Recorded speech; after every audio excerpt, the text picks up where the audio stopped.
Chapter 1. The door was broken, and he was taken away. A thunderous crash jolted Zhang Yang from his slumber, propelling him upright in bed. Instinctively, he reached beneath his pillow for the retractable iron rod. "Don't move!" The sharp command reverberated in his ears. A cold object pressed against his bare chest, rendering Zhang Yang momentarily frozen. Slowly, he withdrew his outstretched right hand in submission. "I won't move, please don't shoot." With a click, the lights illuminated the room, and as he turned his head, Zhang Yang discerned the man aiming a firearm at him, flanked by several others, all poised with weapons, in a semicircle around him. Clad in plain clothes and bearing identification around their necks, they were police officers. Upon realizing this, Zhang Yang exhaled a sigh of relief. Indeed, despite the gun trained on him, the knowledge that these intruders were officers of the law, rather than some malevolent figures, brought him genuine comfort. After all, police officers can engage in rational discourse, unlike certain individuals. "Officers, did you perhaps knock on the wrong door?" Zhang Yang inquired, confident that apart from the occasional borrowing of money from passersby, due to financial necessity, he had not committed any grievous offenses. He had never resorted to breaking and entering for the sake of borrowing money, even though it was not beyond his capabilities. Having studied criminal law, he understood the distinction between entering a property unlawfully and soliciting funds from strangers. The threshold for criminal detention for borrowing money from passersby starts at 5,000, while breaking and entering incurs penalties regardless of whether money was taken. He grasped the severity of each act. Thus, confronted by an array of officers who had forcibly breached his door, weapons drawn, Zhang Yang's initial reaction was one of disbelief. The police must have made a mistake, targeting the wrong individual.as for the dilapidated door. He refrained from even mentioning it, opting instead to use the term knock when addressing the situation. "Zhang Yang, that's correct, officer. Then we have the right person. Here is a summons, come with us. May I put on some clothing? Don't try any tricks. I wouldn't dream of it." Surveying the scene, with 5 or 6 armed officers present, Zhang Yang pondered what tricks he might employ. He hastily donned a short-sleeved t-shirt, a pair of athletic shorts, and slipped on some sneakers, leaving behind his socks, and was escorted away, adorned only with a pair of silver bracelets on his wrists. Yangqing District Criminal Investigation Division. Interrogation room. Name? Zhang Yang. Gender? Male. Oh, you understand why you haven't brought here? No, be honest. An interrogating officer slammed his palm against the table, glaring at Zhang Yang, who sat handcuffed on a metal chair. Zhang Yang flinched, defiantly raising his chin. "Officer, you broke into my home in the dead of night. I truly have no idea what's happening. Perhaps you could help me recall?" He was genuinely perplexed. From the beginning until now, he remained in a state of confusion. "Humph, you won't shed tears until you see the coffin." The officer scoffed, abruptly rising and approaching with a photograph, which he slapped down onto the small table before Zhang Yang. "Take a look. Do you recognize this?" In the photograph, a woman appears, strikingly beautiful. After gazing for a while, Zhang Yang's brow furrows deeper, and after a moment of realization, he exclaims, "Number 17? The officer responds with silence. "So, you know her?" The officer's expression darkens as he inquires in a low voice. "Not at all, officer. When it comes to catching thieves with stolen goods or apprehending illicit activities, you must have evidence on site, right? Besides, I did seek out this number 17, but I merely soaked my feet. Nothing more occurred." Observing Zhang Yang's protestations, the middle-aged officer seated behind the desk taps the folder in front of him and states, "Zhang Yang, you have had your fair share of visits to the police station. You must have some experience." Zhang Yang remained silent. Indeed, he's been apprehended multiple times in the past. Perhaps 3 or 4 out of 10 encounters resulted in misadventures, but with the passage of time, it has been quite a while since he faced any arrest. While this is not something to boast about, it is worth noting that he possesses a strong aptitude for learning in this regard. If only he could focus on his studies, he might have attended university by now. An orphan? Short on funds? That is of little consequence. What's the matter? No words now. The middle-aged officer speaks again. "Officer, if my memory serves me correctly, what you previously mentioned in my residence was a summons, not an arrest warrant. This implies you lack evidence otherwise. You would have arrested me outright. Without evidence, you not only damaged the door of my residence, but also held a gun to my chest and handcuffed me on the way to the precinct, now treating me as if I were a criminal. During this interrogation, I am compelled to inquire, What crime have I committed? Can the police act without regard for the law, with complete impunity? Zhang Yang's tone ascends, his voice growing louder. Meanwhile, the middle-aged officer's gaze flickers. Having been cast adrift in society since his teenage years, Zhang Yang possesses an unparalleled acumen for reading the room. Noticing the officer's demeanor, he realizes that a psychological game is being played. Surely, officer, you cannot be without evidence. His words nearly breach the composure of the two interrogating officers. Lao Lu, come out, we're not getting anywhere here. A voice crackles through the earpiece of the middle-aged officer, who glances towards the glass before returning his gaze and signaling to the young officer. They begin to gather their belongings, preparing to exit. Wait. Zhang Yang interjects. If my assertions hold true, then please remove my handcuffs and compensate for my damages otherwise. I shall reserve the right to file a lawsuit. The middle-aged officer halts, pausing for several seconds before uttering, "Unlock him and take him next door," as he exits with his folder. The young officer, resigned, retrieves the keys to unlock Zhang Yang's cuffs and releases the latch on the iron chair, saying, "Come, follow me to the conference room. I'm hungry. We'll get you some fried rice that I want barbecue." Zhang Yang remains unmoved, seated in the chair. "Fine." The young officer grits his teeth in agreement. "I want a cold cola." "Understood. Are you coming or not? Let us depart." After exiting the interrogation room and navigating several turns, Zhang Yang was ushered into a small conference room. The young officer instructed him not to wander around before stepping out. However, he did not venture far. Instead, he summoned a colleague, exchanged a few words, and then returned to the conference room, taking a seat beside the door. After a span of over 10 minutes, the door swung open, and a middle-aged officer, evidently of higher rank, entered alongside the officer who had just interrogated Zhang Yang. "Xiao Li, you may step out," he commanded. "Yes." The young officer, Xiao Li, promptly stood and made his way outside. "Don't forget my barbecue and cola. I'm quite famished, and my blood sugar is low.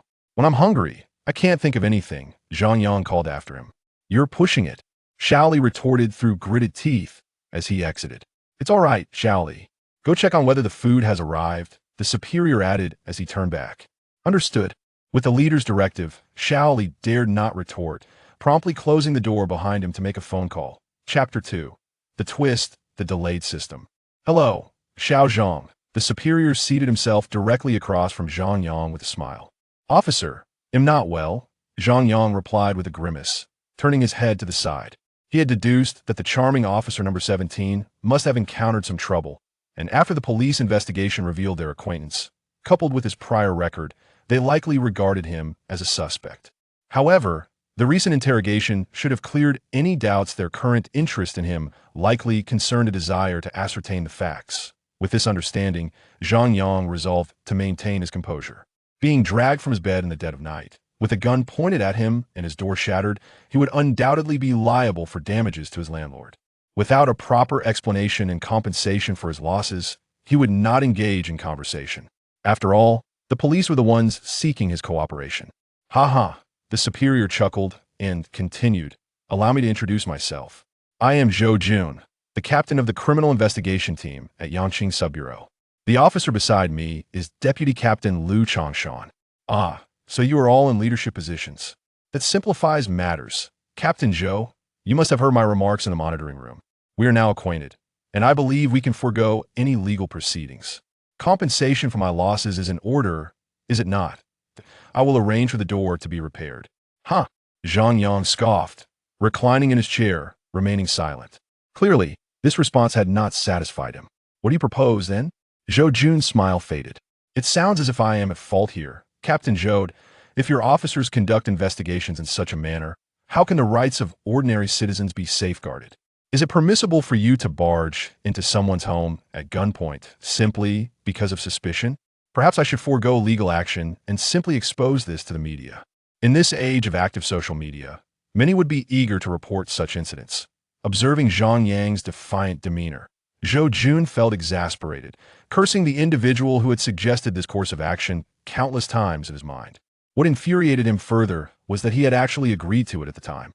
After a moment's contemplation, Zhou Jun stood at attention and saluted. "I apologize, Mr. Zhang Yang, for the brutal methods employed in our investigation. Feel free to express any requests. I shall do my utmost to fulfill them, as long as it is within my capabilities. The circumstances outweighed individual concerns. Despite knowing that Zhang Yang was merely a registered petty thief, he was compelled to offer an apology. The pressure to solve the case was immense, and discontent from above was palpable. If any negative news were to emerge at this juncture, the director might very well vent his frustrations upon him. There is no need for you to repair the door. Such seemingly magnanimous words did not afford Zhou Jun and Lu Changshan any relief, for they understood that this brazen individual would undoubtedly demand exorbitant compensation. Indeed, Zhang Yang's subsequent remarks confirmed their suspicions. The damage to the door, coupled with the mental anguish caused by this fright, warrants a total compensation of 20,000 yuan. 20,000? Lu Changshan nearly lost his composure upon hearing this. Zhou Jun, standing beside him, also narrowed his eyes but restrained his longtime partner. 1,000. That is unacceptable. If my landlord discovers this, I might very well be evicted, left to wander the streets. Not a single cent less than 20,000. Moreover, this is what you owe me. If this matter escalates, your burden will only grow heavier. Zhang Yang had astutely gauged that his adversaries would not dare to escalate the situation. Given the police's formidable authority and his own prior record, it was inconceivable that they would engage with him in such a subservient manner. Very well, 20,000 it is. I shall cover it personally. Transfer the funds now and return my phone. Lu Changshan stepped outside to retrieve Zhang Yang's phone, while Zhou Jun completed the transfer. Upon receiving the notification of the funds, Zhang Yang nodded in satisfaction. At that moment, Shaoli returned with barbecue delicacies and chilled cola. As he popped open a can of cola, just as he was about to take a sip, a voice echoed in his mind. Ding! Danger detected for the host system activation initiated. Emergency gift pack dispensed. Zhang Yang. So, the system arrived a full hour late? To think it would only activate now. After a perilous encounter an hour prior, what good is that? Open the gift pack.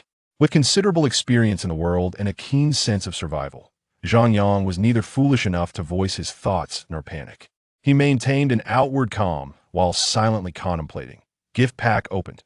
You have acquired perfect-level combat skills, perfect-level marksmanship, three-dimensional attributes enhanced to 3 times the human limit, superhuman memory, proficiency in legal texts, perfect-level stealth, perfect-level lockpicking, perfect-level pickpocketing, and perfect-level driving.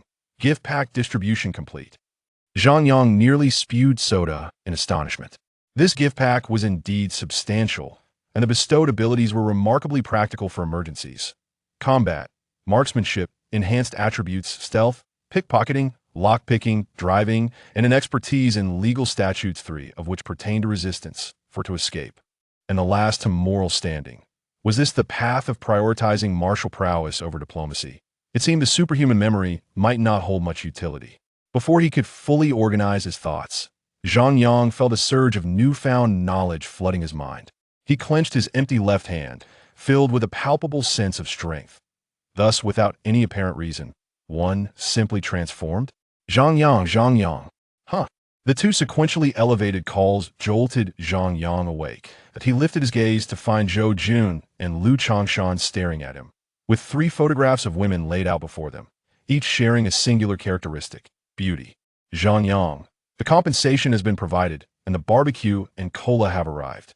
Now, may we ask you a few questions? Sure, go ahead. Having arrived and received a generous sum of 20,000 yuan, courtesy of Captain Zhou himself, he was willing to answer questions he was knowledgeable about. Upon hearing Zhang Yang's willingness to cooperate, Zhou Jun exhaled in relief and pointed to the 3 photographs on the table. Do you recognize these 3 women? As his gaze swept over the images, Zhang Yang's mind instantaneously conjured relevant memories. However, he only recognized the woman on the far left. The other 2 were indeed unfamiliar to him. I know this one. She is number 17 from Hongleman. I have ordered her 4 times, the most recent being 8 days ago, on July 13th at 8:09 p.m. At this point, Zhang Yang abruptly paused. He had finally grasped the essence of his remarkable memory. Individuals he had encountered and actions he had undertaken would vividly resurface in his mind with but a fleeting thought, as if he were reliving those moments, even recalling. The most casual glance with clarity. Such formidable prowess. Zhou Jun and Lu Changshan exchanged glances. This response was impeccable, yet perhaps too flawless. The precise recollection of an event from a week prior felt almost rehearsed. Doubts that had only recently dissipated resurfaced in the minds of both men. Chapter 3: The Power of Supermemory. The exchange of glances between the two leaders alerted Zhang Yang to an unsettling realization. Ahem, gentlemen, is there an issue? You certainly remember quite vividly, Lu Changshan remarked, causing Zhang Yang to momentarily freeze. Is it wrong to remember so clearly? He thought, quickly regaining his composure. Indeed. How could an ordinary individual recall such details, even the exact time? Moreover, the fluency with which they spoke suggested a rehearsed recitation, casting doubt upon the authenticity of their claims. If I assert that I possess an innate gift for memory, would you believe me? Zhang Yang inquired cautiously. I do. Captain Zhou replied with a chuckle, casually handing him a piece of paper. Memorize this, and I shall believe you. This was, of course, a jest. Despite their skepticism, it was evident that Zhang Yang was not easily trifled with. His wealth of experience and legal knowledge rendered them hesitant to take a rash approach. Thus, even as doubts resurfaced, they resolved to exercise caution, allowing him to lower his guard while they observed him discreetly. However, based on the circumstances of his apprehension, it seemed unlikely that this unconventional young man was a suspect. Zhou Jun's jest struck a chord with Zhang Yang, who took the paper, scanned it once, and then closed his eyes. The words on the page materialized before him as if he had just captured a high-definition photograph. Moments later, Zhou Jun and Lu Changshan stared in astonishment at the paper in their hands, alternating between looking down and up, their expressions a blend of disbelief and horror. What astounding memory! A true photographic recall. With such a talent, why resort to thievery over the years?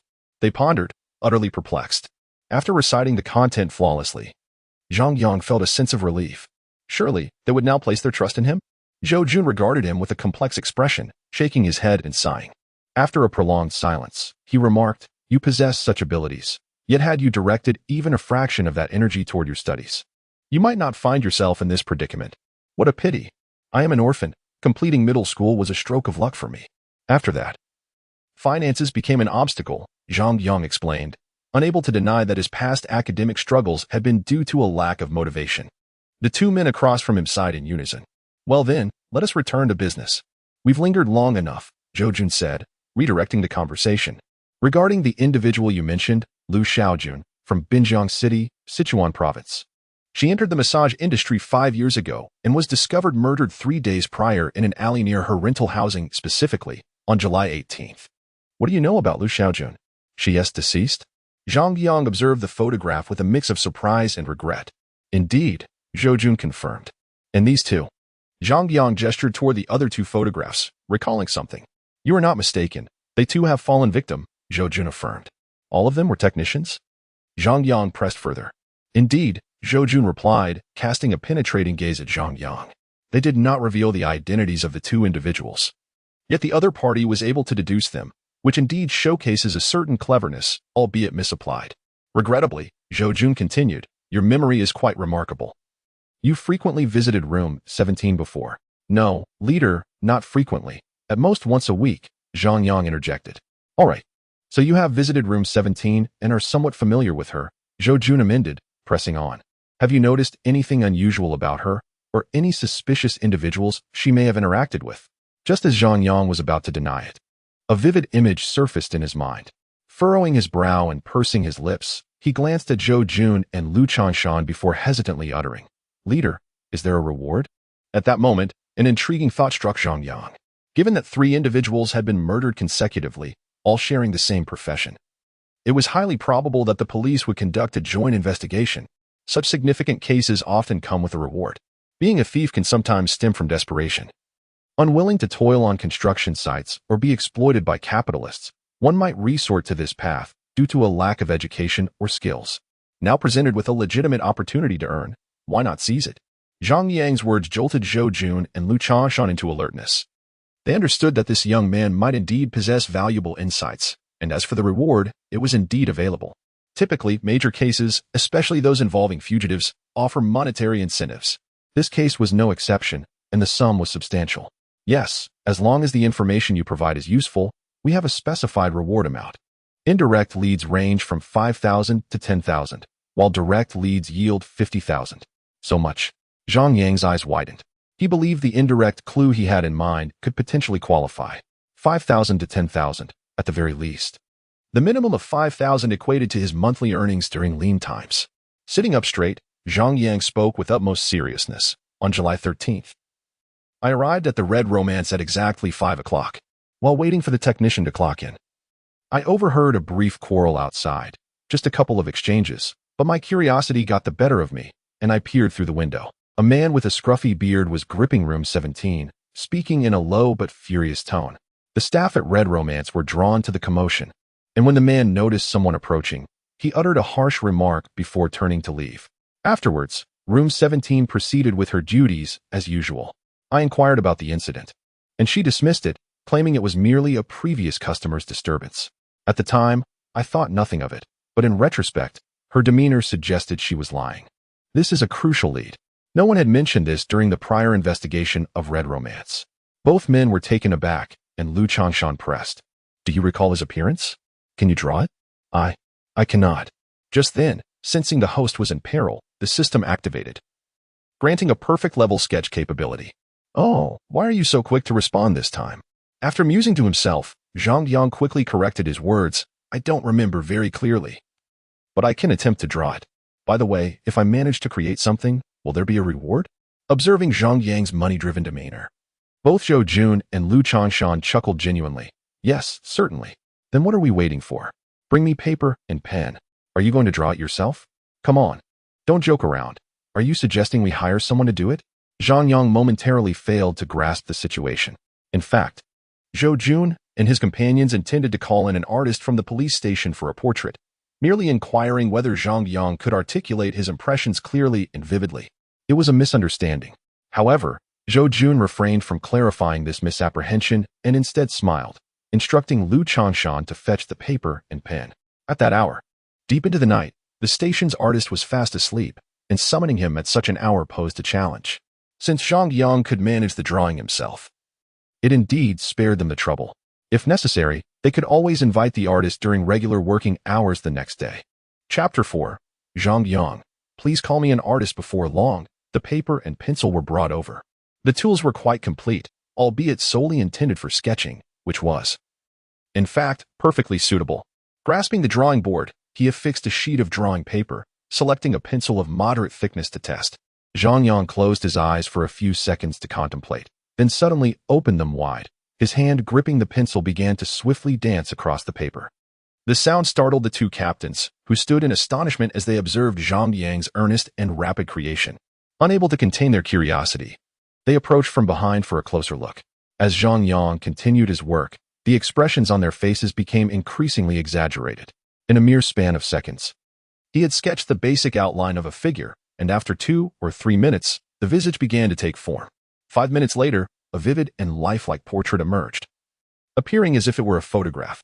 With such skill, why resort to thievery? The captains could hardly comprehend, their impression of Zhang Yang deepening into one of mystery. After pausing to examine his work, Zhang Yang devoted another minute to fine-tuning the details, completing the piece without once utilizing the eraser that lay beside him. Gazing at the portrait that mirrored his memory, a new avenue for earning money sprang to mind: street-side portraiture. Indeed, possessing such a talent made all the difference. From now on, please refer to me as Artist Zhang. The moniker of Thief Zhang would be consigned to oblivion. With this ability, who would still dare to take risks? While Zhang Yang reveled in his own delight, Zhou Jun and Lu Changshan behind him were utterly astounded. This speed, this result, was it not 100 times superior to the artist in the bureau? The artist remarked, I feel a chill down my spine. In a swift motion, Zhou Jun snatched the drawing board from Zhang Yang's hands, awakening him from his reverie. Observing Zhou Jun and Lu Changshan, who appeared as if they were admiring a beautiful woman, Zhang Yang involuntarily shivered. Could these two harbor peculiar inclinations? All right, old Lu. Quickly take this portrait out and have it compared by the subordinates. I'll head out immediately. Upon receiving the drawing board, Lu Changshan turned to exit. Bellowing as he did so, everyone, mobilize. We have made a significant discovery. The office area erupted into a flurry of activity. The commotion outside left Zhou Jun feeling somewhat awkward. After taking a seat across from Zhang Yang, he offered a smile and said, Zhang Yang, please don't take offense. These 3 homicide cases have been giving us headaches for over half a month. No worries, I understand. Zhang Yang replied, his gaze fixed intently on Zhou Jun. Lips pursed in silence. Ahem, so, you must be inquiring about the reward for the bounty, correct? Zhou Jun, ever perceptive, anticipated his question. Hee, Captain Zhou. As expected of a leader, you hit the nail on the head. I merely wish to ask when the reward will be dispersed. Zhang Yang inquired candidly. Without a hint of embarrassment. Rest assured, it will certainly not be lessened. However, the funds will take some time to arrive, as we need to confirm whether this individual is connected to the case. However, the clues you provided are ones we have yet to grasp. For this piece of information alone, 5,000 yuan is indispensable. Upon hearing this, Zhang Yang let out a sigh of relief. Earning 5,000 would already satisfy him. Should fortune truly favor him, it would lead to a substantial profit. Well, I have indeed kept you here for quite some time. If there are no further matters, I shall arrange for someone to escort you back, came the suggestion. That sounds good. It is indeed inconvenient to hail a taxi at this hour. Zhang Yang did not decline. After all, considering the circumstances under which he had been inexplicably brought here, returning him home was only right. Moreover, it would save him over 10 yuan in fare, making it a win-win situation. After bidding farewell to Zhou Jun, he boarded the criminal investigation team's vehicle, which arrived at his residence in under 10 minutes. Ascending the stairs, upon seeing the damaged lock on his door, Zhang Yang sighed. Moving a table to brace the door shut, sitting in the living room chair, observing the dilapidated state of his abode, Zhang Yang resolved that once he had the means, he would promptly relocate, perhaps to a single apartment. He had grown weary of this poorly soundproofed, filthy, and chaotic environment, where mice scurried about the neighborhood, and the landlord frequently instigated trouble in this old, shabby rental. After a quick shower and some tidying up, he climbed into bed. It was now 4 in the morning. He could still enjoy a few more hours of sleep. The following morning, Zhang Yang discreetly sought someone to replace the external door lock. As for the battered wooden door to his bedroom, which had rotted significantly, he left it untouched. After paying a few dozen yuan for the new lock, Zhang Yang tidied himself and set out, taking the bus. Over an hour later, he returned home with 2 foldable drawing boards, a substantial stack of sketch paper, several pencils, a tube of colored pencils, a sharpener, and a utility knife. These would be his tools for earning a living. However, there was no rush. The heat of the day kept the streets relatively deserted, and naturally, fewer people meant less business. He planned to set up a drawing stall on Chuanxi Road after dinner and needed to create a signboard beforehand. Back at home, he turned on the electric fan and immediately began working in the living room with his colored pencils. These materials were procured from a specialized art supply store, and the quality was excellent. His exceptional sketching skills not only enabled him to create art, but also allowed him to discern quality tools. Before long, a self-crafted signboard materialized on the drawing board. It featured a flawless portrait, adorned below with artistic lettering and colored pencil that outlined his prices. Ordinary sketches, 50 yuan each. Detailed sketches, 80 yuan each. Colored portrait sketches, 100 yuan each. Full-body colored sketches, 150 yuan each, with the notation of per person following the prices. These rates, relative to his skill level, were indeed quite modest. Yet, Zhang Yang paid little heed. He had no aspirations for fame, merely seeking a swift and effortless means of earning. Stepping back a few paces to admire his handiwork on the signboard, he felt quite satisfied. After dinner and some tidying up, Zhang Yang opted not to take the bus, but to walk instead. The journey from his residence to Chuanxi Road requires but half an hour on foot. He carries a professional backpack, securely bundling his easel and dozens of sheets of paper together. Aside from the slight weight of the paper, the total burden feels as light as a feather to him. A man of exceptional physical prowess. Upon arrival, he appreciates the urban development and ethos of Jincheng, which fosters a remarkable tolerance for street vendors. Even in bustling areas like Chuanxi Road, as long as one does not obstruct the thoroughfare or set up a stall that is explicitly prohibited, one is permitted to sell without the need to pay any management fees. Simply laying out wares on the ground will suffice. Zhang Yang's setup is quite simple: an outdoor folding chair, 2 easels with supports, and a fabric backpack. He places his belongings beneath a street lamp, positioning the easels to face the passers-by, and then sits down, awaiting potential customers. A glance towards a nearby kiosk reveals 2 fully armed special police officers, who exchange a brief look with him before returning to their duties, each respecting the other's space. Chapter 5. The art stall and a grateful painting as the clock struck 7. The streets became increasingly bustling with pedestrians emerging from the nearby subway station and others leisurely strolling between Taikoo Li and Chuanxi Road. The flow of people was incessant. However, very few chose to linger at the small art stall. Most merely cast a fleeting glance before hurriedly moving on.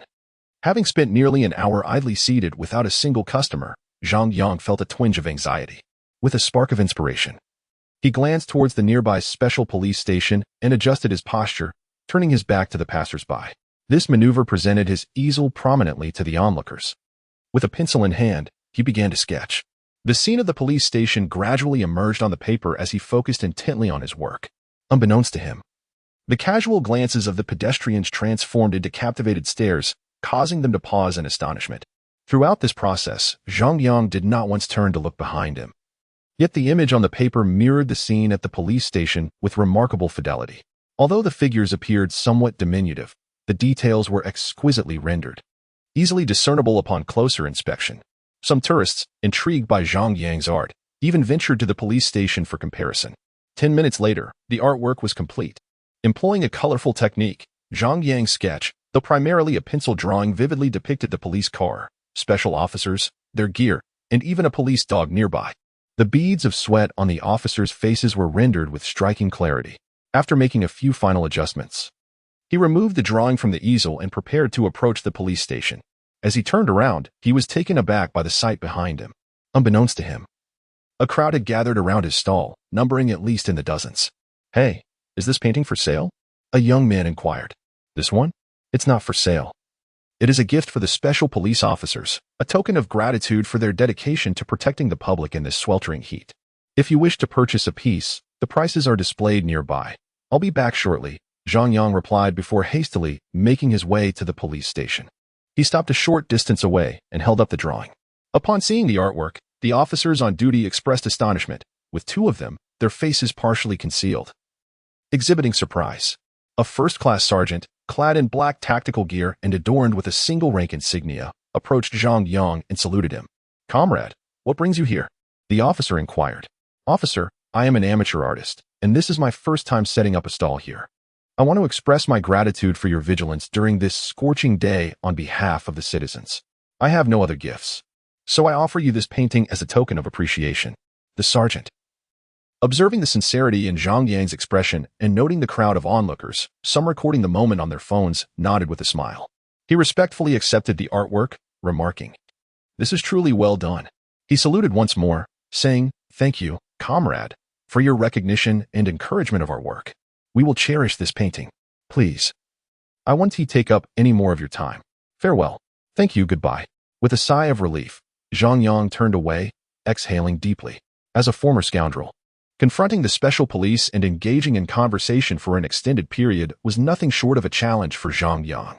However, the outcome proved to be fortuitous. Not only did it attract business, but it also garnered appreciation from his uncle. It was indeed worthwhile. Upon returning to his art stall, the throng that had gathered around was electrified, each clamoring for Zhang Yang's artistic assistance. "Hold on, everyone. This is a pedestrian street. Please queue in an orderly fashion," he called out. From that point, a line formed along the roadside, ensuring that other passers-by were not impeded. It must be said that the public's demeanor was commendably high. At Zhang Yang's prompt, the astute individuals quickly organized themselves, with others eager to have their portraits drawn hastening to join the queue behind them. A cursory glance revealed over 10 individuals in line, predominantly young women, along with a couple, likely dragged along by the female companion. After all, Zhang Yang's recent display of talent had indeed been astonishing, and he himself was rather handsome, not quite a heroic figure, yet distinctly chiseled, especially when he smiled, exuding a charming blend of warmth and mischievousness, complemented by the subtle outline of muscles beneath his simple white t-shirt. With the line formed, Zhang Yang sat down, brimming with excitement. If he managed to draw for all the waiting patrons, his earnings for the day could exceed 600 yuan, calculated on the basis of the minimum fee for ordinary sketches. The first in line was the very young man who had initially expressed interest in purchasing a drawing, and he promptly selected the most expensive full-body colored sketch. After scanning the QR code for payment, Zhang Yang felt his phone vibrate, and a glance at the income notification kept his smile intact. After appraising the young man from head to toe, he prepared to commence his work. "Wait a moment," I hope you can include the surrounding scenery, the young man requested. Zhang Yang paused, pencil in hand, then pointed to his signboard and the surrounding crowd with a grin, saying, "Brother, take a good look. My sign states that I charge per person. If I were to include everyone around, would you believe I could draw you into bankruptcy?" Ha. His words elicited a chorus of good-natured laughter from those nearby, and the young man sheepishly scratched his head, conceding, "All right then, just draw me. By the way, can I strike a pose?" "Of course, I'll give you 3 seconds to think of one," Zhang Yang replied playfully. The young man perked up at this and, after a moment, struck what he deemed a cool pose. While the pose itself was fairly standard, it was hard to deny that his handsome features added a certain charm. Seeing the pose confirmed, Zhang Yang nodded with a smile, stating, "That works. You needn't hold it the entire time. I'll start drawing now. Give me 10 minutes. With that, he retracted his smile, adopting a serious demeanor as he began to sketch. The young man, observing Zhang Yang's focused concentration, relaxed his arms and moved to the side to watch. As time passed, the crowd erupted in excitement, and the young man was filled with exuberance, gesturing animatedly. In but a fleeting glance, a mere 2 or 3 seconds, Zhang Yang was able to capture every detail with remarkable precision, without any further prompting for poses. He meticulously rendered the folds of clothing and the shopping bag positioned by the feet, ensuring that each element was perfectly placed. Truly, he was a prodigy. When he stated that it would take 10 minutes, he meant it, and even with a few seconds to spare, Zhang Yang completed the artwork, double-checked it, and with eyes closed, recalled the scene for a few moments, a smile once again gracing his face. He removed the artwork and presented it to the young man. "Are you satisfied?" "Absolutely, immensely satisfied. It surpasses even the beauty of a photograph. You're like a human camera. I scarcely know how to express my admiration." The young man, elated, clutched the drawing, captivated by the lifelike strokes on the paper. After admiring it thoroughly, he carefully rolled it up and turned to Zhang Yang, his expression earnest. "I will frame this and cherish it." "Thank you." "You're welcome. You are the client, having compensated for my service. Now, next please." "Hello. I would like to commission a colored portrait sketch." "Certainly, the fee is 100 yuan. "Thank you." Observing the youthful and charming girl, Zhang Yang nodded with a smile in agreement. After she made the payment, she chirped, "Excuse me, do you have a girlfriend?" Taken aback, Zhang Yang replied, "I'm merely earning a modest living. You don't expect me to offer myself in exchange, do you?" Giggles erupted from the girl, and laughter spread among those nearby. "Young lady, the world can be treacherous. Do not presume I am some paragon of virtue. After all, I am here to collect payment." After the jest, Zhang Yang turned his focus back to his art, diligently at work. Chapter 6. Moving on a rainy night from shortly after 7 until 9 in the evening, Zhang Yang produced over 20 sketches, averaging 6 or 7 minutes per piece, earning a substantial sum in the process. Glancing at his mobile wallet, he noted an increase of over 2,100 in his balance, a figure that brought him immense joy. If such prosperous business continued daily, his monthly income could reach 60,000, and annually, a staggering 700,000. Such a salary would undoubtedly place him among the high-income earners in Zhencheng. With a year of diligent effort, affording a down payment on a home would be well within reach. Elated, he bid farewell to the onlookers and began to gather his belongings in preparation for departure. It was not that he lacked the desire to continue drawing, nor was he fatigued. Rather, he had brought only a limited supply of drawing paper, and the cool breeze hinted at impending rain. Indeed, no sooner had he settled into a rideshare vehicle than the raindrops began to patter down. Sitting in the back seat, Zhang Yang smiled knowingly as he observed the hurried crowd seeking shelter from the rain. "Serves you right for hesitating to leave," he mused. Upon returning to his residence, he wiped the rain off his backpack. Fortunately, his foresight in investing in a waterproof bag and carrying case for his drawings paid off. Otherwise, he would have faced the arduous task of recreating a signboard the following day. After tidying up his dining utensils, Zhang Yang took a shower and prepared for bed, ready to set up his stall again the next day. With the momentum from the previous evening, coupled with an unknown individual posting videos of him painting, as well as footage of him delivering messages to the SWAT team, he gained considerable online notoriety. By the time he arrived at his stall at 7 o'clock, a swarm of young men and women had already gathered around him. Observing the crowd, Zhang Yang smiled to himself, set up his signboard, and prepared to commence his work. This time, he had brought 50 sheets of drawing paper. As people came and went, many lingered, and a significant number were willing to spend money on a portrait. Although 50 sheets appeared to be ample, under Zhang Yang's deft hand, the efficiency soared. He completed each piece in an average of 5 minutes. By the end of the session, he had earned over 6,300, nearly equaling his total earnings from the previous month and surpassing the monthly salary of many. All accomplished in just over 2 hours. A change of residence was imperative. Following the day's successful sales, Zhang Yang's urgency to relocate intensified. He could hardly bear to remain in such a dilapidated place. More critically, he feared the landlord might discover the damaged wooden door and forcibly evict him, catching him off guard. Thus, upon rising the next morning, he sought out nearby real estate agents to discuss his rental needs. After a day of property viewings, he returned home, dined, and promptly set up his stall at 7 to paint. In the ensuing days, the fervor began to wane, and his art stall no longer drew the same crowds, which, in fact, provided him with a sense of relief.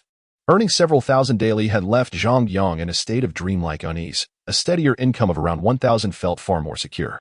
In just 1 week, Zhang Yang had amassed nearly 30,000, and he had successfully found a new apartment. After calling the landlord to relinquish the security deposit, Zhang Yang swiftly moved his belongings before the landlord's arrival, settling into a quaint community near the second ring road. The neighborhood boasted an exquisite environment, with the apartment featuring a 2-bedroom layout, complete with a living room and a bathroom, decorated to a standard suitable for personal residence. The sole stipulation was to maintain cleanliness and tidiness. The monthly rent was 2,000, requiring a deposit of 1 month's rent and 3 months' advance payment. What delighted Zhang Yang most was the apartment's balcony, which was adorned with floor-to-ceiling glass windows, resembling a sunroom. Sipping tea and painting on the balcony was an unparalleled pleasure. On the night of his move, Zhang Yang ventured out to sell his artwork, creating over 10 pieces before returning home. However, a torrential downpour commenced in the dead of night. Upon waking the next morning, he observed the relentless rain outside and surmised that he would not be able to set up his stall that afternoon. Indeed, by 6 in the evening, the rain persisted, fluctuating in intensity but never ceasing. Even the lightest drizzle would soon escalate again. Such weather was perfect for resting, and Zhang Yang spent the day relaxing indoors. Suddenly, a clap of thunder reverberated through the night, illuminating much of the city with flashes of lightning. This thunderstorm jolted the sleeping Zhang Yang awake. After glancing outside, he took a sip of water and returned to the comfort of his slumber. On Fanlin Road in Yaqing District, under the dim glow of street lamps, several cars were parked along the roadside, their visibility obscured by the heavy curtain of rain. When a bolt of lightning flashed, one could discern the figures of individuals clad in casual attire and raincoats, seated on the reclined car seats. Based on the sketches provided by Zhang Yang, the Yangqing branch of the police conducted an undercover investigation, and after several days, they ascertained that one man depicted had significant criminal suspicions.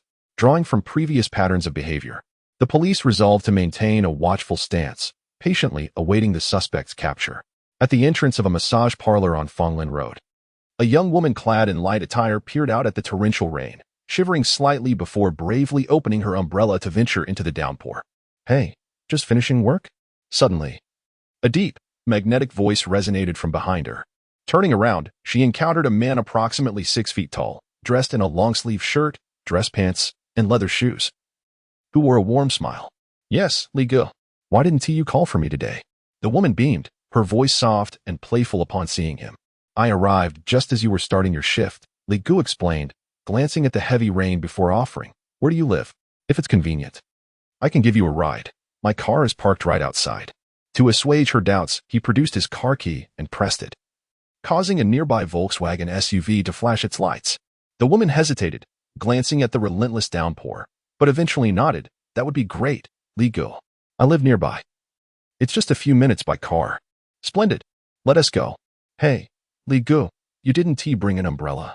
"Let us share mine," she said, preventing him from dashing off without cover and holding the umbrella over both of their heads. "Please hold it for me," Li Gu smiled gently. "Of course." Subsequently, the two individuals drew close together and set off in a vehicle. Throughout the journey, Mr. Li exhibited remarkable politeness and gentlemanly demeanor. Upon entering the car, the woman appeared relatively dry, while Mr. Li's attire was largely drenched. "I apologize for getting you caught in the rain," she hastily expressed as the man entered the vehicle. Mr. Li smiled nonchalantly, starting the engine as he replied, "It's nothing. I can simply change my clothes when I get home. By the way, please provide me with an address so I can navigate there." "Certainly, Mr. Li," she responded. After she relayed the address, the car glided away from the roadside. gradually making its way towards the destination she had provided. Once the SUV departed, several individuals in parked vehicles along the road promptly sat up and, in an orderly fashion, began to follow at a slow pace. Inside the Volkswagen SUV, Mr. Lee and the woman engaged in lively conversation, their faces adorned with smiles. However, unbeknownst to the woman, beneath the facade of laughter, a glimmer of greed and malice flickered in the man's eyes. Chapter 7. The sin beneath the gentleman's surface. Don't move, police. For minutes later, the vehicle came to a halt at the alley's entrance. The woman prepared to bid farewell, but Brotherly extended his hand to stop her. Casting a glance at the ominous dark box, he gently remarked, "It's quite unsafe for a young lady like you to traverse such a dark alley at this hour. Allow me to escort you home, and I shall return promptly."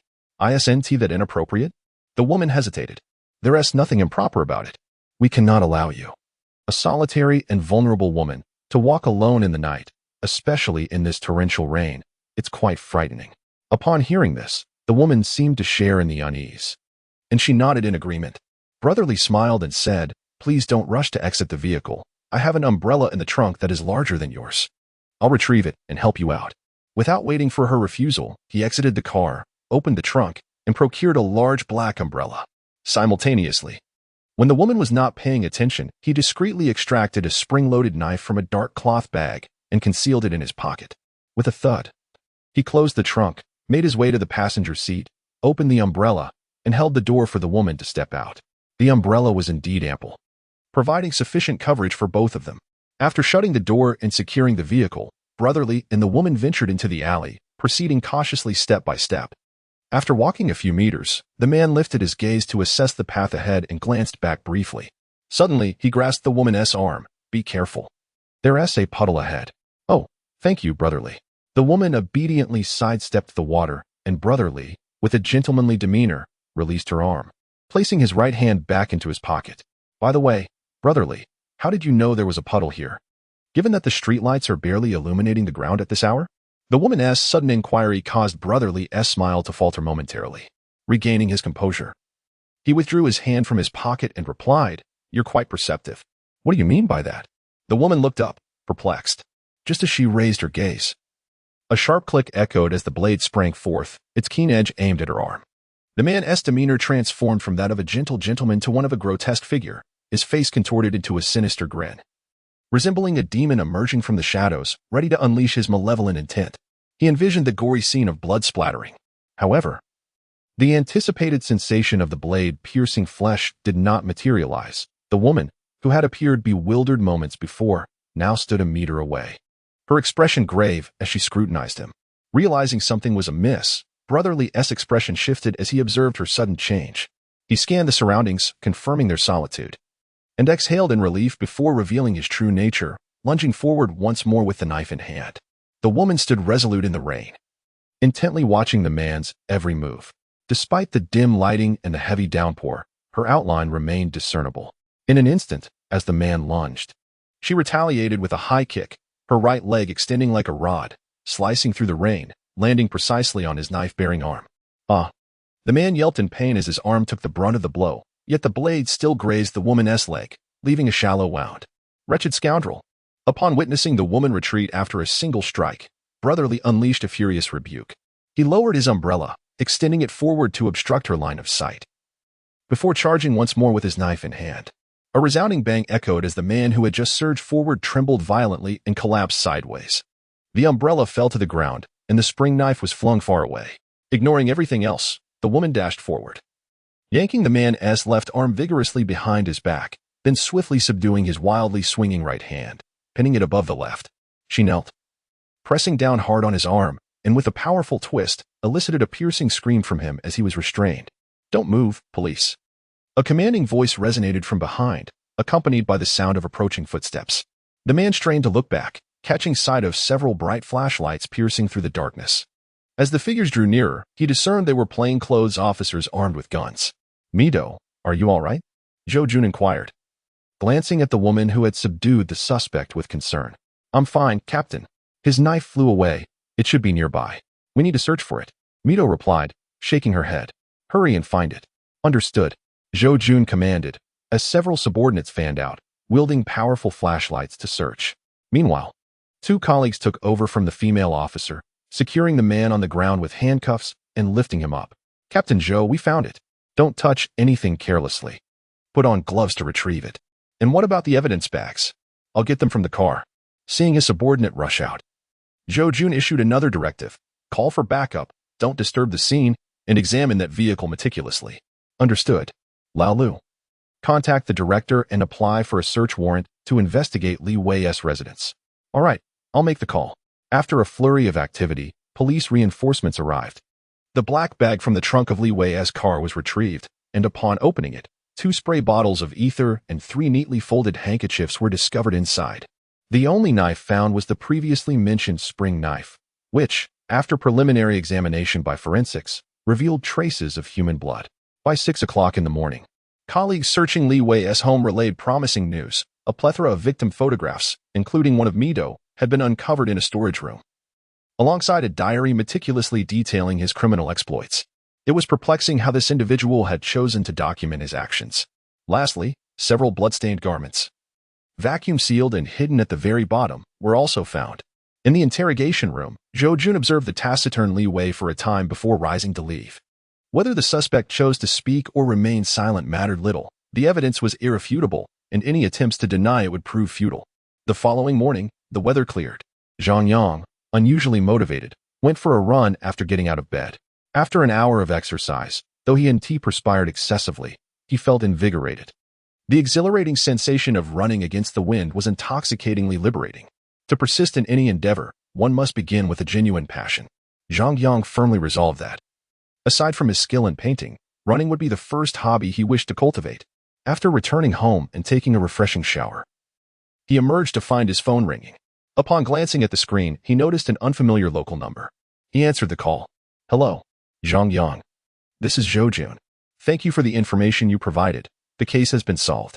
When would you be available to discuss the matter of your reward?" Without allowing Zhang Yang a moment to respond, Zhou Jun continued to speak rapidly, his words filling Zhang Yang with delight. "All right, Captain Zhou. I'm free during the day. Shall I come over shortly?" The line fell silent for several seconds before Zhou Jun awkwardly suggested, "There is no need to rush. Let us meet next week, on Monday." Zhang Yang understood and replied with a smile.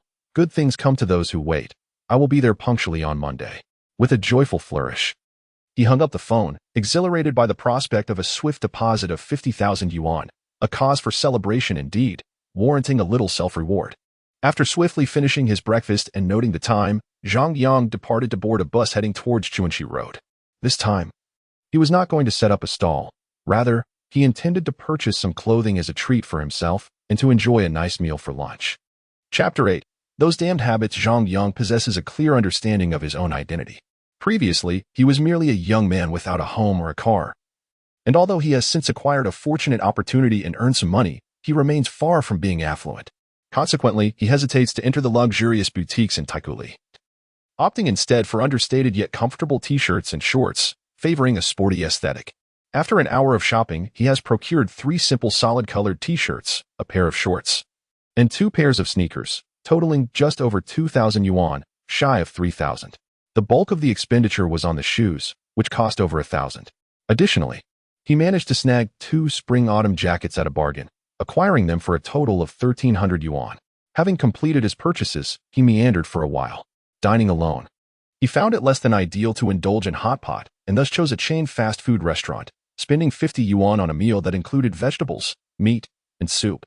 He admits that when confronted with the opulent restaurants within the mall, he faltered, not due to any other reason, but simply because he couldn't bear to part with the money. In the afternoon, under a clear sky, Zhang Yang resumed his street art, setting up his stall to draw once more. Today, he brought only 20 sheets of drawing paper. No sooner had he settled down than a family of 3 passed by and noticed a vividly painted portrait he had crafted as a form of advertisement. Strikingly lifelike and identical to a photograph. The child, a charming little one of about 5 or 6 years, halted, tugging at his mother's hand. "Mom, look at that painting.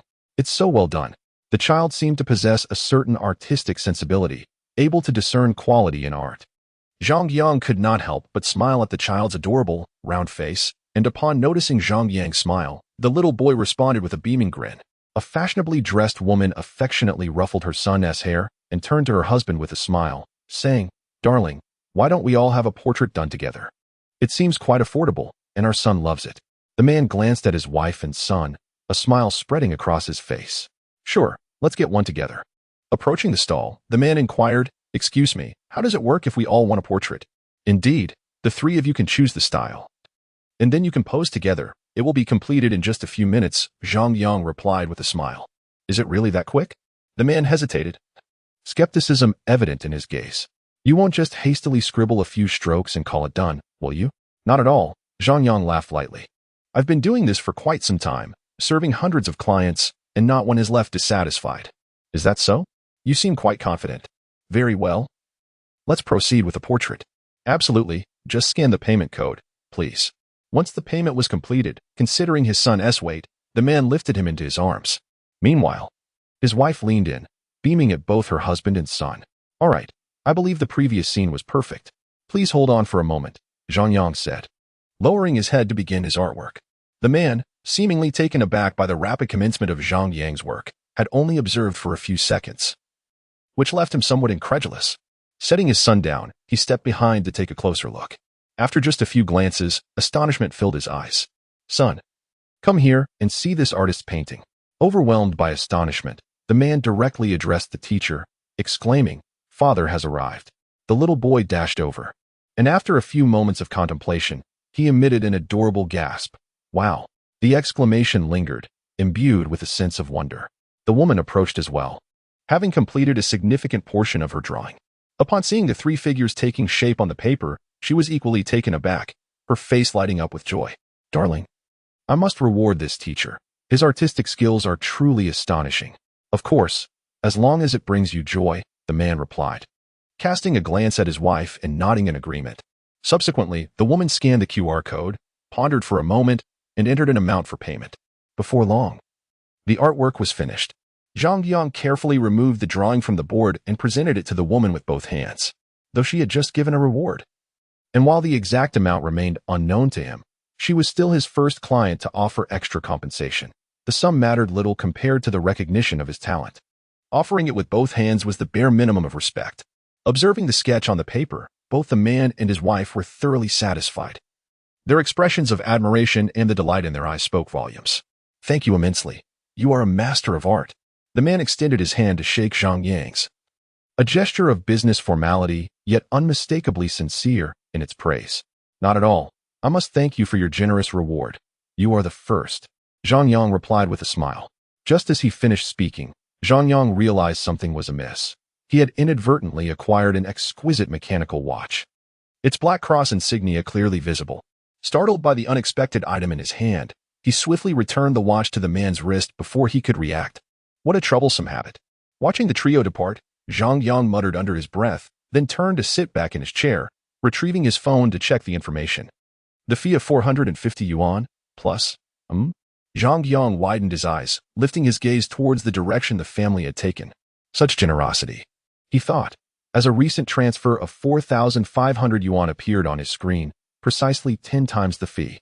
Well, I hope to encounter more clients as generous as these. Stowing away his phone, Zhang Yang felt quite pleased as he sat there, observing the passers-by while quietly awaiting his next client. On the weekend, driving a rented van, Zhang Yang arrived at an orphanage located in a suburban county, a place where he had once spent a significant part of his childhood over a decade ago. Lowering his car window, he nodded to the old gatekeeper, tossing him a pack of Chinese cigarettes, and smiling as he said, "Uncle Li, don't smoke too quickly." "Sure. You're always meddling," Uncle Li chuckled, opening the gate for Zhang Yang to enter the orphanage. Once a privately funded establishment with limited resources, the orphanage had barely managed to provide for the children's basic needs. However, times had changed, thanks to shifts in policy. The orphanage had now transitioned to a public institution, receiving annual financial support, and the staff were compensated for their work. While conditions had improved and volunteers occasionally came to assist, the children's lives were still far from ideal. Toys and snacks remained a rarity. Ultimately, the financial subsidies can merely ensure the orphanage's smooth operation, safeguarding the children from hunger and the biting cold. Beyond this, the fiscal support is of little assistance, relying instead on the benevolence of compassionate individuals. In the past, Zhang Yang would return once or twice a year. Yet his financial circumstances were limited, allowing him only to bring small gifts. This time, however, the situation is markedly different. He has invested in a new basketball hoop, 2 ping-pong tables, badminton rackets, and an array of other sporting equipment. A considerable quantity of basketballs, volleyballs, and soccer balls has also been procured. While the basketball hoop and ping-pong tables will arrive later, he has already brought the balls over. Naturally, he has not neglected to include some puzzles and other intellectually stimulating toys, along with a generous supply of snacks. As the vehicle comes to a stop, the matron of the orphanage emerges to greet him. The sight of the silver-haired matron, now in her 70s, brings a genuine smile to Zhang Yang's face. It is here alone that his smile is the most authentic. "Matron," he calls out, "let me take a good look at you." Zhang Yang stands there, spinning around so that the matron can observe him thoroughly. Well, you've grown taller and more handsome," she exclaims. "Hee. It's all thanks to a solid foundation from my childhood," Zhang Yang replies with a grin, then adds, "By the way, I brought some basketball hoops and ping-pong equipment, along with toys and snacks. Where are the children? Are they in the backyard? Today is the weekend, and typically, all the children, regardless of age, would be here. But the front yard is currently empty. They're all in the backyard for their health checkup.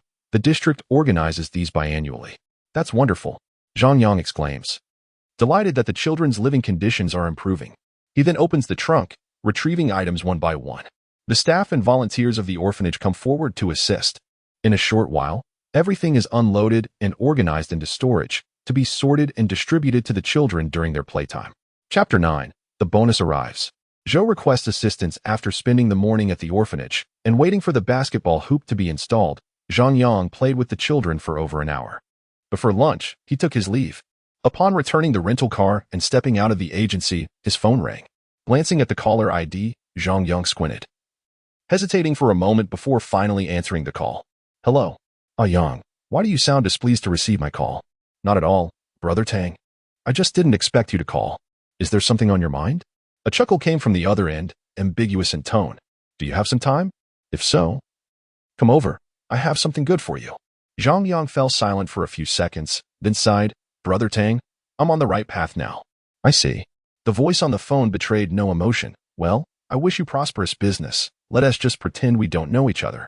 Rest assured, Brother Tang. My lips are tightly sealed, as you know." "Haha, I trust you. Come over for a drink when you have time. It's on me." "Thank you, Brother Tang." "All right. Then, goodbye." As the call ended, Zhang Yang exhaled deeply. Brother Tang had been his primary channel for transactions in the past, with most of his goods flowing through him, albeit at a premium compared to ordinary stores. Though he was generally loyal, Zhang Yang had inadvertently uncovered that Brother Tang's business dealings extended far beyond the surface. Previously, this had been inconsequential, as he still relied on Tang's connections. Now that he had committed to a legitimate path, it was prudent to limit his ties with such individuals. On Monday, Zhang Yang visited the Yaqing Sub-Bureau. After signing the necessary documents, the reward of 50,000 yuan was credited to his account within minutes. With this addition, his savings finally reached 100,000, breaking into 6 figures. "Captain Zhou, if there's nothing more, I'll take my leave and not disturb your work." With the money in hand, Zhang Yang intended to depart promptly. "Zhang Yang, don't rush off. I have something to discuss with you. Let us talk in my office." "All right then." In the captain's office, after pouring Zhang Yang a glass of water, Zhou Jun approached with a photograph, sitting down on the adjacent sofa. After lighting a cigarette, he handed the photo over and inquired, "You know this person, don't you?" Zhang Yang, cigarette in mouth, took the photo and squinted upon seeing it. "Yes, it's Chu Jin Tang, the owner of Thick Sea Bar. I'd like to ask if he has been in contact with you recently." Zhang Yang paused, a weight settling in his chest. After a moment of contemplation, he decided against mentioning the phone call from that day. "No, Zhang Yang, you're not being honest." Zhou Jun's face broke into a smile as he pointed at the photo and then produced a document from the side. "This is his recent call log. This number belongs to you, doesn't it?" Zhang Yang was taken aback, realizing the police had been monitoring Brother Tang. A shiver ran down his spine at the thought. Thankfully, he had distanced himself early on, had chosen the right path, and had not acquiesced to the other party's invitation that day. After a moment of apprehension, Zhang Yang no longer concealed the truth. Since Captain Zhou had already stated it so plainly, he decided to be candid. Indeed, on Saturday afternoon, Quan Jintang had called him, inviting him to come by for a chat. However, he was now pursuing a legitimate path, Currently, he was selling his artwork on Chuanchi Road, earning at least over 1,000 yuan daily, rendering any illegal activities unnecessary. Consequently, he had declined the invitation. Regrettably, it was a missed opportunity. Upon hearing Zhang Yang's response, Zhou Jun harbored no doubts about his honesty. They had investigated Zhang Yang's circumstances and found them to be consistent with his account. Given Zhang Yang's current income, there was truly no need to revert to his former ways. It was refreshing to see a promising young man awaken to a better path. And Zhou Jun felt a sense of gratification as a police officer. By the way, Captain Zhou, has he committed some offense? After a brief contemplation, Zhang Yang finally inquired. Zhou Jun hesitated for a moment. After a considerable pause, he replied, Zhang Yang, we initially hoped you could assist us, but since you have already declined, it would be inappropriate to disclose further details. Assist? Zhang Yang's eyes brightened. Is there a reward involved? Are you only motivated by money? Zhou Jun retorted with a hint of annoyance. Zhang Yang had aided significantly in the previous case, improving the entire criminal investigation team's perception of him, no longer viewing him as a former offender. As the captain and a direct beneficiary, Zhou Jun appreciated Zhang Yang's talents. He believed that with proper guidance, this young man had immense potential. In fact, he envisioned utilizing Zhang Yang's extraordinary artistic skills. Although the department's artist was competent, he paled in comparison to Zhang Yang. His artistry resembled photographs, and notably, his memory was astonishing. Just tell me, is there a reward? There is, and it's quite substantial. But this money is intended for those who can assist. You have already declined, and it would be inappropriate to approach Quan Jintang again. However, as you are familiar with the area, we hope you might recommend someone suitable. How much? Zhang Yang inquired. How much? 15 individuals, Zhou Jun replied. Such a large number? Tell me more. Perhaps I can manage it. Zhang Yang expressed immediate interest upon hearing the figure. Yet Zhou Jun was reluctant, stating, find us a suitable person to see if a connection can be made, and I will offer you 2. You can directly give me 17. I will handle it. Zhang Yang insisted. Are you seeking money at the expense of your life? Zhou Jun glared at him. Is it really that dangerous? Zhang Yang's eyes widened. Although he was not entirely certain, he understood the inherent risks involved. At this moment, Zhang Yang fell silent. His promising life was just beginning. And if it required risking his life, even with a reward of 170,000 yuan, he would be unwilling. After all, with his current earnings, he could accumulate the same amount in 5 to 6 months, or even less. Why take the risk? However, finding a suitable candidate, that would not be an easy task. Primarily, he did not want to put anyone in jeopardy. It cannot be said that they are being deceived, as the police are indeed offering substantial compensation, and the price is not insignificant. However, in Zhang Yang's view, paying 170,000 for a life is still rather inexpensive. What do you think? Do you have any recommendations? Just mention a name, and we will handle the rest. Noticing Zhang Yang's silence, Zhou Jun urged him once more. Shaking his head, Zhang Yang replied, Captain Zhou, given the dangers involved, I truly find it difficult to recommend anyone. If something were to go awry, it would be tantamount to putting someone in harm's way. It is not as if he was being asked to go undercover. They merely wanted him to make a visit and ascertain the nature of the task that Quan Jintang was offering. Subsequently, the police would arrange a safe house for him, ensuring his protection until the case was resolved. Zhang Yang did not trust Zhou Jun's words. After all, the police had invested such a considerable sum to infiltrate the situation. If a major case were to be uncovered, how could they possibly withdraw without alerting Quan Jintang that their plans had been compromised? Seeing the skepticism etched on Zhang Yang's face, Zhou Jun remained silent for a moment before reluctantly explaining, I know you are astute and have likely deduced much. Nevertheless, 150,000 is indeed a substantial amount, and there is even more money tied to confirmed leads. This sum merely serves as a settlement fee. Furthermore, the police will do everything possible to safeguard the informant. In the unlikely event that something goes wrong, there will be a significantly larger compensation package available. Just because you can earn such a sum does not mean others can as well. Many are willing to take risks for a mere 100,000. Though this logic holds merit, the reality of the situation is far more complex. Chapter 10. Thixi Bar Brother Tang once imparted a sage piece of advice. One should harbor no ill intent towards others, yet remain ever vigilant against potential deceit. This was a lesson imparted by the director's mother. Despite being acutely aware of the lurking dangers, unknown and ominous, one could not help but feel a sense of treachery in accepting a lucrative fee of 20,000 yuan for sending someone into peril. Wait a moment. If the situation is indeed so perilous, why did Zhou Jun still seek me out? Suddenly, Zhang Yang grasped the gravity of this dilemma, and his gaze towards Zhou Jun shifted markedly. Within the confines of the office, the palpable change in Zhang Yang's expression did not escape Zhou Jun's notice. Frowning, he inquired, "What is with that look?" "Captain Zhang, your actions are rather unscrupulous," Zhang Yang retorted. "What do you mean by that?" Zhou Jun countered. "If the situation is so fraught with danger, why would you wish for me to enter? Are you not pushing me into the depths of a fire pit?" For a moment, Zhou Jun was rendered speechless. "See? The truth has surfaced, hasn't it? I thought after assisting you last time, we could at least consider ourselves friends. Yet, it seems, very well, I shall take my leave as if I were never here." With that, Zhang Yang rose to depart. Why linger with someone who harbors intentions of harm? "Wait, Zhang Yang." Zhou Jun regained his composure, blocking Zhang Yang's path. "You misunderstand my intentions. The reason I believe you are most suitable for this task is due to your remarkable memory and drawing skills. Should you choose to go, direct contact with those individuals may not be necessary. Simply observing whom Quan Jintang associates with and sketching their likenesses would suffice. But others lack such abilities, don't they? Sending someone else would require constant oversight, which is inherently more dangerous. Is that all?" Upon hearing Zhou Jun's explanation, Zhang Yang hesitated. "Indeed, I swear on my badge." Observing Zhou Jun's earnest demeanor, Zhang Yang began to trust him, nodding as he replied, "If that is the case, I could manage it. However, 17 individuals? What is your plan?" Zhou Jun furrowed his brow and asked, "What do you intend to do? Leave the execution to me. Just provide me with the relevant intelligence so I can focus my attention appropriately." Although I declined Quan Jintang's offer to work for him, it does not preclude me from visiting his establishment for a drink. Nodding in agreement, Zhou Jun found this reasoning sound. Yet, he recalled something and added, "Merely drinking may not suffice. Quan Jintang's bar has a back alley where they have stationed individuals to keep watch, and there is also a concealed door.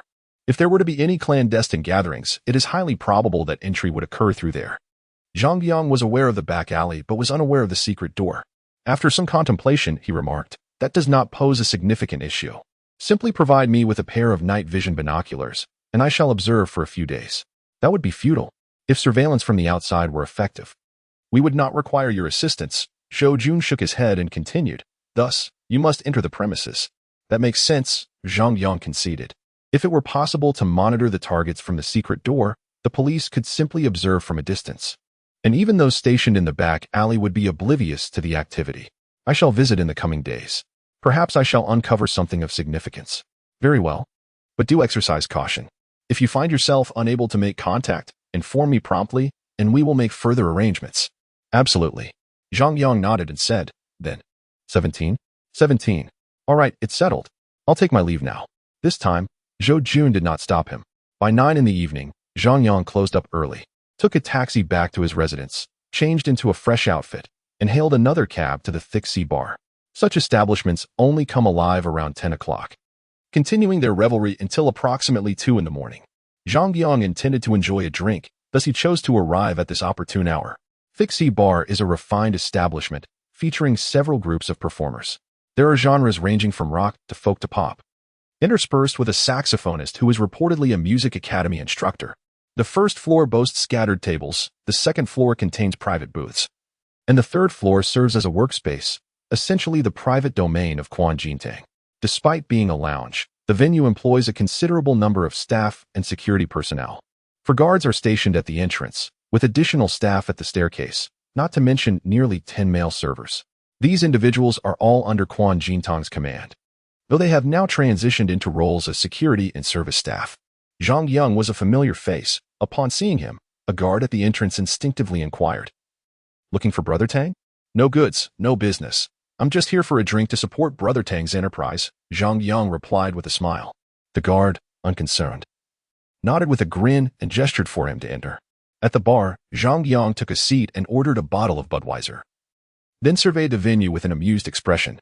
The expansive first-floor hall, spanning several hundred square meters, was not overly loud. It lacked the cacophony and pulsating energy characteristic of a nightclub. On the central stage, a melancholic young man strummed his guitar, singing Su Wei's Travel. Quan Jintang is indeed formidable.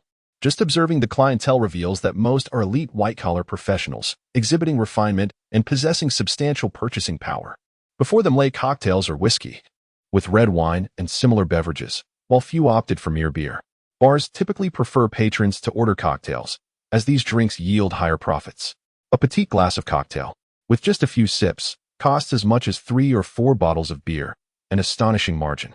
In any case, when Zhang Yang visits, he never orders such drinks as long as he is footing the bill. Even though the bar's beer is sold at premium prices, it only reaches double the cost found outside. For instance, a metallic bottle that retails for just over 10 yuan outside is priced at 25 yuan here. Moreover, tips for the performers also contribute to profits, with the bar taking a cut of the amounts given, which constitutes their net income. However, it is said that Thixi takes a modest commission of only 20%. Naturally, the performers who gain entry here are all exceptionally skilled, as those of lesser talent are deemed unworthy by Quan Jintang. Sipping his beer and listening to the music, Zhang Yang discreetly observed the patrons of the bar, as well as the staircase leading to the upper floor in the corner. According to police reports, a hidden door lies behind that staircase. Zhang Yang was well aware that this staircase was reserved for internal personnel, whereas guests could access the staircase adjacent to the bar. After sitting idly for half an hour, having consumed only a little more than half a bottle of beer, a waiter clad in a black shirt and wearing an earpiece approached Zhang Yang respectfully, saying, "Brother Tang requests your presence upstairs." A glance at the tattoo on the waiter's wrist revealed to Zhang Yang that this individual was one of the bar's enforcers. Not all staff were enforcers. There were also young recruits and female servers. "Brother Tang is looking for me?" "Very well." Nodding in acquiescence, Zhang Yang did not decline and pulled out his phone to settle the bill. "Brother Tang has stated that your expenses for today are waived." "How generous." "In that case, I shall not hold back." Saving 25 yuan was quite beneficial, enough for the taxi fare home. Following the waiter to the staircase in the corner, 2 security personnel stationed there glanced at Zhang Yang. After an exchange of looks with the guide, they stepped aside, ascending to the 3rd floor without interruption. Zhang Yang encountered 2 burly security guards equipped with scanners, who conducted a thorough scan of him before granting entry. The security measures were rather stringent. Zhang Yang thought to himself with a slight smirk. He had not experienced such treatment during his previous visit. Navigating the familiar path to the grand double wooden doors, he knocked, and they swung open to reveal an office adorned entirely with solid wood furnishings, sprawling over 100 square meters. To the left upon entering was a bar counter, behind which stood an extensive wall of shelves stocked with a plethora of spirits. From beer and foreign liquors to premium domestic baijiu, the selection was impressive. Behind the bar stood a young man with a buzz cut, likely the bartender. "Yang, come here." Following the voice, Zhang Yang turned to see a middle-aged man in a floral shirt, 2 buttons undone, and a gold chain around his neck, waving him over with a smile. This man was Tang Jin, the owner of the Thixi bar, known for his audacious reputation. Chapter 11. Clues, Guns. And being followed with a serene smile adorning his face, Zhang Yang slightly bowed in greeting before discreetly glancing at the 3 individuals seated upon the leather sofa. Upon seeing them, a plethora of information surged through his mind, leaving him astonished internally while maintaining an impassive expression.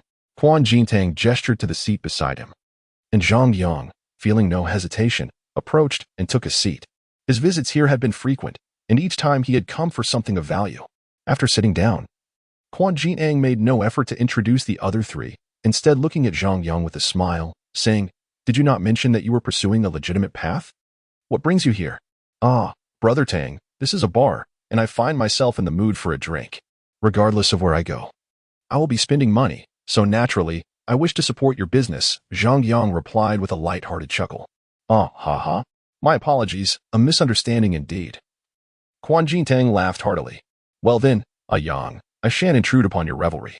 Go enjoy your drinks. Today, your expenses are entirely on me. I shall ensure it is arranged." Since Zhang Yang was not present for business, there was no need to linger. "Thank you, Brother Tang. I shall take my leave now." "Very well.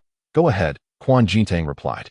Watching Zhang Yang exit, the security personnel closed the door behind him, and only then did Quan Jintang turn his attention back to the 3 individuals. Before he could speak, the middle-aged man with graying hair inquired, "Boss Tang, who is this young brother?" "He is one of our own, though he has since turned to legitimate endeavors," Quan Jintang explained with a wave of his hand. "Oh? If he is not aligned with us and not collaborating, it seems a bit irregular for Boss Tang to have him come and observe our affairs," the man remarked, a glint of intrigue in his eyes. At these words, the smile on Quan Jintang's face faded. Leaning back against the sofa, he took a puff from his cigar, allowing several moments to pass before he replied, I summoned you here to carry out a task, not to offer unsolicited advice.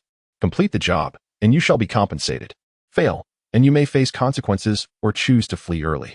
How I conduct my business is not for you to dictate. Otherwise, I can easily find others to take your place. A flicker of apprehension crossed the graying man's eyes. Yet he cast a wary glance towards the bartender stationed not far behind the bar. Finally, he nodded and said, "My apologies, Boss Tang. I was merely concerned about potentially jeopardizing your affairs. I meant no offense."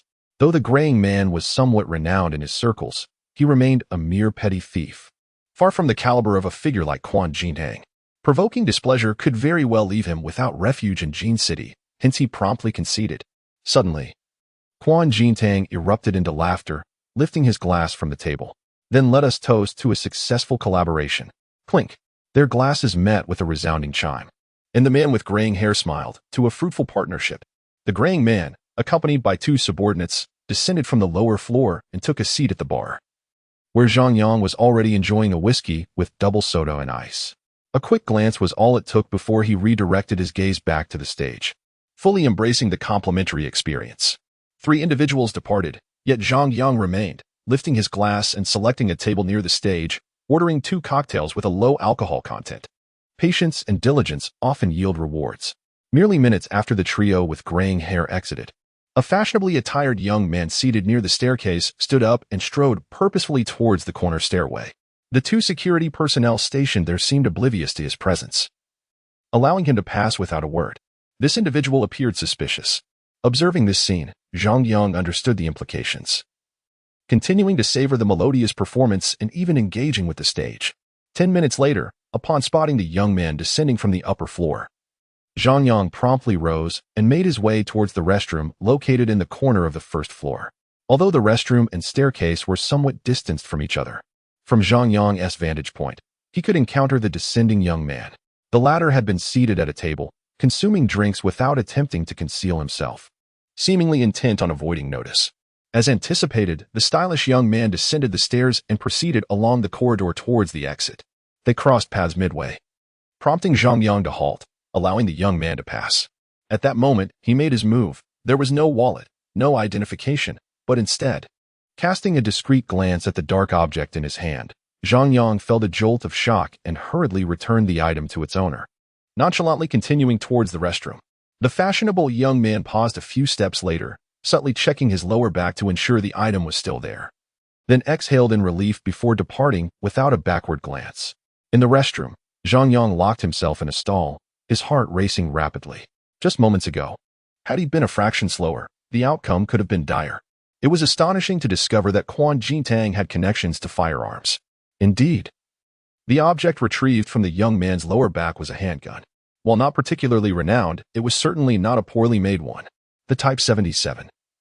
A standard issue pistol that had nearly been phased out by military and police forces. Despite being supplanted by newer models, the Type 77's close-range potency remained formidable, compact, and concealable.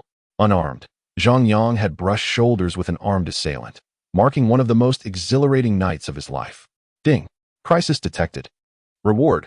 Personal space increased by 1 cubic meter. Zhang Yang. The system is late again. After calming himself, he finished up and exited the restroom, only to encounter a security guard in black scrutinizing him with a discerning gaze. Zhang Yang's heart skipped a beat, but he quickly donned a smile, stepped aside, washed his hands, and left. After another half hour of sitting without drinking, he checked his phone for the time and decided to leave Thick C. He hailed a rideshare car to return to his residence. Once he alighted and waited for the vehicle to depart, he retrieved his phone and made a call. The call connected swiftly. Zhang Yang. Team Leader Zhou, I have made a discovery. Tomorrow, you shall come to the office. Understood. After hanging up the phone, Zhang Yang returned home, took a shower, and went to bed. The following morning, he arose early, ran for an hour, and after tidying himself up, he departed with his keys in hand. Outside his residential complex, he indulged in a bowl of beef noodles and enjoyed a complimentary bowl of soy milk. Once he finished his meal, he walked to the bus station. After riding for 2 stops, he alighted, took a leisurely stroll, and positioned himself by the roadside, preparing to hail a taxi. To his astonishment, as he instinctively glanced towards the street, a wave of cold sweat erupted down his back.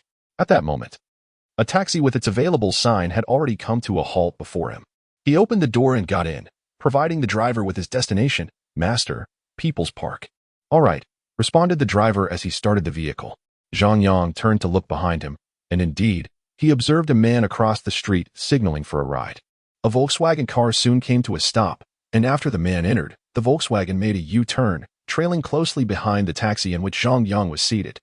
At that moment, Zhang Yang was 100% certain that he was being followed. Chapter 12. Thunderous measures. Mr. Hua retrieved his mobile phone, while Zhang Yang, apprehensive, dared not make a call. He cast a fleeting glance at the driver and discreetly sent a message to Zhou Jun. "Captain Zhou, I am being followed. Let us change the meeting place." After dispatching the message, Zhang Yang feigned calmness and turned his gaze towards the window. His phone buzzed, and upon checking, he saw Zhou Jun's response. "Do you require assistance? Inform me of your location, and I shall come immediately with backup." This reply warmed Zhang Yang's heart, and he simply responded with 2 words, "No need." After sending the message, he deleted it and swiftly removed the contact information for Zhou Jun from his phone. With these actions completed, Zhang Yang finally felt a sense of relief. They arrived at People's Park. Alighting from the vehicle, he merged into the throngs of pedestrians. Noting that indeed, the pursuers had followed him, and their numbers had doubled, Zhang Yang avoided the less crowded areas and decisively made his way to the Crane Song Tea House. Although it was still before 9 in the morning, the tea house was already bustling with patrons. Finding a shaded spot, he ordered a cup of covered tea along with a pack of sunflower seeds and peanuts, then settled in. Disregarding the situation, the tea house was crowded. Even if his pursuers intended to act, this would not be their chosen venue. Moreover, he was not afraid of close encounters. His only concern was whether these individuals were armed. The adage states that a gun is swift beyond 7 paces, yet within that distance, it strikes both swiftly and accurately. Regardless of one's martial prowess, the formidable power of firearms is to be feared. Thankfully, firearms are prohibited in the country, and shooting incidents are treated as major crimes. As long as the 2 following him were not foolish, they would be unlikely to draw a weapon in such a bustling area. 2 hours elapsed, and the 2 pursuers sat at a tea table over 10 meters away from Zhang Yang, feigning conversation while keeping an eye on their target. At 11:13 a.m., one of them received a phone call and rose to move towards the rear. A familiar figure caught Zhang Yang's eye, and upon recognizing him, his anxiety diminished significantly. This individual was the one who had sat to the right of the grizzled man in the office of Quan Jintang the previous evening. This implied that the ones tracking him were likely under the command of the grizzled man, known as Mr. Hua. Zhang Yang had no doubt that Mr. Hua's subordinates were formidable, but he was skeptical about their possession of firearms. After all, they were merely the heads of a gang of thieves. Despite their strength and number of underlings, they were still inferior to true underground organizations. Such individuals could not even measure up to Quan Jintang. Seeing the main figure eased Zhang Yang's tension considerably. He drained the tea from his cup and rose, making his way towards a small hill across from the park's pond. Noticing Zhang Yang's movement, the 3 pursuers hastily followed suit.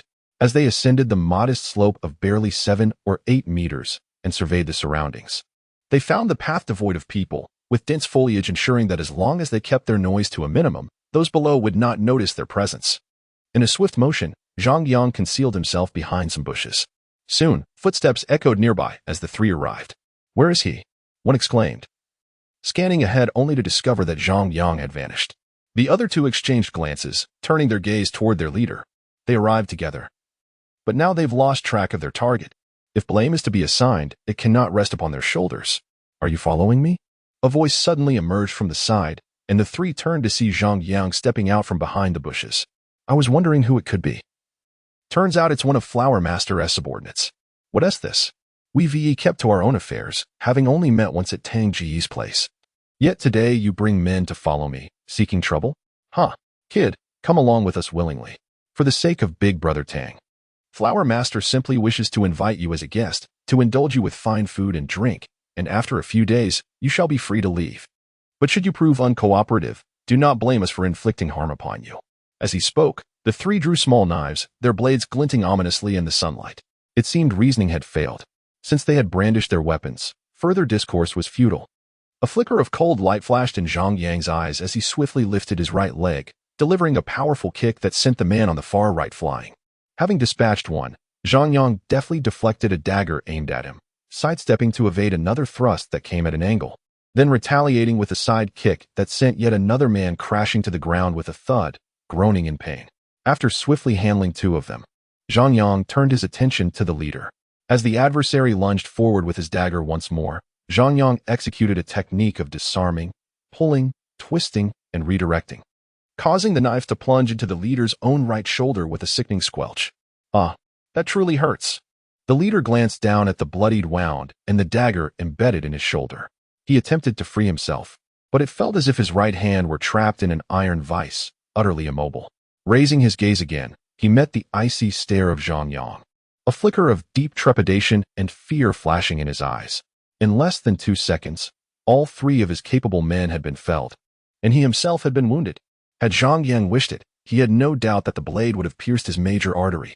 Return to Flower Master and convey this. He may tread his own path, while I traverse mine. Let us not provoke one another. Should there be a next time, he ought to be wary of the consequences. With that, he exerted a powerful push, causing the leader to stagger backward and fall to the ground. When he looked up again, he saw only Zhang Yang's retreating silhouette. The leader's eyes widened in horror, instantly extinguishing any lingering thoughts of resistance.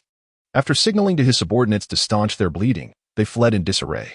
In the northern part of the city, at Flower Master's stronghold, he watched as his subordinate received treatment for his wound, his expression dark and brooding as he smoked a cigarette. One of his right-hand men, Shizai, cast a glance at his comrade, a fleeting smirk of schadenfreude crossing his face before he leaned closer to whisper, "Flower Master, it seems that Gongzi has fallen. Shall we continue? Continue? You dare?" Flower Master's 2 remarks made Shizai retract his neck. He was quick-witted and skilled, adept at earning money, while Gongzi, though not particularly bright, possessed formidable strength. Thus, he either served as an enforcer or engaged in schemes such as con jobs. The 2, as Flower Master's right-hand men, each had their designated roles. Now, even the most skilled of fighters, Gongzi, has fallen without a trace of resistance, easily overpowered in a 1-against-3 confrontation. He merely serves as a pawn in this game. The sound of high heels echoed, and a young woman entered, clad in ultra-short denim shorts and a spaghetti strap top, her long hair cascading down her shoulders. She cast a disdainful glance at Gongzi before turning her attention to Master Hua, Godfather. Those 2 useless ones have been sent to the hospital. Upon examination, one has 3 broken ribs and the other 4, but thankfully, none have pierced any internal organs. They will only require hospitalization for treatment. Ah, still so beautiful and considerate, Master Hua remarked, a slight smile gracing his face upon seeing the woman. After a brief pause for contemplation, he declared loudly, "Arrange for the best medical care for them, and send someone to look after them. I will cover the medical expenses." This statement was directed at his subordinates outside. If those who worked for him were injured without receiving treatment, their loyalty would wane, and maintaining the team would become increasingly difficult. "Understood, Godfather," the woman replied, moving closer. Once she approached, Master Hua lowered his voice and instructed, "Deliver 50,000 yuan to them, and say it was a misunderstanding. We must part as friends." "Got it, Godfather. I will take care of it immediately." "Very well. Off you go." Chapter 13. The meeting and the reward. As the saying goes, those who understand the times are wise. Although Master Hua is aging, he is still aware that it is better to resolve enmities than to exacerbate them. He acknowledges that his previous decision to send Gongzi and others to invite Zhang Yang for a brief stay was somewhat rash. Fortunately, the enmity was not irreparable, and it was his own people who suffered the consequences. It is best to transform a fierce adversary into an ally, and the sum of 50,000 is his gesture of goodwill. On this side, Master Hua's intentions remain unknown to Zhang Yang, who pays them no mind. After dismissing the 3 men, he exited through a side gate of the park and hailed a cab to return to the precinct. Upon arriving at the precinct, he was met by Shoujun, who awaited him at the entrance of the Criminal Investigation Unit. "How did it go? Everything all right?" Shoujun inquired. "Everything is fine." Zhang Yang replied with a shake of his head. "Good." The 2 entered the conference room, and just as they settled in, Lu Changshan and a female officer clad in jeans and a gray t-shirt walked in.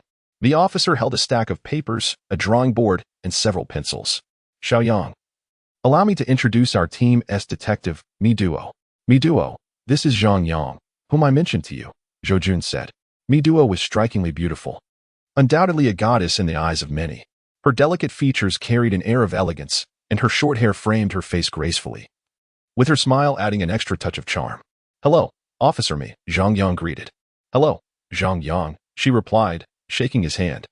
Zhang Yang could distinctly feel the calluses on her palm, and the gun holster at her lower back indicated that she was no mere ornament. Let us discuss the situation, Zhou Jun urged as they took their seats. Not so fast. I will draw first, Zhang Yang responded, with the room enveloped in silence. Only the soft rustle of Zhang Yang's pencil against the paper could be heard. Within mere minutes, a lifelike portrait emerged, resembling a photograph. Mi Duo's eyes widened with curiosity as she observed the young artist before her. She had reviewed Zhang Yang's files. While he was not a notorious criminal, he had engaged in petty theft as a means of survival. Had she encountered him previously, she would have surely executed a shoulder throw and delivered a beating. However, in a brief span of time, he had transformed. Not only was he now on the straight and narrow, earning a living through honest work, which he had done before, but he also possessed an extraordinary talent for drawing. A little over 10 minutes later, sketches were completed and laid out on the table. Setting down his drawing board and pencils, Zhang Yang began his explanation. Last night, I visited the Hohai bar and happened to encounter these three individuals.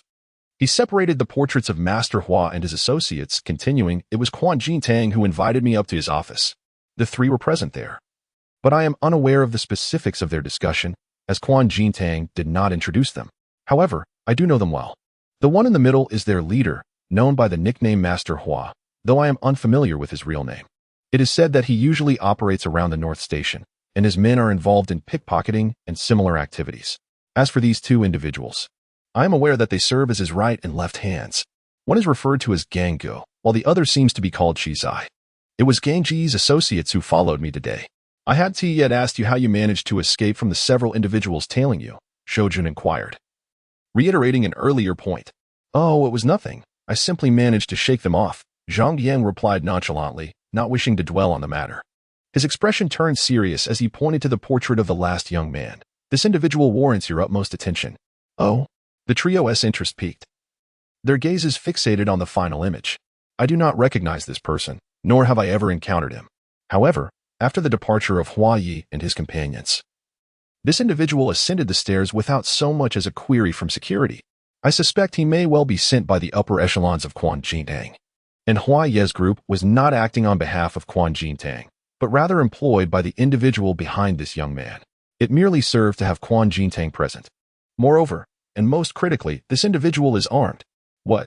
The revelation of the presence of a firearm left Zhou Jun and his companions astounded, their heads snapping up to scrutinize Zhang Yang, seeking to discern whether he was jesting. I assure you, I am not jesting, Zhang Yang replied soberly, shaking his head.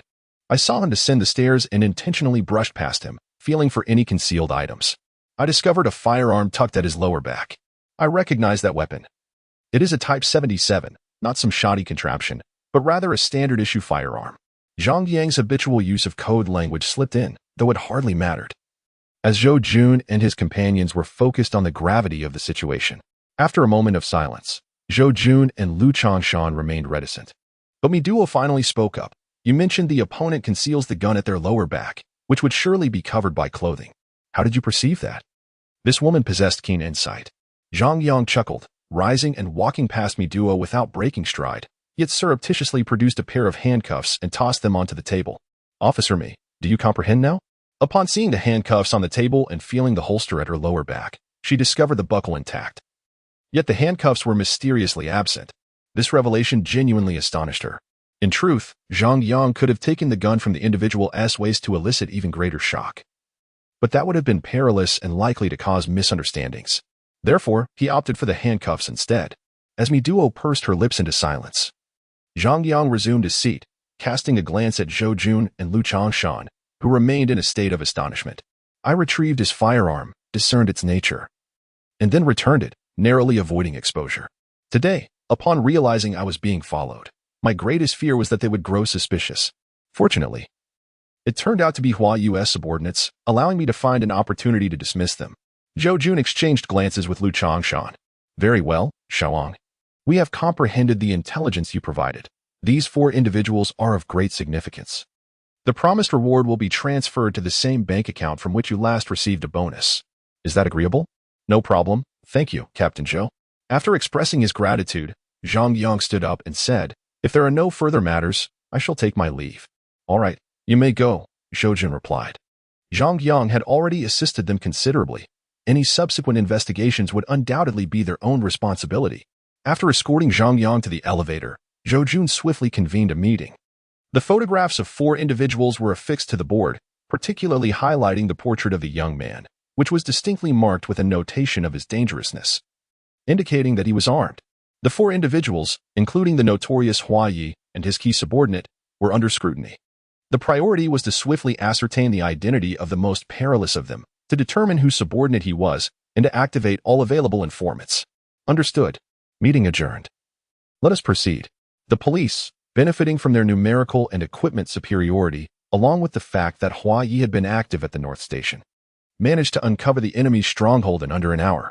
Subsequently, several teams of detectives followed up and established surveillance points in the vicinity. Additionally, informants were dispatched to the Hohai bar owned by Quan Jintang to keep watch, both to monitor Quan Jintang and to see if they could track the armed young gunman. Chapter 14. Apology and Abduction. Uncertain about the police's arrangements, Zhang Yang hailed a taxi and arrived at the entrance of the residential complex. As he entered and descended to the ground floor, he was greeted by a radiant smile from a stunning woman carrying a handbag at the entrance. Zhang Yang paused, taking in the sight of this enchanting figure clad in ultra-short denim shorts and a crop top, her sunglasses accentuating her allure. He quickly ascertained he did not recognize her and turned his gaze away, preparing to swipe his card to enter. Mr. Zhang. Zhang Yang halted his actions and turned back. Do we know each other? I'm here on behalf of Master Hua. At her words, Zhang Yang's eyes narrowed. Oh? Does Master Hua have further instructions? The tone of his response dripped with sarcasm. Zhao Meili, undeterred, removed her sunglasses and tossed her hair back, extending a delicate hand. I am Zhao Meili. Master Hua is my godfather, and he has sent me to express his apologies.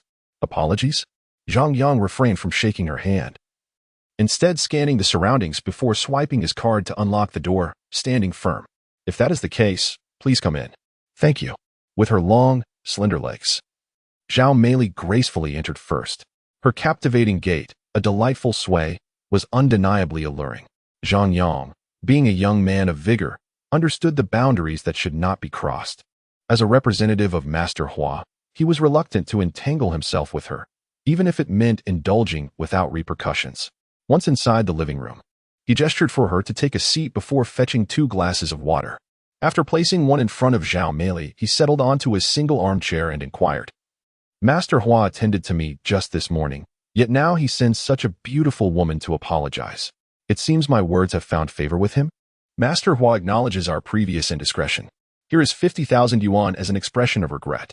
If Mr. Zhang has any further grievances, please voice them, and we shall endeavor to accommodate.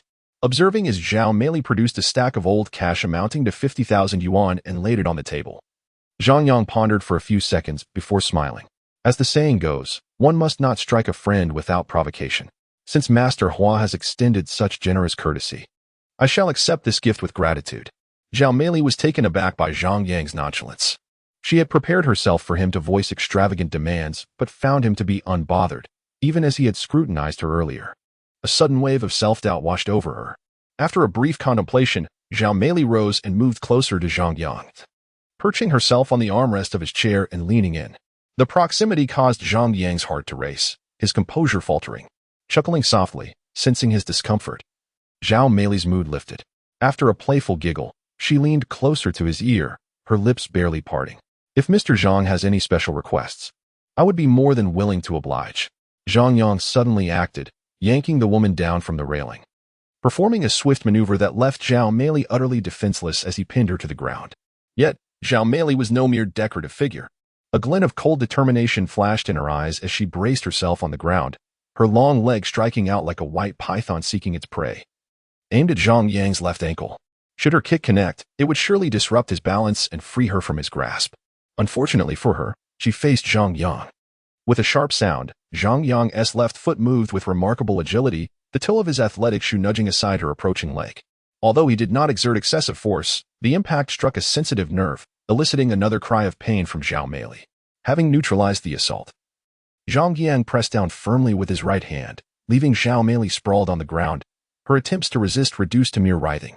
While I might indulge in the pleasures of the flesh, I maintain my standards and am not desperate enough to entertain the likes of a viperous beauty. Thus, I suggest you stow away your ulterior motives. I find them exceedingly unappealing.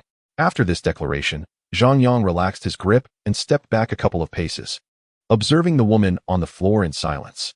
Zhao Meili remained still for a few seconds before her shoulders began to shake. Just as Zhang Yang assumed he had brought her to tears, a muffled laughter emerged.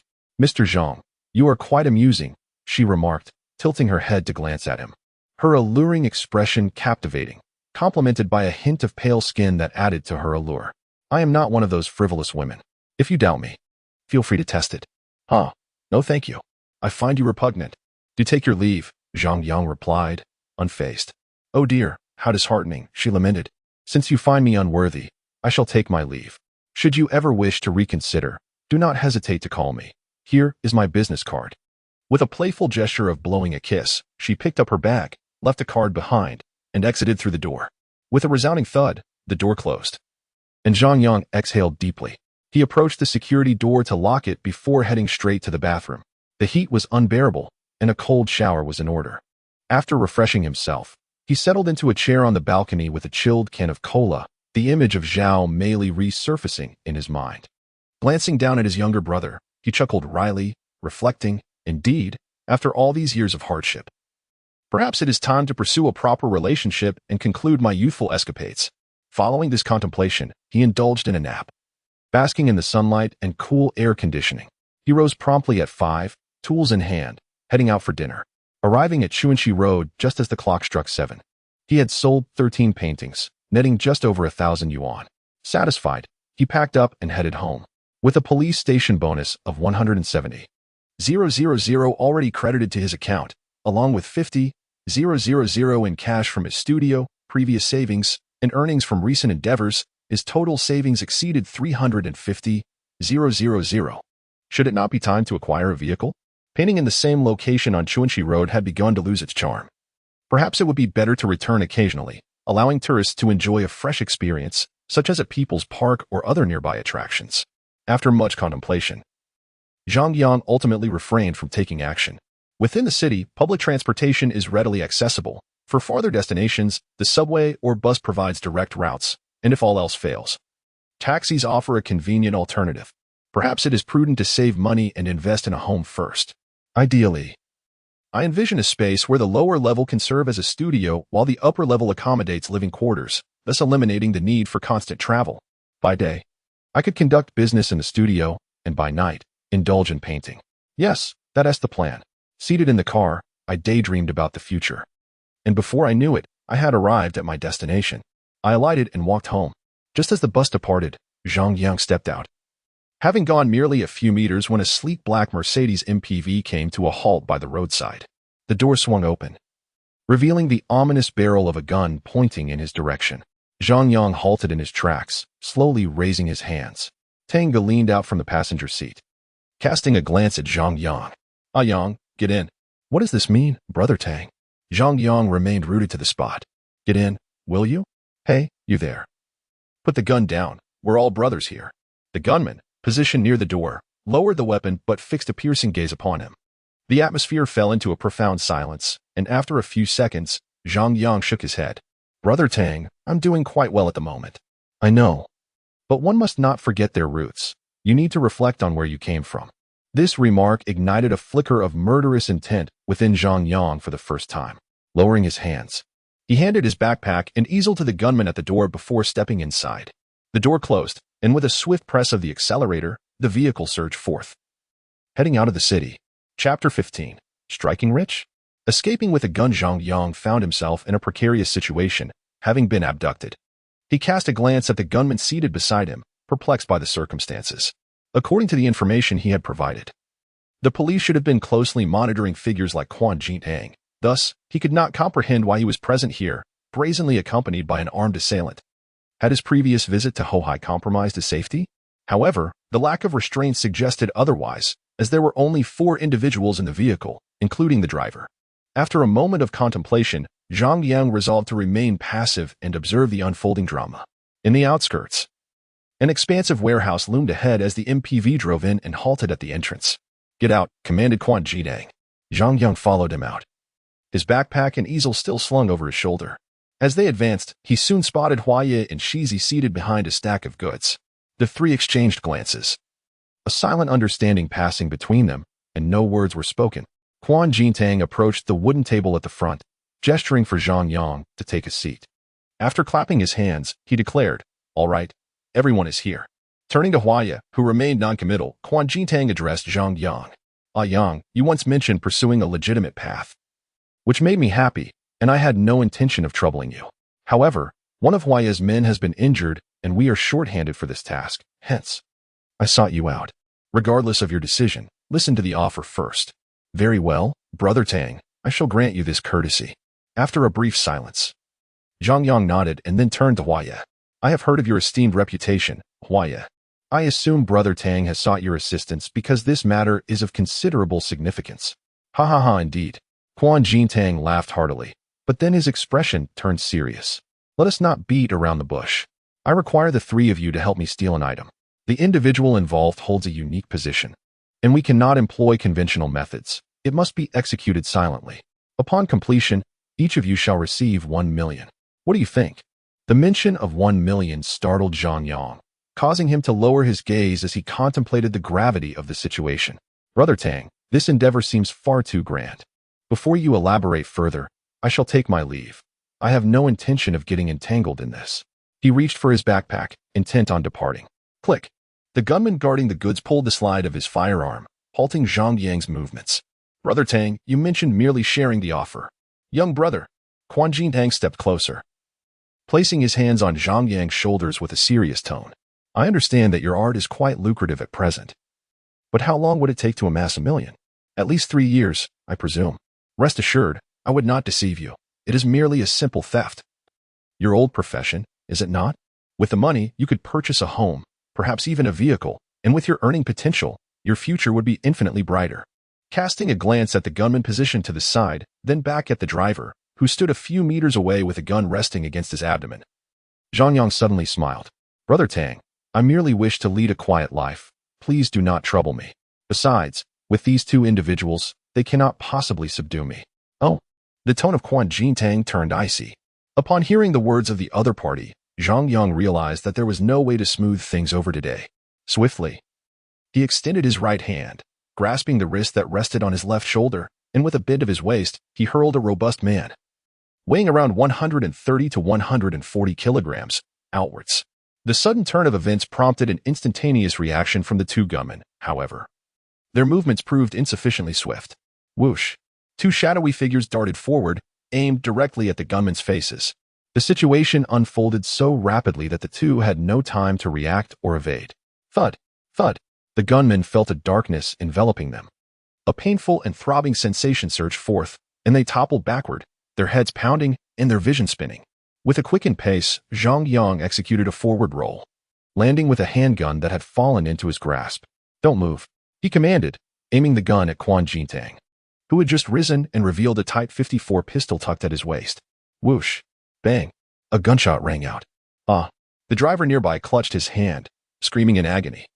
A careless shot had rendered the gunman's right hand useless as the bullet pierced through his palm, leaving a gaping hole. The gun's muzzle swung back towards Quan Jintang and the others present, freezing them in place, paralyzed by fear. "Brother Tang, whatever dealings you have, I neither wish to involve myself nor concern myself with. Consider this an instance where I was never here. Oh, and I shall take these 2 guns with me. Do not trouble me, or anyone will have to bear the consequences." He approached, retrieved the second firearm, and searched the 2 men, acquiring a 7-round magazine from each. With his bag slung over his shoulder, Zhang Yang turned to leave, deliberately ignoring the firearm on Quan Jintang's person. As he took a few steps, Zhang Yang suddenly pivoted. "I have a strong aversion to being threatened. This is the first and last time." Silence enveloped the warehouse for a considerable while. Flower Master and Snake Boy exchanged glances, both reading fear in each other's eyes, yet also relieved that they had not acted foolishly and had promptly offered apologies. Otherwise, as mere pawns, they would not even be enough to warrant a mere finger from Zhang Yang. The precision and decisiveness with which Zhang Yang had shot through a palm appeared far from that of a novice. Rather, he resembled a seasoned marksman. They were merely trying to make a living in the underworld. There was no need to cross paths with someone of his caliber. Quan Jintang was equally astounded. Among those present, he had interacted with Zhang Yang the most and believed he understood him best. Yet, it was clear now that he knew nothing about this young man. Not only had the opponent effortlessly shot through someone's palm from a distance of 7 to 8 meters, but the strength demonstrated in tossing him aside and swiftly subduing his two subordinates presented a stark contrast to the impression he once held of the youth. Returning to his senses, the few who had been shocked turned their gaze towards the warehouse entrance, where Zhang Yang had long since departed. With a grim expression, Quan Jintang looked at one subordinate who lay unconscious and another who clutched his hand in agony, feeling a wave of frustration wash over him. Had he known better, he would never have sought out this young man. Pulling out his phone, he dialed a number and stepped aside to speak. "Hello, Tongzi. Uncle, it's me. Could you grant me a few more days? What is going on?" On the other end of the line, the once warm enthusiasm had dissipated, replaced by a chilling voice that caused Quan Jintang to involuntarily bend at the waist. "Uncle, the main issue is that we are shorthanded here." The person we had lined up encountered an unexpected incident. A heavy silence ensued on the other end, and beads of cold sweat began to gather on Quan Jintang's forehead, cascading down his cheeks and splattering onto the ground in a shattering silence. "Time is not the issue. But since you have sent someone, I will dispatch someone over. The items must be secured. Otherwise, before I step in, you might as well prepare for the aftermath." Yes, uncle, I will definitely." The call was abruptly terminated. Taking a deep breath and wiping the cold sweat from his brow, Quan Jintang straightened his attire and returned to his desk. The matter had been resolved. Someone from above would be sent for support. "Brother Hua, please continue with the arrangements. Furthermore, today's events must remain confidential. If any whispers escape, it will not be my life at stake." The cries ceased, and the driver nodded, baring his teeth in agreement. Brother Hua and Snake Boy were naturally reluctant to meddle, as Quan Jintang's words resonated perfectly with their sentiments. As for the one still unconscious, arrangements would be made, relieving the two of any concern. "Very well, Boss Tang. In that case, we shall proceed with our preparations." "Indeed, go ahead. That individual will come to report to you tomorrow." Chapter 16. Anger directed at Zhou Zhang Yang's speculation on the other side. Zhang Yang, who had already boarded the car, dialed Zhou Jun's number with a sullen expression. "Hello, Xiao Yang. I'm quite busy at the moment." "What is it?" "Captain Zhou, you must be preoccupied with locating Hua Yi and Quan Jintang, correct?" Zhang Yang interjected rudely, his tone exceedingly brusque. He was genuinely infuriated. After divulging everyone's information to Zhou, he had not anticipated that their so-called surveillance would be utterly ineffectual, allowing the adversaries to confront him directly. They even resorted to gunfire. Were it not for his own prowess, he would have been forced to tread down a perilous path once more, possibly even a road of no return. Just as his once promising life appeared to glimmer with hope, it had nearly been extinguished. How could he not be enraged? On the other end of the line, Zhou fell silent. They were indeed searching for Quan Jintang and his associates. After arranging personnel for surveillance in the afternoon, they had not spotted any sign of their targets until nightfall, which caused Zhou to furrow his brow. Subsequently, he dispatched undercover agents for reconnaissance. However, they discovered that Hua Yu and Shi Zai were missing, and only Gang Zi remained at their stronghold in the north of the city. As for the Hohai bar, after consulting an informant, they learned that the individuals had quietly departed the bar long before the police action, their whereabouts unknown. Now, they were scouring the city for traces of these three individuals. "Have you encountered them?" "Not entirely foolish. Just a short while ago, they pressed a gun against my head, demanding I join them. Were it not for my skills, I would have been shot and unable to escape. Who knows what predicament I would be in now." "Captain Zhou, this is the second time this has occurred. When will your intelligence become more accurate and your actions more swift?" Zhou felt a flush of embarrassment wash over him. "My apologies, Xiao Yang. When we arranged our operation, Quan Jintang and his associates had already fled. We have yet to locate them. You mentioned you saw them. Where are they? Inform me at once so I can send someone over immediately." "Captain Zhou, are you hoping for them to discover my collaboration with you? Do you want me to be ambushed next time I walk down the street? Inform you of their location? Bring your men over? What are you thinking?" Zhang Yang erupted in anger. He was astonished that this captain would utter such foolish words. Or perhaps his desire to solve the case had reached a point of recklessness regarding his own safety? Contemplating this, Zhang Yang pondered another question. Logically speaking, if Quan Jintang's subordinates were armed and his superiors appeared even more formidable, wouldn't it be simpler for them to directly abduct someone rather than resort to such convoluted methods? The only plausible explanation was that the identity of the target was extraordinary. Even Quan Jintang and his backers were reluctant to employ such drastic measures unless absolutely necessary. As he connected the dots, Zhang Yang wondered if Shou Jun might know the adversary's identity. Might he act under pressure? Damn it! Cursing inwardly, Zhang Yang felt an impulse to hang up the call. Ah, Xiao Yang, it's my oversight. Where are you? Do you require my assistance? Never mind. I have something to discuss with you. Meet me at the Orchid Pavilion. I shall await your arrival there. Could you possibly come by the precinct? I will wait for you for 30 minutes, and then I shall not linger. With that, Zhang Yang abruptly terminated the call. Such habits are born of indulgence. After alighting from the vehicle in front of the Orchid Pavilion and watching the ride depart, Zhang Yang turned and crossed the bridge, entering the 100 Flowers Pool Park. Yet, he did not venture far, instead choosing to conceal himself behind a landscape tree on this side of the bridge. From this vantage point, he could clearly observe the scene near the Orchid Pavilion across the river, while remaining unseen from that side. After only a few minutes, a Volkswagen sedan came to a halt, and Shou Jun emerged from the rear seat, standing by the roadside in anticipation. Zhang Yang surveyed the surroundings and discreetly messaged Shou Jun. Across the way, one person is approaching. Upon receiving the message, Shou Jun glanced toward the dimly lit park, hesitating for a few seconds before making his way across the bridge. Watching Shou Jun cross, Zhang Yang remained silent and did not reveal himself immediately, waiting several minutes instead. Shou Jun attempted to call 2 or 3 times, but Zhang Yang had silenced his phone, remaining oblivious to his presence a mere few meters away. At last, assured there were no complications, Zhang Yang whistled. Noticing him, Shou Jun turned and walked directly inside. Zhang Yang's sudden movement caused Shou Jun to pause momentarily, but years of experience in criminal investigation prompted him to assess his surroundings before hastily following suit. After walking several dozen meters, they arrived at an open area with a wall behind them and a large decorative stone nearby, where Zhang Yang finally came to a halt. Lighting a cigarette, he tossed one to Shou Jun as well. After taking a deep drag, he spoke. Today, they invited me to join them in stealing something. I do not know the identity of the item, nor did I inquire, but they offered 1 million each, indicating its significance. Furthermore, Quan Jintang has 2 subordinates, both armed. They were driving a black Mercedes MPV with a local license plate, number 33246. Both Flower Master and Snake Boy are present. They called for me because Flower Master's subordinate, Gongzi, was injured, and I was involved in that. They are short-handed. However, it is evident that Quan Jintang has additional backing, as I have never encountered those 2 armed subordinates before. Having swiftly conveyed the information he had gathered, Zhang Yang took another deep drag of his cigarette.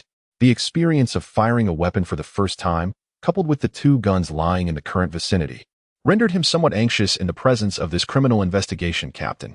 Perhaps it is a lingering effect. Understood, Shou Jun nodded, extinguishing the freshly lit cigarette but underfoot as he prepared to depart. Wait. Shou Jun halted, questioning with his gaze. Such crucial information, and no reward? The bonus requires approval from above before it is dispensed. Currently, Shou Jun felt somewhat awkward. Very well, I shall consider myself unfortunate.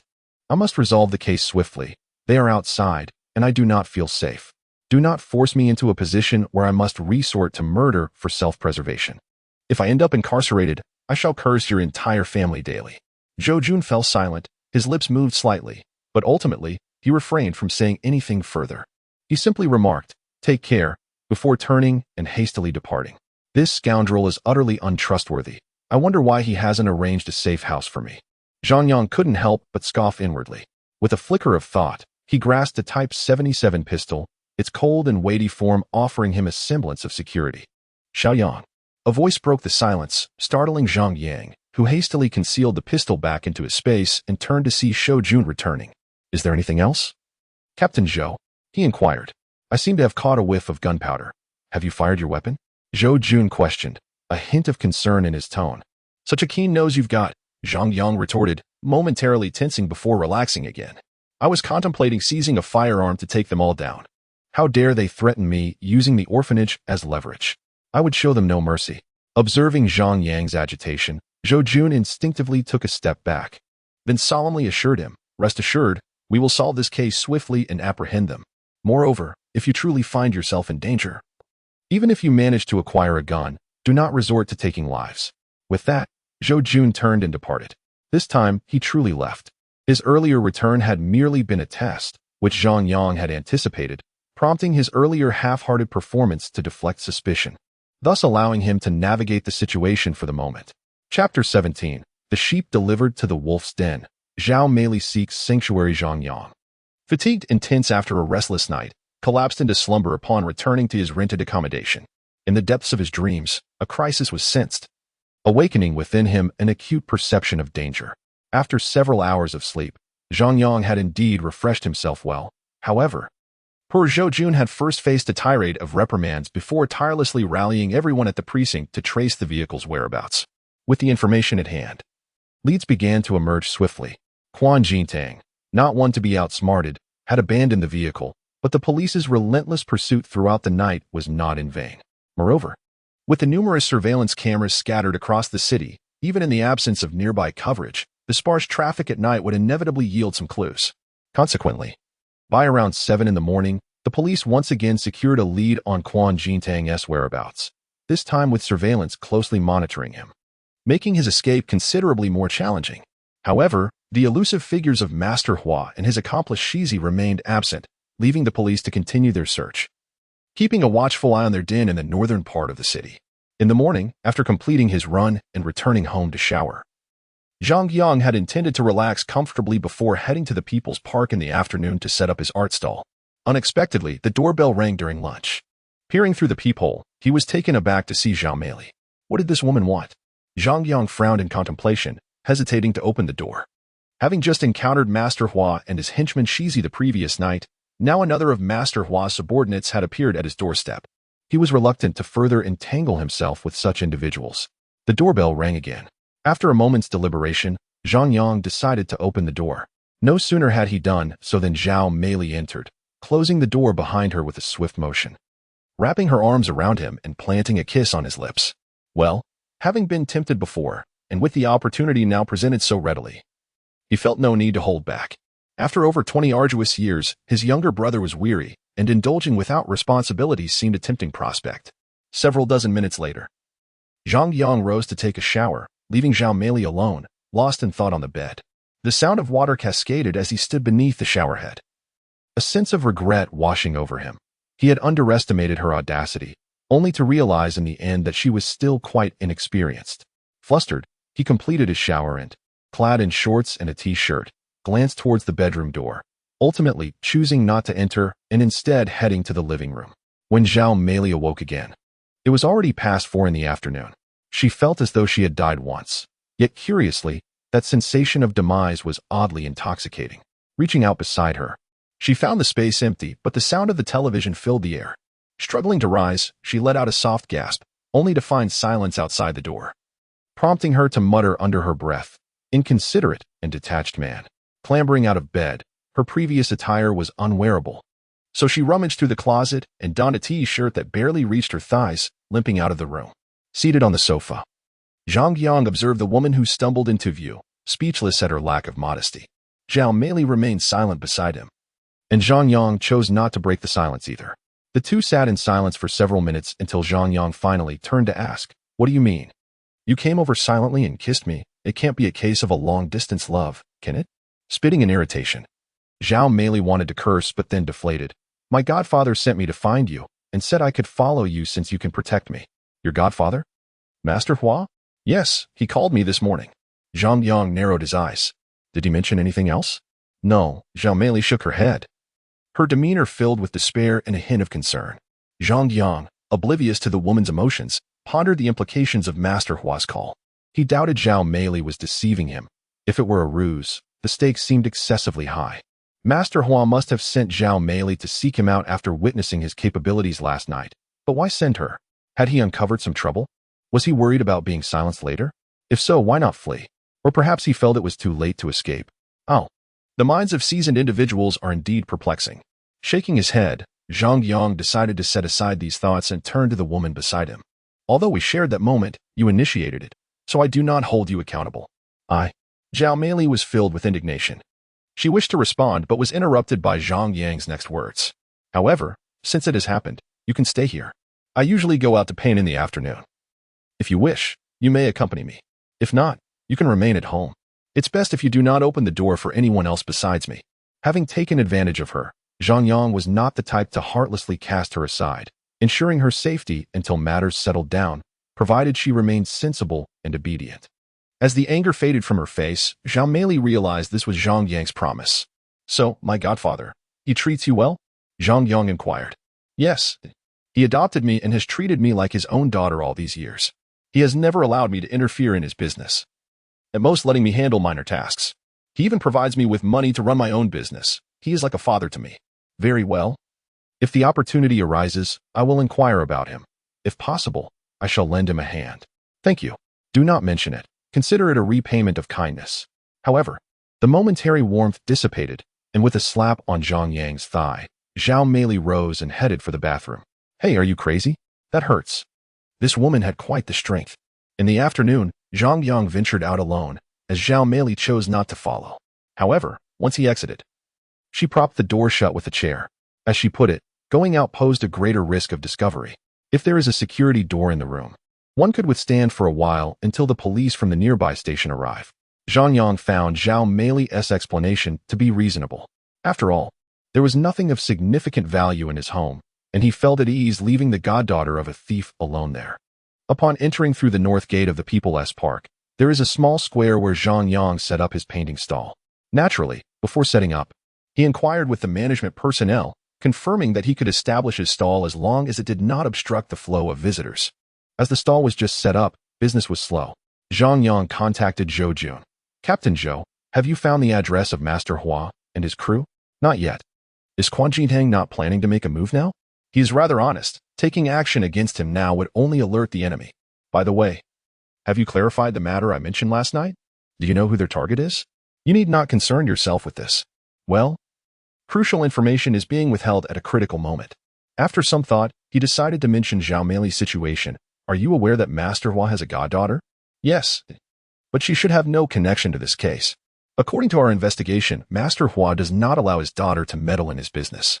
Hearing the police confirmation, Zhang Yang felt somewhat reassured. "Indeed, that aligns with what I know.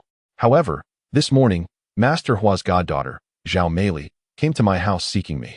She mentioned that her godfather called her this morning, advising her to lay low, and now she is hiding at my place." "Is that so?" This news piqued Zhou Jun's interest. "She's at my home while I am out here selling. Zhao Mei wishes for me to assist her godfather. If you have any progress on your side, please let me know, and I could see if Master Hua might cooperate with your work." "Understood. I have made some progress and will find you shortly." "All right, then. I will return to my business." After hanging up, Zhang Yang put away his phone, raised his head with a smile, and looked at the elderly couple who had come hand in hand to his stall. "Uncle, Auntie, would you like to have a portrait done?" "Young man, is your painting truly as good as what is depicted on the sign next to you?" "Uncle, why not give it a try and see for yourself? If the painting is unsatisfactory, I will refund you." "Very well, we have some free time, dear. Let us have a portrait done. It could be quite amusing." Seeing the elderly woman nodding, Zhang Yang prepared to begin. "All right, Uncle and Auntie, please draw closer together. Yes. Just like that. I will start painting now. Please give me a few minutes, and you may relax in the meantime." With that, Zhang Yang picked up his pencil and began to draw with great focus. Chapter 18. The dark-faced one in an aged residential complex over a kilometer from the North Station, Hua Yu and Shi Zai sought refuge. Along with them was a strikingly handsome young man, clad in casual attire and a loose-fitting t-shirt. Had Zhang Yang and the police been present, they would undoubtedly recognize him as the fashionable youth who had frequented the Ho-Hai bar. The young man sat there, a Type 77 pistol resting beside him. Opposite him, Hua Yi and Shi Zai sat with bowls of instant noodles before them. Once they had finished their meal, the young man retrieved a stack of unfolded papers from his pocket. Shi Zai, with eager attentiveness, pressed down on one corner of the papers with a nearby ashtray, flashing a sycophantic smile at the young man as he glanced their way. Hua Yi observed Shi Zai's behavior, a flicker of melancholy surfacing in his gaze, before he turned his attention to the unfolded blueprint. Without much preamble, the young man pointed to a specific location on the drawing. "This is where the safe is located. Your task is to infiltrate the law firm and extract everything from the safe. I will arrange for your entry into the building. Hua Yi and Shi Zai, you will both go inside, one to retrieve the items, the other to keep watch. I will be stationed outside, providing lookout and transportation support. The time is set for tomorrow evening at 8 o'clock. Our insider will leave the door open for you, and the other party will be occupied with social engagements, ensuring they won't return unexpectedly." "Understood. I will handle it," Hua Yi replied solemnly, nodding in agreement. From this moment on, none of us can leave this apartment, not even to use the restroom or take a shower with the door closed. Is that clear? Absolutely. Shizai was the first to respond. After a brief glance at Shizai, Hua Yu nodded again, his expression neutral as he replied, "At our age, there is nothing to be ashamed of. I'm not afraid of being seen. No issues there." Once everything was confirmed, the young man left the blueprint behind, rising to fetch a sealed bucket of instant noodles from the coffee table before entering the kitchen. Upon their arrival that morning, the young man had confiscated Hua Yi and Shizai's mobile phones. As long as they remained indoors, there was no chance of information leaking. As for the call to his goddaughter, it was conveyed using a secret code known only to the two men, with neither the young man nor Shizai suspecting it was merely a routine conversation. "Uncle, what do you think of my drawing?" the young man inquired. "Very impressive. Young man, you possess remarkable talent. Your skill surpasses that of many of our school's instructors," the elder responded, giving a thumbs up in admiration. "Oh, were you a teacher?" "Indeed, at the Provincial Academy of Fine Arts. However, my expertise lies in calligraphy rather than painting," the elder replied, then inquired, "Which university did you graduate from? What brings you to set up shop here?" "To be honest, uncle, I never attended university. I dropped out of high school after just 6 months. This is merely a personal hobby, and I only know how to sketch." "What a pity," the elder sighed, then smiled again. "Do not underestimate yourself, young man. Although you only sketch, your skill is already quite high. This indicates a natural talent. Keep striving for excellence." "Thank you, uncle and auntie, for your encouragement. I will continue to pursue art." "Indeed, a commendable young man." The elderly couple, holding the painting, departed while engaging in conversation. As soon as they left, a few onlookers could no longer contain their curiosity and approached Zhang Yang, requesting a portrait. Gradually, business began to flourish. After attending to 3 groups of customers, he earned over 1,300, predominantly from middle-aged couples, with a significant number of elderly patrons opting for the most extravagant full-body color portraits priced at 150 each. Among them was a middle-aged couple with a child, who commissioned a family portrait for 450. Subsequently, the activity subdued. Zhang Yang, unperturbed, settled into a folding chair outdoors, observing the passers-by enjoying their stroll. He retrieved his phone and made a call. "Hello, Brother Yang. It's me, Blackface. Any intriguing news on the streets lately? Flower Master and Snake Boy have gone into hiding. If you wish to gather information, you must engage with those in the trade, particularly the nimble fingers of the street thieves. They possess a wealth of information." Blackface was a young acquaintance of his, known for his discretion and loyalty, surpassing many in those respects, as well as being well-informed. Regardless of whether it was hearsay or factual events, he could always recount numerous fascinating tales. Their camaraderie had nearly reached life and death stakes, with Blackface having previously suggested joining him, a proposition Zhang Yang declined. He had no intention of forming a gang. He preferred the stability of independent endeavors, whether in abundance or scarcity, depending on his own capabilities. "Yes, brother, what aspect are you interested in? Are you free now? I've set up a painting stall in the small square by the north gate of People's Park." "Sure, I'm free. I'll be there in 10 minutes. "All right, I'll wait for you." In less than 10 minutes, precisely 8 minutes and 53 seconds after hanging up, Blackface arrived, clad in long sleeves and pants. Upon spotting one another, Zhang Yang waved, and Blackface noticed the illuminated painting stall, quickly acknowledging Zhang Yang with a hand wave as he hastened over. "Brother, have a seat and enjoy some water." He pulled up another folding chair and offered a sealed cup of cold juice from the side. "Thank you, brother." Blackface gratefully accepted the juice and took a hearty sip, having rushed over. "What is the rush?" There was a foreign client over by Quanjai. I followed for a few minutes, but didn't he find an opportunity to engage, so I thought I'd come over first, fearing you might be waiting impatiently." Nodding, Zhang Yang refrained from reproaching him, as he had once relied on this trade for sustenance, and now had no reason to adopt a superior stance. "All right, share some amusing anecdotes."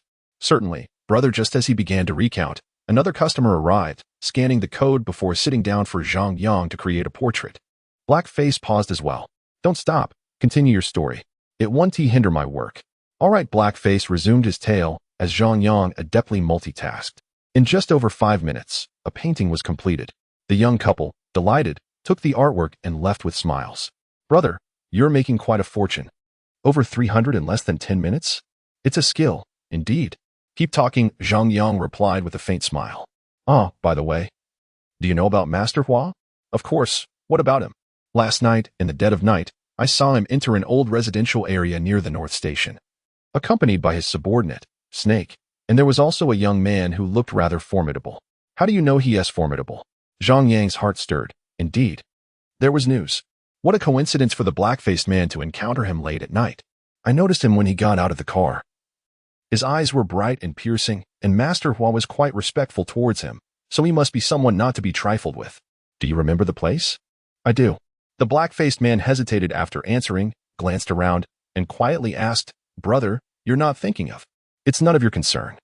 Upon hearing this, the black-faced man understood immediately. All right, brother, you can rest assured. I'll keep my mouth shut. By the way, how much do you earn in a month now? Zhang Yang pondered a question and asked. Oh, don't mention it, brother. It depends on luck. On a good month, I can make around 6,000 or 7,000, but on a bad month, it's less than 3,000. The black-faced man was quick-witted, observant, but lacked a bit of courage and skill, so his income was incomparable to Zhang Yang's. In the past, when he was working, he never earned less than 5,000 a month over the past 2 or 3 years, and there were times when he even broke 10,000. It mainly depended on how low the buyers would press the prices. Have you thought about going straight? Zhang Yang inquired. Upon hearing this question, the black-faced man realized Zhang Yang wanted to help him. Yet, knowing his own circumstances, he grimaced and said, I have thought about it, but brother, I have no skills for your line of work. Who said anything about painting? With a light slap on the back of the head, the black-faced man rubbed his head and grinned. Then brother, just tell me what you want me to do, and I will do it. Just continue to keep a low profile, but don't take action. Instead, gather intelligence for me.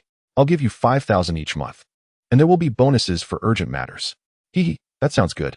Upon hearing this, the black-faced man smiled. This was his old profession, though he had never considered that the information he gathered could be monetarily rewarding. Chapter 19. Finding Master Hua and Surveillance. Upon hearing the lead from Zhang Yang, the dark-faced man did not hesitate to agree. Firstly, it was suggested by his brother, Zhang Yang, whom he trusted.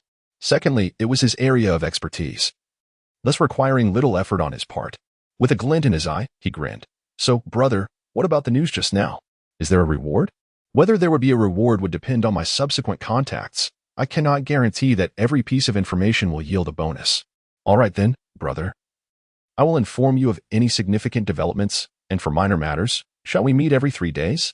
After contemplating, Zhang Yang deemed this plan prudent.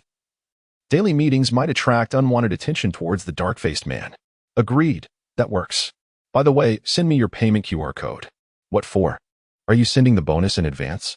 The dark-faced man quipped, yet his hands moved swiftly. After scanning the code, he transferred 7,000. With the end of the month approaching, that accounts for this month and the next, totaling 7,000, with bonuses calculated later. Would you prefer cash or a bank transfer? Brother, let us skip this month. I have enough funds. What's yours is yours. You deserve exactly what you are owed. By the way, have you changed your residence? I have moved, but not far, just 2 neighborhoods away. I'm quite familiar with that area. Good. Familiarity is advantageous. Stay vigilant. If anything seems amiss, give me a call, as I reside nearby. All right, brother, I want to be polite then. Also, let's switch to bank transfers from now on. Cash is inconvenient. Agreed. By the way, help me inquire if there are any significant happenings in the market recently. I'll remember that. The dark-faced man nodded, pausing before adding, brother, there is nothing major on the streets, but recently in Yaqing district, there was an incident involving a stubborn resident who fell while getting up at night to use the restroom, and by the time it was discovered, he had passed away. This matter stirred quite a commotion and seems linked to a local real estate company. Oh, is that so? Zhang Yang felt a stirring intuition that this event might be connected to the undertakings of Master Hua and his associates. This incident occurred over 2 months ago. It seemed that the family had even sought legal counsel, claiming that the old man's death was orchestrated by the developer, but the police investigation yielded no evidence. I see. Zhang Yang nodded, then turned to the dark-faced man. All right, you may return to your duties. Also, provide me with Master Hua's new address. Leave the rest to me. Be careful, brother. Master Hua is no ordinary figure, particularly with that unpredictable individual involved. No worries. The 2 brothers exchanged knowing glances. And after the address was shared, the dark-faced man instinctively scanned the surroundings before rising and exiting the park through another gate. After a while, when the time seemed right, Zhang Yang gathered his painting supplies and departed. Instead of heading toward the subway station, he ventured into a narrow alley. Ensuring the vicinity was clear of both people and surveillance, he discreetly disposed of the items in his possession into a concealed space and retraced his steps, hailing a taxi near the north gate. After providing the address of a community adjacent to Master Hua's residence, he settled into the back seat, deep in contemplation. This time, he intended to keep the acquired information from Gao Jun, opting instead to investigate the situation personally. Perhaps there would be unexpected gains to uncover. Upon arriving at the destination, the impeccably stealthy Zhang Yang effortlessly located a passage, circumventing surveillance to scale the wall into the neighborhood. The surroundings were shrouded in darkness, the old community's streetlights failing to provide any illumination. Ascending directly to the rooftop from the adjacent unit, he surveyed his surroundings before settling into a quiet vigil through the late hours of the night. As the night deepened, he commenced his descent along a premeditated route, meticulously exploring house after house. The dark-faced figure only observed where Master Hua entered which building and unit, remaining oblivious to the specific floor or room number. Fortunately, the building comprised only 6 stories, with 2 apartments on each floor, allowing for a more efficient search. Moving silently, Zhang Yang paused at the east unit on the 3rd floor. Through the gap in the drawn curtains, he spotted Master Hua sitting on the edge of the bed, smoking. After a moment's consideration, he refrained from alerting him, swiftly utilizing the air conditioning unit, protective railings, and protruding concrete ledges, descending to the ground in mere seconds. He then quietly exited the community and hailed a cab to return home. Upon arrival, he opened the door, only to find it unyielding. Just as he prepared to contact Zhao Mei, a voice emanated from within. "Who is it?" "It's me. Open the door." With a sigh of relief, Zhao Mei placed the sharp knife she had been holding on the shoe cabinet and dragged a chair to unlock the security door. She was quite cautious. Observing Zhao Mei, Zhang Yang smiled before heading directly to the bedroom, where he retrieved a set of black long-sleeve shirt and pants, complemented by a pair of lightweight black sneakers. After pondering for a moment, he grabbed a baseball cap from the wardrobe. "Did you drive here?" "I need to pack a bag," Zhang Yang inquired. "Yes," she replied. "What car?" "An Audi Q3. "All right, hand me the keys. I'll take the car." Zhao Mei said nothing and turned to leave.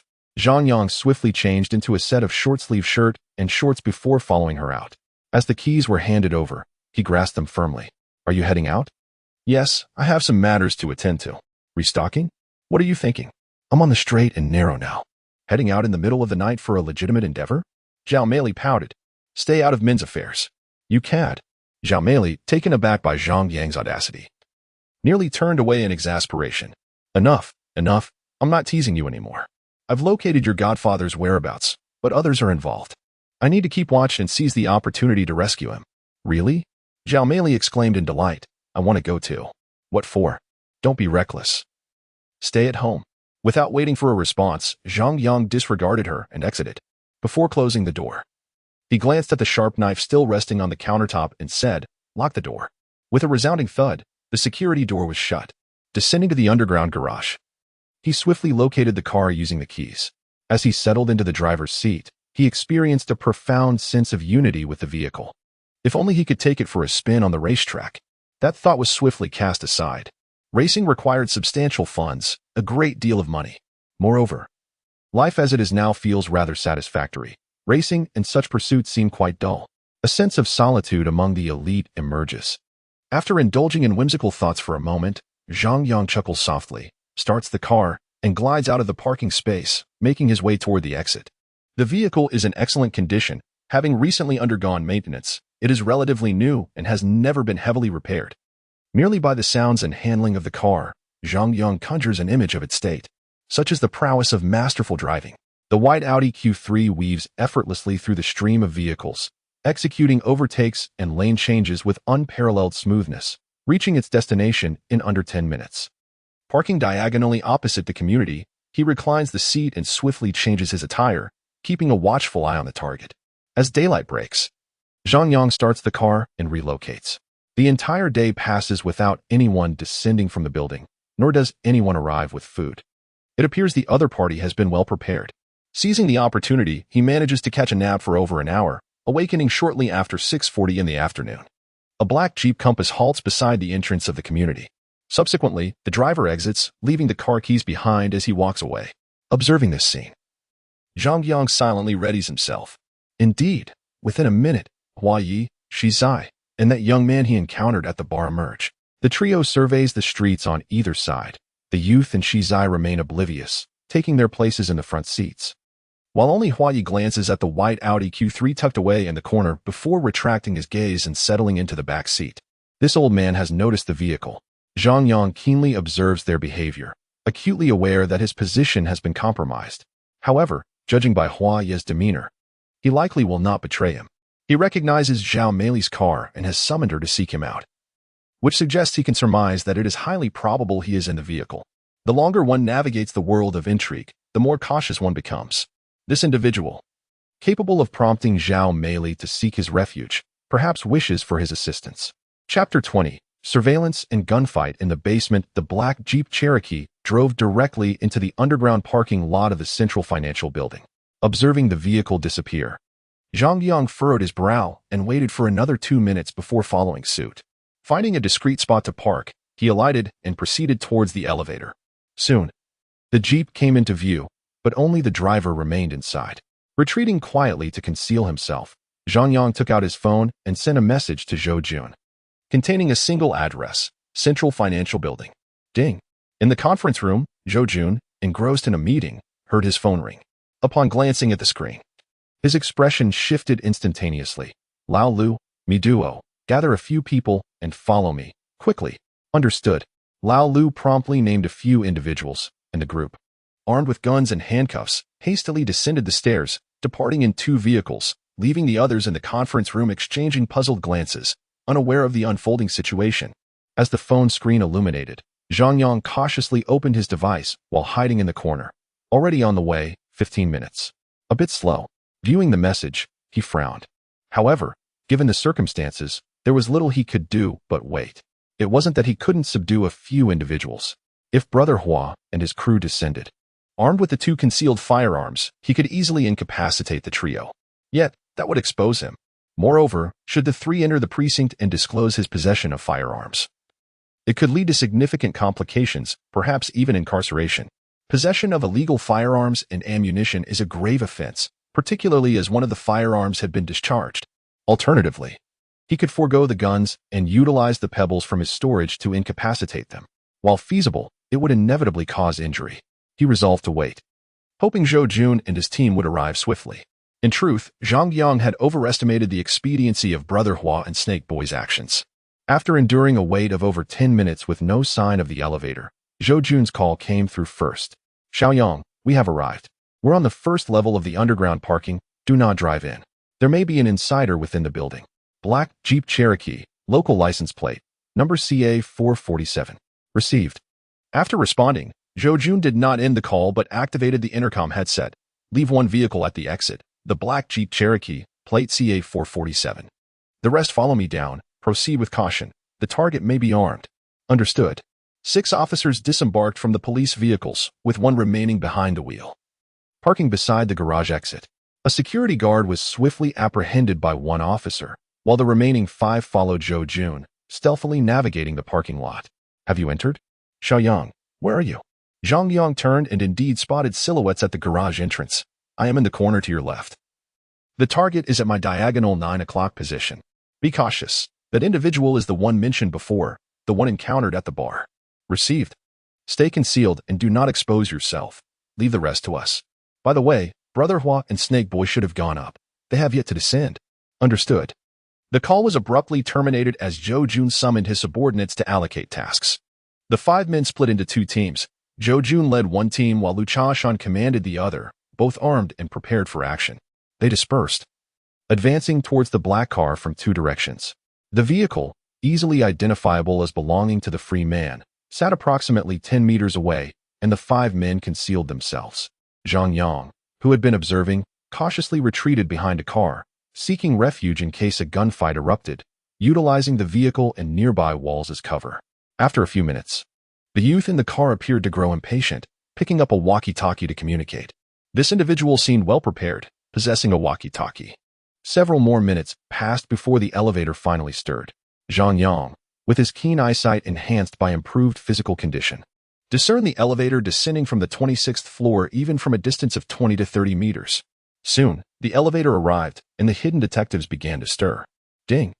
The doors of the elevator slid open, revealing two figures, Flower Master and Snake Boy, clad in tight black attire, backpacks slung over their shoulders, and masks obscuring their faces. Upon exiting the elevator, they hastened towards the car. Just as they opened the doors and the youth prepared to start the vehicle, Zhou Jun and his team leapt from their hiding spots, guns drawn, shouting, "Freeze! Police!" The sudden turn of events startled Flower Master and Snake Boy. While the youth's expression shifted, however, he showed no hesitation, drawing his gun and aiming at the two. "Get in the car." Without a word, Snake Boy complied and slid inside, while Flower Master, seizing the moment when the youth's attention waned, crouched down and stealthily crawled beneath the vehicle, using all fours to maneuver behind a nearby pillar. "Everything is with Flower Master," Snake Boy called out, causing the youth's expression to darken as he attempted to fire but found no target. "Damn it," he cursed, flooring the accelerator in an attempt to flee. Bang! A shot rang out, striking the car, but not aimed at anyone. A clear warning. "Get out. Hands in the air, or I'll shoot. Damn it. I'll kill you all." The youth snarled, showing no intent to stop. As the front of the car swung around, he extended his arm out the window, firing directly at Lu Cha-shan and a detective. Bang, bang, bang, bang, bang, bang, bang. In response to the youth's defiance, Lu Cha-shan did not hold back, returning fire alongside another detective. Unsurprisingly, the gunfight erupted. A single pistol against 5 firearms raised questions about the bravery of the adversary. After several exchanges of gunfire, the car crashed violently into a thick pillar. Zhou Jun and his team swiftly surrounded the vehicle, guns trained on the injured occupants within. Meanwhile, Flower Master found himself at gunpoint from Mido. Witnessing this scene, Zhang Yang quietly slipped into the car, taking cover in the back seat to remain inconspicuous. "Drive the vehicle and take them away. Also, call for backup. Furthermore, immediately check the contents of the bag." "Yes." After issuing his orders, Zhou Jun approached Flower Master, who was unharmed but handcuffed and crouched beside the wall. "Zhao Xingji, what were you hired to steal?" Zhao Xingji, also known as Master Hua, looked up at Captain Zhou Jun and said, "Captain Zhou, I am uncertain, but I know we went to a law firm named Ding Xing, and we retrieved everything from a lawyer's office. It was all items from a safe, which the other party demanded, so we hastily gathered everything." Clearly, Zhou Jun harbored doubts about his credibility. Zhao Xingji offered a wry smile and remarked, "Captain Zhou, at this juncture, would I truly need to lie?" He then gestured towards me duo. Zhou Jun donned a pair of thin rubber gloves and began to inspect Master Hua's backpack. Inside, he found 2 stacks of cash, a few small pieces of gold, and an array of documents alongside 2 or 3 USB drives. While the USB drives could not be examined at that moment, the documents were accessible, and Zhou Jun began to sift through them. Before long, his expression shifted to one of astonishment. Quickly, he repacked the items, withdrew his phone, and stepped aside to make a call. Upon his return, he instructed, "Have Xiaowang bring the car down. We are preparing to leave." Shortly thereafter, 2 vehicles were summoned, and 7 individuals, accompanied by 3 suspects, departed without delay. Seizing the opportunity, Zhang Yang also drove away. Merely 2 minutes after Zhang Yang's departure, several police cars entered the underground garage, and over 10 minutes later, additional police vehicles with flashing lights followed suit. Chapter 21. The suspect is dead. The boss of Yihu is exonerated. It was yet another night filled with tension and excitement. The following morning, Zhang Yang rose early and glanced at Zhao Meili, who was still asleep beside him. After refreshing himself in the bathroom and changing his clothes, he descended to go for a run. Upon returning from his exercise, he found Zhao Meili already awake and breakfast prepared. As they sat down to eat, a breaking news alert caught Zhang Yang's attention, announcing that the CEO of Yihu Real Estate had been apprehended by the police overnight and had even fired a weapon, prompting the deployment of SWAT teams. Is that so? Quite a commotion. Zhang Yang momentarily paused his meal before resuming his normal pace. "Do you think your godfather is involved?" "It's nothing. He'll be fine." "Really? Have you seen him?" Zhao Meili inquired, her excitement palpable. "Yes, I saw him. Your godfather is quite astute." "Then can I go visit him?" Zhao Meili pressed further. "Let us wait a bit. I'll inquire on your behalf." "Thank you, darling." Zhang Yang lifted his gaze, looking intently at Zhao Meili. "Do not address me so casually. You're not even my girlfriend." "Get lost, you scoundrel. Do you still wish to see your godfather?" "Yes, master." Zhang Yang nearly choked as milk sprayed from his mouth. "Just call me by my name. If you finish your meal and there's nothing else to do, you may leave. I doubt there will be any issues." If you can see him, I'll give you a call. I want tea leave. Then shall I go? Zhao Meili rolled her eyes. She truly did not want to part ways. Surrendering over 20 years of innocence seemed trivial. She regarded it merely as a means to protect Zhang Yang, a reward for aiding her godfather. Yet, having tasted the thrill, Zhao Meili found herself somewhat addicted, primarily because of Zhang Yang's formidable presence. After breakfast, Zhang Yang prepared to seek out Zhou Jun to discuss the matter of the reward. He believed that given his crucial role in solving the case, there must be some compensation. He held firmly to the belief that labor deserves reward, a fundamental principle he lived by. Upon arriving at the Criminal Investigation Division of the precinct, Zhang Yang, being a familiar face, faced no obstruction and proceeded directly inside. However, upon entering, he sensed an unsettling atmosphere. Logically, after solving a case, especially one involving firearms, the detectives should be elated, yet the ambience in the office was palpably oppressive, devoid of any semblance of joy. Just then, Officer Mi Duo emerged from within. "Hey, Officer Mi, what is going on here?" Casting a glance at Zhang Yang, Mi Duo replied in hushed tones, "The young man we sent to the hospital and Xiao Wenbin, the snake, are dead. Evidence is gone. I thought you all were quite active last night. We apprehended the CEO of Yihu Real Estate, but the situation is not as straightforward. Just now, the general manager of their company came forward to confess, claiming that the earlier incident involving fatalities during demolition was orchestrated entirely by him. The one who acted was the deceased gunman, Wang Chao." Zhang Yang was left speechless. So they can evade punishment so easily? Does that mean the case is hopeless? I heard that the SWAT team was deployed last night and shots were fired. Who did you hear that from? A conflict arose. Had a gun been drawn, he would undoubtedly have faced incarceration. Midwa regarded Zhang Yang with curiosity, noting his silence, and continued, "It's not entirely hopeless, though the case has been forwarded to the municipal bureau." Suddenly, Zhang Yang recalled another purpose for his visit and inquired, "By the way, where is Mr. Hua?" "He was apprehended for burglary and has already been sent to the detention center. I estimate he will receive a substantial sentence." "I see. By the way, did you come here for a specific reason?" Midwa asked. "I came to discuss matters with Captain Zhou. Regarding the bonus?" Officer Mi displayed her keen intellect. Zhang Yang chuckled. "Indeed, I am aware of this. Captain Zhou personally addressed the issue with the director. You should seek him out. He is currently in his office. Is it a convenient time to go?" Zhang Yang hesitated. Discussing financial matters when someone is in a foul mood could exacerbate their displeasure. He desired the bonus, but was open to postponing the conversation. "It's of no consequence. The case has unfolded as it has. Our contributions remain intact, albeit we have not achieved complete success." With that, Midwa hurried away. After some contemplation, Zhang Yang decided to proceed directly to Captain Zhou's office. He knocked on the door, and upon hearing a response, entered. "Captain Zhou, I hear the case has encountered difficulties?" "Ah, it's you, Xiaoang. Please, take a seat." After sitting down, Zhou poured a glass of water and sighed deeply. "We underestimated our adversary." A woman masquerading as a nurse entered the ward to change a dressing. In just over 10 minutes, both Shang Shou and Xiao Wenbin faced dire consequences, and there was no saving them. "That real estate company, Yihu, is quite formidable," Zhang Yang remarked, his astonishment evident. "Indeed," Zhou nodded. "But let us not dwell on that. The case has been submitted, leaving the municipal bureau to grapple with it. You came to inquire about the bonus, correct?" Zhang Yang nodded, then shook his head, smiling. "The bonus is not pressing, Captain Zhou. I wish to ask if anyone else is aware of the information I provided you." Zhou paused, considering, before answering.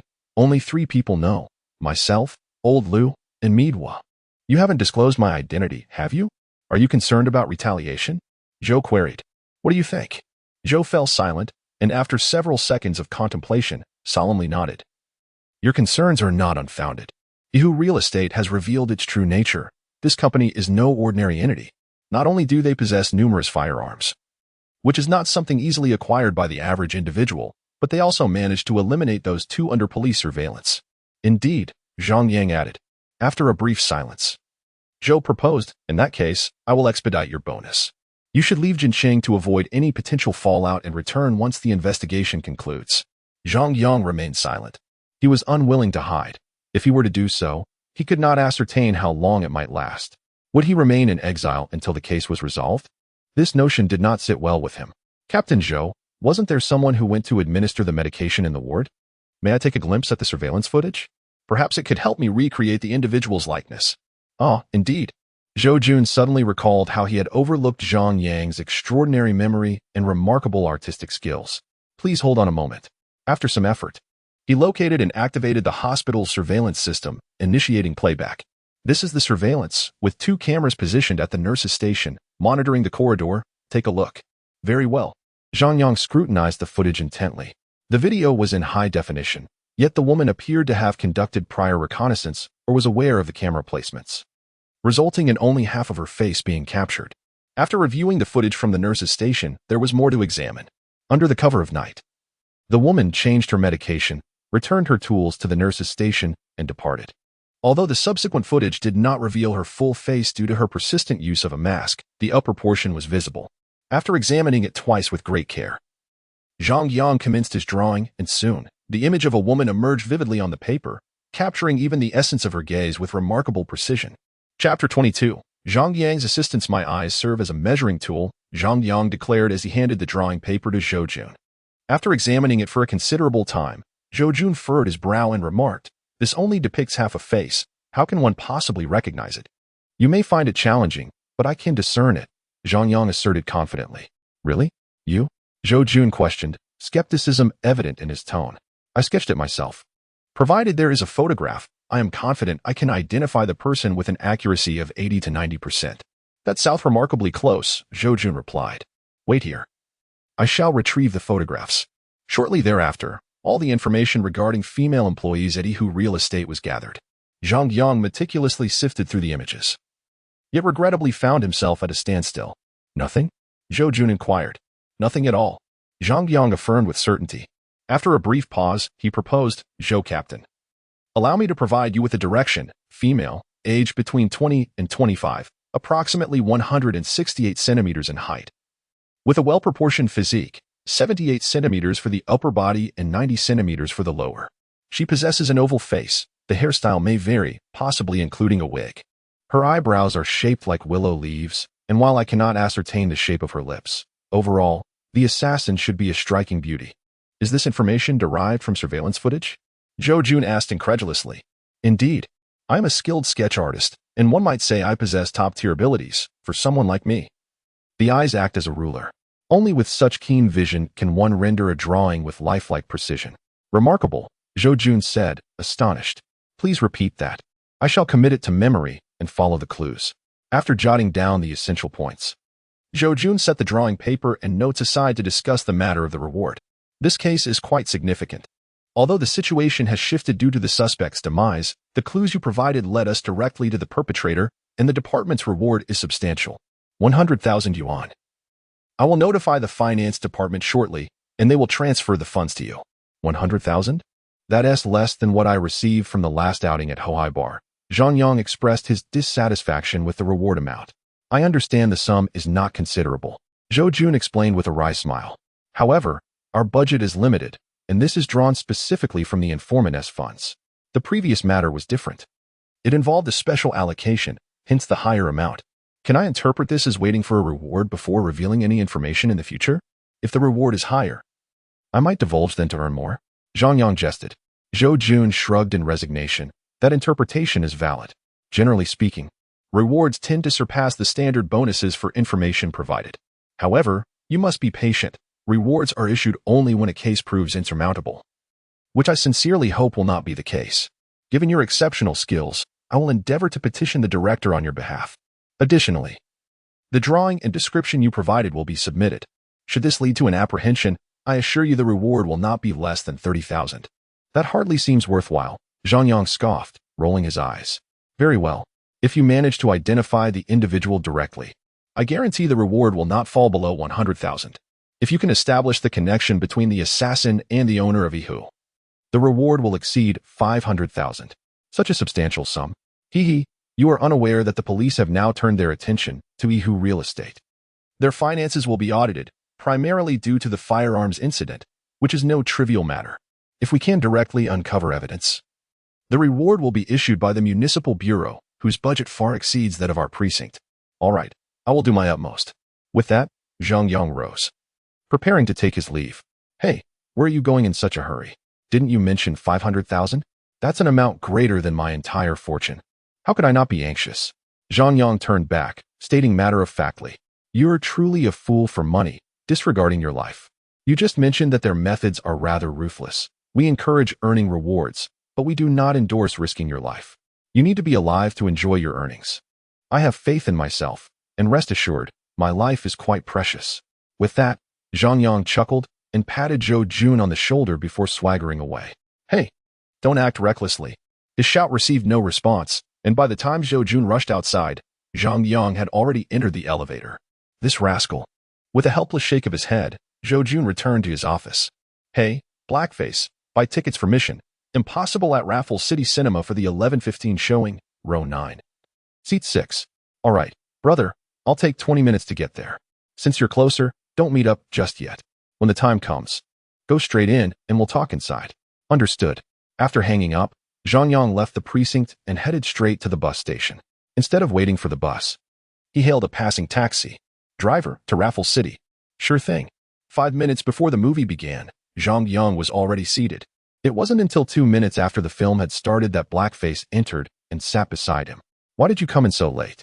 "I intentionally waited outside for a bit," Blackface replied in a hushed tone, eyes fixed on the screen. The theater was sparsely populated. The two occupied the last row, with only a few other patrons scattered in the rows ahead, totaling barely over 10 spectators, less than 1/5 of capacity. Naturally, the last row was entirely vacant. Handing over a paper bag, he said, "This is for you. It's the reward for the information from last time. The 10,000 has been transferred to your account. Don't deem it too little." With a glance at the new clothes inside, Blackface beamed. "Brother, how could I complain about such a sum? Just for a piece of information, it's already quite profitable. And thank you for the clothes." Setting the bag aside, Blackface continued. "I heard things got quite lively last night. Brother, you weren't there, were you?" Casting a sidelong glance at Blackface, Zhang Yang remained silent and continued. "You focus on gathering information. I'll handle the rest. For now, refrain from contacting me directly. If you need to reach me, call or message. Also, do not save my name in your phone. Remember to delete it after the call." Though Blackface was not yet 20, he had been in the game for several years and was relatively seasoned, capable of absorbing wisdom. "Brother, I've taken note of that. Do not squander your money. Remember to save some for future endeavors, as such fortunate occurrences are not commonplace. Moreover, exercise discretion, for those involved this time are formidable adversaries. I am aware." A fleeting glance at the grim-faced individual caused a moment of hesitation. "Upon earning some wealth, it would be prudent to send a portion to your family. Let us not speak of others. You have a younger sister to consider as well." "Understood, brother." The mention of family darkened the expression of the grim-faced individual, extinguishing his desire to watch the film. Unlike Zhang Yang, who is an orphan, the grim-faced individual has a family, albeit one laden with its own burdens. He left home in his early teens to seek his fortune in the provincial capital. They have discussed family matters before. To speak candidly, Zhang Yang harbors a sense of envy towards the grim-faced individual, who still has parents and a sister to long for. He too desires such connections, yet alas. Chapter 23, Stealth and the Discovery of a Female Assassin. Upon the conclusion of the film, Zhang Yang parted ways with the man known as Blackface. Before departing, he instructed Blackface to remain vigilant regarding any unusual activity on the streets, particularly the presence of outsiders. The owner of Ihu Real Estate had attracted attention. Should he decide to take action, it is likely he would enlist the help of external individuals. As for the matter concerning the female assassin, Zhang chose to keep it to himself. Although Blackface was well-connected and adept at gathering information, his physical prowess was lacking, and his slender frame limited his strength. If tasked with discreet inquiries, he could easily find himself in peril. Zhang resolved to visit the residence of the Ihu Real Estate owner that evening, hopeful that he might uncover something of significance. The potential reward of 500,000 was a risk worth taking, especially considering he was armed. The police had previously investigated this individual's home, since they had found nothing. It was reasonable to assume that any firearms were not concealed within. At most, there would be a few capable bodyguards present. His intention was not merely to inquire, but to ascertain if there were any safes or similar items, as it was plausible that some incriminating evidence might be hidden within the home. For someone engaged in such considerable undertakings, it was improbable that they had not retained any tangible items. Upon returning home, he relayed the situation regarding Master Hua to Zhao Meili, advising her to remain discreet and to discuss it further only after the matter had settled. Subsequently, he ventured out once more. Upon his return, He carried several paper bags filled with specialized climbing attire, including clothing and shoes, all procured from a recommended sporting goods establishment. Essential items such as carabiners and safety clips were directly purchased from this facility, with each safety clip costing a considerable amount. Naturally, these items served primarily as a faude. His main objective was to acquire suitable clothing and footwear. A waist pouch was unnecessary, although the volume was somewhat limited. It could still accommodate numerous small items. That evening, Zhang hailed a taxi to a location 1 kilometer from the villa district, then disembarked and proceeded on foot towards the villas. Upon nearing his destination, he donned the climbing gear, including a form-fitting outfit and a pair of thin black anti-slip gloves purchased elsewhere. While the gloves were not essential for climbing, Zhang was not genuinely intending to engage in such an activity. Having a few spare pairs was still prudent. The shoes were lightweight and fitted snugly, with slip-resistant soles. The clothing and trousers were composed of highly elastic material, featuring reinforced padding at the waist, elbows, and knees. The security of the villa district was indeed stringent. The perimeter walls were not only equipped with electric fencing but also adorned with numerous surveillance cameras. Fortunately, they lacked the advanced motion sensors often depicted in television dramas. This made sense, as it was merely a residential area rather than a clandestine stronghold. Moreover, should wandering cats or dogs trigger the alarms, it would create unwelcome complications. Thus, aside from the multitude of cameras, the villa district was also patrolled by security personnel on a 24-hour basis. Observing the patrolling guards, who operated in groups of 3 and were all at least 7 meters tall and youthful, it was evident that the security measures in place were commendable. However, such precautions were merely effective against ordinary thieves. Someone of Zhang's caliber would easily circumvent them. With a deft maneuver, he vaulted over the wall without triggering the electric fence, and the cameras could only capture a fleeting shadow darting past. Do not speak of the multitude of screens within the surveillance room. Even a moment's hesitation could lead to a missed opportunity. Zhang Yang harbored doubts about the dedication of the personnel on duty in the monitoring room. Moreover, with several individuals tasked with overseeing dozens, if not hundreds, of screens, it was entirely implausible for them to maintain vigilance. Nonetheless, after descending, Zhang Yang concealed himself in a shadowy corner, observing for a while until he ascertained that the security personnel remained oblivious before proceeding with his plan. To Zhang Yang, who possessed unparalleled stealth capabilities, the security measures and cameras here seemed riddled with vulnerabilities. Coupled with his extraordinary physical prowess, which exceeded that of an ordinary person by threefold. Navigating such a location was akin to traversing an uninhabited realm. Shortly thereafter, he arrived at the residence of Dong Xiaoan, the owner of Yihu Real Estate. The address was gleaned from the documents resting on Zhou Jun's desk. The villa was expansive, boasting both front and rear gardens, the latter of which featured a swimming pool. Inside the villa, bodyguards were present, for were noted outside, while the number within remained uncertain. Additionally, there was a complicating factor: a dog. A German shepherd was confined in a cage at one corner of the villa. Noticing this from a distance, Zhang Yang refrained from approaching that area. However, the dog's acute sense of smell and hearing posed a challenge. To gain entry, he would need to neutralize the dog or create a distraction that would lead the occupants of the villa to believe there was an issue with it. With a swift motion, he cast a stone near the dog's kennel. The dog awoke with a start, barking furiously at the location where the stone had landed. The commotion attracted the attention of the bodyguards and stirred the security personnel inside the house. Simultaneously, the lights in a neighboring villa, situated dozens of meters away, flickered to life. Initially, Zhang Yang paid it no mind, assuming the barking had disturbed the neighbors. But he soon realized something was amiss when he noticed that the windows on the second floor of the neighboring villa, facing Dong's residence, remained dark while 2 shadowy figures stood vigil, observing. After glancing back at Dong's villa and then at the significantly smaller neighboring residence, Zhang Yang appeared to grasp the situation.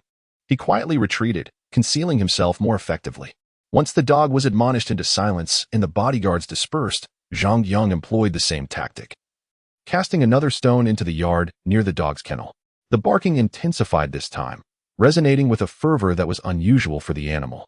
The patrolling bodyguards were puzzled, and a figure who seemed to be the leader approached to investigate. "You there, check the surroundings. Everyone else, remain vigilant," commanded the head bodyguard. The guards in the yard, armed with powerful flashlights, ventured out, while several others positioned themselves at the staircase and the entrance of the villa. After more than 10 minutes, the searching guards returned, reporting no findings. The leader furrowed his brow, cautioning them to remain alert before retreating with his team. The barking persisted intermittently, prompting the guards to heighten their vigilance. And soon, a man and a woman emerged from the neighboring villa, ascending directly to the upper floors. Upon witnessing the two, a spark of realization ignited in Zhang Yang's eyes. Indeed, fortune smiled upon him, as the female assassin had made her appearance. It seemed Dong Xiaoan possessed a degree of skill, adeptly employing both the strategy of a cunning rabbit with multiple burrows and the art of concealment beneath the illumination. In a police operation, it appeared that Dong Xiaoan had been apprehended. However, just a few dozen meters away, someone discerned the entire situation. Subsequently, without the need for him to issue commands, the individuals within the villa instinctively knew how to respond. Simultaneously, aside from the official actions, there were clandestine maneuvers taking place, and the proximity of just a few dozen meters allowed for rapid reinforcement. Whether it was the police or those operating in secrecy, both parties endeavored to avoid alarming the neighboring residents, opting instead to maintain a considerable distance, resulting in the events being witnessed by those inside the villa. The firearms concealed within would not prompt an unwarranted search by the police. These seasoned strategists are indeed cunning. After a moment of reflection, Zhang Yang shifted his gaze towards the villa situated a short distance away. Considering the events from last night, the strategic location of the villa, and the circumstances unfolding tonight, it was evident that the occupants of the villa were undoubtedly trusted confidants of Dong Xiaoan. This raised the question, might some significant items be hidden within that villa? Should he venture to investigate? Chapter 24, Infiltration, Confrontation, and the thief leaves no empty hand gazing at the ominously dark villa in the distance. A potent sense of danger surged within Zhang Yang. There was peril lurking inside. For the first time, he truly grasped the essence of his instinctive perception of danger. The sensation, akin to needles pricking at his heart and a shiver crawling down his spine, made him acutely aware that there existed something capable of threatening his very life within the villa. As a precaution, he resolved to bide his time. However, before that, he needed to devise a way to infiltrate the adjacent Grand Villa to investigate. At last, an opportunity presented itself. The bodyguards on the far side of the doghouse, perhaps having received some directive, all rushed towards the front entrance. Now was the moment. With a swift run-up, he approached the wall, using his foot to propel himself upward, effortlessly leaping into the courtyard, where he swiftly concealed himself behind a cylindrical decorative tree with a diameter of about 1 meter. Surveillance. Observing the camera in the courtyard, as it turned to face another direction, Zhang Yang seized the moment to dash forward, successfully reaching the wall. He then turned, utilizing the crevices between the walls and the window ledges to climb upward, reaching the rooftop with ease. Just as he was about to peek over, the entire villa complex was suddenly illuminated as if it were midday, and more than 10 bodyguards armed with retractable iron rods burst forth, frantically searching for something. Uncertain of what the bodyguards were seeking, Zhang Yang chose to disregard their presence. They were all outside, and there should only be a head bodyguard inside the villa, along with a man and a woman who had approached from a nearby villa. As for Dong Xiaoan and his family, they posed no threat to Zhang Yang's. Thus he did not factor them into his considerations. In 2 seconds, he opened the rooftop door, which was constructed from high-quality materials. For the door swung open without a creak. He silently descended the stairs to the 3rd floor. This level was tranquil, devoid of danger. After a brief assessment, Zhang Yang began to search room by room, quickly discovering what resembled a study, a safe. Upon spotting the safe behind the desk, Zhang Yang felt a surge of excitement. Returning to the doorway, he listened intently to the sounds outside, confirming that no one was present before crouching beside the safe to examine it. It was an old-fashioned safe that required a key and a code. Regardless, he decided to attempt to open it. After fiddling for several seconds, the safe clicked open. His exceptional lock-picking skills were undoubtedly impressive.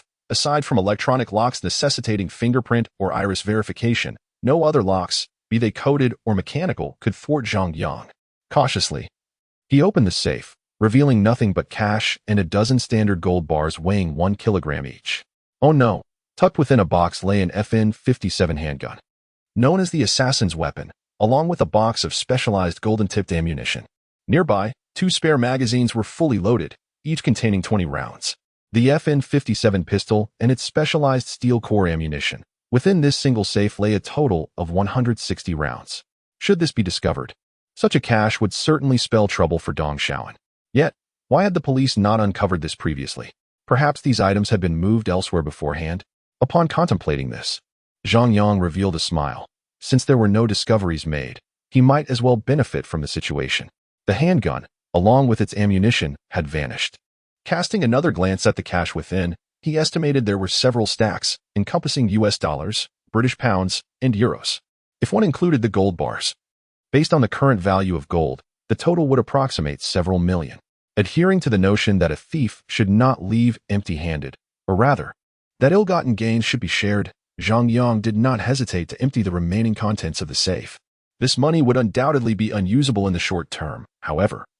Should he travel abroad, converting it into clean currency would pose no issue. Gold, being standard bullion, would be even more liquid. Yet, in the absence of immediate financial needs, it could be retained, as it holds significant value. After thoroughly searching the study without further discoveries, Zhang Yang furrowed his brow. Could it be that Dong Xiaoan had indeed concealed something of importance in the nearby villa?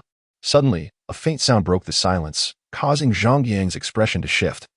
And an instinctive tension gripped his heart, a warning of impending danger. He had been discovered, gripping a Type 77 pistol aimed at the doorway. Zhang Yang crouched slowly to the ground, while his other hand gently closed the safe. Outside, a man clad in a black short-sleeve shirt, donning a bulletproof vest, denim trousers, and low-top military boots, halted to glance at the crumpled paper he had just stepped on, muttering a curse under his breath. In truth, upon arriving at the villa, a man and a woman had conducted an analysis and surmised that someone might have infiltrated the premises to draw out the intruder and ensnare them. They conspired with Dong Xiaoan to devise a plan. Consequently, the bodyguards stationed at the front door were reassigned, while those within the villa were dispatched to search the vicinity. Their search was merely a fade, intended to secure the perimeter. As for the interior of the villa, the trio of the two individuals and the head of security sufficed. At that moment, the male assassin commenced a search, while the female assassin and the head of security closely protected Dong Xiaoan along with his wife and child in the master bedroom. After a thorough examination, the male assassin pinpointed the study on the third floor. However, unexpectedly, he faltered. Intending to approach stealthily, he inadvertently stepped on a piece of paper. Although the noise was minimal, almost imperceptible, any lapse in vigilance at this juncture could provoke suspicion from the adversary. The intruder had entered without revealing any clues. Not even the surveillance cameras had captured their silhouette, indicating their expertise. Separated by a door, Zhang Yang and the male assassin stood in a standoff. Moments later, a man in a suit, armed and responding to a signal for backup, ascended. Upon their convergence, the male assassin was about to signal with hand gestures when a sudden noise interrupted him, the sound of a window being pushed open. With no time to ponder, the man rose and forcefully kicked open the study door, with the head of security following closely behind. As they burst into the room, they found one of the windows ajar, yet there was no sign of anyone within sight. Exchanging glances, they dashed towards the window. Upon peering out, they noticed a shadow just as it cleared the wall, while on the ground lay two bodyguards in black suits. Swiftly, the head of security aimed his gun. With a swift motion, the male assassin pressed down on the gun and turned his head to glance at the scene, shaking his head to thwart any attempt to fire. He lowered the window and secured it once more, not lingering in the study, as the two descended directly to the master bedroom. "Boss, how is it?" Dong Xiaoan, appearing to be in his 40s, possessed a head of thick, dark hair, with neither a receding hairline nor baldness, exuding a handsome demeanor combined with a touch of scholarly elegance. Yet, there lingered an unmistakable coldness in his gaze, one that revealed a predatory instinct when observing others. The male assassin remained silent, casting a glance at Madame Dong and the pair of children, aged merely 6 or 7. "Take the children inside." "All right." Madame Dong guided her offspring into the inner bedroom, leaving only Dong Xiaoan and the others in the living room. "Boss, the intruder was highly skilled. We failed to capture him, and he seized the opportunity to flee. Useless." Upon hearing this, Dong Xiaoan muttered a reprimand under his breath. The male assassin and the head of security bowed their heads in silence, while the female assassin stood by, maintaining her quietude. The room fell into an oppressive silence, and after a considerable pause, Dong Xiaoan finally raised his gaze to the woman beside him, inquiring, "What do you think? Who might they be?" The woman pondered for a moment before responding, uncertain. "Police?" Dong Xiaoan pressed further. "Doesn't seem likely. An adversary?" After contemplating again, the woman suggested, "Perhaps it is more likely to be your business partner, boss." At her words, Dong Xiaoan's expression darkened. He was acutely aware of whom she referred to as a business partner and recognized the misfortune that lay ahead. those individuals would undoubtedly be apprehensive. After a moment's reflection, Dong Xiaoan chose not to dwell on the matter further and led the woman upstairs, conducting a thorough inspection of both the interior and exterior of the study. Upon opening the safe and discovering it completely emptied, his countenance shifted dramatically. Search for them at once. We must recover the gold. Understood, boss. Chapter 25. The task force. Dong Xiaoan felt his legs weaken as he fled for 2 miles. It was only after Zhang Yang changed into a fresh set of clothes that he took a less monitored path, continuing for several more miles before hailing a ride on a secluded street. Upon returning home, he entered his bedroom with a heart brimming with excitement, unveiling all the treasures he had acquired that night. Despite possessing a golden opportunity, the sheer magnitude of his gains caused his heart to race. The cash, vibrant and alluring, caught his eye, while the gold, gleaming and inviting, chimed delightfully when touched. As for the handgun, well, it was merely for handling, as firing it in celebration was out of the question. Speaking of celebration, Zhang Yang recalled the beer in his refrigerator. He dashed out to pop open a bottle and returned to his bedroom, sipping and chuckling at the items strewn across his bed. After a while, a thought struck him. Was he not treading the same path again? No, these were ill-gotten gains, and with that handgun, should the police catch wind, even a bulletproof vest would offer little protection. After all, the reputation of a bulletproof vest-wielding assassin was not to be taken lightly. He rationalized that he was, in fact, doing a good deed. However, such actions must not be repeated. His true objective was not theft, but rather gathering intelligence to assist the police in solving the case. Having settled his mind, Zhang Yang meticulously stowed the items away once more. After a moment's contemplation, he decided to send a message to Zhou Jun. The woman has been located at Dong Xiaoan's villa. If unoccupied, she is in another building a few dozen meters away. Be cautious, there are weapons. He promptly deleted the message after sending it. Just as he was about to step into the shower, his phone rang. Hello, Captain Zhou. Are you still awake at this late hour?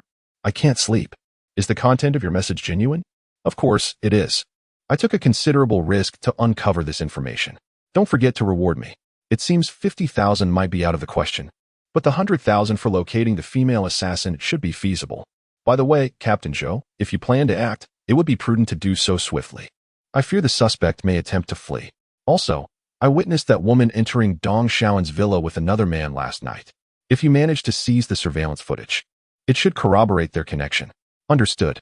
I'm heading to the Municipal Bureau now. Congratulations in advance, Captain Zhou, on another potential success. You little rascal, don't tease me. Rest assured, you will receive every penny of your reward. Thank you. I should be the one expressing gratitude. I must get back to work now. All right, goodbye. Goodbye. At the Municipal Bureau, Zhou Jun hurriedly arrived at the task force. The case involved firearms and was tied to sensitive matters concerning a homicide during forced demolition, alongside the investigation into the shooting incident at the Central Financial Tower, which had been consolidated into a single inquiry, leading to the establishment of a dedicated task force. The task force operated independently, free from external influences, and reported solely to the director. Upon reaching the task force, Zhou Jun sought out the head of the Criminal Investigation Department, Director Zhang Ming. This director was an old classmate of his, and during their time at the police academy, they were close companions sharing a bunk. However, their paths diverged. Now, Zhang Ming held the position of deputy director, while Zhou Jun remained at the level of deputy, with a substantive role at the bureau. Though the two seemed to be separated by merely a level, merely a step, that very step has thwarted countless individuals. Many have toiled for a lifetime, ascending the ranks administratively, yet they remain unable to grasp a substantive position, destined to remain mere foot soldiers throughout their existence. Although it was already past 3 in the morning, the office area of the Special Investigation Team remained brightly lit. Captain Zhou, is there something amiss? Is Officer Zhong present? Indeed, in the office. Thank you. Zhou Jun refrained from engaging in lengthy conversation with the detectives, hastening towards the office. He did not knock, but rather pushed the door open directly. Upon hearing the commotion, Zhang Ming looked up in surprise. Old Zhou, what brings you here? He glanced at his watch as he spoke. There's an urgent matter. Zhou Jun closed the door, approached the desk, and halted Zhang Ming's intention to pour water. His expression grave as he whispered, I have an informant. He has discovered the whereabouts of the woman responsible for the murders of Wang Chao and Xia Wenbin.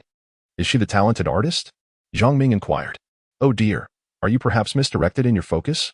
I mean, we've pinpointed the location of the female assassin. Right. Please continue. She is at Dong Xian's vicinity, and my informant witnessed her entering a villa with another man. Furthermore, she resides in a villa not far from Dong Xian. My informant cautioned that she is armed. If we are to act, we must do so swiftly. And we must secure control of the surveillance footage from Dong Xian's villa immediately. Zhang Ming comprehended instantly, nodding gravely. I did not anticipate that this fellow would play such a cunning game, hiding the individual in the adjacent villa. Our primary target is Dong Xian, and we often overlook the neighboring villa. Indeed, he is a wily old fox. Old Zhong, what do you propose we do? Zhou Jun queried without responding. What shall we do? Naturally, we will launch a direct assault, taking down anyone who obstructs us. We cannot allow a repeat of the previous incident. We must not afford them a chance to react. I have dispatched a team of special police to the special investigation team. They will come in handy. I must be included. Zhou Jun seized the opportunity to make his request. Very well, you shall join, and I will count you among the special investigation team. A good brother sharing such crucial intelligence warrants a favorable response to a modest request. If this brother can advance through this endeavor, it would bring him joy as well. It is easier to accomplish tasks with one's own people. Everyone prepare. We shall convene in 10 minutes. Zhang Ming's orders were communicated, and the special investigation team sprang into action. 10 minutes later, outside the conference room, all communication devices were collected. 2 floor plans were affixed to the front whiteboard as Zhang Ming commenced the distribution of tasks. The special police team that had been called in would serve as the primary offensive force, divided into 2 groups of 4. The remaining detectives from the Major Crimes Unit were similarly split into 2 teams, one led by Zhang Ming and the other by Zhou Jun, with both teams poised to launch their assaults simultaneously. Once the tasks were allocated, everyone donned their communication radios and proceeded to collect their equipment. Police vans and disguised communication vehicles departed from the city bureau, dispersing towards the Villa district. At 5 in the morning, all units were in position. At the command, the assault was set to launch 20 seconds later, allowing the use of firearms against any resistors.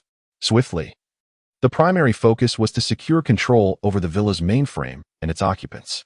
Prepare. Action. With this signal, 2 teams accelerated from 100 meters away. As they approached the villa, their weapons were aimed at the courtyard, and they scaled the gates without hesitation. Woof, woof, woof. Who was there? Someone. The large dog in the kennel immediately raised the alarm, alerting the patrolling guards. However, this time, the police were not to be trifled with. Armed and resolute, they advanced, their firearms trained on the encroaching bodyguards, swiftly overpowering them and effortlessly breaching the defensive line. Before long, the villa was under control, and all bodyguards were rounded up in the courtyard. Dong Xiaoan and his wife were apprehended. Upon witnessing the fully armed officers storming in without a trace of leniency, Dong Xiaoan felt his legs weaken. Having just experienced a theft, he had presumed that the individuals who had previously breached the safe were indeed sent by the police. Now that the police had arrived, it was likely they possessed crucial evidence. Chapter 26. The capture of the operation at Dong Xiaoan's villa unfolded surprisingly smoothly. Though the head of security was armed, he ultimately refrained from pulling the trigger when confronted by the special police unit, who advanced with shields and automatic weapons, opting instead to surrender and lie on the ground. Meanwhile, at another section of the villa, gunfire erupted, leading to a fierce exchange. Minutes later, the shooting ceased, and a female assassin along with a slender gunman were apprehended and brought out, injured but alive. Upon seeing the woman, Zhou Jun's eyes sparkled with recognition, prompting him to immediately notify Zhang Ming via his earpiece. Subsequently, a thorough search of the villa commenced. Surveillance footage was retrieved, showcasing the woman entering and exiting the premises, establishing an undeniable connection between Dong Xiaoan and the female assassin.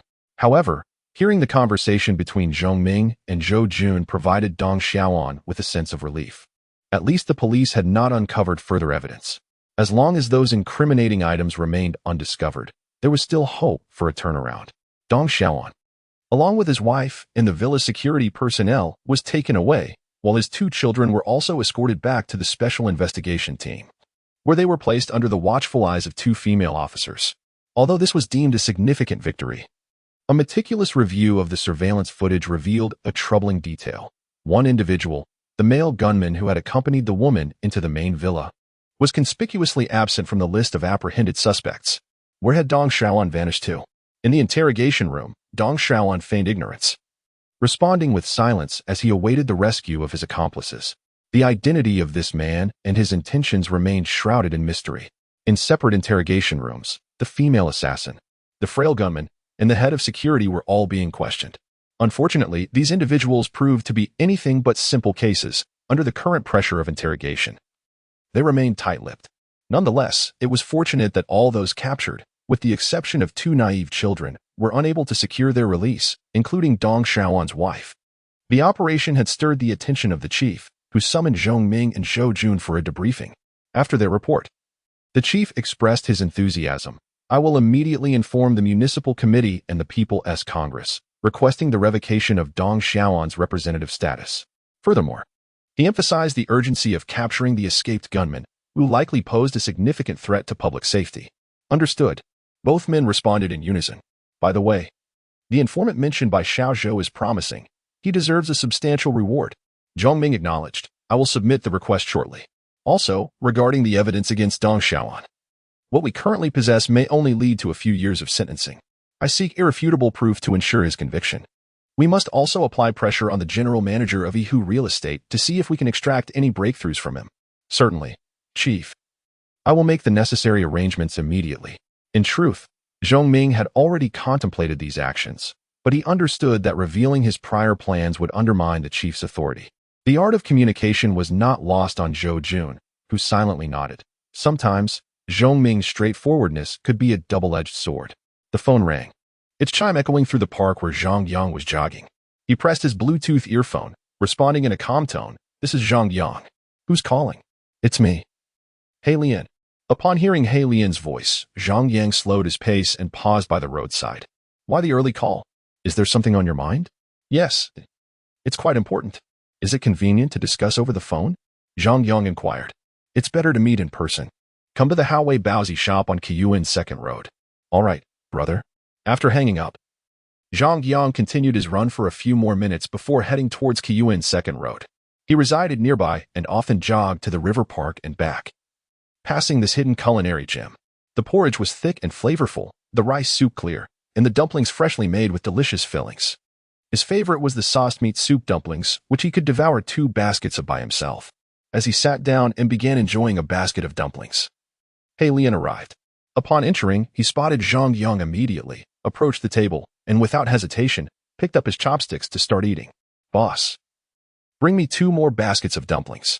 If you want porridge, go get it yourself." "Sure, brother." After returning with a bowl of porridge and consuming 2 more dumplings, Hey Lian finally broached the main topic. "Brother, I heard someone has been inquiring about the skilled individuals in our circle overnight." The first to be questioned was Brother Gang from the north, who looked quite haggard. "Brother Gang? The subordinate of Master Hua?" "Yes, Master Hua has been incarcerated, and Shizai died in the hospital. It turns out Brother Gang has taken over that area near the North Station. His skills are rather limited. The immortal jump is even more perilous. He won't last long," Zhang Yang scoffed. "Brother, the crux of my message isn't here, is it?" Zhang Yang regained his focus, smiling at Hey Lian as he asked, "Do you know who is making the inquiries?" "Unclear, but he must be a formidable character."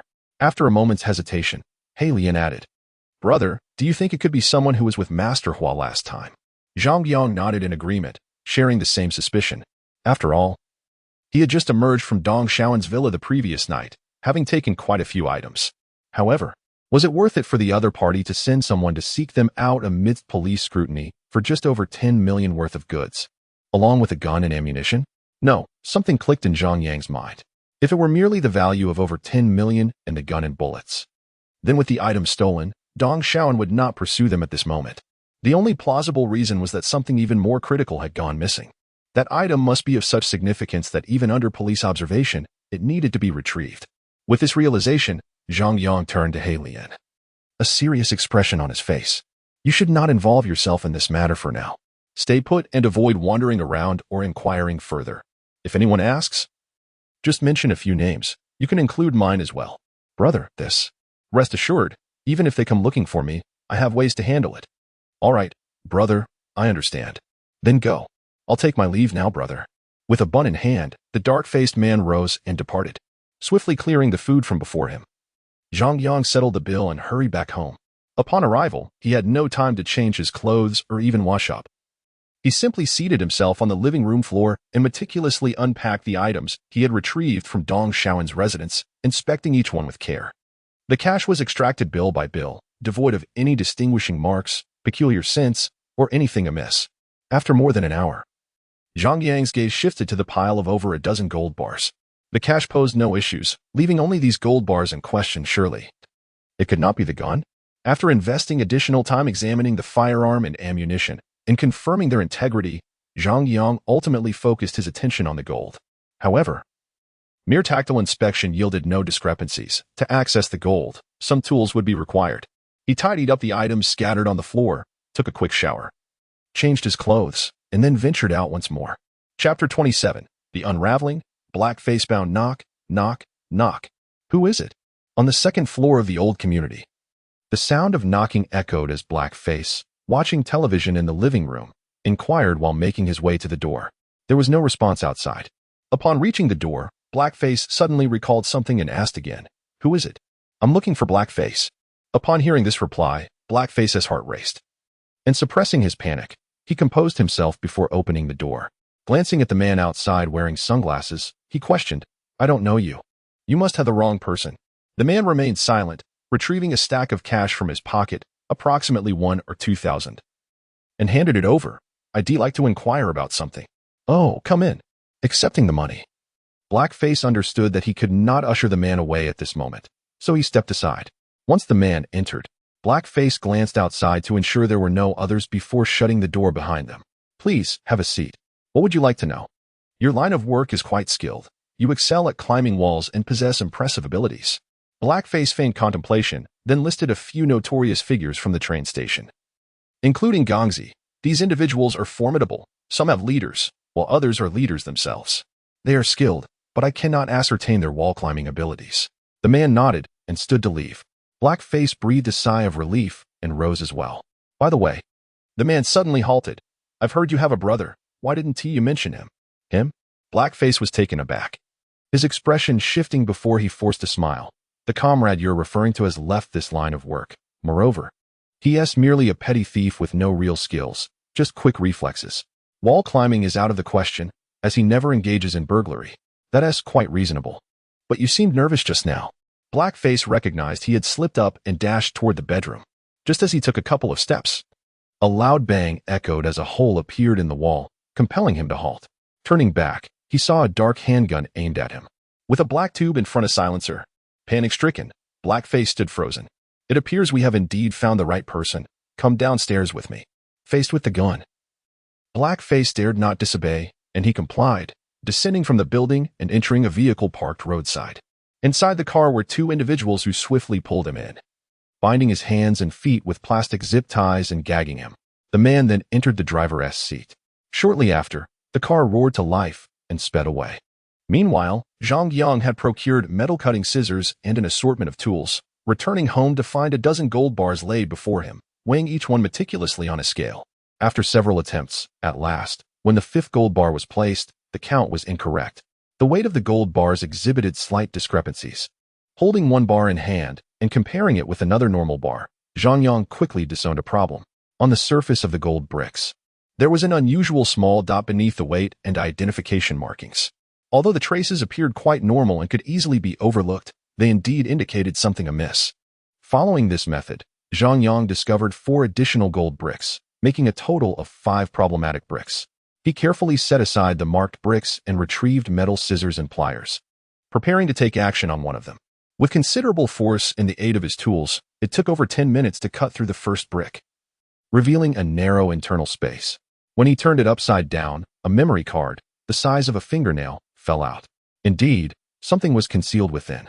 Overjoyed by the sight of the black memory card, Zhang Yang wasted no time and proceeded directly to the second, then the third.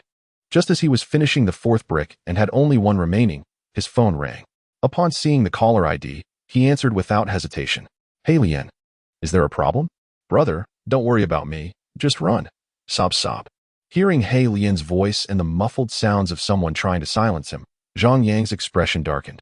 "Who are you? Why have you kidnapped Hey Lian?" After a few seconds of silence, a voice distorted by a voice changer responded, "Hey Lian is in our custody." Bring the gold to the Xinhui building materials warehouse in the northern suburbs by 9 tonight. Don't try any tricks if we see any police. Your little brother will be in grave danger. Understood, I will arrive on time. After hanging up, Zhang Yang's expression was grim. However, he remained composed and had no intention of calling the police.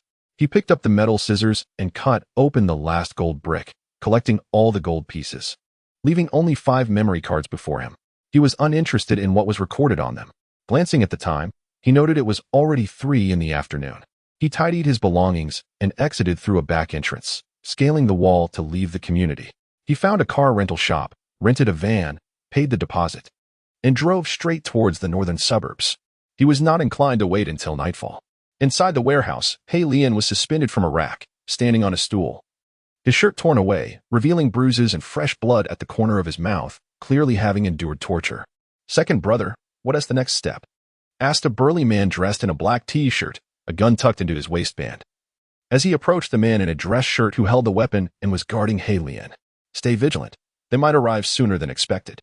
Once we have the gold, you two can split the rest and leave. The remaining matters will not concern you.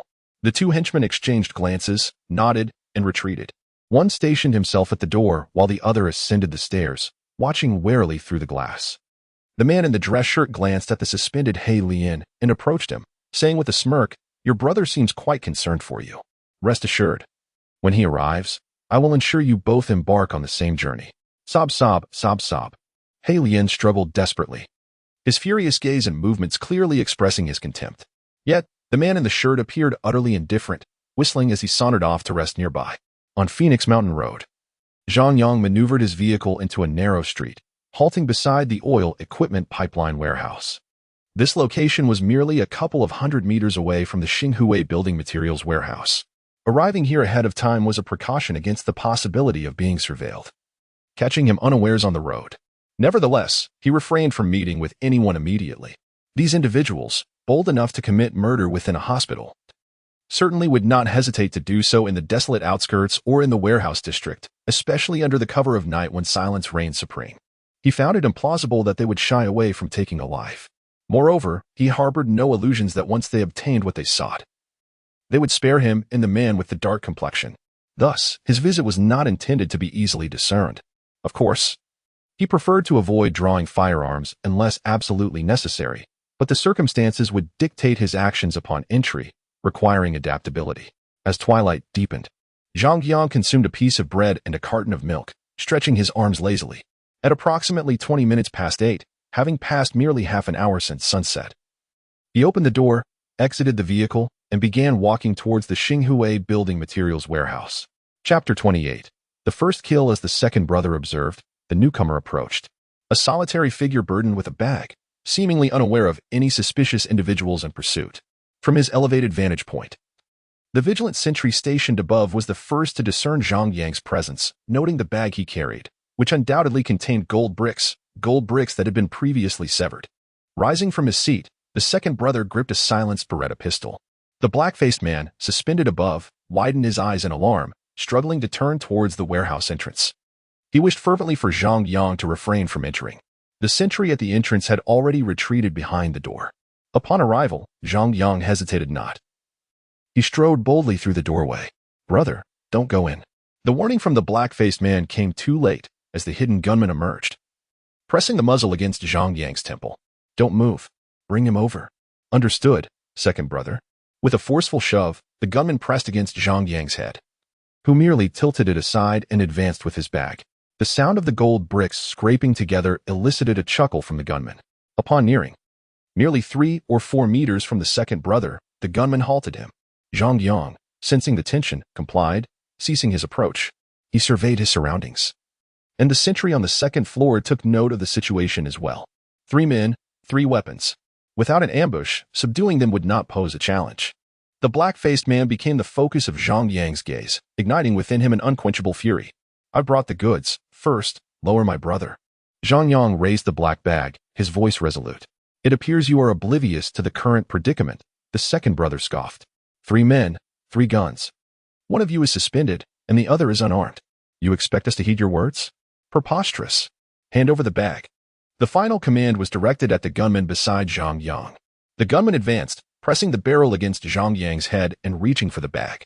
Zhang Yang offered no resistance, surrendering the bag willingly. Acknowledging their intentions, no desire to spare him or the black-faced man, he relinquished any notions of mercy, resolved that some lives should end decisively. As the bag reached the second brother, he unzipped it and leaned down to inspect the gold bricks within. Zhang Yang understood this was the critical moment. Once the bag was opened, the severed gold bricks would be revealed, raising their vigilance. With two pairs of eyes fixed upon him, one inspecting the contents, it was his prime opportunity to act. In an instant, a fist-sized pebble was hurled, targeting the gunman whose gaze was fixed downward. Simultaneously, a firearm materialized in Zhang Yang's right hand, and he swiftly pulled the trigger. The stone struck the gunman squarely on the head, blood splattering forth, and a visible dent formed in his skull. Clearly, he would not survive. As for the sentry above, a bullet found its mark in his forehead, causing him to topple backward onto the platform. Though the sudden turn of events may seem lengthy in recounting, it transpired in but a fleeting moment. The second brother reacted swiftly, his grip slackened as he raised his weapon, still poised in his right hand. Yet, no matter his speed, he could not outpace Zhang Yang. With a mere thought, a loaded Type 77 pistol fell into his left hand, and he promptly squeezed the trigger. A sudden gunshot rang out, and the second brother, who had just raised his hand, was struck at close range, the bullet piercing through his skull. His body stiffened, eyes wide in shock, before he fell backward onto the ground. The dark-faced man, suspended in disbelief, had only heard 2 gunshots in rapid succession, and in an instant, all 3 men had succumbed. Turning his gaze to the composed Zhang Yang, for the first time, the dark-faced man felt a disconnect with his brother. Yet, what did it matter? His heart was vast, and he felt a deep gratitude towards Zhang Yang, who had once again saved his life. Thus to him, Zhang Yang remained his brother. Withdrawing his pistol, Zhang Yang approached and zipped up his bag before beginning to search the bodies. Naturally, he intended to take the firearms, especially the silenced pistol from the second brother, a fine weapon, a coveted piece rather than an outdated relic. He also collected 2 magazines. Finally, he retrieved a dagger from the second brother and, standing by the chair, waved his hand, severing the rope that bound the dark-faced man, who toppled forward only to be caught by Zhang Yang. "Sit and rest for a moment. I will handle this," Zhang Yang instructed. "All right, brother, take your time," the dark-faced man replied.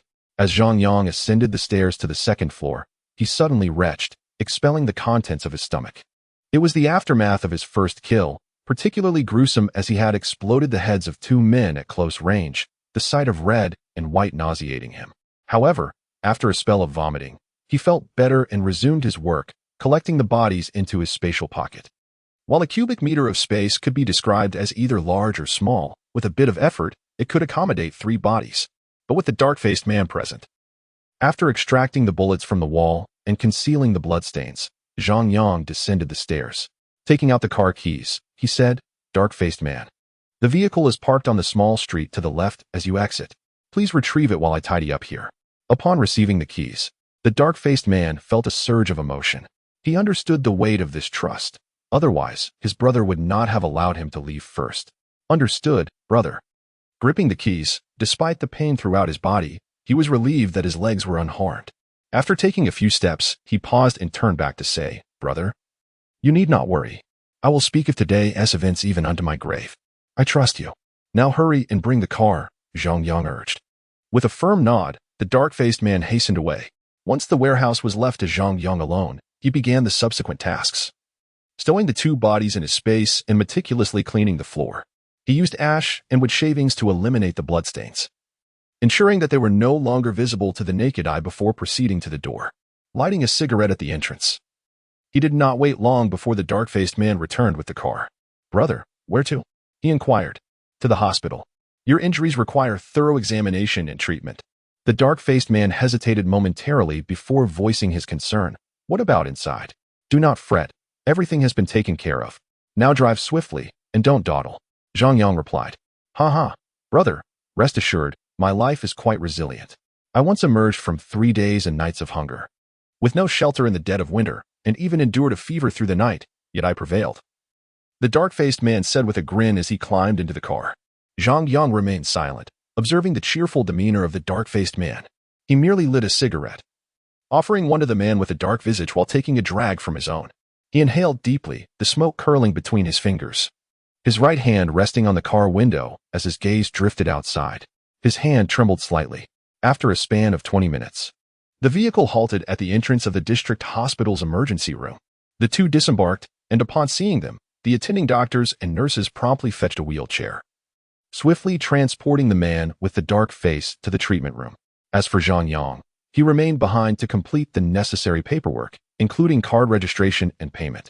Once the bleeding was controlled, the physician accompanied him for an expedited examination, confirming the absence of internal bleeding aside from a few fractures. Only then did the emergency doctor breathe a sigh of relief, proceeding to arrange for hospitalization. The origins of the man's injuries remained unqueried by the medical staff. Unless the wounds were gunshot, stab, or otherwise life-threatening, they refrained from prying, focusing solely on the healing of the afflicted. The district hospital boasted a considerable number of wards, making the admission process quite seamless. In Jin City, patients with more serious ailments typically favored the larger tertiary hospitals. Although the Beha District Hospital was also classified as a tertiary institution, its ranking among the numerous hospitals in Jin City was rather low, resulting in a relatively ample availability of beds. After settling the man with the dark face and inquiring about essential care instructions from the on-duty physician, Zhang Yang departed in his vehicle. He had to attend to the 3 corpses in his possession. Driving to the outskirts, he hefted a pickaxe and a shovel up the hillside, seeking a secluded spot. After surveying the terrain, he commenced digging a pit. The excavation was deep, at least sufficient to withstand the torrents of an ordinary downpour. Moreover, located at the foot of the mountain, even in the event of a landslide, the area would merely be buried rather than exposed. After laboring for over an hour, he successfully dug a pit over 2 meters deep. Reaching down, he placed the 3 bodies at the bottom before covering them with earth. Chapter 29. Purchasing a car. Taking the blame at the hospital, Zhang Yang's phone rang. "Hello, Captain Zhou. Xiao Yang. Haha, we've apprehended the suspect.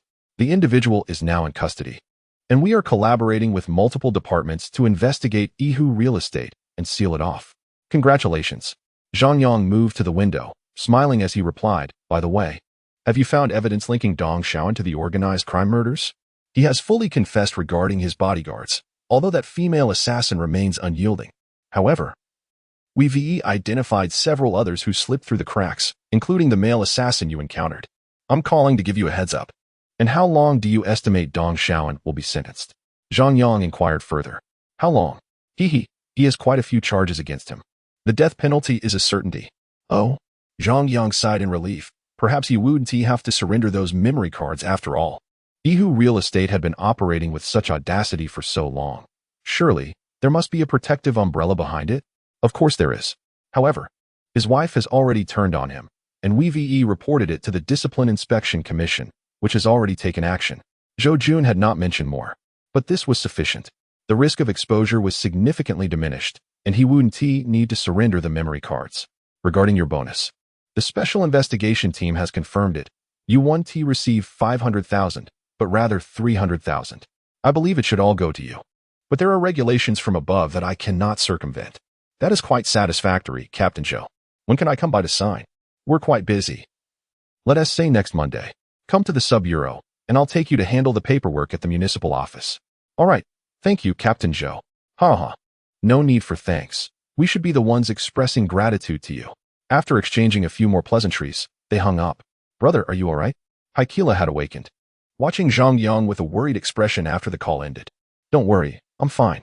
Focus on your recovery. I'll return shortly with some chicken soup. There's no need for you to go to so much trouble. Brother, the hospital cafeteria serves chicken soup. The soup here is quite bland. Stay put. By the way, will you be all right alone? Do you need me to hire a caregiver? I don't need a caregiver. I can manage. Haikila had endured hardships, and he was T1 to be overly delicate. Very well. I'll head back now and bring you lunch around noon. Thanks, brother. Don't mention it. I'm off now. After leaving the hospital, Zhang Yang took a taxi home. On the way, he stopped at the market to buy a black-boned chicken and several ingredients for the soup.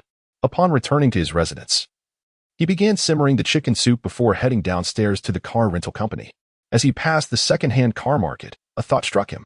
With over 400,000 in savings in the events of yesterday, along with the necessity of a vehicle, he realized the importance of owning a car. However, considering that cars depreciate in value and are merely consumables, he decided against purchasing a new one. Conveniently, he was passing the used car market, and with time still on his side, he intended to browse for a suitable option.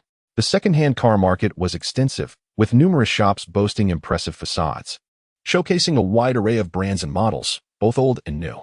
What one observes on television as luxurious automobiles appears almost as commonplace as supermarket merchandise, neatly arranged within the confines of the dealership, beckoning for selection. After strolling for approximately half an hour, Zhang Yang's gaze landed upon a silver-gray Jeep Compass, modified with off-road tires and an overhead luggage rack. The tires were rugged, designed specifically for traversing challenging terrains. And the left side of the roof rack featured an extendable awning. All these accessories were included in the sale. Zhang Yang, the proud owner of a silver Jeep Compass, summoned the sales manager to inquire about the price, subsequently requesting a test drive. He was keen to assess the vehicle's performance, any previous modifications, and any underlying issues. His exceptional driving skills enabled him to discern these factors almost immediately. The dealer would find no opportunity to deceive him. After a series of maneuvers, the vehicle was brought out, and both Zhang Yang and the sales manager entered the car, listening intently to the sound of the engine starting, followed by the sensations of driving and handling. Indeed, it was a remarkable vehicle. Though it was a 2013 model, it was only 3 years old, well maintained, with no alterations to the odometer, and a mere 25,000 kilometers on the clock, indicating it had not undergone any major repairs. Negotiating the price upon returning to the dealership, Zhang Yang successfully secured the vehicle for a total of 180,000 yuan. After scrutinizing the contract for any hidden pitfalls, he promptly signed to finalize the transfer of ownership. Since it was a slow season, the queue was minimal. Within just over an hour, he received the vehicle registration and title. Once the new plates were affixed, Zhang Yang drove his new acquisition back to his residence, securing a parking spot in the community before ascending to his apartment. The chicken soup had been simmering for over 4 hours, perfectly timed. He retrieved a large container, filling it with soup and meat, and then made his way downstairs to drive to the hospital. "Brother, this soup is incredibly fresh, and the meat is delightful," exclaimed Blackface, savoring the meal while praising Zhang Yang. "I know my culinary skills well. You needn't flatter me," Zhang Yang replied with a chuckle. "By the way, I've taken care of the expenses, so don't worry. You need to rest during this time, and your salary will remain unaffected." Swallowing a mouthful of meat, Blackface quickly raised his hand in protest. "Brother, there is no need for that, and I must cover my own medical bills. You saved my life. How can I continue to burden you? Enough. Focus on recovering. I still need your help. Don't even think about shirking your responsibilities," Zhang Yang retorted playfully. "All right, fine." Blackface conceded with a smile, returning to his soup and meat. 3 days later, upon his discharge from the hospital, Blackface followed Zhang Yang to the parking lot. The sight of the illuminated off-road vehicle made his eyes sparkle. "Brother, is this your car? Why didn't you assume I rented it?" Zhang Yang inquired. "Huh? How could I? If it were a rental, taking a taxi would be more economical," Blackface replied, reasoning with a grin. Zhang Yang laughed and tossed him the keys. "Want to take it for a spin?" "Absolutely," Blackface exclaimed, taking the keys without hesitation and joyfully settling into the driver's seat. Igniting the engine, the vehicle glided smoothly out of the parking lot, heading towards Blackface's residence. Upon arrival, they parked by the roadside. As Blackface lived in an older neighborhood devoid of designated parking spaces, ascending the stairs, he placed his belongings in the living room. Zhang Yang then transferred another 10,000. "I have sent you a sum of 10,000. During this period, focus on your recovery. Do not rush to resume work. At the very least, you must rest for a fortnight, as specifically advised by the doctor. Furthermore, ensure you take your medication punctually. Understood? I will come by from time to check on you." "I understand, brother. Worry not. I am not a child anymore. And I will take good care of myself." "Very well then. I shall take my leave as I have other matters to attend to." "Brother." The anxious expression on the dark-faced man's face caused Zhang Yang to furrow his brow. "If you have something to say, then speak plainly. Is everything truly fine at the warehouse?" "Rest assured, I have taken care of it. You need not concern yourself. Brother, if it comes to light, I will tell the police it was I who committed the act. I will not implicate you." "Nonsense. Do not engage in reckless behavior. I have managed everything from start to finish. Now I must go." As he observed the resolute expression on the dark-faced man's face, Zhang Yang felt a surge of emotion. However, he merely shot him a fierce glare, muttering a few reprimands before waving his hand dismissively and turning to depart. Chapter 30. The system is late again. Perfect crime scene cleanup. The host encounters a crisis and acquires the skills for impeccable crime scene cleanup, flawless investigation and counter-investigation, as well as masterful tracking and evasion. Inside the car, as Zhang Yang just shut the door and inserted the key, he found himself momentarily stunned. This errant system had a history of tardiness, but he had not anticipated such an extensive delay this time. Yet, the system was incapable of dialogue, leaving him with no one to vent his frustrations upon. Furthermore, the skills it provided seemed to suggest he was destined to become a mere janitor of the underworld. What was he thinking? Forsaking a stable life with a respectable income to become a rat scuttling through the darkness of the gutter? After stewing in his own irritation for a while, Zhang Yang's mood improved considerably. He hurried to utilize his newly acquired skills, pondering whether there were any loose ends he had failed to address. After some contemplation, he concluded, with a hint of melancholy, that indeed, he was a genius. The realization left him feeling somewhat dejected. Was he truly a natural-born criminal mastermind? No. He reassured himself. It was simply a matter of meticulous thinking and a strong drive to act. Casting aside his unwholesome thoughts, Zhang Yang motivated himself. If others do not provoke me, I shall not provoke them. He could not simply stand by and watch as the dark-faced man met his demise. Nor could he allow himself to perish alongside him without taking action. With his mental fortitude established, he started the car and headed home. On Monday, when he went to collect his reward, Zhang Yang felt a twinge of anxiety, subtly inquiring about any new cases. For Zhang Yang, who had performed admirably and proved to be a great help, Zhou Jun harbored no suspicions and readily began discussing the case. He even jested. Had it not been for your criminal record and low educational qualifications, I would have considered hiring you on the spot. In response to Zhou Jun's remarks, Zhang Yang managed a strained smile. After signing his name, he prepared to leave, but Zhou Jun mysteriously detained him, leading him to an office upstairs. Old Zhang, I've brought you the person. Upon entering, Zhou Jun exclaimed jovially to Zhang Ming, who sat behind the desk. Zhang Ming looked up at Zhang Yang, his expression momentarily frozen before breaking into a smile as he rose to greet him. Hello, Zhang Yang. I am Zhang Ming, the director of the Criminal Investigation Division at the Municipal Bureau.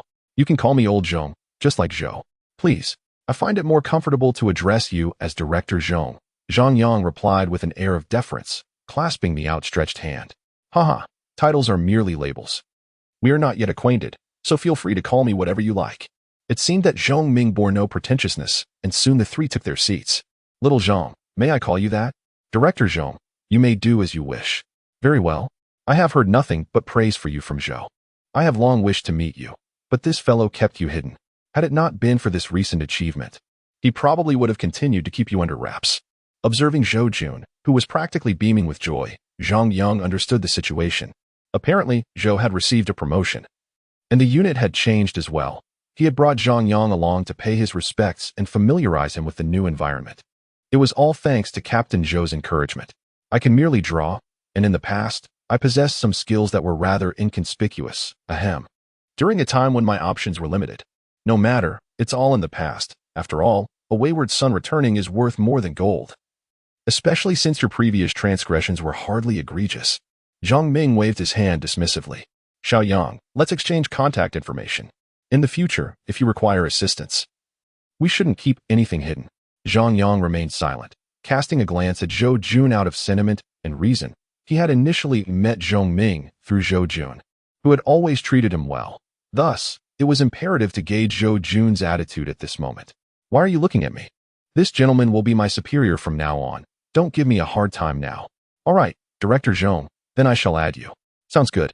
After exchanging WeChat details, Zhang Ming added, could you provide me with your phone number? Sure.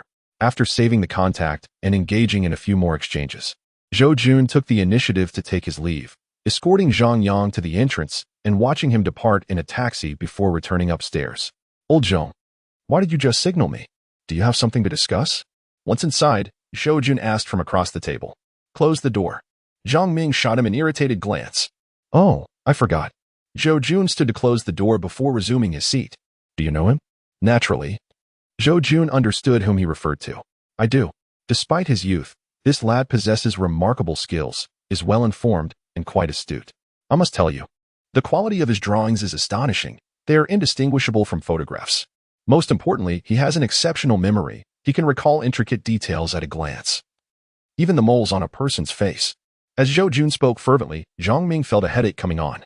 Wait, I meant, do you know about his other matters? Other? Zhou Jun appeared puzzled. If I were to say he might have killed someone, would you? Impossible. Zhou Jun sprang to his feet. How could that be? Have you been watching him 24 hours a day? Zhou Jun's sudden outburst undermined his confidence, and he stubbornly retorted, Well, I cannot observe him constantly. This boy does not seem like that kind of person. What kind of person? Old Zhou, you've been in criminal investigation long enough. Would a criminal inscribe their crimes on their face? Since there are no marks upon his countenance, how can you be so certain? He carries an air of menace. The conversation grew increasingly enigmatic, prompting Zhou Jun to scoff. I won't argue with you. I intend to assign someone to monitor him and investigate his background. At this, Zhou Jun fell silent. If Zhang Ming had made a decision, he truly had no grounds for opposition. As for issuing a warning, that seemed impossible, especially considering the possibility that Zhang Yang might indeed have committed murder. After a moment of silence, he finally said, Present evidence. When have I ever failed to provide evidence? Zhang Ming replied irritably. Very well, do as you wish. If there are no further matters, I shall assist in smoothing things over later, for his abilities are indeed exceptional. Not to mention the artists from the city bureau. Even those from the provincial department pale in comparison to him. The crucial point is that he can also aid in solving cases. Understood. You may return now. Your appointment should be finalized within a fortnight at most. Very well. Zhang Yang rose and took a few steps, but, feeling uneasy, turned back. Be cautious. Do not allow the situation to become irreparably difficult. I am aware of my limits. On his way home from the city bureau, Zhang Yang sat in the back seat of the car, resting his chin on his hand as he gazed out the window. Lost in thought, he did not overlook Zhang Ming's unusual behavior. Initially, he believed the other party considered him youthful, yet upon reflection, it seemed otherwise. Moreover, when leaving the office, although the exchange of glances between Zhang Ming and Zhou Jun was subtle, he still caught a glimpse of it. Thus, did Director Zhang harbor suspicions about him? Just from a single glance? Zhang Yang found himself perplexed, yet a sense of vigilance began to stir within him. Chapter 31. Doubts and arrangements for surveillance. Once suspicion arose, Zhang Ming could not afford to remain passive, even if the individual in question possessed exceptional talent. However, an abundance of talent does not absolve one from culpability, particularly in the case of heinous crimes such as murder. After Zhou Jun departed, Zhang Ming promptly convened a covert team to assign tasks. Upon receiving their orders, the team refrained from using the official vehicles, opting instead for plain clothes before setting off. This decision stemmed from Zhang Ming's concern, as Zhou Jun had previously mentioned Zhang Yang's remarkable memory. He feared that the license plates might expose their intentions. As Zhang Yang ventured out to set up his art stall that afternoon, he sensed something amiss.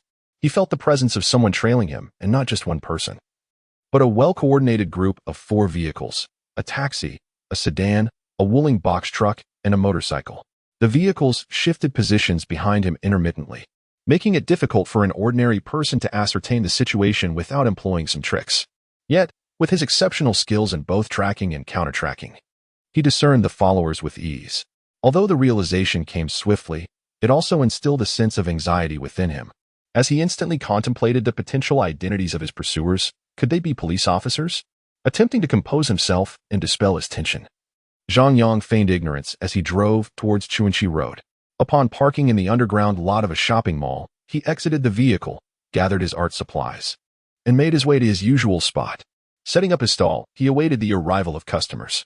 Shortly thereafter, a group of 5 men and 1 woman appeared on the pedestrian street. They posed as leisurely shoppers, with the long-haired woman and a man pretending to be a couple.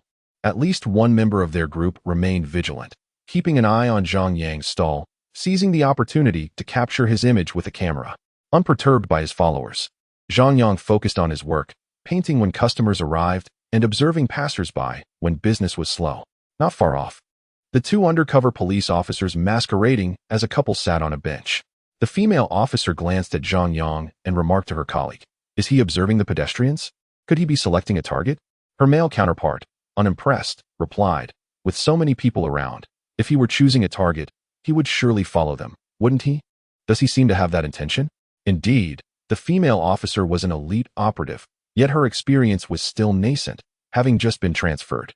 Conversely, her male colleague, though only a few years her senior, was a seasoned investigator with substantial expertise and the leader of the surveillance team. As the hours passed, Zhang Yang continued to paint, waiting for customers to arrive. By 9:30, he had earned just over 2,000. Glancing at the time, he began to pack up his belongings in preparation to leave. All teams, take note. The rabbit is preparing to relocate. Acknowledged. Driving home, Zhang Yang appeared oblivious to his followers, making his way back without a hint of awareness. Upon arriving, he showed no signs of departing again, while the surveillance team seized the opportunity to install a concealed pinhole camera in the hallway, directly facing Zhang Yang's apartment door. Inside the Wuling box truck, two computers displayed multiple surveillance feeds, including those from the elevator, the garage entrance, and the disguised pinhole camera at Zhang Yang's door. The team leader and the female officer remained inside, on duty. Others stood around, chatting through their headphones. Boss, the rabbit's ability to earn money is extraordinary. In just 2.5 hours, he made over 2,000. If you calculate that, it's at least 40 to 50,000 a month, which is more than 5 times my salary. I nearly hit 4 times, though. The captain fell silent, picking up the walkie-talkie and remarked, earning a lot is impressive, but do you possess such artistic skill? After a moment of silence, voices echoed in the earpiece. No, we can't compare. It's simply incomparable. I took a closer look, and his artistic talent was indeed remarkable. He could capture even the nuances of a gaze. Moreover, he could create art with a mere glance at his subject, requiring no prolonged poses from the clients. In a word, astounding. I heard that previously. The Yangqing branch solved several cases thanks to the rabbit's artistic prowess and memory. Your information is outdated. Just a few days ago, the special investigation team received crucial leads from him. This morning, Captain Shou from the Yangqing branch brought him to the bureau to collect a reward, 300,000. Then, boss, should we still keep an eye on him? Listening to his subordinate, the captain felt quite troubled. After a lengthy silence, he replied, according to Director Zhang's orders, we simply need to execute our duties. All right. Finally, the earpiece fell silent. In the following days, Zhang Yang adhered to a disciplined routine. He rose early for an hour of jogging, practiced martial arts in the park, then returned home to rest. Around 6 in the evening, he ventured out to set up his stall. Occasionally, he would explore farther afield, visiting places like the botanical garden or the university town. His daily earnings remained above 1,000, with a peak day reaching over 5,000 in the university town. With improved living conditions, the purchasing power of university students was formidable. They could easily afford paintings priced over 100. Especially for young women, a handsome artist with a warm smile, gentle words, an exceptional technique was simply irresistible. In just a week, he earned over 15,000. Coupled with Zhang Yang's demeanor, which bore no resemblance to that of a murderer, the captain pondered that rather than trailing him for a potential homicide investigation, it might be more prudent to look into his taxes. Perhaps something interesting would emerge. Half a month passed without any signs of suspicious behavior from Zhang Yang, which left the officers responsible for the surveillance feeling disheartened. To address the matter, the captain made a special trip back to the city bureau to report to the director. Are you absolutely sure there are no anomalies? None at all, director. Could it be that you have been compromised? After a moment of contemplation, the captain shook his head. That seems unlikely. We maintained a considerable distance during surveillance, rotating 4 different vehicles daily, and utilized disguises. He had no reason to suspect us. However, what is it? Zhang Ming's expression tightened as he inquired. However, he should possess genuine martial arts skills. We witnessed him practicing in the park during our surveillance. His physical condition is impressive, and he has considerable strength. Oh. Zhang Ming's expression shifted slightly as he nodded and said, all right, you may withdraw for now. Await a more opportune moment too. A series of knocks interrupted his words, and the office door was promptly pushed open. Zhou Jun entered, stating, Old Zhong, we have a case. Let us go. Zhang Ming rose to tidy up and turned to the captain of the surveillance team, instructing, please make the necessary arrangements. Understood, Director, the captain replied with a nod.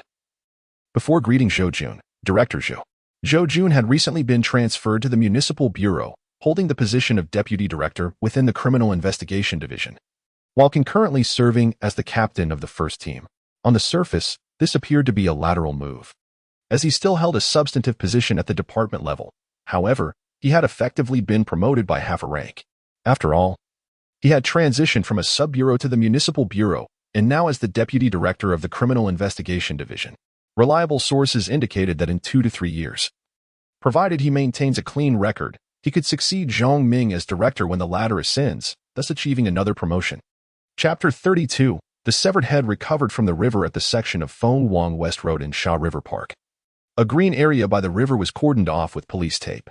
Dozens of officers were engaged in their duties within the perimeter, while several vehicles were parked along the roadside. Zhang Yang and Zhou Jun arrived, accompanied by a team of over 10 personnel. Upon disembarking, they donned their identification badges and, dressed in plain clothes, entered the restricted zone. Zhang, the chief of the Criminal Investigation Division of the Beihua District Bureau, exchanged brief greetings with Zhou. Before directly presenting the case details, the informant was an angler who had come to fish early that morning, approximately 40 minutes prior. He noticed a handbag floating half-submerged in the river. Using his fishing rod, he managed to retrieve it to the shore and, upon opening it, was horrified to discover a severed head inside. In shock, he took some time to process the situation before calling the authorities. Upon their arrival, the head remained undisturbed. While the angler was being comforted by officers, though he appeared severely shaken and likely unable to provide a statement at that moment. Nodding, Zhang turned to the forensic expert who had accompanied them. The expert acknowledged and proceeded with their assistant to follow the detectives. Were there any other witnesses present? How did such a crowd gather? Zhang inquired as he surveyed the area. There were 2 other anglers relatively close to the informant, but they too only approached upon hearing his terrified cries. The crowd gathered only after we established the police perimeter. Aside from those 3 individuals, no one else approached the scene, Zhou replied. Having listened to the overview, Zhou Jun gazed thoughtfully at the gently flowing waters of the Sha River and remarked, "The bag must have drifted down the river. We need to ascertain the time of death promptly. Then calculate the location of the body disposal based on the current S velocity. Indeed, let us mobilize personnel for the task, while others can conduct searches in the vicinity." Zhang nodded in agreement and set the arrangements in motion. Understood. The team dispersed, while Zhou Jun and Zhang Ming advanced towards the forensic tent, where the head lay displayed. The forensic expert reported, "The decedent is male, and the time of death appears to be recent. Based on the wounds, it is evident that the head was severed shortly after the individual was killed.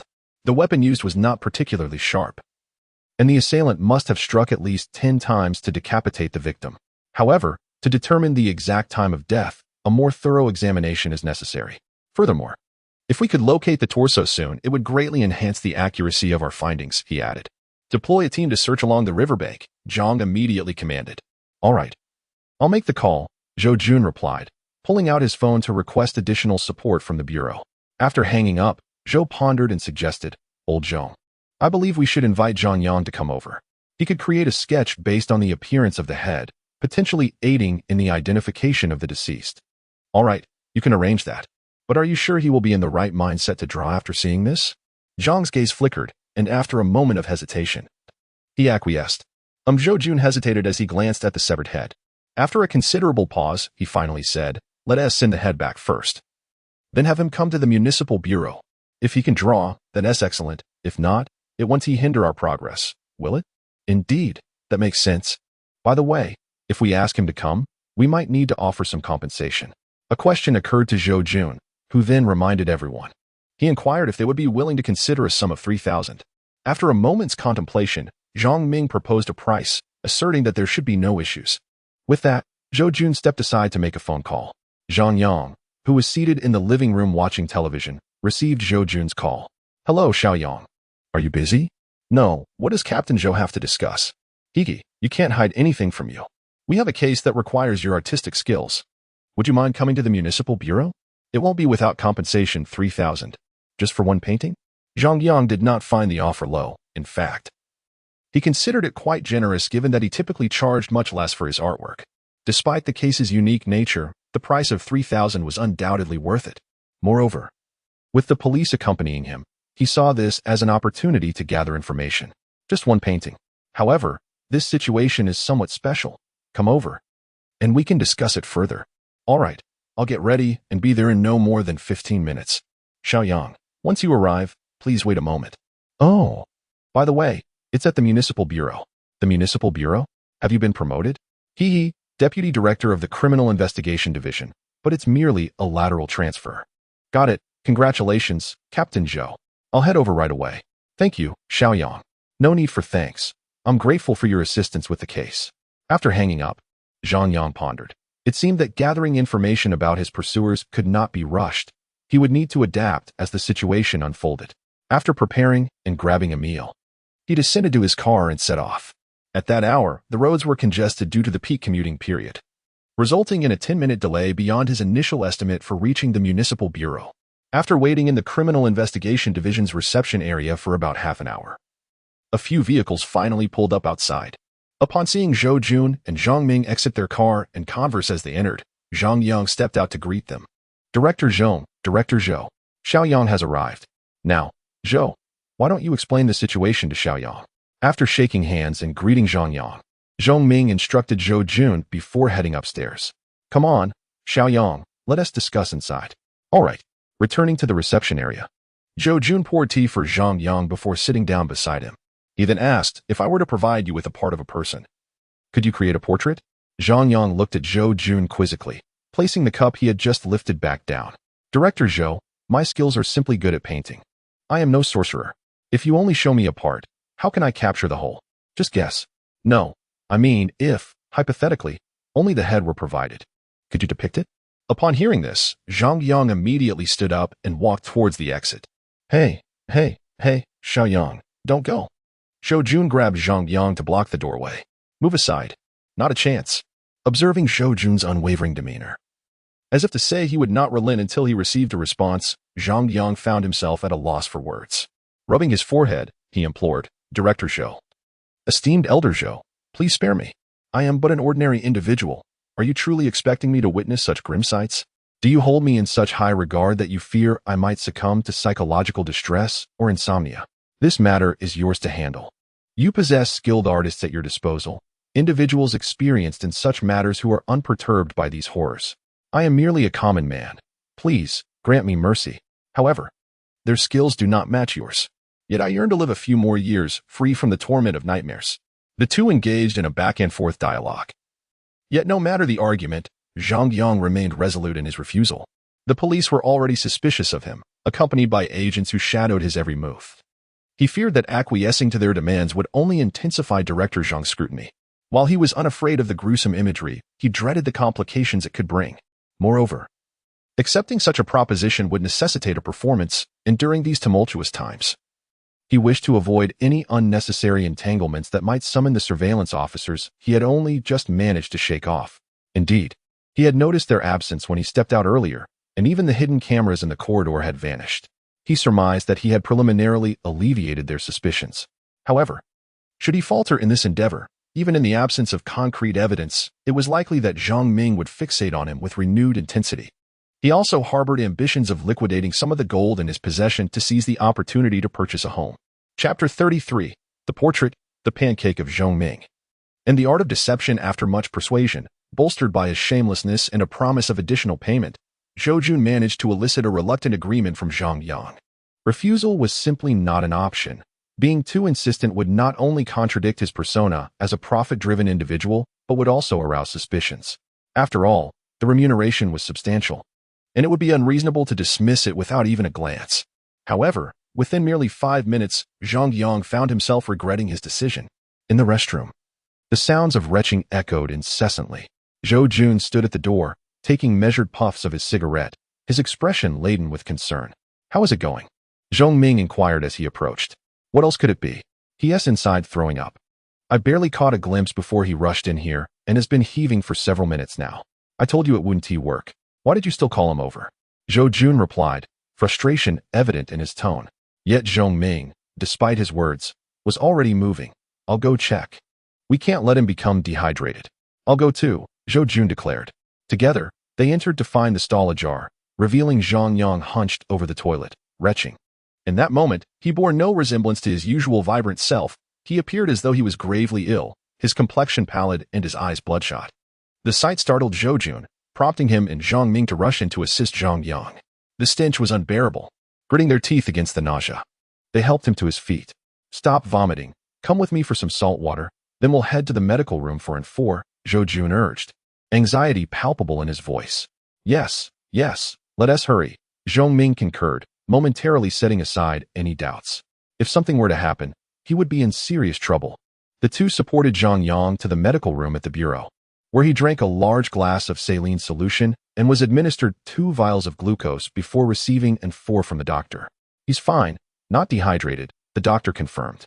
Is this a new recruit? Seems a bit lacking, doesn't he? No, he's a special talent we brought in to assist, Zhou Jun replied tersely.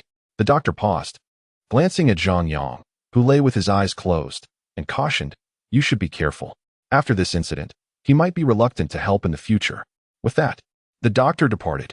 After waiting for nearly 10 minutes, Zhang Ming announced he had to leave, as he was busy with case matters. Zhou Jun, however, could not depart. Having brought Zhang Yang in, he felt responsible for him. Only when he was certain Zhang Yang was all right could he leave. By 2 in the afternoon, Zhang Yang was nearly recovered. Lao Zhou, bring me my easel and brushes, he requested. Why not wait until tomorrow? Or perhaps just stop painting? Zhou Jun suggested, guilt creeping into his voice. While you're not concerned about the killer on the loose, I'm worried for my own safety. Hurry and bring them. I need to finish so I can return home, Zhang Yang insisted. All right, let us head to the reception room, Zhou Jun replied. He assisted the weakened Zhang Yang back to the reception area, where his materials awaited. Once seated and having gathered his thoughts, Zhang Yang began to paint. Just as he started, Zhong Ming arrived, having received updates on the situation. As the brush glided softly across the canvas, a portrait gradually took shape. Yet it captured only the likeness of the individual without depicting the entire figure. Upon completing the artwork, Zhang Yang paused, refraining from immediately removing it from the easel. Instead, he gazed intently at the painting. After a considerable moment, he gently tapped the paper with the brush's tip, exclaiming, "This person, I believe I have encountered before." Astonished, Zhang Ming and Zhou Jun chorused, "Where did you see them?" "Wait a moment, let me ponder," Zhang Yang replied. "Yes, take your time and think carefully." The two men dared not rush him, remaining silent to avoid interruption. After a prolonged pause, Zhang Yang suddenly recalled, "I remember this person appeared near the university town, accompanied by a woman. Just a moment, let me depict them," he added, and with that, he began to sketch anew. In just over 10 minutes, while contemplating and drawing, Zhang Yang managed to portray two figures on a single sheet of paper. They appeared hand in hand, engaged in cheerful conversation, with the surrounding storefronts and signs vividly illustrated, creating a lively scene on the canvas. He removed the paper and handed it over, stating, "This captures the essence of what I witnessed. The man is not a fabrication of my imagination. And as for the woman, I am certain she entered the gates of the normal university. I was stationed diagonally across, as they do not permit vendors at the entrance." "Thank you, Zhang Yang. We will promptly dispatch individuals to investigate," Zhong Ming replied, preparing to depart. "Wait, Zhong Bureau Chief," Zhang Yang interjected. "What is it?" Zhong Ming halted and turned to him. "Well, previously, old Zhou promised an increase in payment. Now that I have provided such a crucial lead, might it be?" His words caused Zhang Ming to pause momentarily. Then he regarded Zhang Yang with a penetrating gaze, assuring him, "Rest assured, this time you will receive 6,000. The payment will be processed shortly. And as for the lead fee, once our investigation confirms its validity, you will not be overlooked." With that, Zhang Ming hurried away. Old Zhou. This Zhong Ming is rather unscrupulous. He initially promised 3,000, and now that I've produced 2 sketches of 3 individuals, he offers merely 6,000. TSK. His promises are grand yet hollow, truly a leader. In contrast to Zhong Ming's audacity, Zhou Jun appeared considerably more bashful. Feeling a wave of shame wash over him at Zhang Yang's remarks, he said, "Young Zhang, please do not take offense. The municipal bureau has sufficient funds. But since the case has only just been filed, the budget has yet to be approved. Rest assured, I will do my utmost to advocate for your lead fee." After Zhou Jun spoke, Zhang Yang remained silent, scrutinizing him for a moment before exclaiming, TSK. Being in a leadership position indeed brings about a swift mastery of hollow promises. However, I must caution you, this case is likely to be complex. You ought to prepare yourselves.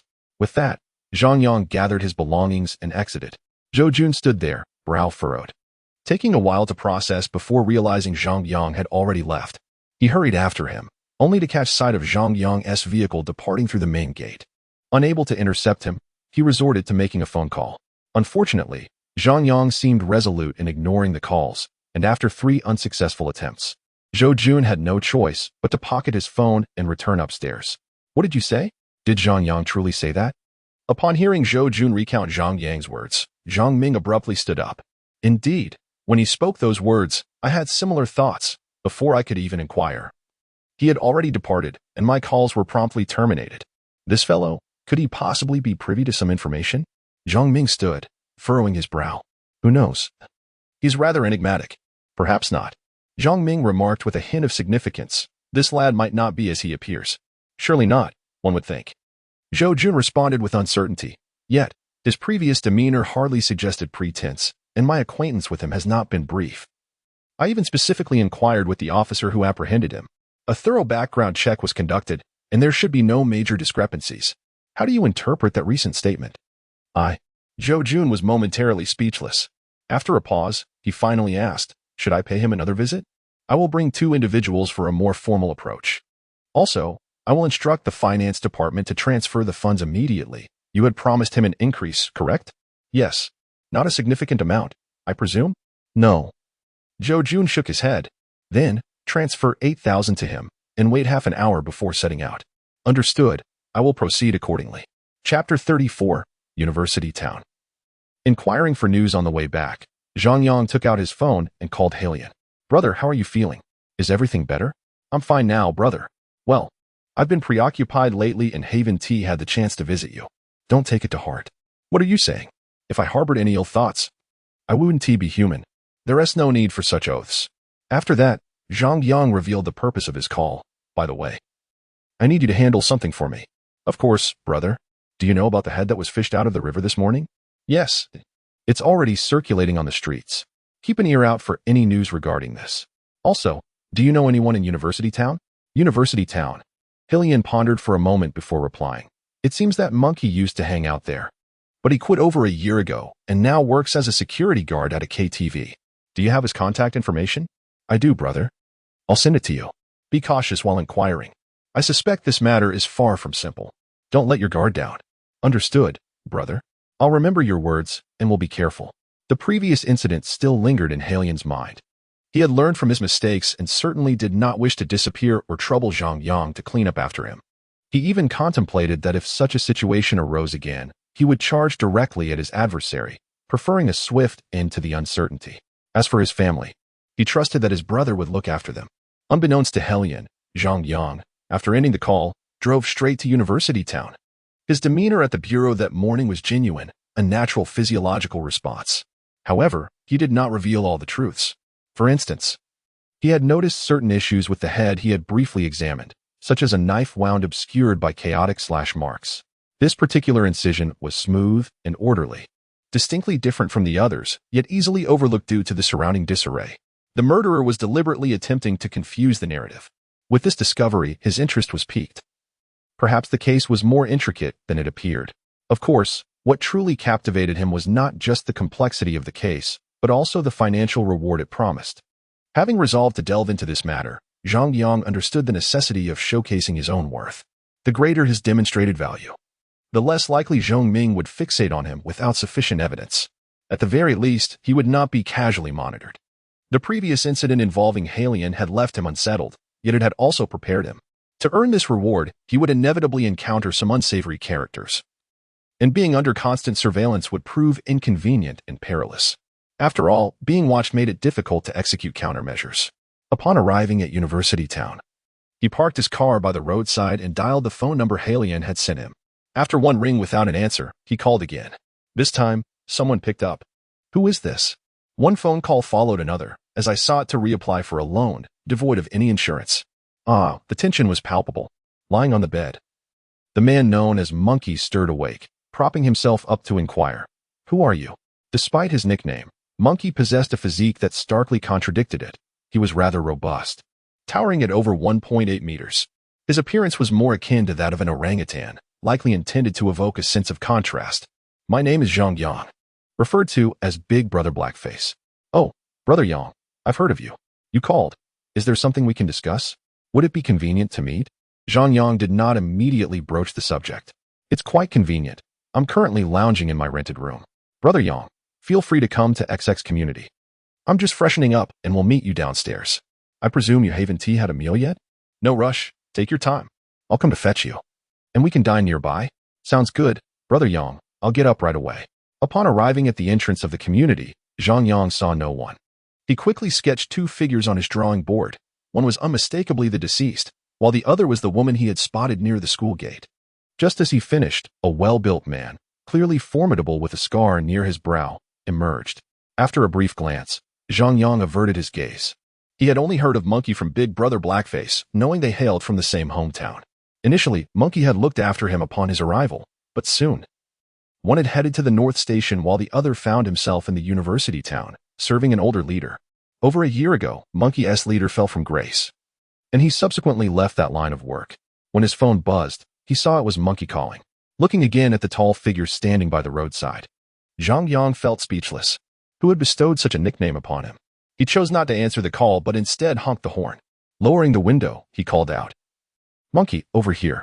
Upon seeing Zhang Yang's head protruding from the car, Monkey appeared momentarily taken aback, seemingly not expecting him to arrive by vehicle. Yet, he quickly regained his composure, approaching to open the passenger door and settle inside. "Brother Yang." "Hello, Monkey. I've often heard Blackface mention you, though I've never met you in person." Monkey grinned broadly and replied, "I've also heard Blackface speak of you quite frequently. It seems we are fated to meet. This is your territory. Feel free to suggest a meal." "Hey, brother, can we indulge in something delightful?" "Of course, you choose the place." It is only natural to offer some benefits when seeking assistance, and Zhang Yang was not one to be stingy. Moreover, he had developed a taste for finer dining since attaining financial stability. In the past, he had cooked for himself due to a lack of funds. Now, he sought quality sustenance when dining out. After selecting a venue, Zhang Yang programmed the navigation and drove off. Upon arrival, he noted that the place was indeed impressive, specializing in lamb hot pot. However, coming here in the sweltering summer seemed a bit excessive. Nevertheless, Zhang Yang said nothing and entered alongside Monkey. Once seated, noticing Monkey had ordered only 2 plates of meat, Zhang Yang seized the menu, gesturing grandly, "Let us have 6 plates. If that is insufficient, we can order more." "Brother, that is too much. We can order other dishes as well," Monkey quickly interjected. "No worries, my friend. With our stature, we can certainly indulge ourselves. 6 plates will undoubtedly fall short, so please don't hold back. He and I share a bond akin to brothers, and since you've looked out for him before, let us not stand on ceremony." Observing that Zhang Yang appeared genuine, the Monkey refrained from further remarks and raised his teacup for a toast. "All right, brother. I will not hold back any longer. You shall henceforth be my dear brother, and we shall discuss matters when the time comes." Laughter ensued, as they both acknowledged their straightforwardness. Zhang Yang took a sip, delaying the conversation about business and instead engaging in light banter.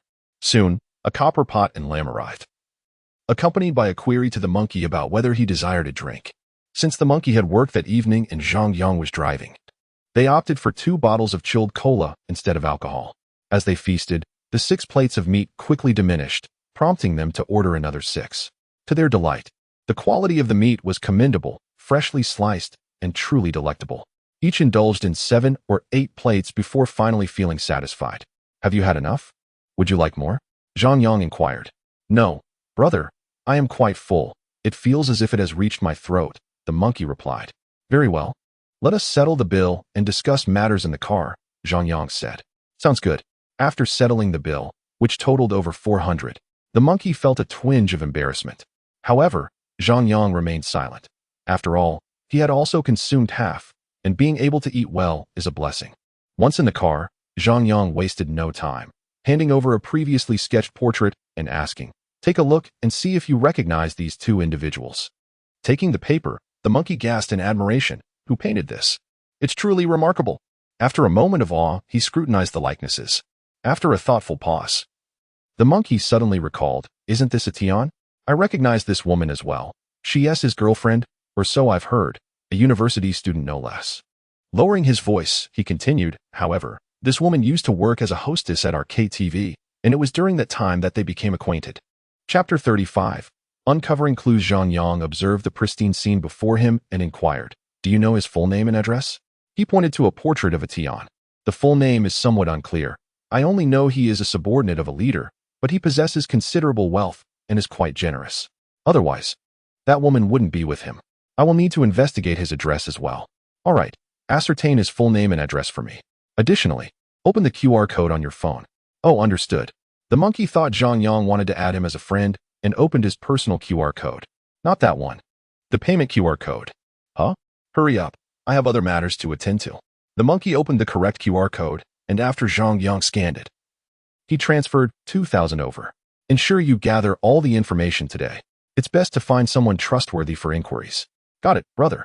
After a brief pause, the monkey dialed a number on his phone. It's our captain's number. He will surely know. The call was quickly answered, and in a few short exchanges, the monkey acquired the full name and address.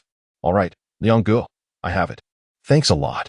I'll bring you a pack of huazi tonight when we meet for work. After hanging up, the monkey relayed, brother, I found out that a Tion's full name is Li Tianlai, and he resides in Weiran community, though I'm unclear about the specific building and floor. Understood. I know the place now. You can get out of the car. I still have matters to attend to. All right, brother, thank you. Don't mention it. I'm seeking information, and you are taking on risks as well. You deserve this payment. After bidding farewell, Zhang Yang departed the community and called Zhou Jun while on the road. Zhou Jun had called him during dinner, wanting to meet. But Zhang Yang had mentioned he was busy and would need to wait. Now, when he called, it was answered almost immediately. Hello, Xiaoyang. Where are you? In Weiran community. Come over. By the way, the deceased's full name is Li Tianlai, nicknamed A Tian, and he lives in Weiran community. Though I'm uncertain about the specific building and apartment. You found that out so quickly? Old show, after years of mingling in the outside world. I've developed quite a network. Gathering information isn't too difficult. Got it. I'll be there shortly. The information will also be relayed upwards. It shouldn't be hard to verify. All right. I'll wait for you at the community entrance. After hanging up, Zhang Yang drove directly to Weiran community. He did not enter the community, but parked along the roadside near the entrance. After approximately 20 minutes of waiting, a Mitsubishi SUV pulled up behind him. The passenger door opened, and Zhou Jun stepped out and approached. As Zhou Jun entered the car, he scrutinized Zhang Yang, asking, what did you mean by what you said when you left the bureau? Nothing significant. Have you found the address? Yes, I have. Then let us head up and take a look together. I need to consult first. Suit yourself, Zhang Yang shrugged indifferently. Even if the police did not allow him inside, he would find an opportunity to enter on his own. After exiting, Zhou Jun returned to the vehicle behind him and called Zhong Ming, recounting their earlier conversation. In the office, after a moment of contemplation, Zhong Ming instructed, take him inside and see what he intends to do. After ending the call, he directed two subordinates to drive ahead. Zhou Jun then exited and re-entered Zhang Yang's vehicle to follow the car. The two vehicles smoothly entered the residential complex. Finding a spot adjacent to the elevator at the underground garage of Building 5, Unit 2, the four individuals descended from their vehicles and entered the elevator, which ascended to the 14th floor.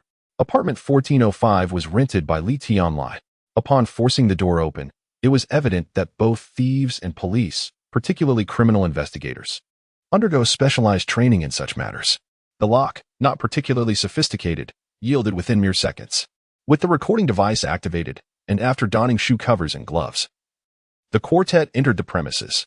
The footwear on the shoe rack by the entrance indicated that two individuals, a man and a woman, resided here, consistent with Li Tianlai's situation. After thoroughly inspecting the living room, kitchen, and bedroom, they found no issues. However, Zhou Jun and his team noticed something unusual upon entering the living room. Observing the immaculate condition of the scene, Zhang Yang felt a stirring within. What a pristine scene, quite professional. Zhou Jun emerged from the bedroom with a furrowed brow, noting, clothes and belongings are neatly stored in the wardrobe, and the suitcase remains untouched. The room is orderly with no signs of struggle. It is highly likely the deceased encountered trouble elsewhere. The two criminal investigators nodded, prepared to follow Zhou Jun out. After taking a few steps, noticing Zhang Yang standing still, Zhou Jun called back, Xiaoyang, let us go. Is that it? Are we just leaving? Zhang Yang turned back with a beaming smile and inquired, what else is there to investigate? There is nothing of significance here, Zhou Jun replied. Is there truly nothing? Zhang Yang countered, kneeling down to touch the floor, rubbing his fingers together. It's remarkably clean. What is wrong with being clean? Zhou Jun asked, noticing Zhang Yang's peculiar behavior, prompting him to crouch down and feel the floor as well. It's too clean. At this moment, if Zhou Jun failed to grasp the implication, his decades as a criminal investigator would be in vain. Are you suggesting this is the primary crime scene?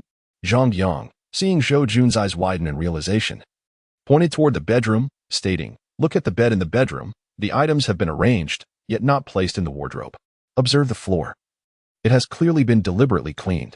If one merely considers this, they might conclude that Li Tianlai was an exceptionally neat individual, correct? The three nodded. having indeed held that opinion moments earlier. But consider the shoe rack at the entrance, Zhang Yang continued. What about the shoe rack? The trio queried, their gazes shifting towards it. Typically, after we leave home, who would place their slippers on the second tier?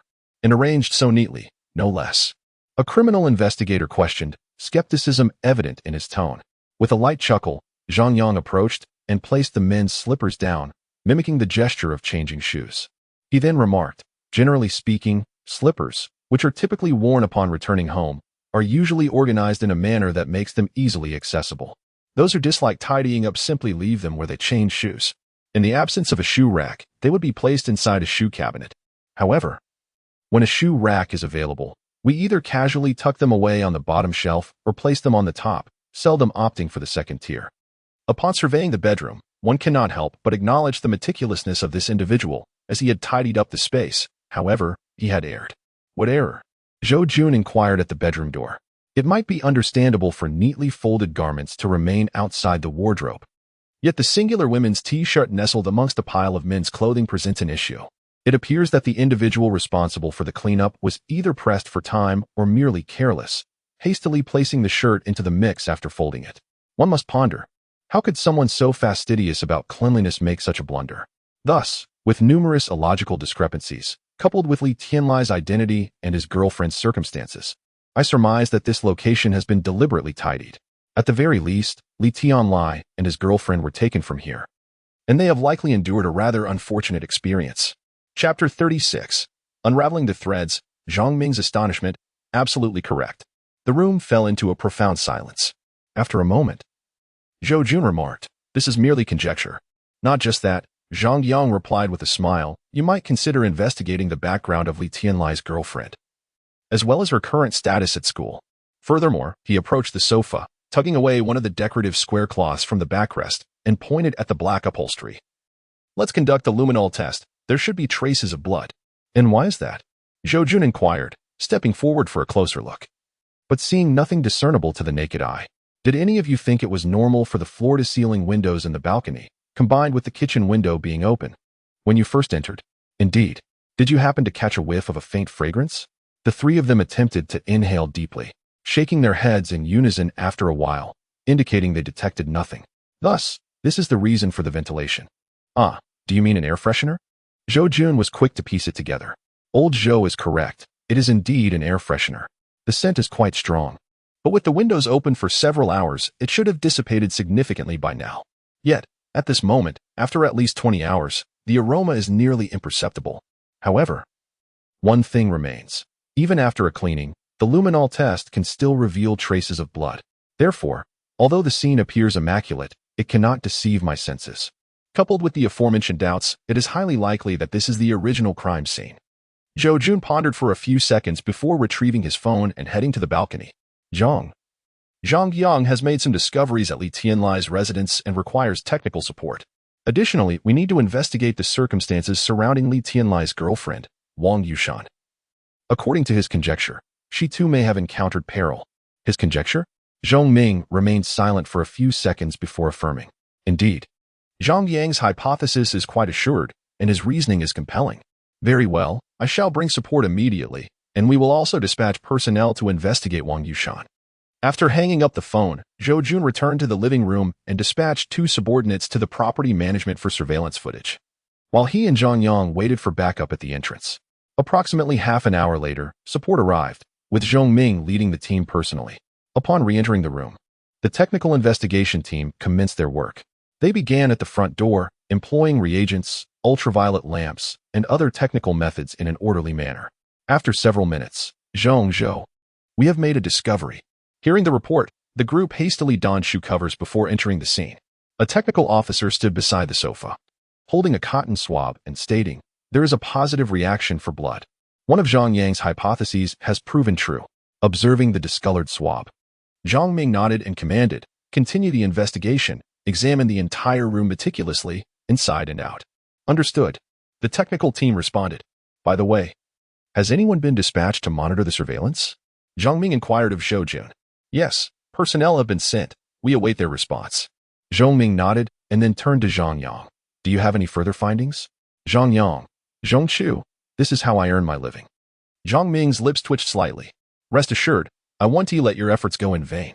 Initially, I did not pay much attention, after all. My physiological reaction was quite pronounced upon seeing the head. However, upon reflection after regaining my composure, I unearthed a peculiar detail. At this juncture, Zhang Yang deliberately paused. Once he felt the gazes of Zhang Ming and the others upon him, he continued in a measured tone, the severed edge of the head we retrieved from the river bears a distinct cut, smooth and unlike the numerous jagged wounds surrounding it. This particular incision is obscured by the other gashes, rendering it difficult to detect. You noticed this at the time? Zhang Ming squinted, inquiring. Please note, Zhang Chu. I did not discover it then. It only came to my mind after I had regained my composure.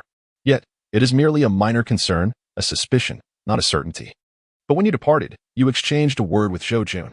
Zhang Yang cast a silent glance at Zhou Jun, then shrugged and remarked. I did indeed say something, hence my suspicion. And now? How can you be so certain this is the primary crime scene? My eyes, my nose, and my astute intellect. Zhang Yang replied, gesturing to the aforementioned organs.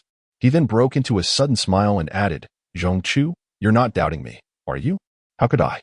Zhang Ming shook his head with a chuckle. You are assisting us. Why would I suspect you? He gave a look that implied, do you think I would not believe you?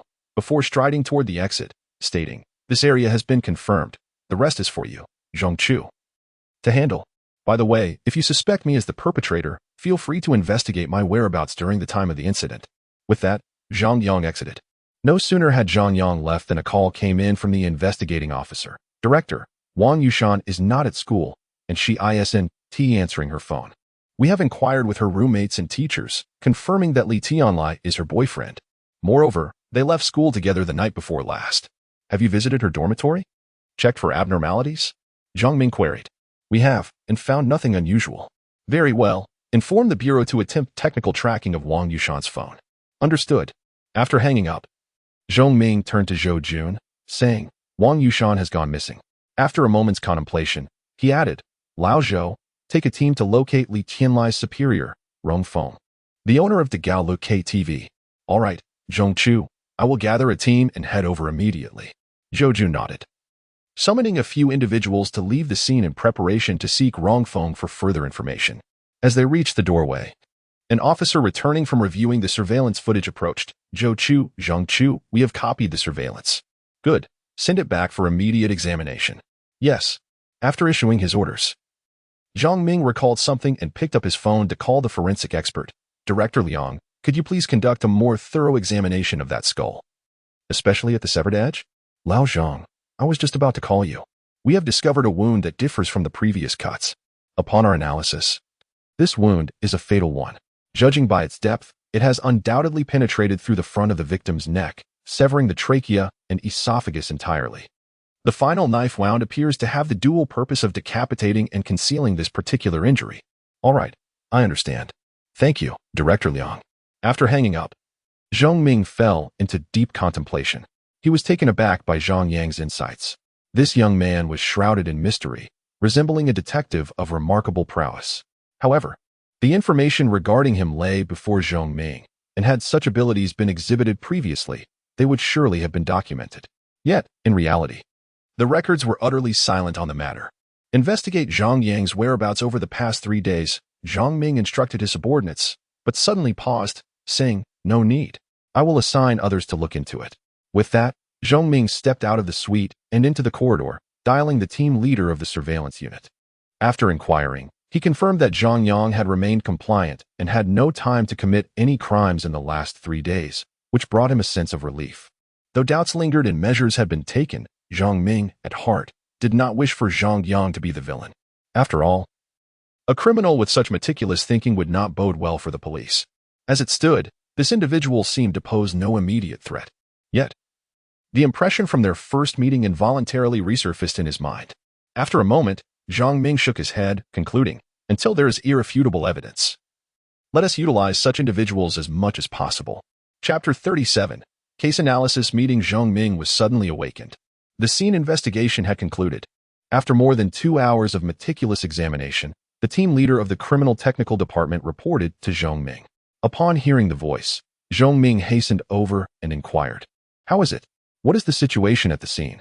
The team leader gestured around, then pointed to the back of the sofa. Aside from the spattered bloodstains on the sofa's backrest, no other traces of blood have been discovered. Moreover, the entire scene is devoid of hair, skin flakes, or fingerprints. We have collected some samples to return for chemical analysis to check for any residue of chemical substances. Very clean? Zhang Ming murmured to himself. Indeed, exceedingly clean. Apart from those few bloodstains, the entire room is unnaturally pristine. That statement suffices. Zhang Ming had comprehended that. Just as Zhang Yang had remarked, the cleanliness was suspiciously excessive. Understood, withdraw the team. Yes. After the technical officers departed, Zhang Ming, accompanied by others, conducted another thorough sweep of the scene while awaiting the results of the inquiries being conducted within the building. That evening, in the criminal investigation team's conference room, Zhang Ming, Zhou Jun, and the officers convened for a case analysis meeting to report the findings from the day's investigations.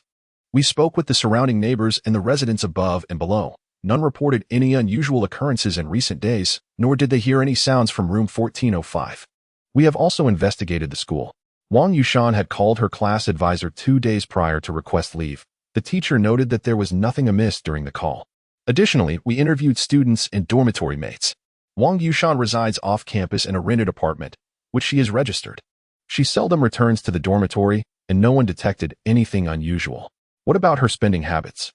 Zhou Jun inquired. According to her classmates, Wang Yushan is generally quite extravagant with her finances, although she has a part-time job, which they find quite normal. However, in the past 6 months, her spending has indeed escalated. It is said that she frequently wears new clothes and has purchased several different styles of designer handbags, each valued at over 10,000 yuan. Make a note of this, Zhang Ming instructed. Proceed. I returned to the bureau and requested the technical department to attempt to locate Wang Yushan's phone, but later discovered it had been switched off. It could either be out of battery or in someone else's possession. We reviewed the surveillance footage, and over the past 3 days, no suspicious individuals were identified. The only notable sighting was last night when residents from the 10th floor, a pair of young individuals accompanying an elderly person, left with several large suitcases. We conducted background checks. The rental was secured 6 months ago, and the elderly person appears to be the resident's father. We managed to reach him by phone, and he stated he was traveling out of town. Should we assume? Zhang Ming expressed his dissatisfaction with this conclusion. The elderly man's age appears considerable.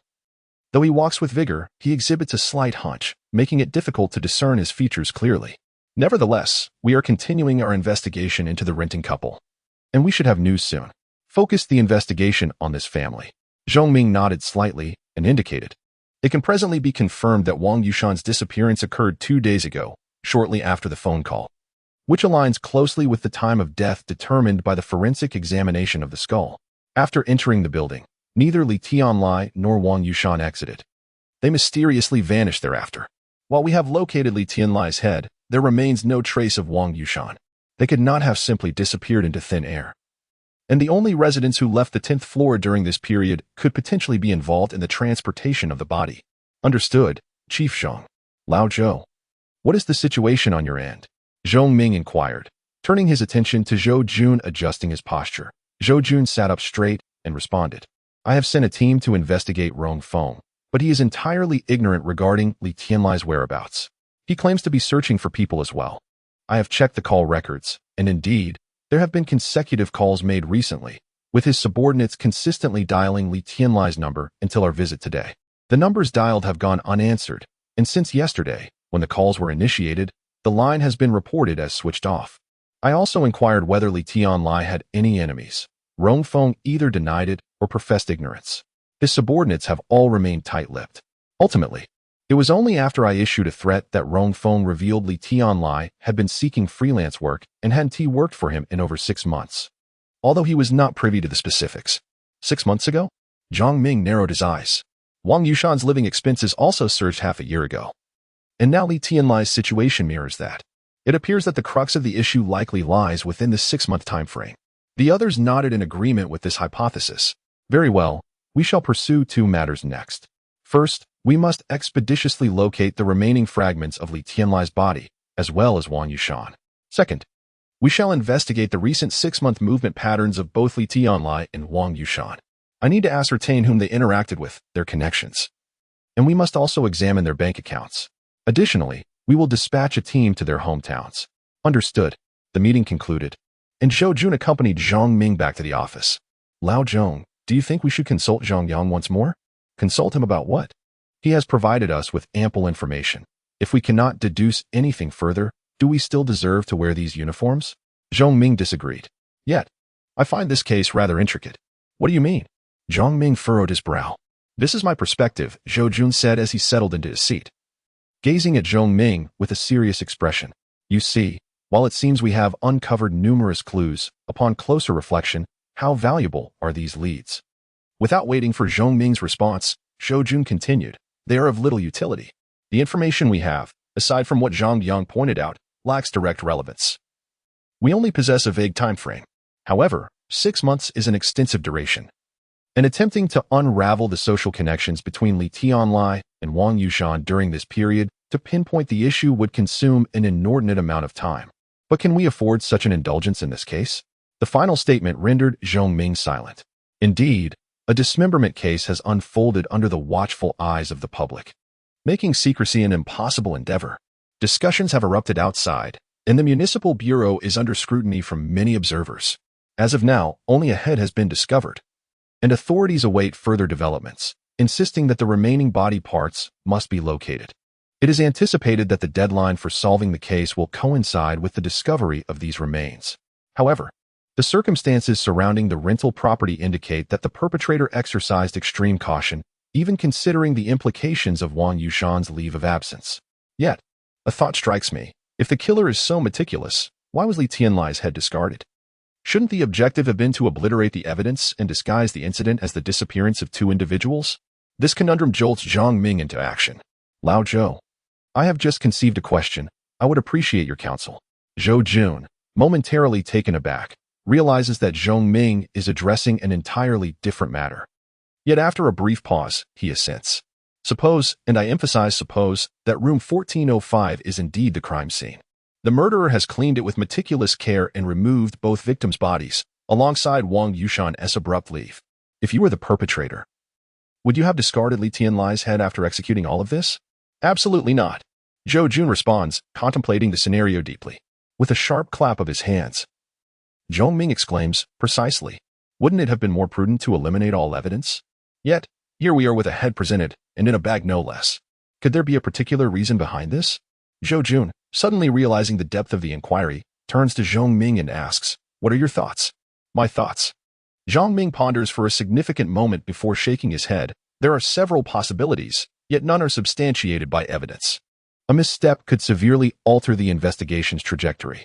Zhou Jun nods in silent agreement, contemplating for a few moments before stating, I will consult Zhang Yang and seek his perspective. Chapter 38. Seeking assistance. Zhang Yang remarked, the killer's intent is to instill fear.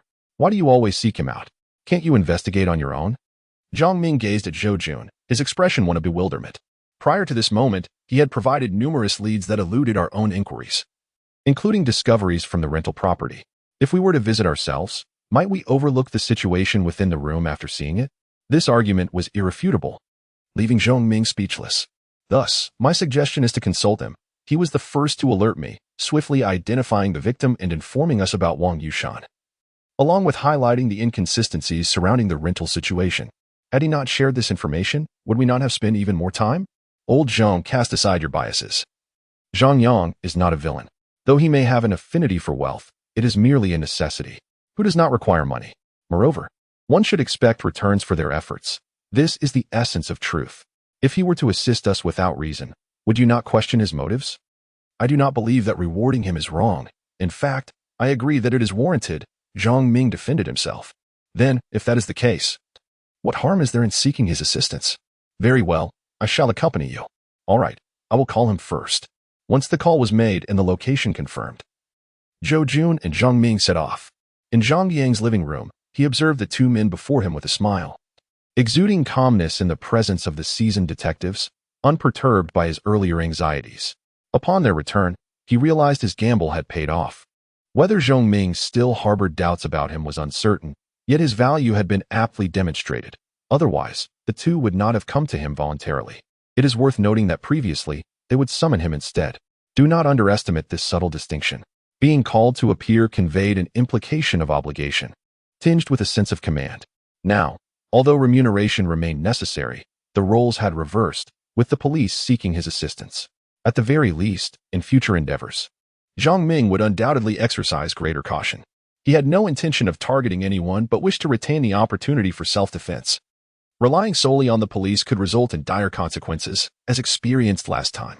Director Zhang, Officer Zhou, has the night fallen so darkly that you come seeking me? Is there something amiss? Zhang Yang feigned ignorance, fully aware of the pretense. The two men recognized his act, but chose not to expose it. Zhong Ming remained silent. Leaving the conversation to Zhou Jun Xiaoyang, Director Zhang and I have come to seek your insights. Your observations are astute. You flatter me, Officer Zhou. Pray, enlighten me on the matter at hand. You are aware that I have turned over a new leaf. I am willing to assist the police in combating crime. Excellent. It seems your awareness has reached remarkable heights. Zhou Jun responded with a smile, before his expression turned serious as he presented the issue for discussion with Zhong Ming. Listening attentively and nodding, Zhang Yang did not respond to Zhou Jun's question upon its conclusion. Instead, he inquired, how is the surveillance footage from the community coming along? There were only 3 suspects, an elderly individual and 2 young adults, and our investigation is still in its preliminary stages. What is the situation? Could you elaborate? It is like this. What about Li Tianlai? Any further news? We had inquired with Li Tianlai's superior, Rong Feng, yet he feigned ignorance.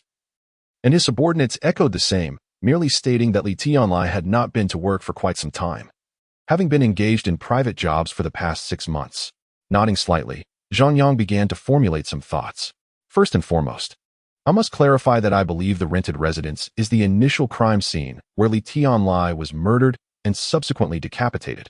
This is my assessment, and all subsequent statements will be predicated on this judgment. All right, please continue. The two men nodded, directing their attention toward Zhang Yang. Let us discuss the crime scene. The murderer left only minimal blood traces, which leads me to deduce that the perpetrator did not act alone, but rather as part of a group. There were at least 2 individuals who swiftly subdued everyone present in the room. They then spread plastic sheeting, which they brought with them, on the floor and surrounding areas, using it to commit the murder and dismemberment. The rationale behind this method is clear. It facilitates cleanup. Secondly, the rest of the scene was meticulously cleaned, and the limited blood splatter indicates a highly professional execution of the crime. Do not assume that anyone can achieve this merely by having a curtain. Moving across a blood-soaked plastic sheet is no simple task. A novice would find it exceedingly difficult. A moment's inattention could lead to slipping and spilling blood beyond the confines of the plastic. Given these 2 points, combined with the queries you just raised, I surmise that the perpetrator's sole intention was to instill terror. Terror? Who are they trying to intimidate? Zhong Ming's eyes sparkled as he inquired urgently. Their rivals. Or perhaps their own subordinates. Zhang Yang refrained from providing a definitive answer, as he was not privy to the inner thoughts of others. If it were indeed rivals, it would suggest that the assailants were adversaries of Li Tianlai. Conversely, if it were his subordinates, it would imply that Li Tianlai had committed some grave error, such as encroaching upon the collective interests of the group. And what are your thoughts? Zhou Jun asked. My thoughts? After a brief pause, Zhang Yang raised his gaze and replied, the latter. And the reasoning behind this? The reasoning is quite straightforward. Unless Li Tianlai held a position of significant importance, the murder of a mere subordinate would not serve to intimidate rivals. However, considering the circumstances surrounding Li Tianlai, the likelihood of him being a key figure is rather low. Conversely, executing a form of family law upon a treacherous subordinate in such a brutally cruel manner would undoubtedly instill profound fear among the ranks. The act of discarding the head into the river, where it could be seen, is also consistent with this motive. After all, to instill fear, it is imperative that the subordinates are made aware of the event. Otherwise, it would be a futile endeavor. That makes sense, old Zhou Jun remarked, casting a glance at Zhong Ming. Zhong Ming nodded thoughtfully and remarked, Xiaoyang makes a compelling point. It appears that our forthcoming investigation should primarily focus on Li Tianlai's social connections over the past 6 months. Suddenly, Zhang Yang burst into laughter. Do you have a better suggestion? Zhong Ming inquired. In the past 6 months, a person like Li Tianlai must have interacted with numerous individuals. Moreover, would a group capable of hiring such professional assassins allow their connections to be easily observed? Seeing the 2 furrowed brows in silence, Zhang Yang decided to drop the suspense. The location where the body parts were discarded is unlikely to yield any clues. Such a skilled individual would not make such a rudimentary mistake unless they were seeking their own demise. As mentioned earlier, Such groups are invariably cautious and discreet in their communications. However, we can reverse engineer the situation by examining Li Tianlai's recent activities. The murderer chose this precise moment to strike, which suggests they discovered something significant and definitive. Otherwise, they would not have acted now. With a clap of his hands, Zhang Ming exclaimed, "Why didn't I think of that?" His excitement surged as he rose, stating, "Xiaoyang, we shall not disturb you any longer. Should the case be resolved, I will undoubtedly assist you in applying for a reward. Not merely applying, but it must be secured. Otherwise, there will be no next time." Zhang Yang retorted with a smirk, emphasizing the point. Yes, rest assured, it will be taken care of. Come on, Lao Zhou, let us hasten back to our tasks. All right, Xiaoyang, we shall take our leave. Very well, you both tend to your business. I shall not keep you any longer. Travel safely. After escorting them to the door and securing the anti-theft gate, Zhang Yang retreated to his bedroom for a shower. Due to their delay, it was certain that they would not be able to set up their stall tonight. Meanwhile, downstairs, Zhong Ming and Zhou Jun hurriedly departed in their vehicle. Unbeknownst to them, in a nearby car, 2 men and a woman were intently observing them. It was not until the tail lights of their car vanished from sight that the man in the backseat retrieved a blue-screen mobile phone and pressed the digit 1, which automatically dialed a number. Chapter 39. Assassination in the Night Boss. Zhong Ming and Zhou Jun merely visited a young man who had been seen in the Weiran community. Entering together with Zhou Jun, "Have you gathered any information about this individual?"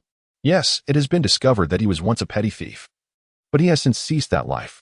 Now, he sets up a stall every evening to create portraits, earning a considerable amount." "Portraits?" "Indeed. We observed from a distance. His skills are quite impressive.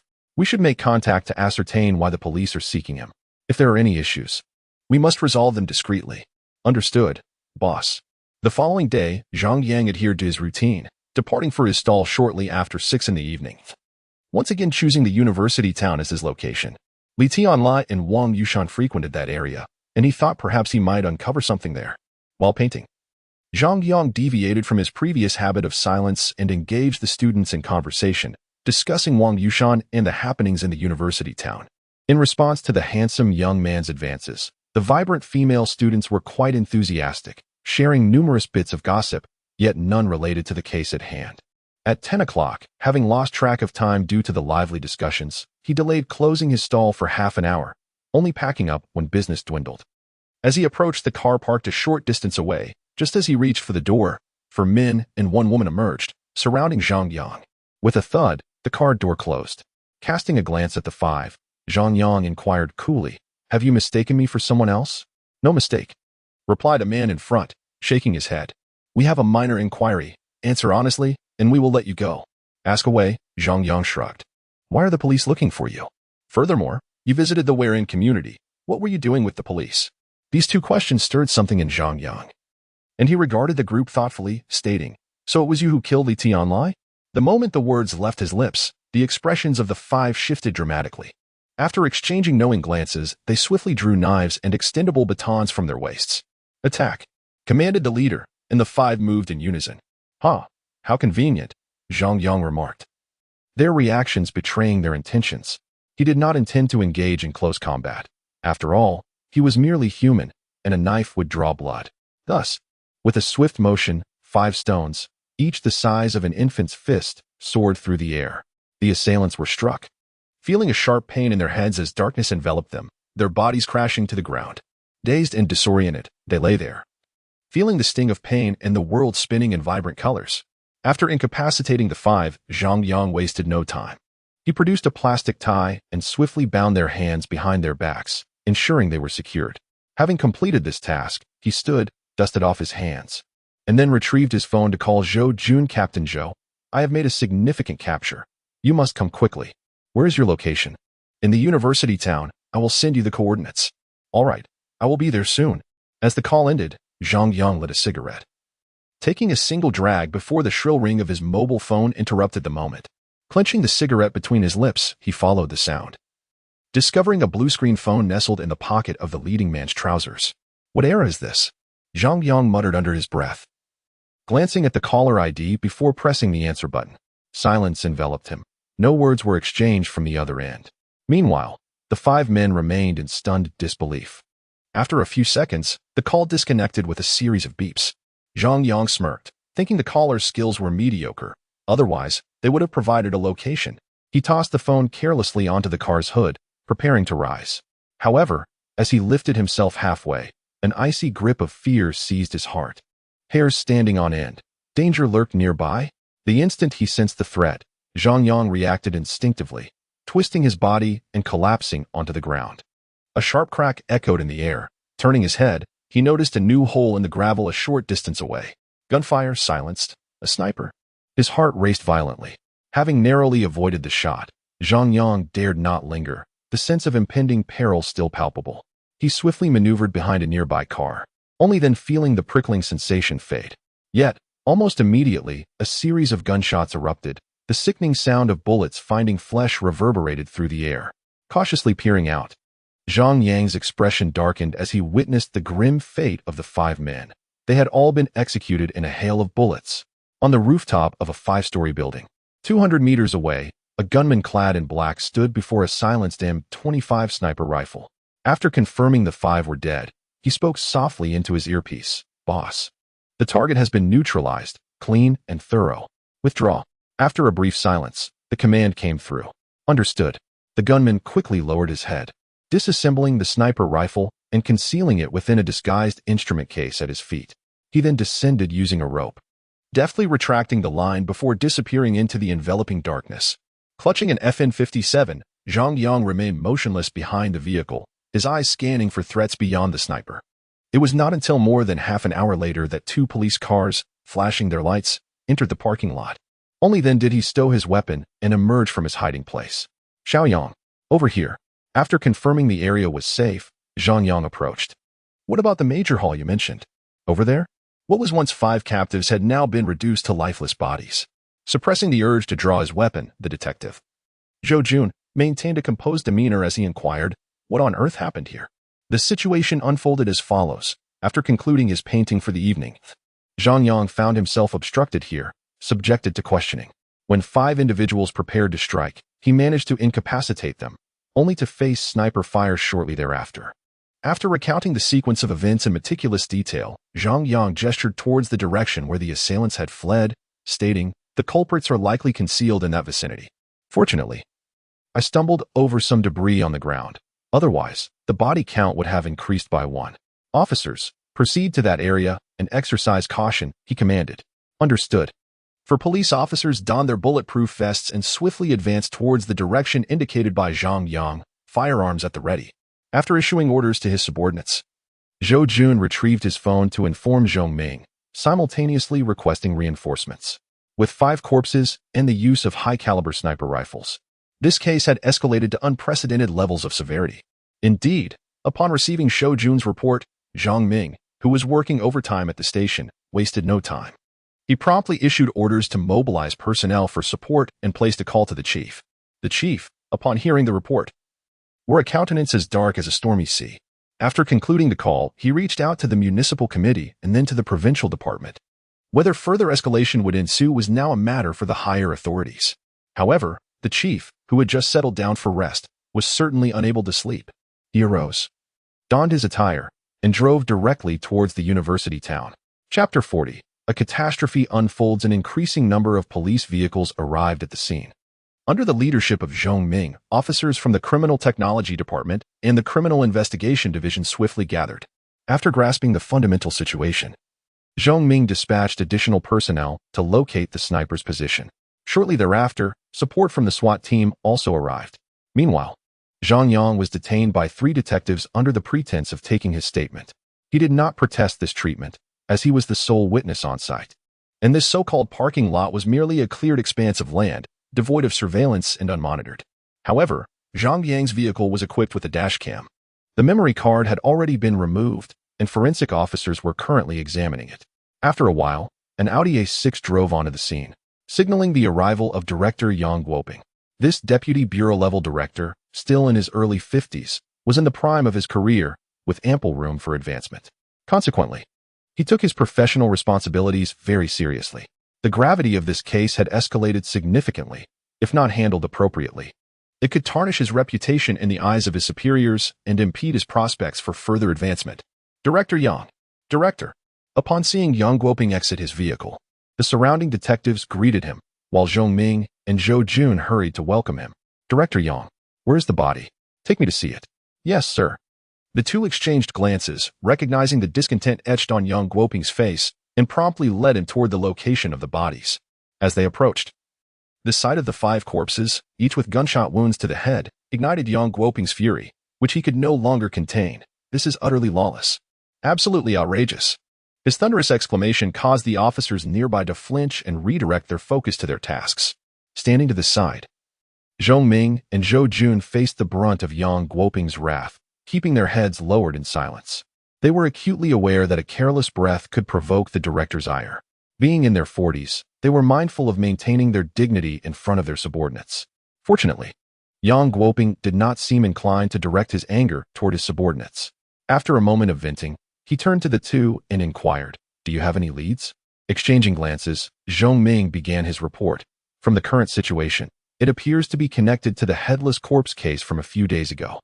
Weren't you the one who reported progress on that case? Yang Guoping's expression, devoid of emotion, exerted immense pressure on Zhong Ming.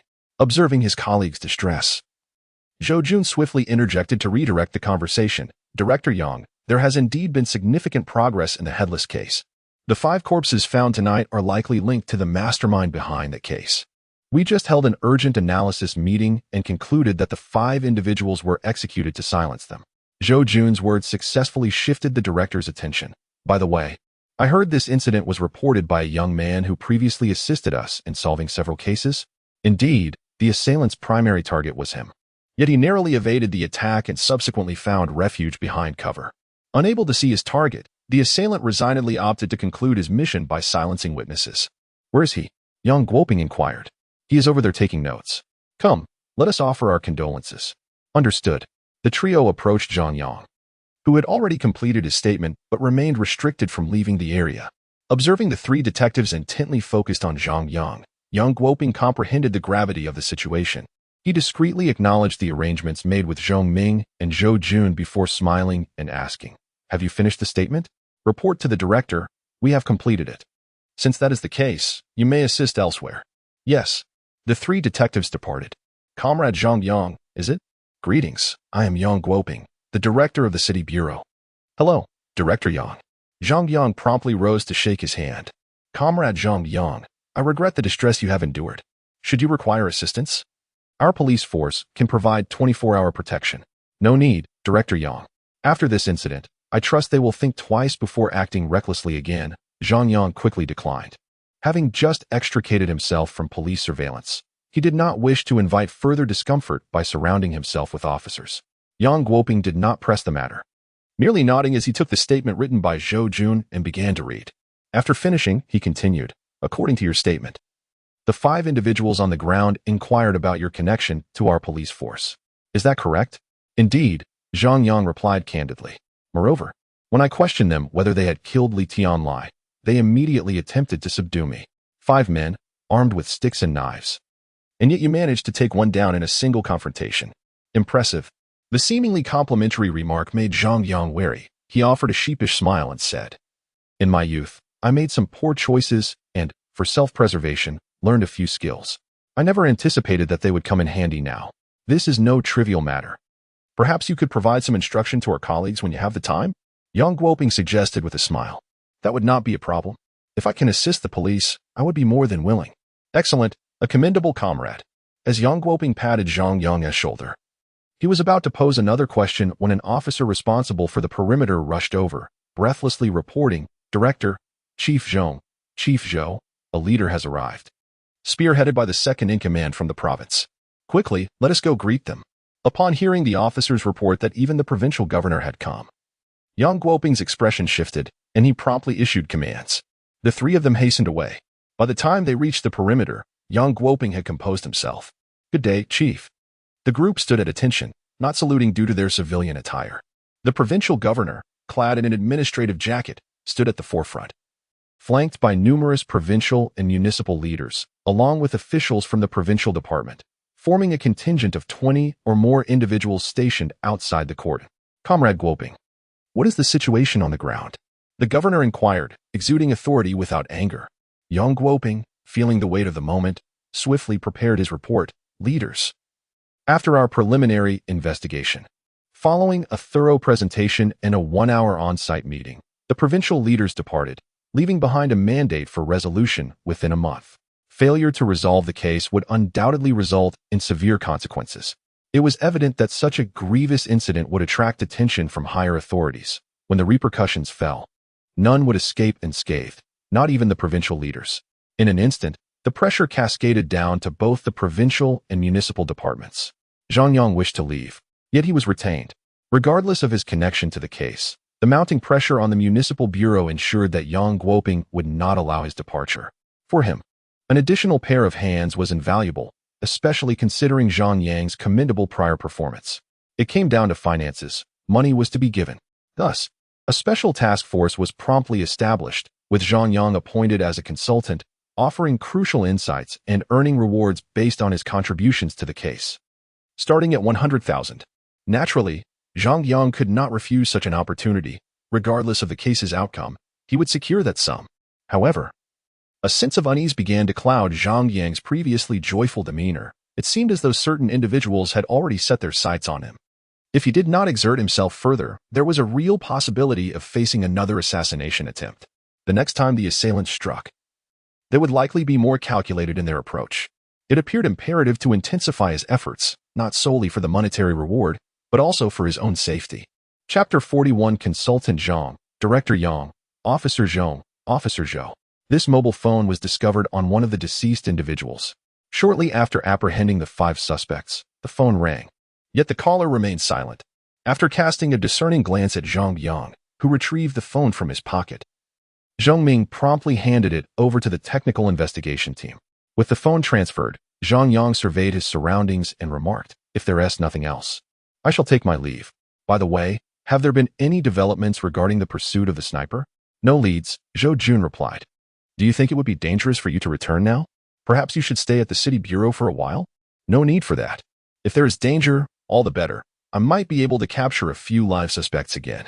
The others were non-committal regarding Zhang Yang's optimism. Yet they did not hinder his departure. After driving away from the scene, Zhang Yang did not head home. Having recently come to a realization, he felt compelled to exert himself. The sniper had fled, but not for long. He intended to attempt tracking him down. At a fork in the road, Zhang Yang halted his vehicle. One path led to a narrow alley, while the other directed towards the city bypass. After a moment's contemplation, he chose the route leading to the alley. He assumed the mindset of the gunman. If he were the sniper, he would opt for the less monitored alley over the heavily surveilled highway, as the risk of exposure would be considerably diminished. After driving for a few minutes, Zhang Yang suddenly spotted a silver-gray Volkswagen Polo parked by the roadside. The car gradually pulled over, and instead of exiting immediately, he scrutinized the Polo while quickly consulting his electronic map. The assailant had changed vehicles here. Before long, Zhang Yang reached a conclusion, promptly starting his car to approach the scene. After a brief inspection, he discovered tire tracks on the auxiliary road. Upon closer examination, he confirmed they were left by a Mercedes-Benz van. Such skill, his proficiency in investigation and counter-investigation was truly remarkable, and he discerned the significance of the tire marks with clarity. The presence of the Volkswagen Polo in this desolate area was telling. Coupled with the tire impressions, Zhang Yang turned back to his car and began tracking the road. Of course, he did not forget to mark the location and send it to Zhou Jun, suggesting he send personnel to examine the parked vehicle. Perhaps they might uncover valuable clues. As he continued the pursuit, Zhang Yang ultimately lost the trail. Standing by the busy thoroughfare, his gaze was distant. At the very least, he now knew that the suspect had entered the main urban area. Upon returning home, he took a shower and, before retiring for the night, checked all doors and windows, setting up several rudimentary alarm devices at the entrance and windows. Should anyone attempt to enter, the alarms would sound, rousing Zhang Yang from his slumber. The following morning, Zhang Yang received a call from Zhou Jun, summoning him to the special investigation team. Having accepted the role of consultant and eager to earn the promised reward, along with the fact that this case had escalated into a personal vendetta, Zhang Yang was determined to commit himself fully to the task at hand. After having breakfast, I descended the stairs and meticulously checked my vehicle before embarking on my journey. Given the circumstances, one could not dismiss the possibility of those individuals employing sniper rifles or even explosives. Although a sense of danger lingered, exercising caution is seldom a folly. Upon arriving at the Municipal Bureau's Special Task Force, Zhang Yang found a seat in the corner of the conference room. Soon, all attendees were present, and the meeting commenced. The director occupied the prominent position at the head of the table, with the deputy director in charge of criminal investigations seated to his left, while Zhong Ming took the seat to his right. As soon as he settled in, Yang Guoping noticed Zhang Yang in the corner and beckoned. Zhang Yang, why sit so far away? Come over here. Zhang Yang, feeling somewhat compelled, rose reluctantly and took a seat beside Zhou Jun. Very well.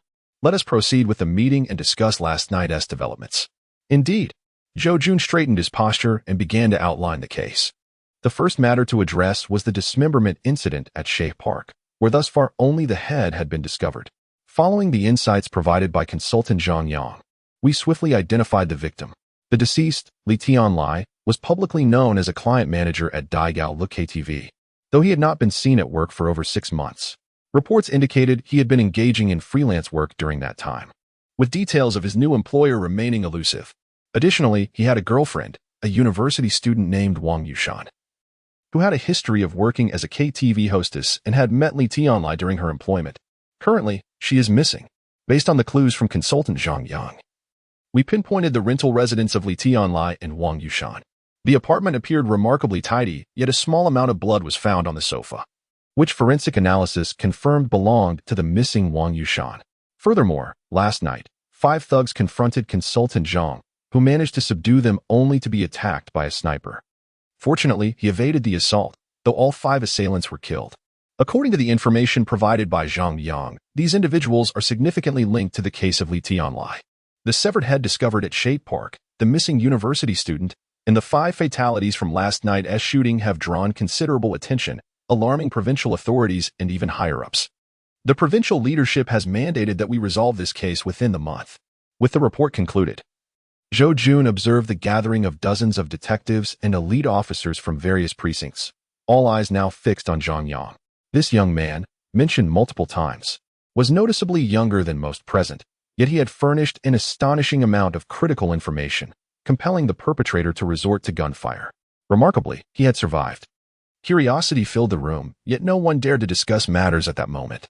Clearing his throat, Yang Guoping addressed the assembly. Esteemed colleagues, this case has escalated from a solitary death and 1 disappearance just days ago to a shooting that has claimed 5 lives. The gravity of the situation has caught the attention of the provincial committee and even ZY. Just prior to this meeting, the minister personally called me to inquire about the developments. Comrades, we have 1 month, more precisely 30 days and a few hours, to identify the suspects and apprehend the murderer. Simultaneously, considering the high probability that the perpetrator is part of a gang and is armed, potentially with heavy weaponry, the department has mandated that all field personnel of the Special Task Force must don bulletproof vests and carry firearms at all times. Furthermore, each unit is required to consist of no fewer than 3 members during operations, should they encounter any danger or uncover a lead. No individual is permitted to pursue it independently. Immediate communication with the task force for assistance is imperative. This measure is instituted with everyone's safety in mind, and it is hoped that all will remain vigilant. That concludes my remarks. As for the rest, Yang Guoping glanced at the deputy director, and upon seeing him shake his head, continued, the remaining details will be arranged by Director Zhang. Understood, Director. Upon this affirmation, Zhang Ming opened his notebook. Our task force's responsibilities are divided into 2 main categories. One group will continue the search for the remaining body parts of Li Tianlai and will also endeavor to trace Wang Yushan. The second group must swiftly ascertain the identities of the 5 individuals killed last night and subsequently delve deeper into their backgrounds. The specific division of labor is as follows. Dozens of task force officers were categorized into 3 major groups: field operations, internal affairs, and technical support.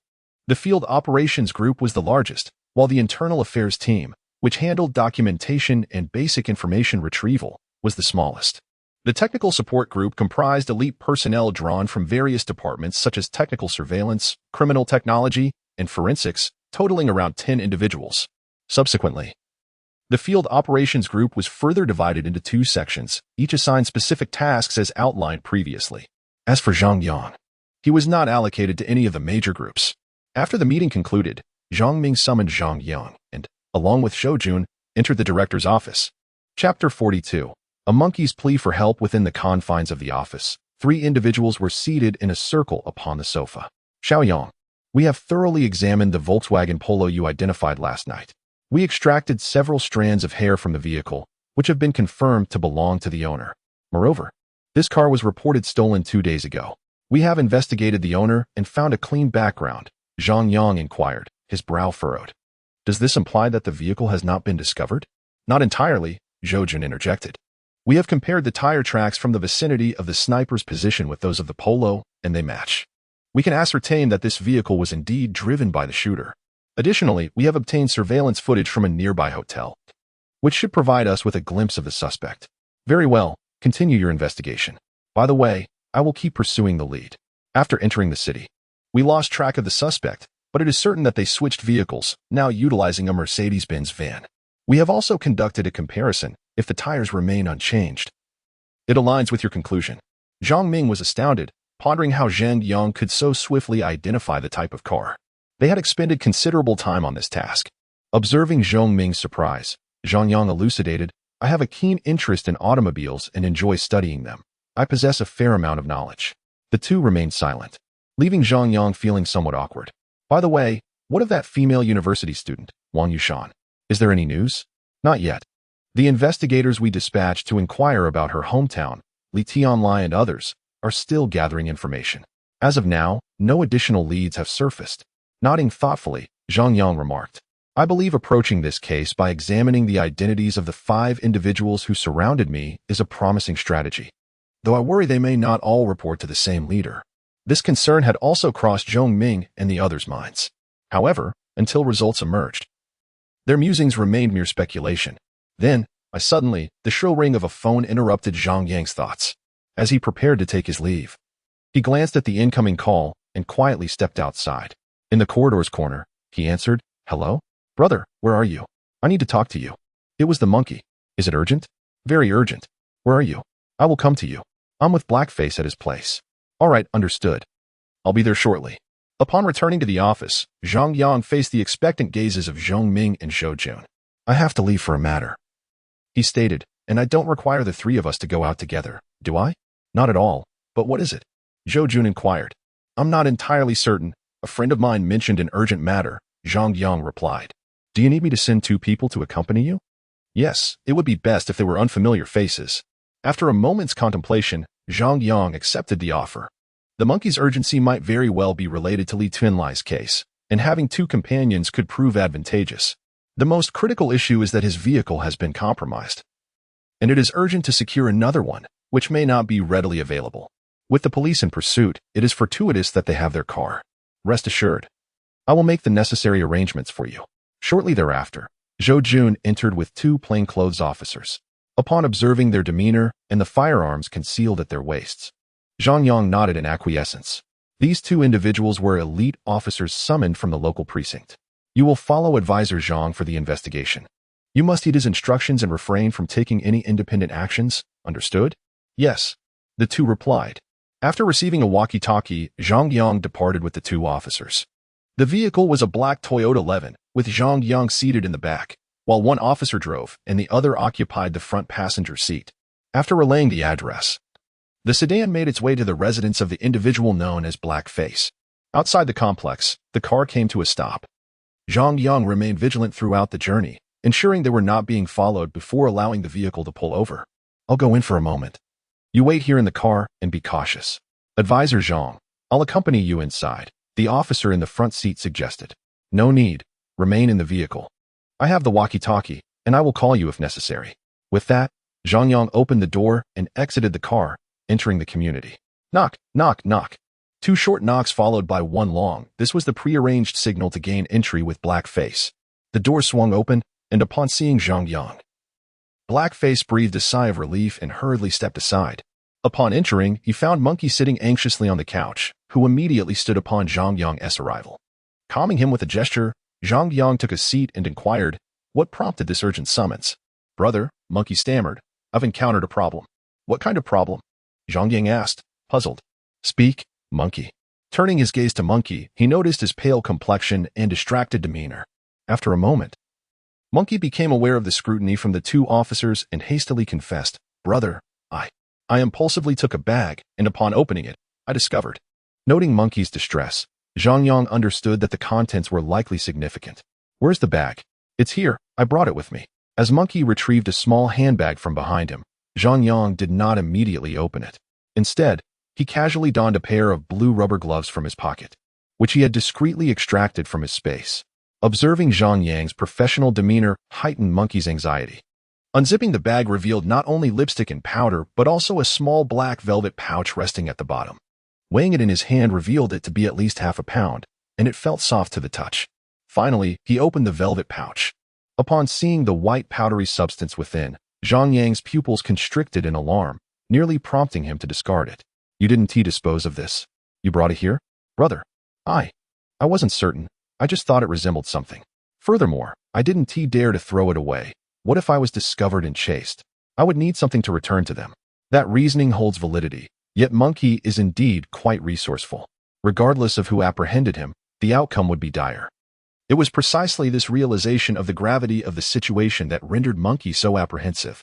When you took someone else's belongings, were you seen? The Monkey remained silent. Were you caught? If possible, Zhang Yang would have relished the chance to strike this individual. Well, not exactly. It was not certain. I took it at a restaurant. And it seems there might be surveillance. And the person? A woman? Yes, a woman. Brother, you must save me, the Monkey implored. What on earth can I do to save you? Why didn't you report it to the police at the time? Zhang Yang felt a headache coming on. How could I report it? I would have to admit to stealing a bag of suspected narcotics. Besides, if I called the police, I would expose myself. The trafficker would know, and I would be done for. Zhang Yang shot him an exasperated glare and said, right now, you may have kept it a secret. But if the police find you, you want to be able to explain yourself, and you'll be trapped in a corner. At least before. You had one avenue to save your life. After hearing Zhang Yang's words, the Monkey realized the folly of his actions and grew even more terrified. Brother. You must save me, Brother. The nearby dark-faced man, observing the Monkey's distress, cautiously whispered, if there's any way to assist, let us do what we can. Casting a glance at the dark-faced man, Zhang Yang nodded. I can help, but you must report it immediately. However, don't call 110. I'll notify someone to come. The dark-faced man. The Monkey. Chapter 43, Unexpected Gains in the Narcotics Division. Wang Sheng listened as Zhang Yang mentioned he could assist, even suggesting bringing someone directly over. The Monkey and Blackface exchanged glances, both surprised and somewhat incredulous. They understood that if this package was indeed authentic, the implications would be severe. Could it really be resolved so simply? Brother, is this feasible? Blackface expressed his concern. Indeed. Brother, if it proves unworkable, I can just take the items directly to the police and seek their protection. That should be straightforward, Monkey hastily interjected. Why the hell didn't you do this sooner? If you had that intention, don't summon me, Zhang Yang retorted, casting a disdainful glance at the two fools. He then ignored them, picking up the walkie-talkie from his waist. Xiao Wu, did you bring the law enforcement recording device when you came out? Yes, Consultant Zhang, came the reply. Zhang Yang intended to have the two police officers accompanying him join. But then it struck him that such a significant matter would be beyond the capabilities of these summoned detectives. Realizing this, he added, never mind. You all wait below. I'll notify Director Zhou. Acknowledged. After ending the call, he placed the walkie-talkie on the coffee table and dialed Zhou Jun on his mobile. Old Zhou, do you know anyone in the narcotics division? Of course, Zhou Jun replied. Do you have a close connection? I need to present him with a substantial gift. What is going on? You need to explain, Zhou Jun inquired curiously. It's not convenient to discuss over the phone. How about you gather some people and come over with testing reagents and the law enforcement recording device? I'll send you the location. All right. I'll call them right away. Though the special task force was quite busy, Zhou Jun, as a leader, still had moments of availability. After the call, Zhang Yang inquired more thoroughly about the situation at hand. Monkey recounted everything he had witnessed. However, as he described the woman's appearance, Zhang Yang felt a nagging familiarity. Wait, did you say she has a butterfly tattoo on her ankle and a red mole on the left side of her nose? Yes, brother. I don't remember much else, but the butterfly tattoo and the red mole were quite distinct. I'm certain of it, Monkey affirmed. But you just said she had long hair? Big waves? Yes, exactly. The kind of big waves that are popular online, with fiery red lips. She was rather beautiful. Zhang Yang furrowed his brow. He recalled a woman who matched that description, though she had shoulder-length hair. Blackface, Do you have paper and a pencil? Yes, brother. I'll fetch them. Since discovering Zhang Yang's artistic talent, Blackface had considered learning to draw. During his recovery, he had purchased sketch paper and pencils. Yet his limited talent meant that while he could doodle for fun, it would not suffice for any serious endeavor. Nonetheless, it had cultivated a small hobby during his downtime. Once he returned with the pencil and paper, Zhang Yang quickly sketched on the sketchpad. Within minutes, a portrait emerged on the page. Turning the drawing around, he asked, "Is this her?" After staring at the portrait on the paper for a considerable time, the monkey's eyes brightened, and he exclaimed, "It's this woman. However, brother, I mentioned that she has long, wavy hair. Aside from that, she is an exact match." "All right, I understand. No need to worry. If you remain honest here, you might still earn a reward." Huh. The monkey was perplexed, but the black-faced man understood, patting the monkey's shoulder with a grin. "Not bad. Monkey, you're fortunate." "What do you mean?" The monkey felt bewildered. You've done well this time. We've managed to draw the person directly. When we hand this over to the narcotics officer, don't you think they can trace her back?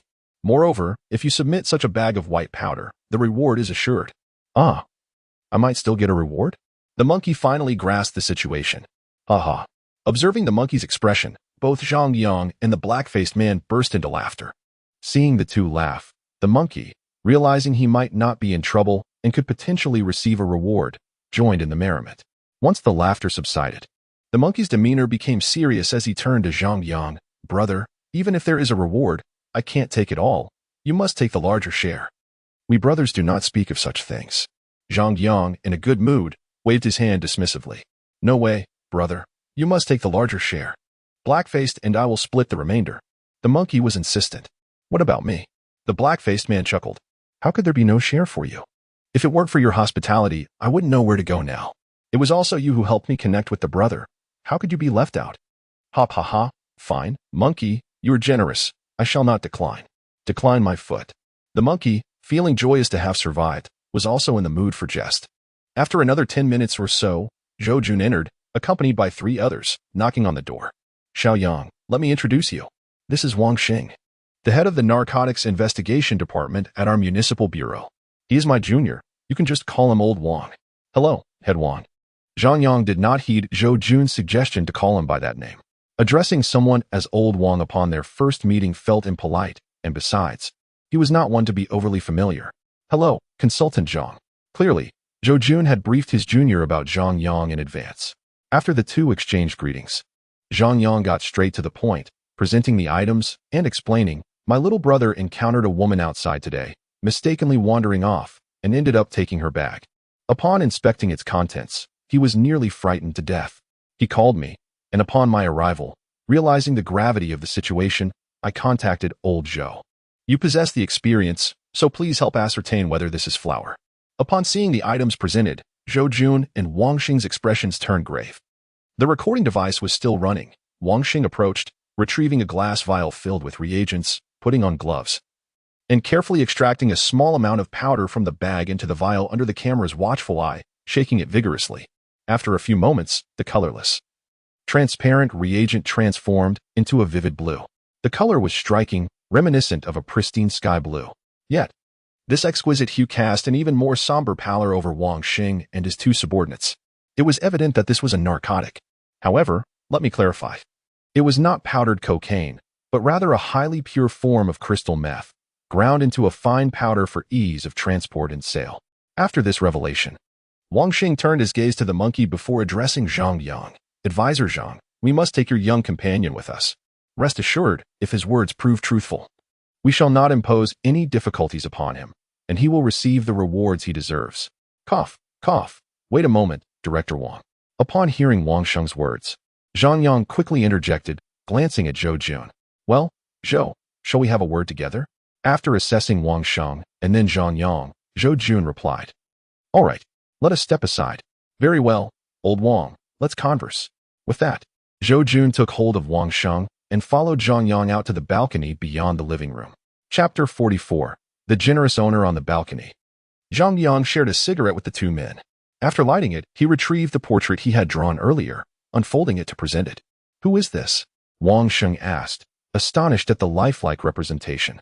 Zhou Jun, who was familiar with Zhang Yang, pondered for a moment before responding. Is this the owner of the bag your little brother stole? Indeed, Zhang Yang affirmed, gesturing towards the drawing.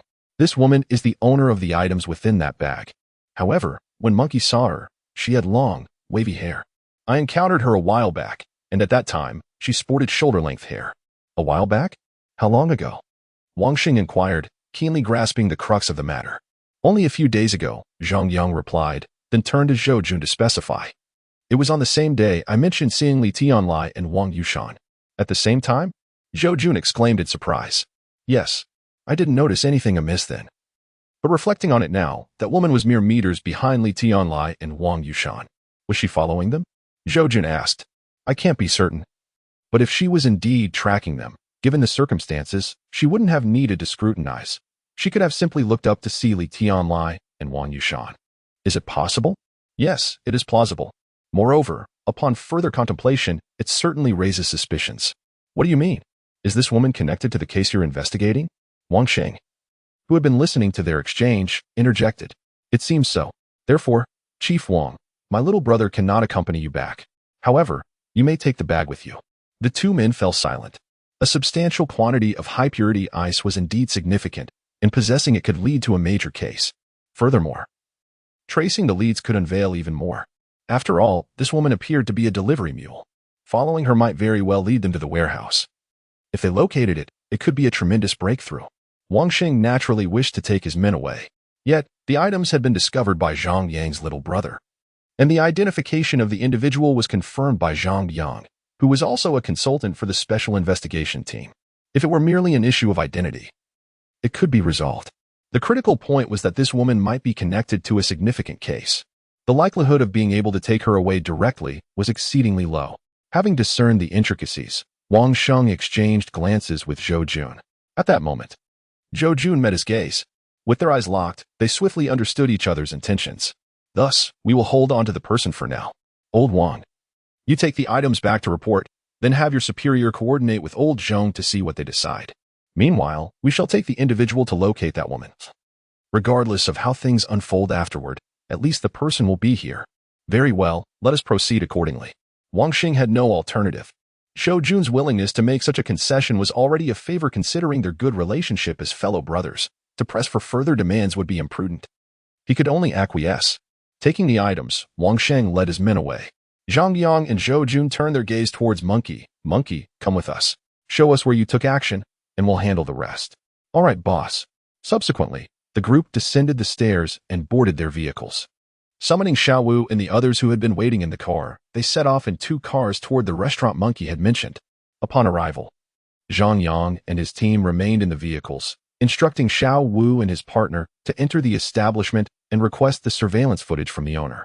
As they waited for the footage to be copied, the owner lowered his voice and inquired mysteriously, "Officers, has there been some major incident?" "Why do you ask?" Xiao Wu regarded the owner with a measured gaze. "Well, not long ago, 2 other officers arrived in a police car to retrieve the surveillance footage. Now that the city bureau is involved, it must be something serious, right?" "Oh, did they mention which department they were from?" The owner's words piqued Xiao Wu's interest. "They did. They said they were from the local precinct." Exchanging a glance with his colleague, Xiao Wu chuckled. "You're quite observant, boss. But the case isn't that major, just involves a significant sum of money. The precinct transferred it to us, so we're here to collect the evidence again. By the way, boss, keep this matter to yourself, all right? Don't worry, I won't breathe a word." Once the footage was copied, Xiao Wu and his partner also located and duplicated the segment featuring the 2 officers the owner had mentioned. Before leaving, they casually deleted both clips from the system. Thus, the only remaining copies of the footage were in the possession of the 2 officers the owner had described in the city bureau's task force.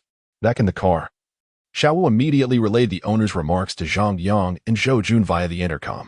After a brief discussion, the 2 decided to first visit the local precinct. If those officers were indeed from there, it would mean the woman who had lost the package had filed a report. And if she was still at the station, all the better.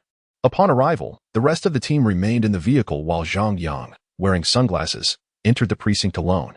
Inside the station, there was typically a wall displaying the information of all on-duty officers, including their identification photos. However, before Zhang Yang could inspect it, he turned on his heel the moment he stepped through the entrance and strode directly back to the car parked a dozen meters away. "What's wrong?" Zhou Jun, seated in the passenger seat, asked curiously as Zhang Yang climbed back in. No need to go in. She's still there. I saw her sitting in the reporting room near the entrance. Just sitting in the reporting room? That can't be right. After losing such a large package, wouldn't she be frantic? Zhou Jun frowned in bewilderment. Not sure. But she didn't seem the least bit anxious, just scrolling through her phone. The bizarre situation left both Zhou Jun and Zhang Yang perplexed. If this woman was indeed a mule, losing such a substantial haul would typically result in dire consequences, either forced compensation or brutal retribution under the syndicate's house rules. Drug traffickers were notoriously ruthless. Moreover, these individuals risked their lives daily for profit, making them hypervigilant. If she were suspected of foul play over the missing package, her fate would be even grimmer. By all logic, the woman should not be this composed. Where there is abnormality, there is deceit. Could this woman be the boss? Zhou Jun proposed his conjecture. After some contemplation, Zhang Yang found it plausible. Otherwise, how could one explain her composure after losing approximately half a kilogram of high-purity ice? Unless she possessed an indifference to death, which was highly improbable. So, shall we apprehend her? Zhang Yang inquired. No, let us follow her first. Zhou Jun decided after a brief moment of reflection. All right, let us wait and see. In the reporting room, the on-duty officer reviewed the surveillance footage and pointed to a man resembling a monkey, addressing the woman. According to the footage, it appears this man took your handbag. We will initiate an investigation and should be able to apprehend the suspect shortly. The woman, however, seemed more focused on the computer screen, seemingly indifferent to the officer's words. Indeed, she soon remarked, "Thank you, officer." The handbag was indeed quite valuable, containing some cash, but this individual does not strike me as a habitual offender. He likely encountered genuine difficulties. I wish to withdraw my report. I will consider the loss a gift to him. The officer was taken aback. It was his first encounter with such a magnanimous complainant. Sensing the officer's astonishment, the woman subtly displayed her large diamond ring and jade bracelet, smiling as she said, "I am not in need of money. I merely wanted to ascertain whether I had carelessly misplaced my bag. Now that I know the outcome, I appreciate your assistance, officer. Upon my return, I will craft a banner to express my gratitude." "Very well. Since you insist, I shall assist you in dismissing the case," he replied. "Thank you for your help." "You're welcome." After a series of formalities, the case was officially withdrawn in the system, and the woman signed the necessary paperwork, concluding the matter. Subsequently, she rose and exited, heading towards the Porsche Macan parked in the designated spot outside. Chapter 45, The Bold Daylight Crime. "It is indeed this woman," Zhang Yang declared, pointing at the woman who had just entered the vehicle from the driver's seat. "Xiao Wu, please take your team inside to inquire about the situation." "We will follow our target," Zhou Jun communicated via the walkie-talkie. "Understood, Zhou." Xiao Wu and his colleagues proceeded into the police station, while Zhang Yang gradually trailed behind the Porsche. "Xiao Yang, the target has made a turn," came the voice over the radio. "I can see that. Don't worry. I won't lose her." The Porsche pulled over, and Zhang Yang, maintaining a steady gaze, drove past without showing any intention of stopping. She has halted. Hey, where are you going? Does it seem like she's about to get out of the car? This is merely a test." "A test? How can you be so certain? This road has a no parking rule. Would someone like Lin Xiaoting make such a blunder? Didn't your recent checks show she had no violations? Such individuals dread being scrutinized. Any infraction is unacceptable." After contemplating, Zhou Jun conceded that it was indeed plausible. The vehicle made a turn and came to a stop, prompting Zhang Yang to fixate on the intersection through the rearview mirror. Sure enough, a few minutes later, the Porsche Macan reappeared, proceeding straight through the intersection. Zhang Yang promptly ignited the engine and resumed the pursuit. After trailing for over an hour, weaving through traffic and making several loops, Lin Xiaoting's car finally entered an underground parking lot of a small residential complex. "Shall we not follow her in?" "Not advisable. Our visibility could be compromised. The target might be waiting at the entrance. Entering now would be akin to walking into a trap. Contact the bureau and investigate the owners and tenants of this complex." "All right, I'll make the call." Zhou Jun, his perception of Zhang Yang evolving, nodded and dialed the special task force. A few minutes later, the task force responded, revealing no records of an owner or tenant named Lin Xiaoting. This left only two possibilities. Either Lin Xiaoting was using a false identity, or she resided in a property purchased or rented under someone else's name. However, based on the Porsche's license plate, they were able to trace the vehicle's registration to Unit 1804 in Building 2, which faced the street and offered a vantage point of the complex entrance. And it was situated on the top floor. Upon receiving this information, Zhang Yang felt compelled to probe deeper into the matter. Expressing her thoughts, she found Zhou Jun in a quandary. Such surreptitious entry into her residence undoubtedly contravenes protocol. Even for surveillance, formal requests must be submitted. Yet Zhang Yang was intent on stealthily infiltrating the location. Zhou, I understand this is not in accordance with procedure. But consider this. These individuals commit heinous acts of murder and body disposal so brazenly, and Lin shouting, during broad daylight, is seen trafficking a large quantity of narcotics. The former may be indicative of backing, while the latter could be a case of darkness lurking beneath the light. Regardless, for safety's sake, discretion is paramount. It is best that only a select few of us are privy to this matter. We can conduct a brief reconnaissance, and if all appears well, we exit quietly.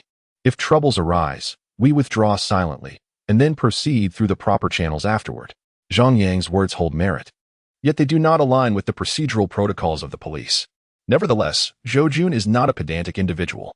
Although he harbors some reservations regarding Zhang Yang's evident distrust toward the police, he cannot dismiss the potential risks involved.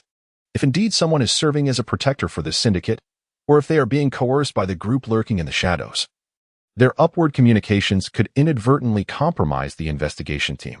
After all, judging by the conduct of these individuals, it is apparent that those affiliated with this organization have a penchant for silencing witnesses. Very well, I shall accompany you, Zhang Yang declared. No need. Let Monkey accompany me instead. You resemble a police officer too much, Zhou Jun retorted. Zhou Jun fell silent, yet he did not press the issue further, insisting instead that Zhang Yang carry a body camera. Accepting the device, Zhang Yang exited the vehicle alongside Monkey. At the entrance of Building 2, Unit 3, seizing the opportunity presented by an exiting resident, Zhang Yang and Monkey deftly entered the unit, proceeded to the elevator, and thankfully found it unregulated. Pressing the button for the 18th floor. Ding! The elevator arrived. As the doors opened, Zhang Yang and Monkey prepared to step out when a chilling cry pierced the air. Help! Murder! A woman's voice echoed in desperation.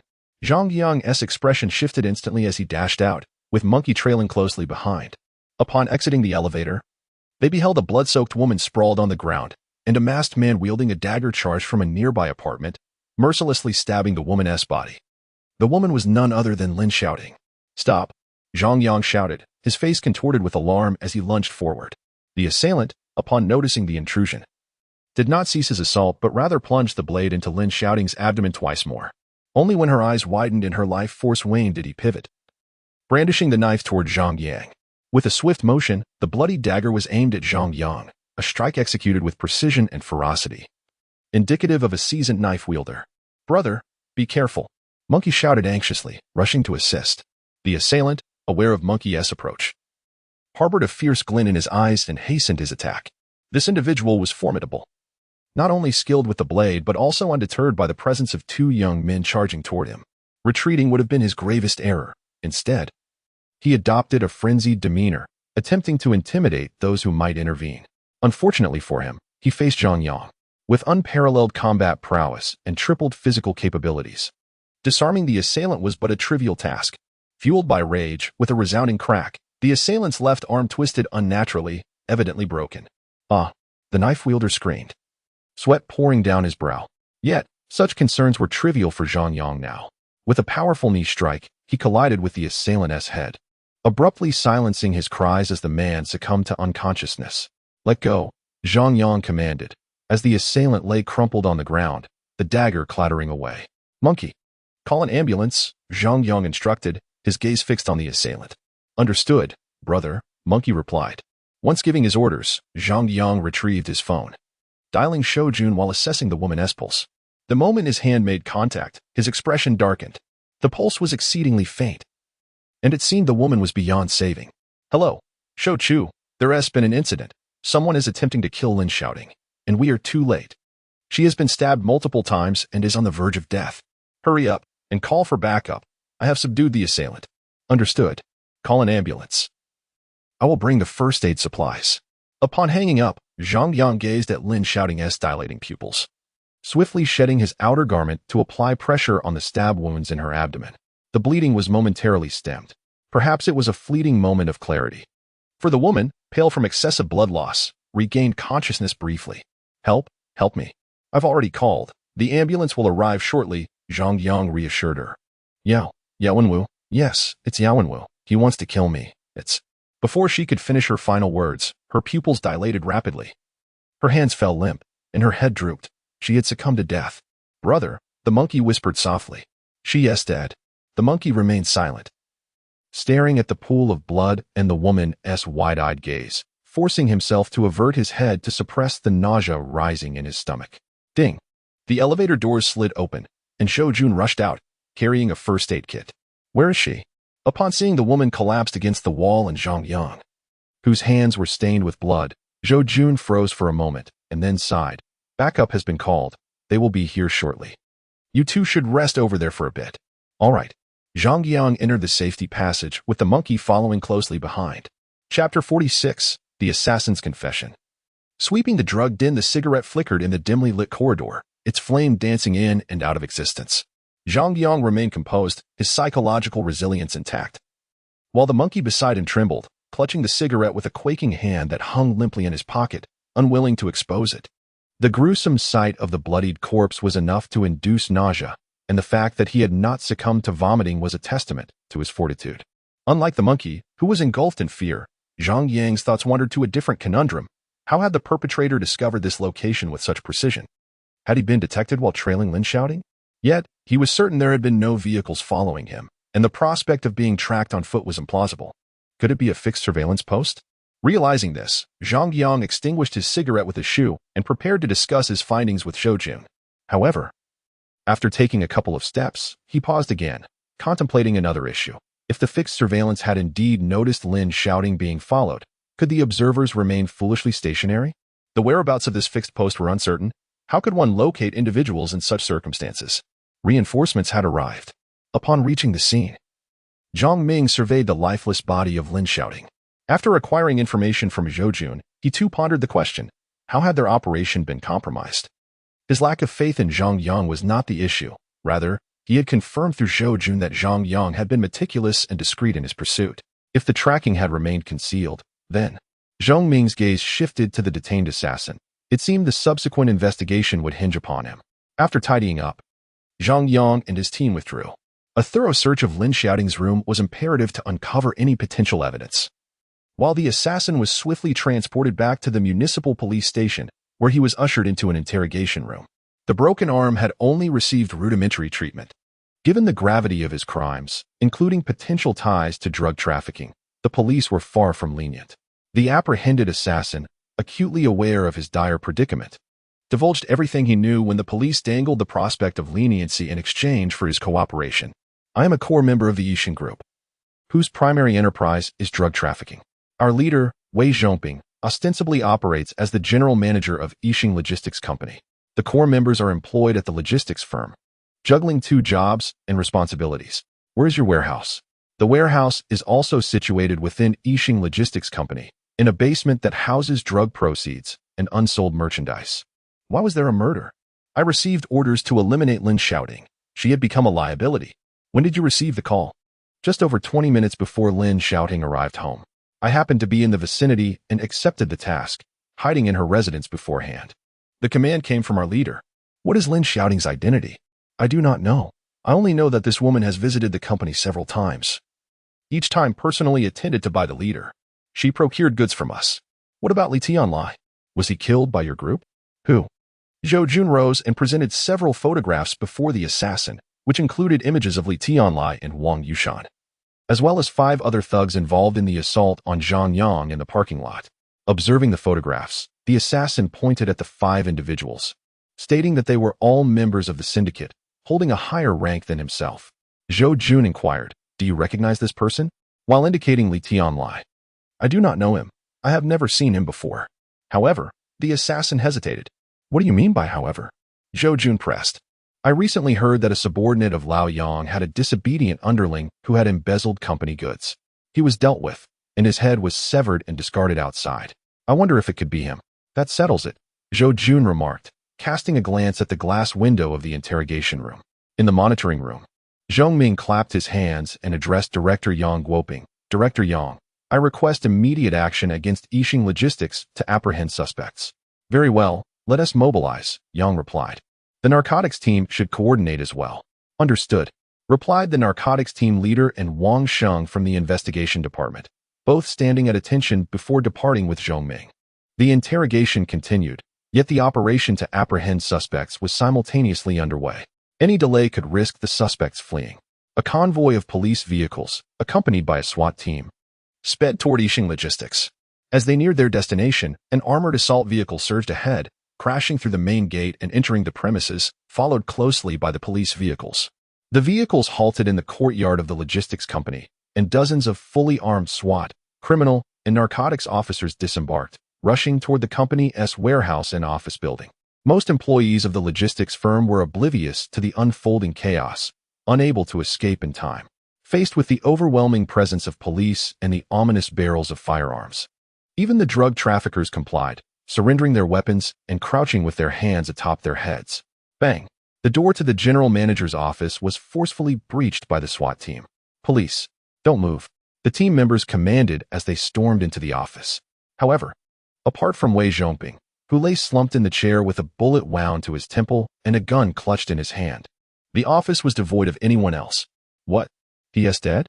Upon receiving this report, Zhang Ming and Wang Sheng rushed into the office, their expressions darkening upon witnessing Wei Zhongping's lifeless body. With his demise, vital leads had been severed. Questions regarding the origins of his illicit goods and the identities of network members now remained shrouded in mystery. Report, we have found something in the basement. The voice crackled through the intercom, causing Zhong Ming to straighten his demeanor.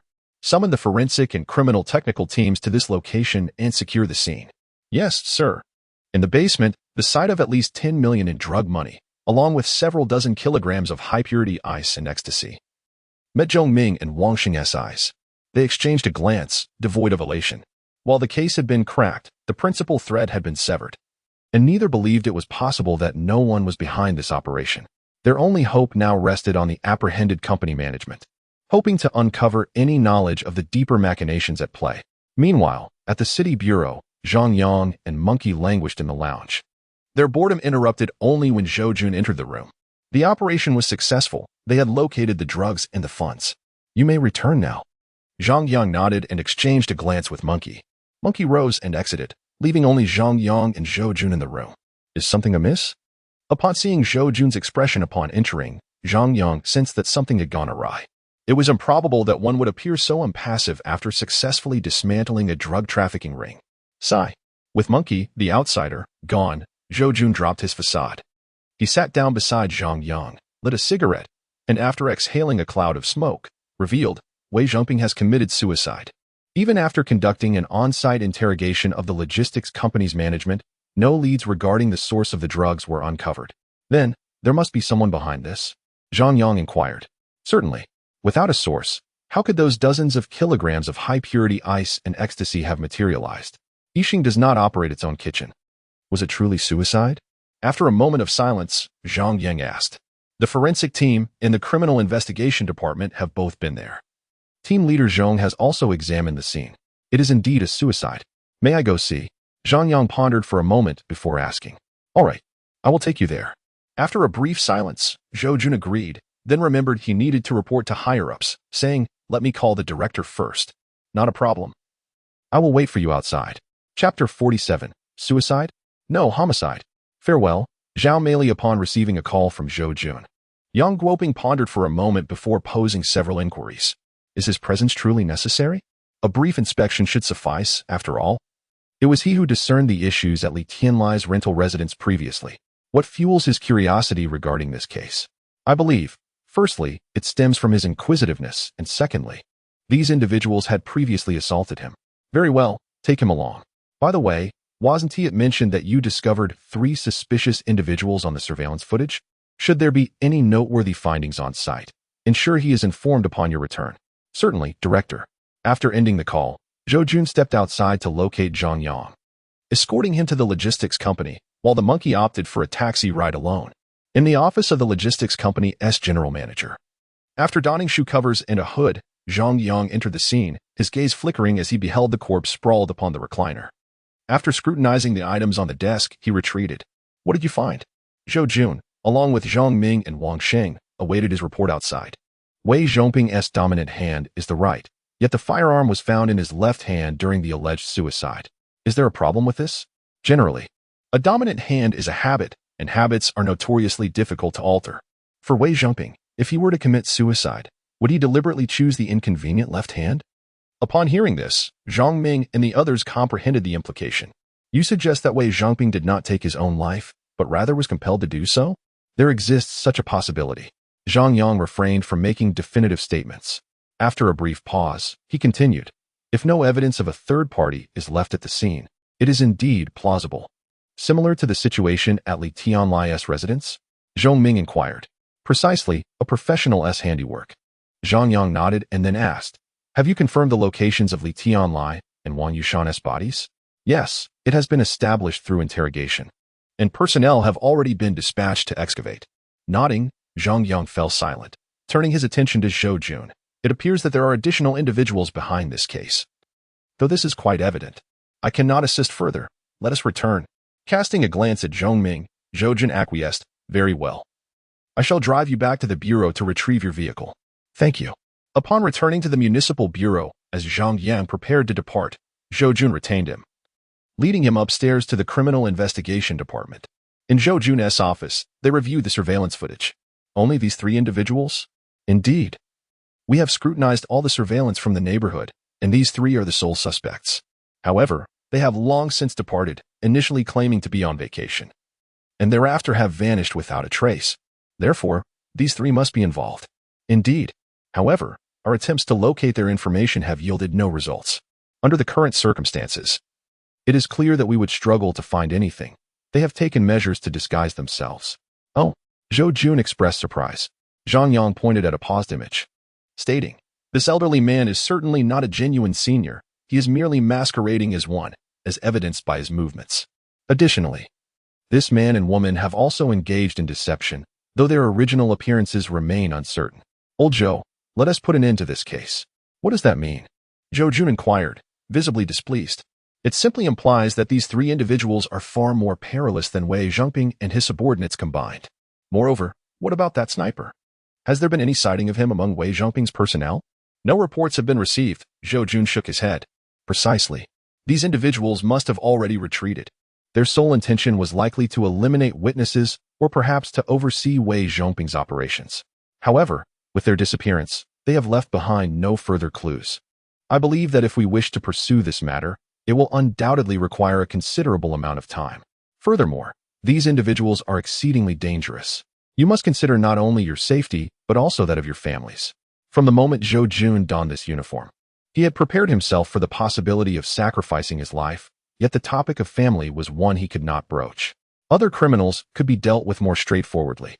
If they were truly ruthless and lawless, they could either be apprehended all at once or dealt with methodically. Otherwise, if pressed too hard, they might resort to harming family members, and by then, it would be too late for regrets.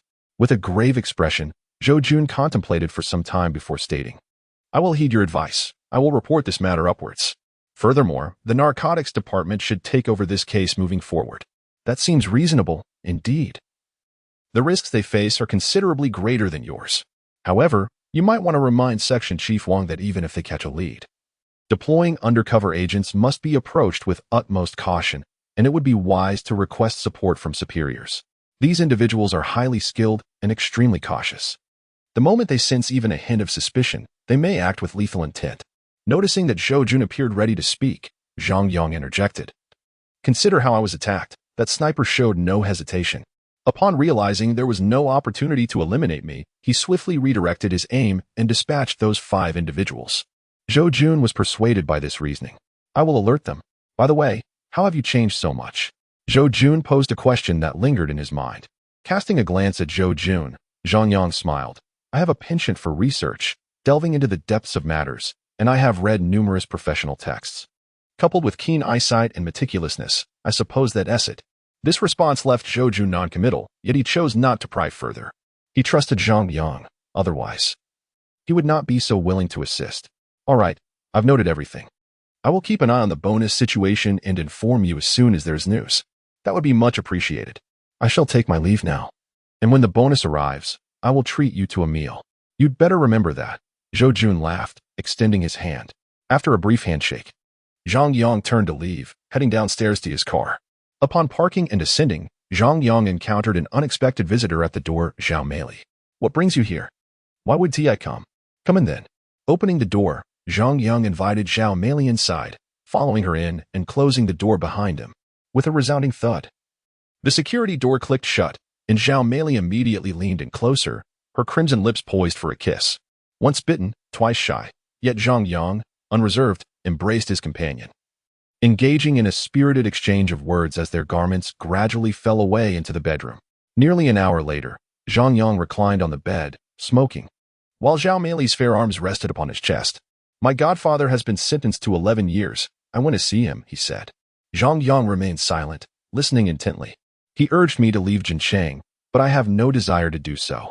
I've settled all my previous business. Yang Ge, may I accompany you? Accompany me? For what purpose? I am not adept at business. You need not engage in business. I shall assist you. Your artistic talent is exceptional. I can help you find a gallery, and we can sell your paintings. Your previous works were undervalued. I believe each piece deserves to be priced several times higher. We can gradually expand and eventually host exhibitions and open a gallery. As he listened to Zhao Meili's optimistic visions for the future, Zhang Yang felt a stirring in his heart, particularly since it would not require any financial investment from him. As for the notion of living off a woman, he recalled a few years back when the doctor advised him during a checkup that his stomach was sensitive, suggesting that softer food would be healthier for him. Do you possess such wealth? Not exactly, but I do have over 10 million. Upon hearing the first part of her statement, Zhang Yang subtly shook his head. Yet he was left speechless by the latter half. Over 10 million in cash, that was quite something. Very well, then you may choose the location. Coincidentally, I am also in need of accommodation. It would be ideal to select a 2- or 3-story independent shop, with a studio on the ground floor and a furnished living space above. That sounds good, but such a shop would likely require a long-term lease. And we need to find a specifically designated area. East Suburb Memories would be a splendid choice. Zhang Yang had a clear objective. He had initially intended to rent a shop in that area, and now, with financial backing, it seemed feasible. That place could work. I will provide the funds and manage operations while you contribute your skills. We can split the profits 80-20. Zhao Meili suddenly sat up, revealing a generous expanse of her figure. You would be at a disadvantage. Let us make it 50-50. I was suggesting 80 for me and 20 for you. Zhao Meili replied softly. Zhang Yang. Chapter 48. The arrival of bonuses, dividing the spoils, the painter's studio that will not do. Business is business. And clarity is essential.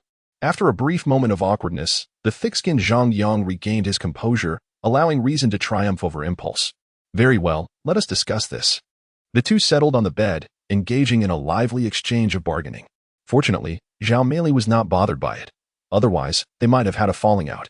Yet, it wouldn't be entirely accurate to say that Zhang Yang had ever claimed responsibility, nor did Zhao Meili seem to mind. Thus, the potential conflict was inconsequential. After a thorough negotiation, they finally reached a mutually acceptable agreement, a 50-50 split. The terms of their discussion were not inscribed in any contract. As Zhang Yang had faith in his own integrity, as for Zhao Meili, her lack of trust was a matter beyond his control. Once their arrangement was settled, both felt a sense of relaxation, only to engage in yet another bout of passion. Following their encounter, they shared a meal, after which Zhao Meili dressed and took her leave. As for Zhang Yang, he chose not to set up his stall that evening, relishing a rare day of rest. After all, with a consulting fee of 100,000, what need was there to sell paintings? A 2-day respite seemed reasonable. After resolving matters with Wei Zhongping's Yixing Logistics Company, although there were still a few loose ends, the special task force had completed its mission. On the day after the task force disbanded, 100,000 in consulting fees was deposited into Zhang Yang's account. This sum was acquired swiftly, primarily due to the brief duration of the project. A few days later, Monkey also received his bonus, totaling over 60,000. Zhang Yang's bonus had also arrived, amounting to 400,000, coupled with the 100,000 consulting fee, bringing his total to 500,000. On the day following the receipt of their bonuses, Zhang Yang invited Monkey and Blackface to dine together. At a bustling eatery, as Zhang Yang parked and entered, he found Monkey and Blackface already present. Brother, come. Have a seat. We are not strangers here. Have you ordered? Yes, brother. Take a look and see if you wish to add anything. Glancing at the menu briefly, Zhang Yang ordered 2 dishes and set the menu aside. He then retrieved a thick envelope from his bag, handing it to Monkey. Blackface, in this case. The information provided by Monkey was invaluable. Although he too received a reward, what is due must still be given. Inside was 10,000. Additionally, I will transfer 8,000 to you. Please confirm receipt. Brother, this time it was Monkey who assisted. I do not require a payment, Blackface interjected. Indeed, brother. I also do not need a payment. You compensated me for the last inquiry, and this money cannot be accepted. Besides, had it not been for you, I might have ended up imprisoned. Accepting this money would be inappropriate. Enough.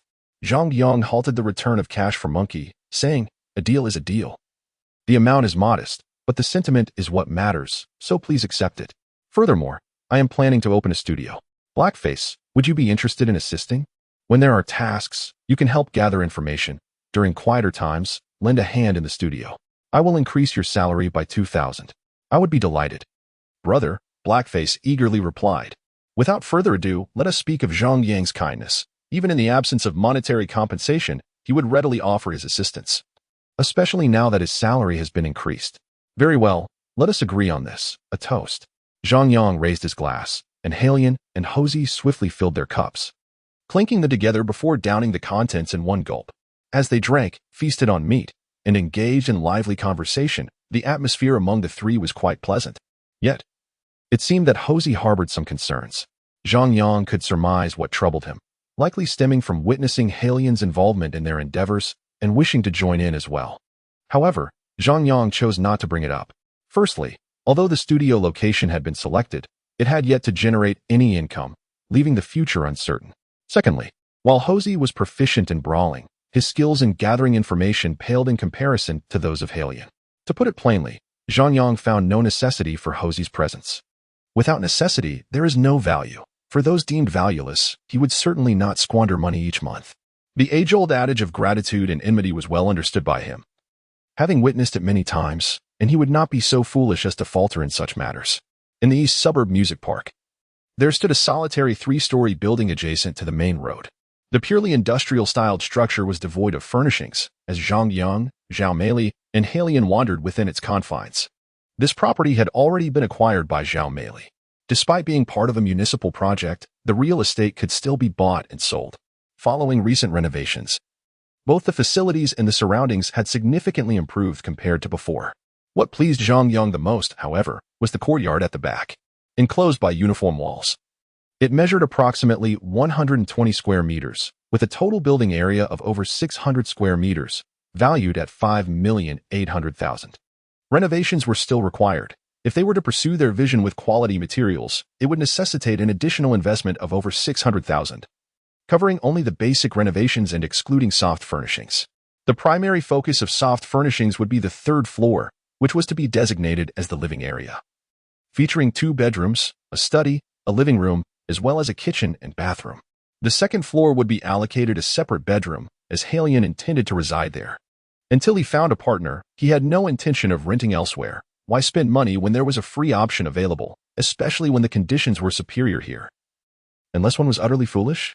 Of course, to move in, they would need at least a month to ensure the space was free of odors and formaldehyde. This place is quite suitable. It shall be the chosen location. The 1st floor will remain open plan, with a restroom constructed on one side and a bar counter on the other, while the rest can be arranged as an exhibition space. I will replicate some artworks to hang on the walls, accompanied by chairs and easels. As for the 2nd floor, aside from the lounge, you may arrange it as you see fit. As we previously discussed, educational training will not be accommodated here. This last remark was directed at Zhao Meili. Understood. Rolling her eyes, Zhao Meili surveyed the vacant 2nd floor and suggested, we could set up some board games and a billiards table here for leisure. Thus, the 2nd floor shall serve as our recreational area. What do you think? Agreed. After completing her plans, Zhao Meili began to contact renovation companies, while Zhang Yang remained behind. Wearing a frown to assist, he then took his leave, driving away. Although he now possessed over $1 million in savings, the pursuit of wealth could not cease. Daily earnings may not be substantial, yet they could accumulate over time, proving more fruitful than idly consuming one's resources. Furthermore, he had devised a contingency. Should the art studio's business falter, he would revert to street vending. After all, the profits from such endeavors were commendable. As for Zhao Meili, it was rumored she owned 2 or 3 additional properties, and with the current multi-million-dollar residence, even in the face of business failure, starvation would not be a concern. Over a month later, the art studio's renovation was completed. Zhang Yang paid a visit and found it quite impressive. Zhao Meili had also taken care of the soft furnishings. The backyard was transformed into a garden and leisure area, complete with an outdoor workout zone where Zhang Yang planned to teach the frowning assistant a few techniques to enhance his combat skills during their leisure time. Shortly after the removal of odors and formaldehyde, Zhang Yang and the assistant eagerly moved into their new abode. Zhao Meili was not idle either. She relocated the majority of her belongings and took possession of the master bedroom on the third floor. Naturally, Zhang Yang's bedroom was also ample, being a suite in its own right. The study was designated for Zhao Meili, as Zhang Yang did not require one. His primary workspace was situated on the ground floor. Moreover, Zhao Meili had prepared a safe room on the third floor, equipped not only with a robust steel core door and facial recognition with a password lock, but also a separate ventilation system. Its intended purpose, however, remained a mystery. Thus, the artist studio commenced its operations quietly and unassumingly. Chapter 49, A Windfall from the Heavens, a new case within the span of 3 days. Zhang Yang created numerous portraits and landscape sketches, which Zhao Meili meticulously framed and displayed on the exhibition wall of the first floor as both decoration and showcase. These exquisite artworks attracted a considerable number of visitors. Naturally, some patrons indulged the studio's business, while a few purchased several pieces from the wall. Overall, the business was neither thriving nor dismal. However, to recoup the substantial investment of several million, it would undoubtedly take many years. Yet, these concerns did not weigh heavily on Zhang Yang or the petite affluent Zhao Meili. The only one truly invested was the enigmatic He Lianer. As the morning sun rose at 7 o'clock, in the exercise area of the studio's backyard, Zhang Yang was imparting combat techniques, including the art of projectile stones, to He Lianer and Zhao Meili. This was a gradual process, not something to be accomplished in a single leap. Nevertheless, Zhang Yang possessed ample patience, and both He Lianer and Zhao Meili approached their training with earnest dedication, each having a certain foundation, particularly Zhao Meili. It was evident that she had prior combat experience, capable of handling 1 or 2 burly men on her own. Under Zhang Yang's guidance, her progress was the swiftest. As for He Lianer, he excelled in agility and dexterity, quickly grasping the nuances of the stone-throwing technique. Dingling. The doorbell chimed, prompting Zhang Yang to pause and instruct the two to continue. He then proceeded to the front hall alone. At the entrance, a middle-aged man, clad in a suit adorned with a silk scarf tied as a bow tie, stood waiting. Upon seeing him, Zhang Yang furrowed his brow but soon pressed the door open button, allowing a warm smile to grace his face. "Good day, sir. Our studio has yet to commence operations." The suited gentleman offered a slight smile, producing a business card and presenting it. "Hello, I wish to meet your boss, the artist behind these works." "Certainly, please come in." After reviewing the card, Zhang Yang politely invited him inside, where they settled in the reception area on the first floor. "These artworks are my creations. Does Mr. Huang have any advice?" "Oh no, advice is too grand a term. I simply wish to purchase the remaining pieces. To me, they are unequivocal masterpieces." "Oh?" Zhang Yang replied with a smile, concealing his astonishment. "May I inquire what price Mr. Huang has in mind? How does 10,000 per piece sound?" Upon finishing, Mr. Huang displayed a sheepish demeanor. "I realize that 10,000 might be somewhat modest for such artworks, but as a businessman, I must offer this price while your reputation is still burgeoning." "Is this price truly low?" "Absolutely not. It was essential to recognize that prior to this, the highest price for any sold artwork in the studio had merely reached 3,000. Now, with the offer of over 3 times that amount, it was undoubtedly a lucrative deal. As Mr. Huang articulated, no matter the artistry, without a significant reputation, the value of the pieces remained limited. Moreover, with 65 artworks currently displayed on the walls at 10,000 each, the total would amount to 650,000, a sum substantial enough to sustain the studio for half a year without operation. Yet, could such a fortuitous opportunity truly descend from the heavens? Observing Mr. Huang, Zhang Yang remained silent for a considerable time before extending his hand, expressing gratitude. "Thank you, Mr. Huang, for your esteemed regard. It's a deal." "Ha ha ha, indeed, a deal." Subsequently, Zhang Yang summoned Zhao Meili to commence the settlement, and it was not until noon that all the artworks were meticulously packed and loaded onto the vehicle. After bidding farewell to Mr. Huang, he finally felt a sense of relief. With the door closed, the day was declared a holiday. In the lobby's bar area on the first floor, Zhang Yang and Zhao Meili sat together as Hylan entered, prepared tea, and joined them. Ah, how delightful. All the artworks have been sold, netting 650,000. If only each month could yield such prosperous transactions, I would recoup my investment in no time, Zhao Meili exclaimed optimistically. Zhang Yang chuckled softly at her exuberance, took a sip from his teacup, and replied, if such fortunes were to grace us monthly, I would be off on my own in 2 years. You dare. Zhao Meili sprang up like a startled kitten, but upon witnessing Zhang Yang's composure, she offered a humble smile. Good brother, you must not abandon me. I promise to follow your every instruction. Gazing into her alluring eyes, Zhang Yang silently cursed her enchanting nature before disregarding her and ascending the stairs to prepare for a shower. As the water was set, he was about to cleanse himself when the bathroom door swung open. In a luxurious district of the Yangqing area, the residences here begin with spacious flats, with penthouses and premium units numbering in the dozens. Nestled in the city, these aerial abodes are home to either societal elites or affluent individuals, a realm exclusively for the wealthy.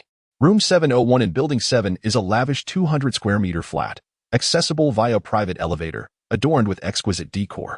In the living room, Zhou Jun sat with 2 detectives, the male host perched on the sofa, cradling his adorable son, his expression a blend of sorrow and anxiety.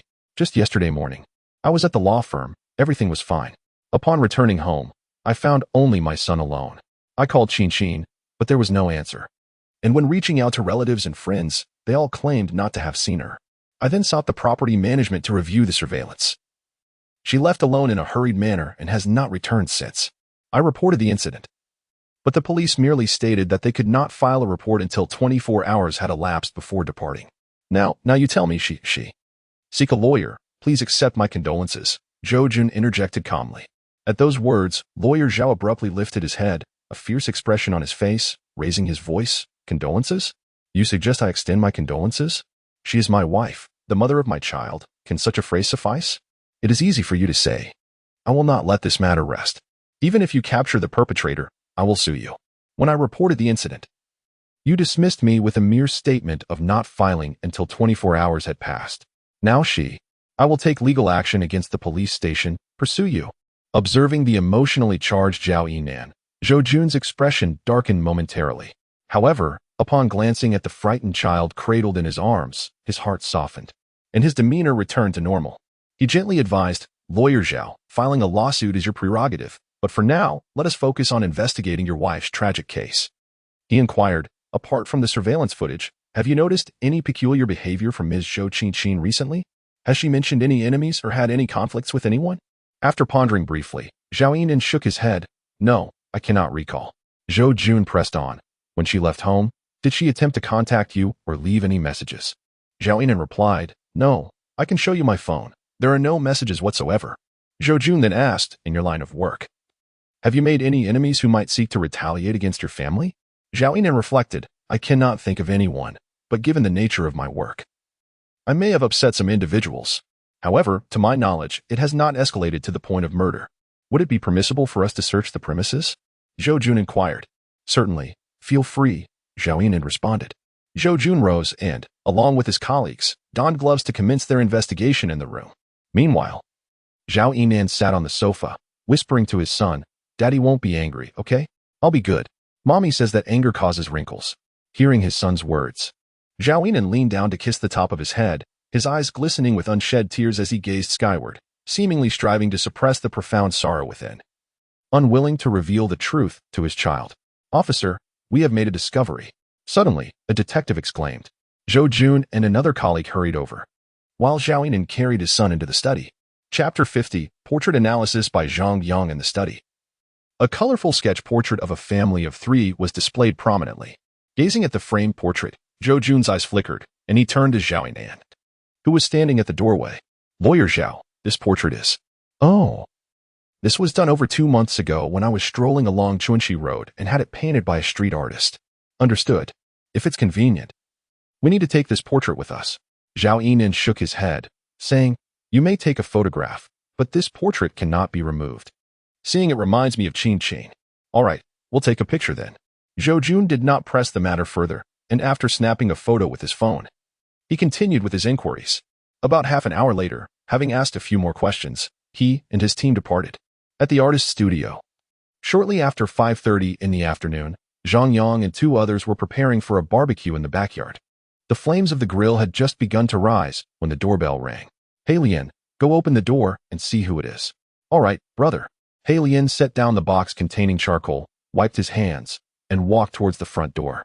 Moments later, he returned, followed by Zhou Jun and an undercover police officer. "Oh, Lao Zhou, what a coincidence. We just finished preparations for the barbecue. Come, have a seat. Don't be shy. Would you like a drink?" As Zhang Yang placed the skewers on the grill, he welcomed Zhou Jun and the others. "It is indeed quite a coincidence. I hadn't eaten yet. So I'll take advantage of your hospitality." "No problem. Sit down." "Hey Lian, get a bottle of cold soda for each of them. They look like they're on duty. No beer." "All right, brother." Hey Lian set down the bottles of beer and retrieved 2 chilled sodas from the cooler, opening them before handing them over. "Thank you." After expressing his gratitude, Zhou Jun, holding a soda in one hand and his phone in the other, sat down on a high stool beside Zhang Yang at the grill. "I need to discuss something with you." "What is it?" "Go ahead." Zhang Yang, busily applying oil to the grill, replied with a smile. "Take a look at this photograph. Does it ring a bell?" He presented the photo taken at Zhao Yinan's home to Zhang Yang. "This painting? Yes, I remember it." With just a glance, Zhang Yang recognized the 3 individuals depicted in the portrait. Retracting his gaze, he continued to elaborate. "This family came to my booth to have a portrait done, and the woman generously rewarded me with a handsome tip. The child was quite charming. I recall them vividly. By the way, why the sudden inquiry about this portrait?" The woman's name is Zhou Qinqin, and the man, Zhao Yinan, is a lawyer. Zhou Qinqin was discovered dead this morning at 10:34, downstream on the Jinjiang River. Zhang Yang's movements halted, and he looked up in disbelief. "Dead? Homicide?" "Indeed, she died from blunt force trauma to the head, resulting in a skull fracture." Upon finishing his statement, Zhou Jun took a large sip of soda. After a moment of contemplation, Zhang Yang resumed grilling, continuing to work while he spoke. When that family visited, it was evident that they were very happy, and the child was exceptionally well-mannered. Zhou Qinqin appears remarkably youthful and possesses a kind heart. Or so I believe, as she generously offered an extra tip to a street artist. "By the way, what profession does Zhao Yinan hold?" "A lawyer." "Perhaps he has offended someone." Zhang Yang shrugged. "It is not uncommon to ruffle feathers in this profession, which is why many lawyers, especially those who have been in the field for years, are quite cautious when taking on cases. We have conducted an investigation and found no suspects." Furthermore, when Zhou Qinqin left her home, she left her son alone, departing in a hurry, leaving her son unattended. Reflecting on that moment, Zhang Yang shook his head, stating, "That does not seem like something she would do." "So? This indicates it was not an accident, but rather a premeditated murder. The assailant might have been lurking outside the community, following Zhou Qinqin after she stepped out, seizing the opportunity to strike. Alternatively, it could be someone familiar with her. It is even possible that her hasty departure was to meet the perpetrator, indicating a level of trust." "An affair?" After a moment of silence, Zhou Jun managed to utter 2 words. "It is a possibility." Zhang Yang did not contest this, continuing, "However, I believe that if Zhou Qinqin were having an affair, her husband is more likely to be the one who acted. The first to die would likely be the lover. Based on my interactions while painting with them, they appeared to be very affectionate, which suggests infidelity is unlikely. Nevertheless, you might want to investigate further, given the time that has passed. By the way, what about Zhou Qinqin's other communication records? Have we checked her WeChat, QQ, and other social media platforms besides her phone?" "Not yet. But the technical investigation department is currently looking into it," Zhou Jun replied. "There might be significant discoveries within." Zhang Yang smiled and added, "One more thing. If we can ascertain why Zhou Qinqin left in such a rush, we may unravel the case." Nodding, Zhou Jun remained silent. "All right." Zhang Yang suddenly raised the skewers in his hand, offering a few to Zhou Jun while placing the rest in the plate brought by He Lianer. Continuing to grill another batch. "Please, help yourselves. Do not be shy. You are all busy people." "I won't hold back," Zhou Jun laughed heartily, standing to sit under the sunshade and beginning to eat. After savoring several skewers and downing the last sip of cola, he finally stood to take his leave, departing with his subordinates. In the conference room of the Criminal Investigation Division of the Municipal Bureau, the case of the body found in the Jinjiang River is under the jurisdiction of the first team, and Zhou Jun, as the deputy director and team leader, is naturally responsible for it. Please share the findings from today's investigation. Zhou Jun, seated at the head of the table, initiated. Director Zhou, we have interviewed the residents of the community. According to their accounts, the deceased, Zhou Qinqin, had a commendable character, known for her kindness and willingness to assist her neighbors, earning a positive reputation without any known enemies. Director Zhou, we have also investigated the deceased's account information and social relationships. The deceased, Zhou Qinqin, was a full-time housewife with a bank balance of 370,000 yuan. Her recent expenditures were exclusively through mobile payments, comprising ordinary household expenses such as school fees, medical bills, and purchases from the market. Zhou, we have traced the movements of the deceased after she left her community, ultimately losing track of her near financial island. Furthermore, the surveillance footage has revealed no signs of any individuals or vehicles following her. We have also visited the gym and yoga studio frequented by Zhou Qinqin, but thus far, no one with whom she shared a close relationship has been identified. According to the staff, trainers, and instructors, Zhou Qinqin consistently left alone after each session. The surveillance videos have been retrieved, and her departures over the past 2 weeks showed no irregularities. However, further investigation of additional footage is still required. As I listened to the reports, the brows of Zhou Jun and his colleagues furrowed deeper with each revelation. This indicates that, at present, the cause of Zhou Qinqin's death remains shrouded in mystery, with not a single suspect in sight. Yet, for a woman of such amiable disposition, who cultivated no dubious friendships, who could possibly wish her harm, particularly employing such a brutal method of a blunt force trauma to the head? After a prolonged silence, Zhou Jun finally articulated a summary. At this juncture, we have not identified any suspicious individuals. However, it is certain that the deceased was in a state of urgency when she left that day. This presents a critical point of inquiry. Something must have occurred to elicit such behavior. Moving forward, our investigative focus will be twofold. Firstly, to swiftly ascertain Zhou Qinqin's movements beginning from Financial Island and pinpoint the location of the initial crime scene. Secondly, we shall scrutinize all of the deceased's social media accounts. Lastly, we must delve into the activities of her husband, Zhao Yinan. Your team is tasked with thoroughly investigating his whereabouts on the day of the incident. Understood. Chapter 51. Clue. Suspicious online acquaintance. Zhao Yinan's anomaly. Zhou Qinqin was murdered, yet the murder weapon remains undiscovered, only identified as a rod-like object. The time of death has been precisely established to be between 4 and 4:13 in the afternoon on the day she left her home, which was 1 hour after her departure. This determination of time has led the police to conclude that Zhou Qinqin's demise was not a crime of passion, but rather a premeditated act, as the assailant would not have chosen to strike during broad daylight.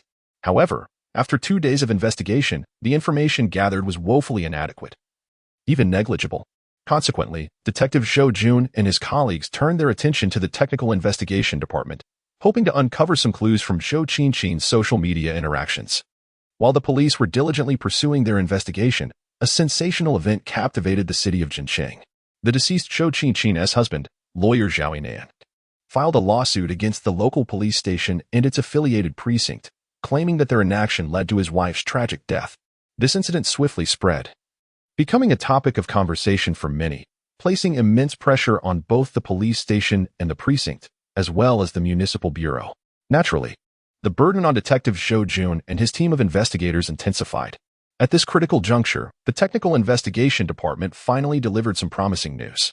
Zhou, based on our analysis, one of Zhou Qinqin's contacts on QQ appears suspicious.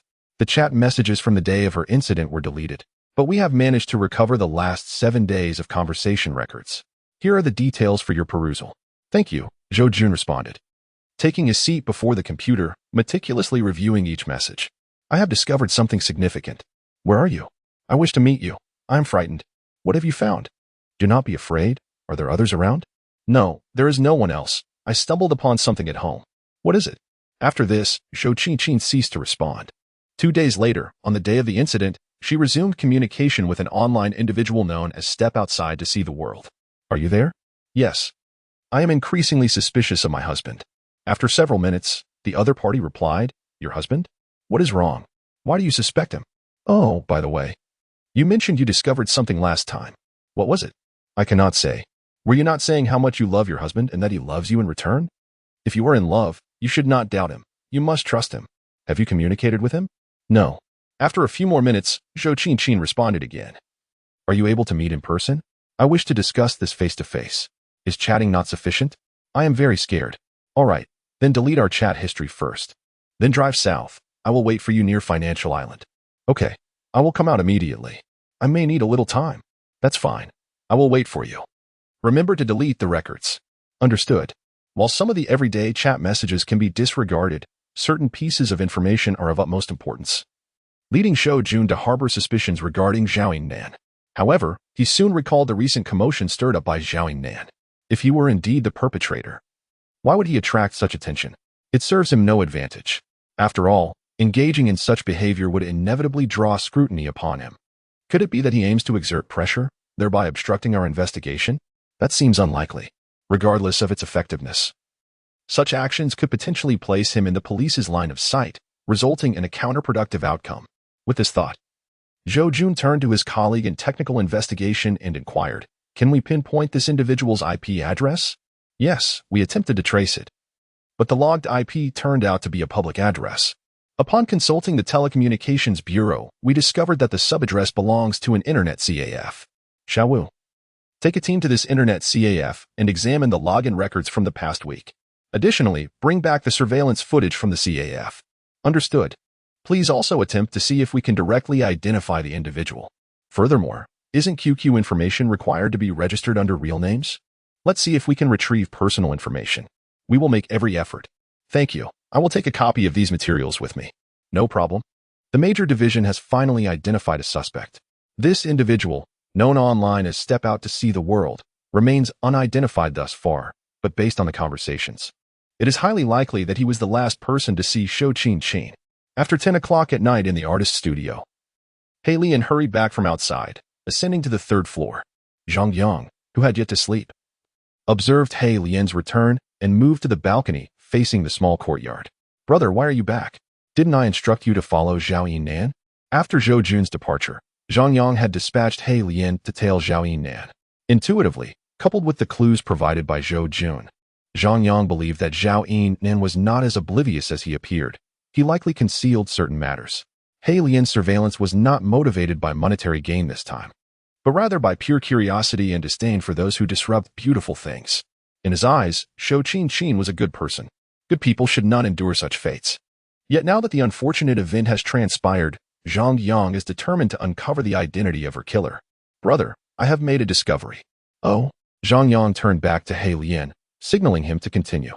At around 9 o'clock tonight, Zhao Yinan drove out alone, then sat at a barbecue stall for over half an hour, enjoying skewers before returning home. "Is that your discovery?" Zhang Yang was at a loss for words. "Brother, he was alone, and he didn't drink before driving.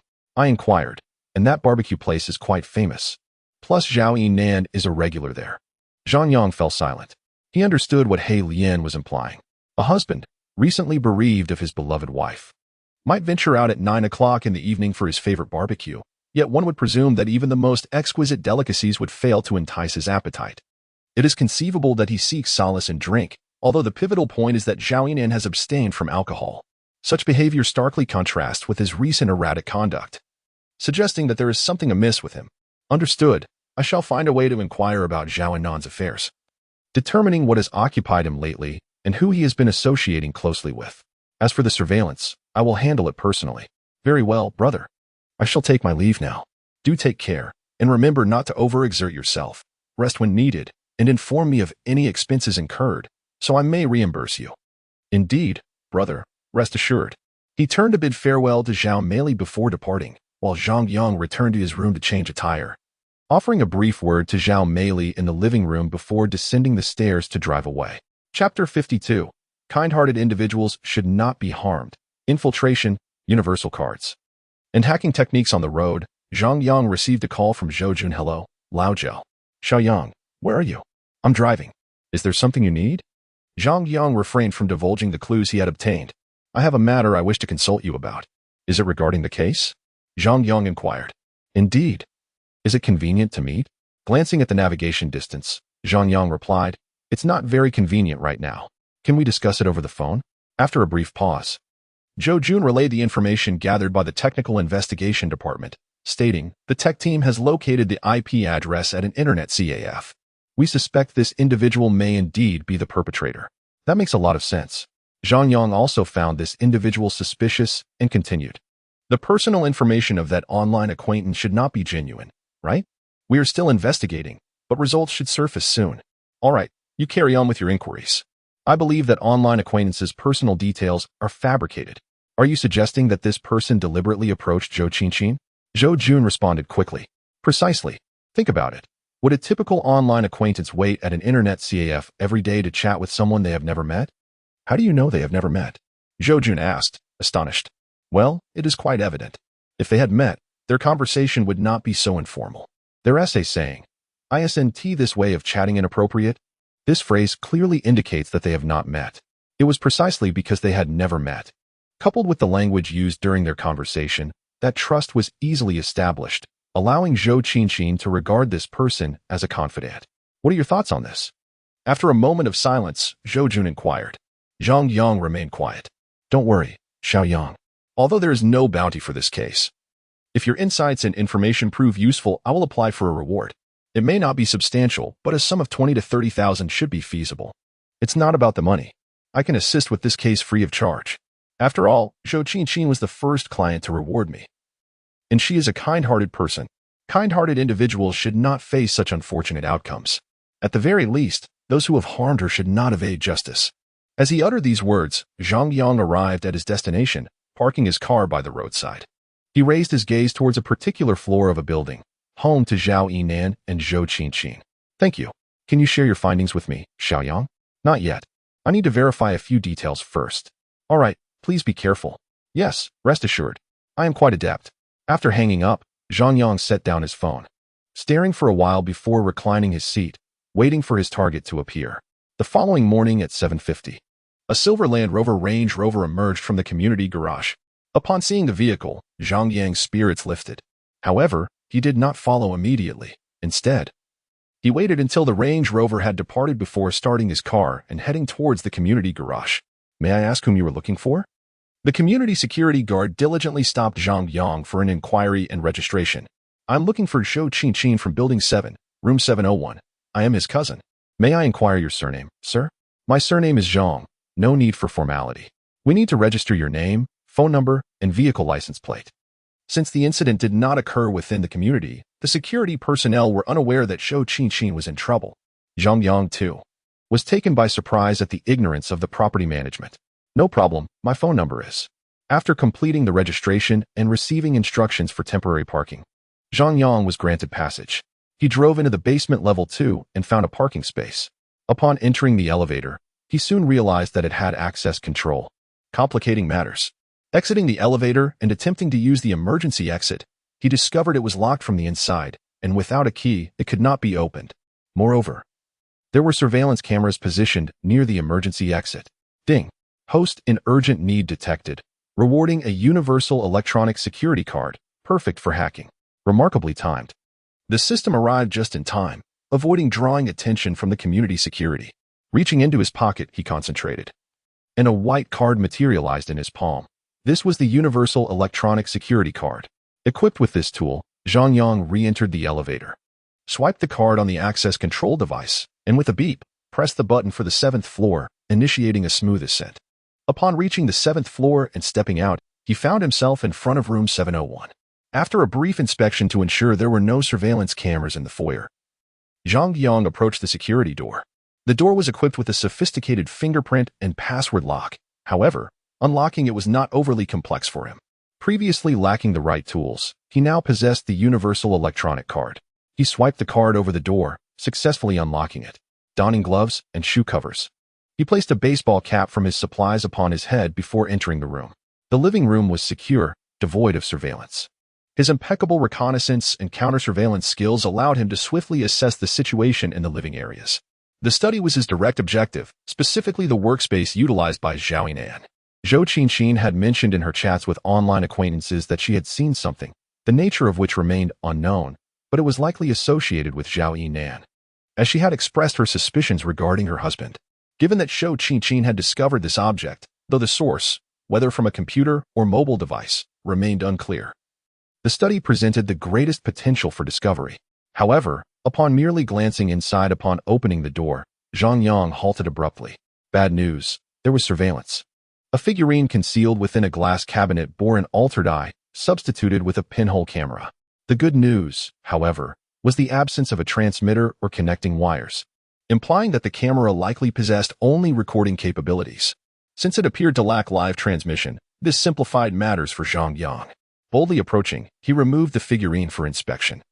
Indeed, after thorough examination, he confirmed that the camera was directly connected to the computer on the study desk, with all data stored within.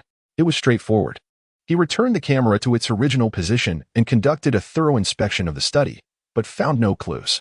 Zhang Yang then proceeded to open the computer, which, as he had anticipated, was password protected. However, this simple 6-digit code posed no obstacle for him. After a little over 20 seconds of deft maneuvering, he successfully unlocked the device and began to examine its contents one by one. Finding nothing of interest, he attempted to recover recently deleted files. Minutes later, a program he had crafted began to run, and within mere seconds, the first deleted file materialized.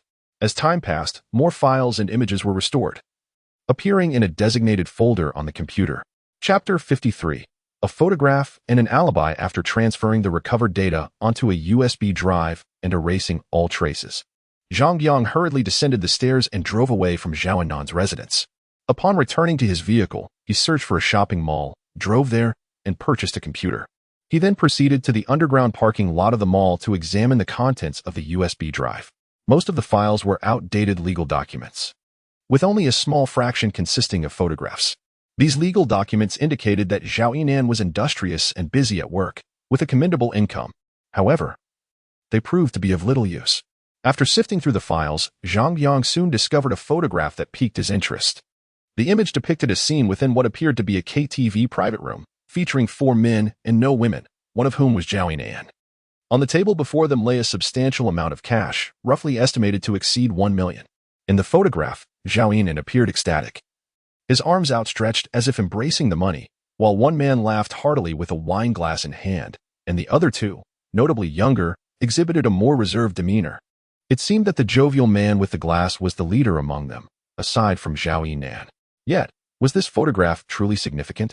A glance at the timestamp of the deleted images confirmed it was taken on the day of Shou Qinchin's incident. But what could this solitary photograph signify? Was it merely inconsistent with Zhao Yinan's usual demeanor? Or was there something more? After all, who doesn't appreciate wealth? And undoubtedly, Zhao Yinan was not lacking in it. Just considering the watch on his wrist, which was worth nearly 1 million. One might question why a prosperous lawyer would resort to murder over this image or that pile of cash. Or was there something amiss with the other 3 individuals in the photograph? Isolating this particular image, Zhang Yang continued to scrutinize the remaining photographs and documents. Finding no further revelations, he closed the computer. After some contemplation, he refrained from taking impulsive action and instead contacted He Lianer, segmenting the photograph so that each of the 3 individuals was sent a separate image. Upon receiving the photos, He Lianer promptly began to investigate the identities of the 3 men. Shortly after 6 in the evening, He Lianer returned the call. Bro, these 3 individuals don't seem to be part of the underworld. I couldn't gather any information. If we want to dig deeper, it will require some time. All right, I understand. Hold off on the inquiries for now. I'll consult someone else. Sure, bro. By the way, how is the investigation into Zhao Yinan going? Nothing significant has surfaced yet. Okay. Be cautious. I suspect there's more to Zhao Yinan. He might be covertly involved in some illicit activities. Understood, bro. I will remain vigilant. All right, I'll hang up now. Okay, bro, goodbye. After ending the call, Zhang Yang dialed Zhou Jun. Old Zhou, have you managed to gather any information online? As you suspected, the IP address cuts off at that internet CAF, suggesting it may have been hijacked. Additionally, the QQ account has been confirmed as stolen for several years, only becoming active in the past year. Moreover, the personal information has been tampered with, yet it remains usable. The perpetrator is quite skilled. As anticipated, Zhang Yang was not particularly surprised. After a brief pause, he inquired, I have made some discoveries. Would you care to take a look? He then mentioned the location. Zhou Jun, unreserved, directly asked for the address. With a chuckle, Zhang Yang disclosed his whereabouts, arranging to meet at the studio. Shortly thereafter, Zhou Jun arrived alone in his car. Xiaoyang, Zhou Jun greeted. Let us discuss in the backyard. All right, let us go. Grabbing the tea that had already steeped on the table, Zhou Jun followed Zhang Yang to the backyard. While Zhao Meili acknowledged Zhou Jun with a nod before resuming her work at the bar, immersed in her computer tasks. In the backyard, seated at a tea table beneath the pavilion, Zhou Jun admired the meticulously maintained courtyard, exclaiming, "Your garden is truly delightful. Sitting here with a cup of tea is remarkably pleasant. Hee hee, this garden is not mine. I merely have the right to use it. The landlord is that individual inside." Zhang Yang replied with a smile as he poured tea for Zhou Jun. "You're quite the fortunate one, reaping both wealth and beauty," Zhou Jun teased, pointing playfully. "Do not speak carelessly. I am not living off others. As long as the studio remains operational, I hold half the shares. It is merely the property that belongs to someone else. By the way," Zhou Jun glanced back, leaning in to lower his voice. "How did you end up associating with Hua Ye's goddaughter? You're aware of that?" Zhang Yang raised an eyebrow. "How could it be unremarkable? Hua Ye is one we apprehended. We must thoroughly investigate his social connections, right? Then tell me, does she pose any threat?"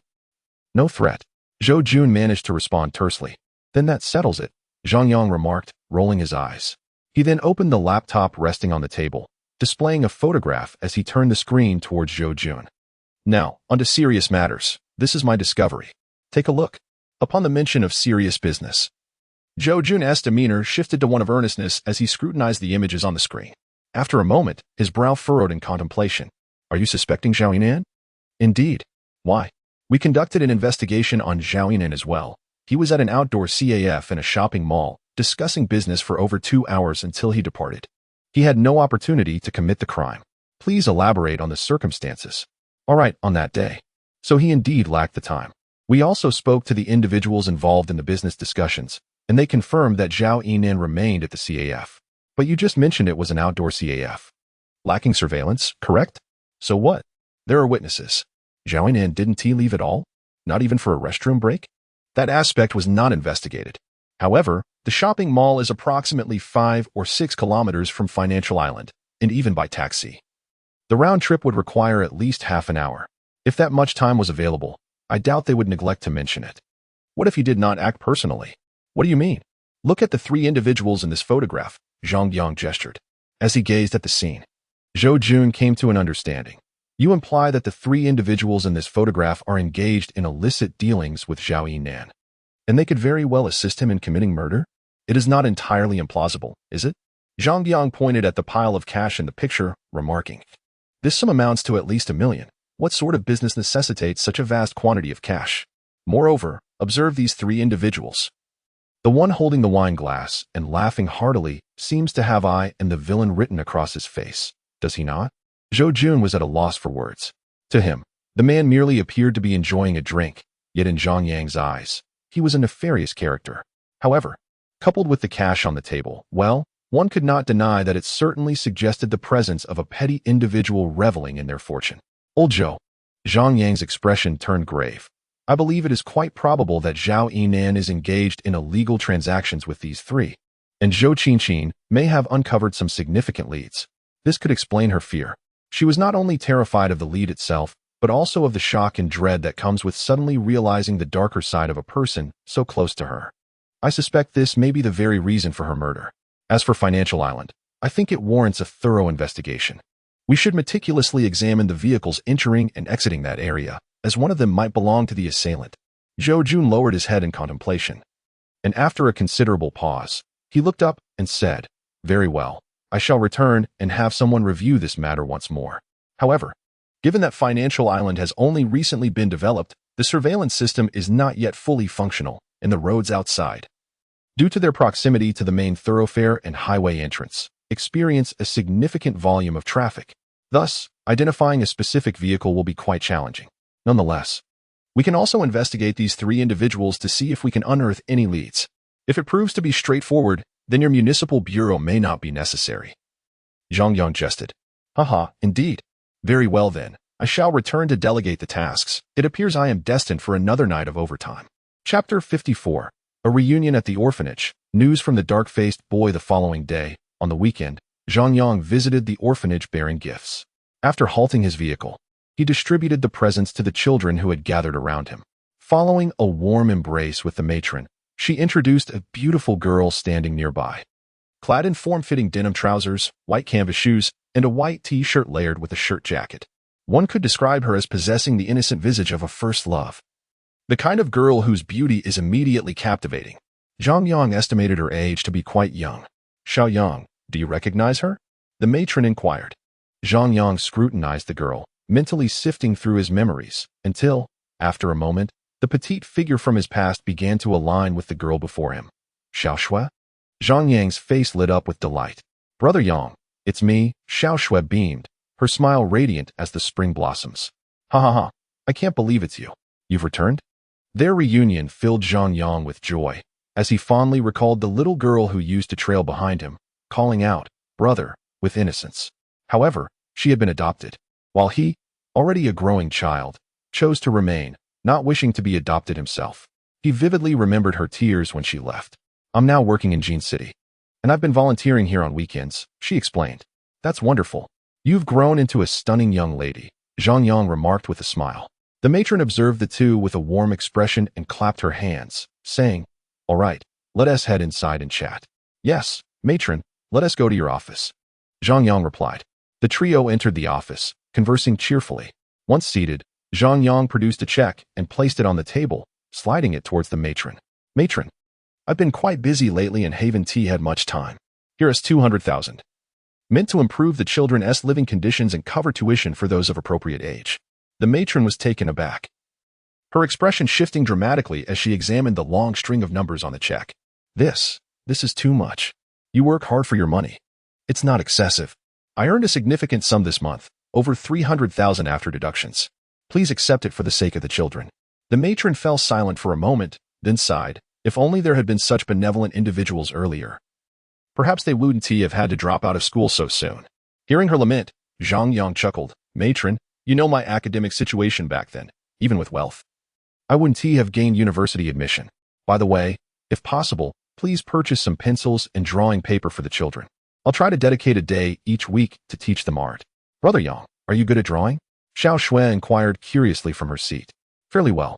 I currently earn my living through art. My friends and I opened a studio. Recently, a client purchased 65 of my paintings at 10,000 each. Wow, that's impressive. Xiao Shui wore a look of astonishment, accompanied by a glimmer of delight in her eyes. Casting a glance at Xiao Shui, Zhang Yang smiled and turned to the director's mother, saying, so, dear director, please accept this sum. I am doing quite well now and am capable of earning. Very well, thank you, my child. I shall accept it.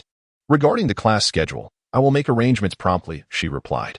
The three engaged in conversation for a while longer before Xiao Shui and Zhang Yang decided to take their leave. They enjoyed playful banter while accompanying the children, during which Zhang Yang learned about Xiao Shui's current circumstances. She had changed her name to Mu Shui at the age of 20.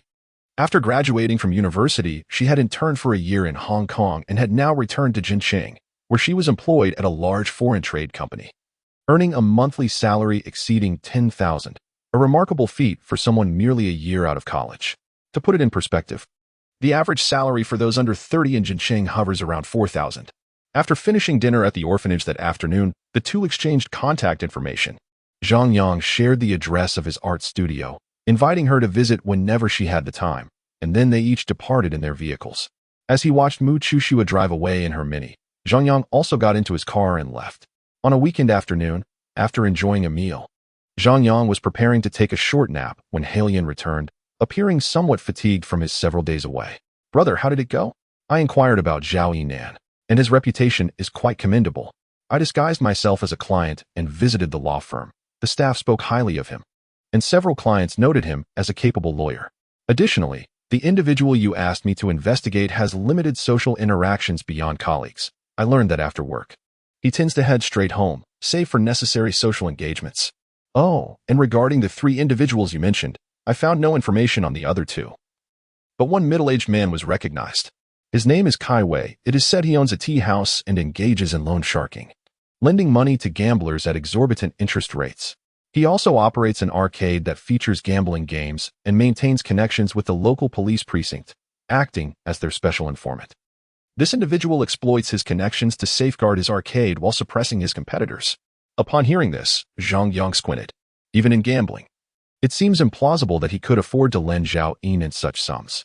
This man is suspect. Are there any further details? None. What about the relationship between Kai Wei and Zhao Yinan? Halian gulped down some water, then set the cup down at the question. I'm not certain. I couldn't uncover anything. Logically, Zhao Yinan, being an elite borrower and presumably affluent, should not associate with a scoundrel like Kai Wei. Indeed, Zhang Yang acknowledged, recognizing the validity of Halian's point. Yet, the truth remained, they had indeed crossed paths, and there existed photographs documenting this interaction, inexplicably residing on Zhao Yinan's computer. Very well, we will leave it at that for now. By the way, how much did this investigation cost? Not much. How much exactly? Give me a number. 8,000, all for purchasing information.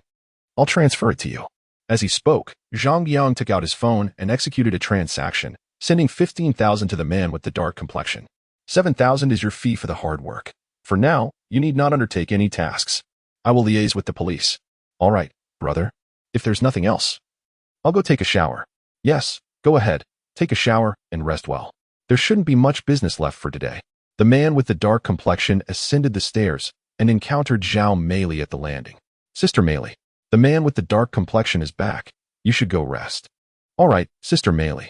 The two passed each other, and Zhao Meili descended to sit beside Zhang Yang, resting her head on his shoulder. What is the matter? Did the man with the dark complexion uncover any leads? He did. Then why aren't you happy? Zhang Yang shook his head. It's not that I'm unhappy. Rather, I find this case rather intricate. If it's intricate, then so be it. You needn't worry, as that is the police's concern. Haha, you make a valid point. Zhang Yang smiled. Suddenly, the doorbell rang.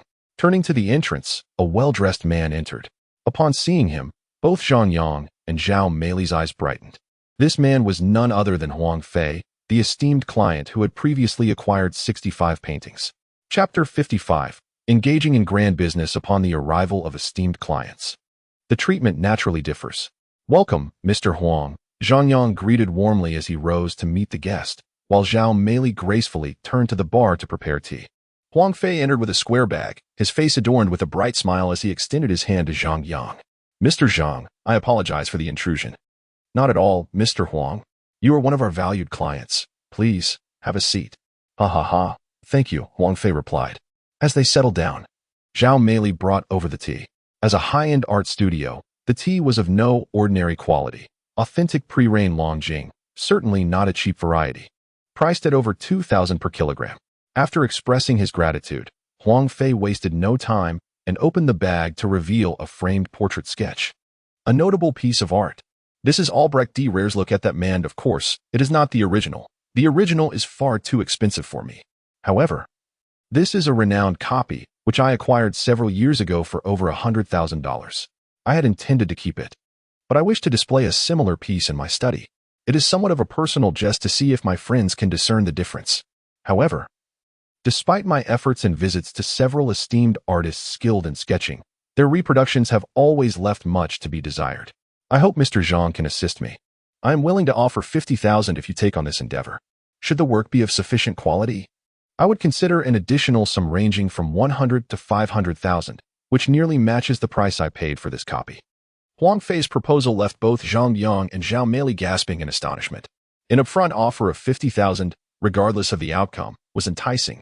Furthermore, if the reproduction were to be convincingly realistic, Zhang Yang could potentially earn a total of 550,000. Given that this renowned foreign artist's reproduction was initially priced near $1 million, it was an irresistible proposition. After a brief contemplation, Zhang Yang readily accepted. I can undertake this commission, but I must clarify a condition. Please, go ahead, Mr. Zhang. I can replicate this piece and ensure its quality. But I must impose my personal signature in a conspicuous location. This stipulation arose from Zhang Yang's concern regarding legal implications. While reproducing art poses no issue should Mr. Huang attempt to sell a deceptively authentic reproduction as the original, Zhang Yang could find himself embroiled in a legal quagmire, potentially facing charges of forgery. The sum of over 500,000 could lead to a lengthy prison sentence. Business is business, and profit is profit. Zhang Yang was resolute in avoiding entanglement in legal troubles or criminal risks. This is a crucial consideration for every artist engaged in the craft of reproduction. Each individual inscribes their unique label upon their reproductions, distinguishing them from genuine articles. Huang Fei, seated across from Zhang Yang, smiled and remarked, "Of course, that is not an issue. I have no intention of forging anything, so please rest assured, Mr. Zhang. However, I do have a modest request." Upon hearing the affirmative response, Zhang Yang exhaled in relief. for if the other party had declined, he would have preferred to forego this lucrative venture altogether. I would like your mark to be placed near the frame, Huang Fei continued. I understand your concerns, while I can assure you of my integrity. You may not fully believe me. Nonetheless, you must know that I merely wish to jest with my friends. If the mark is easily visible, the joke loses its essence. Moreover, should the artwork be sold, it will be removed from the frame for inspection, thus posing no risk to you while allowing me to achieve my aim. Zhang Yang was not particularly well versed in matters of art sales and turned to Zhao Meili, who, upon nodding in agreement, prompted Zhang Yang to acquiesce. Very well. That is acceptable. Then may our collaboration be fruitful? Huang Fei responded. Indeed, a pleasant partnership. With the deal concluded, Zhao Meili rose to signal Huang Fei to proceed to the bar for payment, specifically the 50,000 yuan handling fee. Huang Fei did not hesitate and promptly settled the amount at the bar. The tinkling of the doorbell announced another arrival. Zhang Yang turned to see Zhou Jun, whose appearance was quite disheveled. Bruises marred his face, and his right arm was slung in a makeshift support, clearly injured. What happened to you? Zhang Yang inquired. Oh, it's a long story, Zhou Jun began, his expression despondent. However, upon noticing Huang Fei at the bar, he abruptly fell silent. Huang Fei, having completed the transaction, smiled and nodded at Zhou Jun before bidding farewell to Zhang Yang and departing, leaving the artwork behind. After tidying the painting, Zhao Meili brewed tea and brought it over, saying, You two continue your discussion. I will take the painting upstairs. Very well. Once Zhao Meili had left, Zhou Jun plopped down onto the sofa at the bar and began to vent to Zhang Yang. We have tracked down the individual associated with Zhao Nan, the middle-aged man in the photograph. He is an informant for the Eugene police station, essentially a special agent. This fellow is quite cunning. But never mind. That is not the crux of the matter. I led a team to the police station and followed their personnel to locate him. Kai Wei, is it? Zhang Yang interjected with a question. Yes, you already know. Zhou Jun replied, surprised. I uncovered it and was about to inform you when you arrived. So, Zhang Yang glanced at Zhou Jun's arm and asked with a smile, Did he do that to you? Indeed, this individual is certainly not to be underestimated. His dealings with Zhao Nan must be quite serious. Upon seeing us, he wasted no time and attacked. I had 3 others with me, plus 1 officer from the station. All 5 of us were taken down before we even had a chance to draw our weapons. The officer in the lead suffered the worst, his throat crushed in a single blow. This person's identity raises serious concerns. Upon hearing this, if Zhang Yang still failed to recognize the significant issues surrounding this middle-aged man, it would be a testament to his wasted existence, rendering the previous system rewards utterly meaningless. Nearby, Zhou Jun raised his teacup with his left hand, taking a sip before placing it down and stating, Indeed, we share the same sentiment. He is now a wanted man, with checkpoints established at all exits, stations, and airports. Furthermore, we have employed technical measures to monitor Zhao Nan's activities. Our purpose in coming here is to solicit your assistance in locating this individual, as there is a bounty on his head. It's exceedingly perilous, Zhang Yang replied, hesitating to give a direct affirmation. The bounty is set at 100,000. If the reward seems insufficient, it is evident that this individual poses an extreme threat. Not only does he possess formidable skills, but he has also maintained a remarkably low profile, even masquerading as an informant for the local police. Should I encounter him again, I would not be surprised if he were to brandish any weapon, and I cannot dismiss the possibility of a firearm. Zhang Yang's words were grounded in practicality.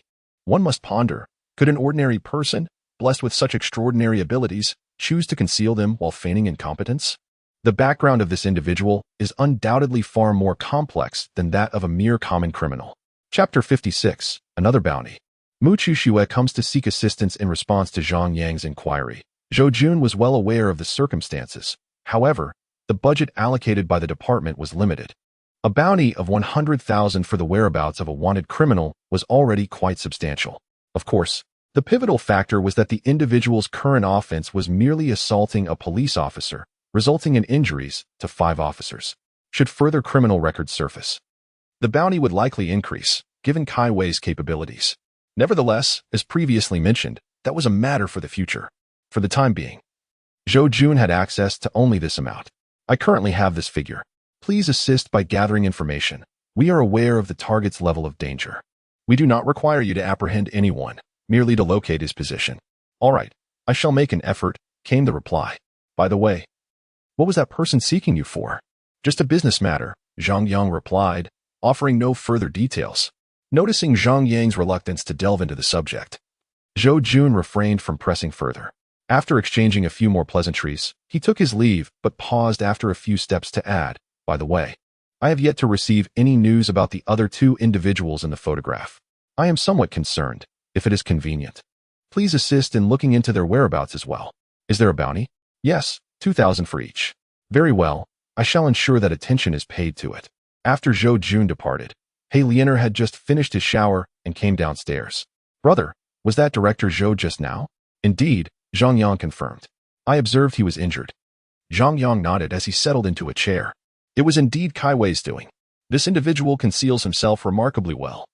He managed to incapacitate 5 police officers in a single encounter, with the most severe victim sustaining a crushed trachea. Truly vicious? He Lianer exclaimed, his eyes wide in disbelief. Very formidable, Zhang Yang affirmed, then continued. By the way, Old Shou has requested assistance in tracing Kai Wei's movements, as well as those of the other 2 individuals. Do not concern yourself with Zhao Yinan. The police have already taken action, and I believe a resolution will be forthcoming shortly. Brother, isn't that somewhat perilous? He Lianer pondered aloud. After a moment's reflection, Zhang Yang nodded. Indeed, there is a degree of danger. However, you need not involve yourself directly, simply inquire through familiar contacts. Should you obtain any information, relay it to me, and I shall verify it. Brother, allow me to go instead, He Lianer insisted, apprehensive about the potential risks. No need. Your skills do not match those of the criminal investigators. Rest assured, I am capable of handling this. Just focus on gathering information and exercise caution. Once the news has spread, return promptly. Understood, brother. After hearing this, He Lianer ceased to argue. He recognized Zhang Yang's prowess, especially after spending time training in combat, and he was well aware of the effectiveness of Zhang Yang's unique stone-throwing technique, which had considerable impact at close range, comparable to firearms. In contrast, he knew he had yet to master his own skills. Once arrangements were made, He Lianer disregarded any thoughts of rest and set out once more. He needed to disseminate information to expedite the search, and Zhang Yang had established a reward. A sum of 20,000 would be promised for credible leads. This price, he believed, would motivate many to lend a hand. As for the other 2 individuals, there was no specific search initiated. He merely instructed He Lianer to alert the relevant parties to remain vigilant, as any discovery of their whereabouts would also yield a bounty of 3,000.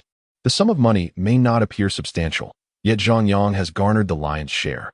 However, those who seek information without harboring reckless intentions can effortlessly amass such a sum, which is by no means insignificant. After all, the police require concrete evidence rather than vague recollections of past occurrences. If that were the case, even a mere 2,000 would suffice. Thus, the remuneration offered by Zhang Yang is indeed competitive. As he awaited news from the informant, Zhang Yang began to replicate the painting commissioned by Huang Fei. To achieve excellence in his replication, it is insufficient to simply mimic each stroke. One must first cultivate a profound understanding of the entire artwork before embarking on the imitation. Hence, while this task may seem straightforward, it is, in truth, quite challenging, for Zhang Yang aspires to command the highest price possible. In the study on the 3rd floor, he carefully extracted the painting and placed it on the easel. Bathed in the glow of a circular lamp, Zhang Yang wielded a magnifying glass, meticulously scrutinizing it from the corners. The technique, the textures. If he wished to create a forgery that could deceive the discerning eye, he must grasp these elements with precision before recreating them. However, each artist has a distinctive style, easily discernible by experts. Therefore, replication necessitates not only the visual representation of the artwork, but also the utmost fidelity to the artist's techniques. Hours slipped by as he immersed himself in this endeavor.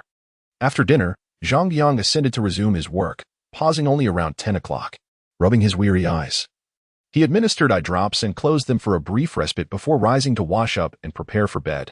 The following morning, after completing his exercise routine, Zhang Yang was ready to commence his painting. Just as he settled into his studio on the 2nd floor, a call from Zhao Meili interrupted him. What's up? A girl named Mu Chuxue is looking for you. She claims to be your friend. Oh, yes, she is a friend of mine. Please entertain her. I will be down shortly. After ending the call, Zhang Yang glanced at the untouched canvas, set down his pencil, and descended the stairs. Xiao Xue. Upon reaching the ground floor, he spotted Mu Chuxue seated on the sofa at the bar counter. Brother Yang. Seeing Zhang Yang, Mu Chuxue beamed with joy, bouncing over to link her arm with his. Zhang Yang. Zhao Meili, seated behind the bar, snapped her pencil in half. Ahem. So, don't you have work today? With an awkward smile directed at Zhao Meili, Zhang Yang turned his attention to Mu Chuxue. I do. But our boss just happened to be in the vicinity for a meeting, so I came along, Mu Chuxue replied with a smile. Don't you need to accompany your boss to meet the client? Zhao Meili interjected from behind the bar. Hee. The client my boss is meeting is actually a friend of his. My presence is inconsequential. I just went to say hello before stepping out. Your boss is quite accommodating. Zhang Yang remarked with a hint of admiration. Mu Chuxue did not respond to this, but instead gazed at a painting on the wall and said, Brother Yang. Your artwork is truly exquisite. May I visit your studio? Certainly, come with me upstairs. Perceiving the discord between the two lovely ladies, Zhang Yang found himself in a state of discomfort, akin to sitting on pins and needles. Just then, an opportunity arose to separate the two, and he readily seized it. Upon arriving at the art studio on the second floor, he observed its immaculate and tidy appearance, prompting Mu Chuxue to remark. It is evident that the lady downstairs has a penchant for cleanliness. It's merely a room. I always tidy up after finishing my paintings. The entire house is cleaned weekly by a professional service. At that moment, Zhang Yang resolved to avoid involving Zhao Meili as much as possible. Indeed, upon hearing this, Mu Chuxue's smile grew even sweeter as she approached the easel and inquired, Brother Yang, are you planning to paint today? Yes. I've accepted a commission and am preparing to work, he replied. Am I interrupting you? Not at all. The client has not set a deadline. And this task cannot be completed in a fleeting moment. Zhang Yang fabricated a lie. Given his current memory and speed, completing look at that person would take at most 1 or 2 hours, as it was merely a matter of copying. Of course, whether he could finish in one go depended on the final effect of the painting. Then, Brother Yang, why don't you work? I can observe you from the side. Do you also enjoy painting? Zhang Yang asked. I do, but I prefer oil painting. I am not very skilled at sketching, Mu Chuxue replied with a smile. That's quite impressive, Zhang Yang praised, raising his thumb in admiration. After a brief pause, he added, All right then, I shall begin my work. If you find it boring, just let me know.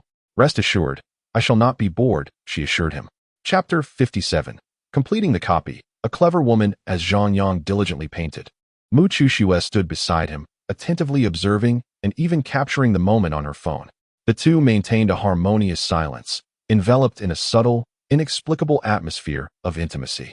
However, Zhang Yang remained oblivious to this ambience, his entire focus devoted to his artwork. Only Zhao Meili, who briefly glanced over before pouting and departing, seemed to notice. After 2 hours, Zhang Yang finally set down his brush, his painting complete. Yet, after contemplating it for a moment, he closed his eyes to reflect. Then reached out to tear the paper from the easel and began anew. Mu Chuxue, curious about his actions, chose not to interrupt. It was not until Zhao Meili called them for lunch that Zhang Yang paused his work. Brother Yang, I thought your previous painting was wonderful. Why did you tear it up? Mu Chuxue inquired. Zhang Yang hesitated, turning to her with a smile before asking, Do you recognize that piece? Of course. It's de rarest. Look at that man, she replied. With a chuckle, Zhang Yang stood and made his way toward the stairs. Do you enjoy painting? Yes, I do, though I mostly just doodle in my spare time. I've read quite a bit and am familiar with that sketch. Her response satisfied Zhang Yang, who continued to explain with a smile. Although the previous copy was quite lifelike, it wouldn't fool an expert. The client has specific requirements for the reproduction to be as true to the original as possible, which means the technique must closely resemble that of the original piece, without any discrepancies.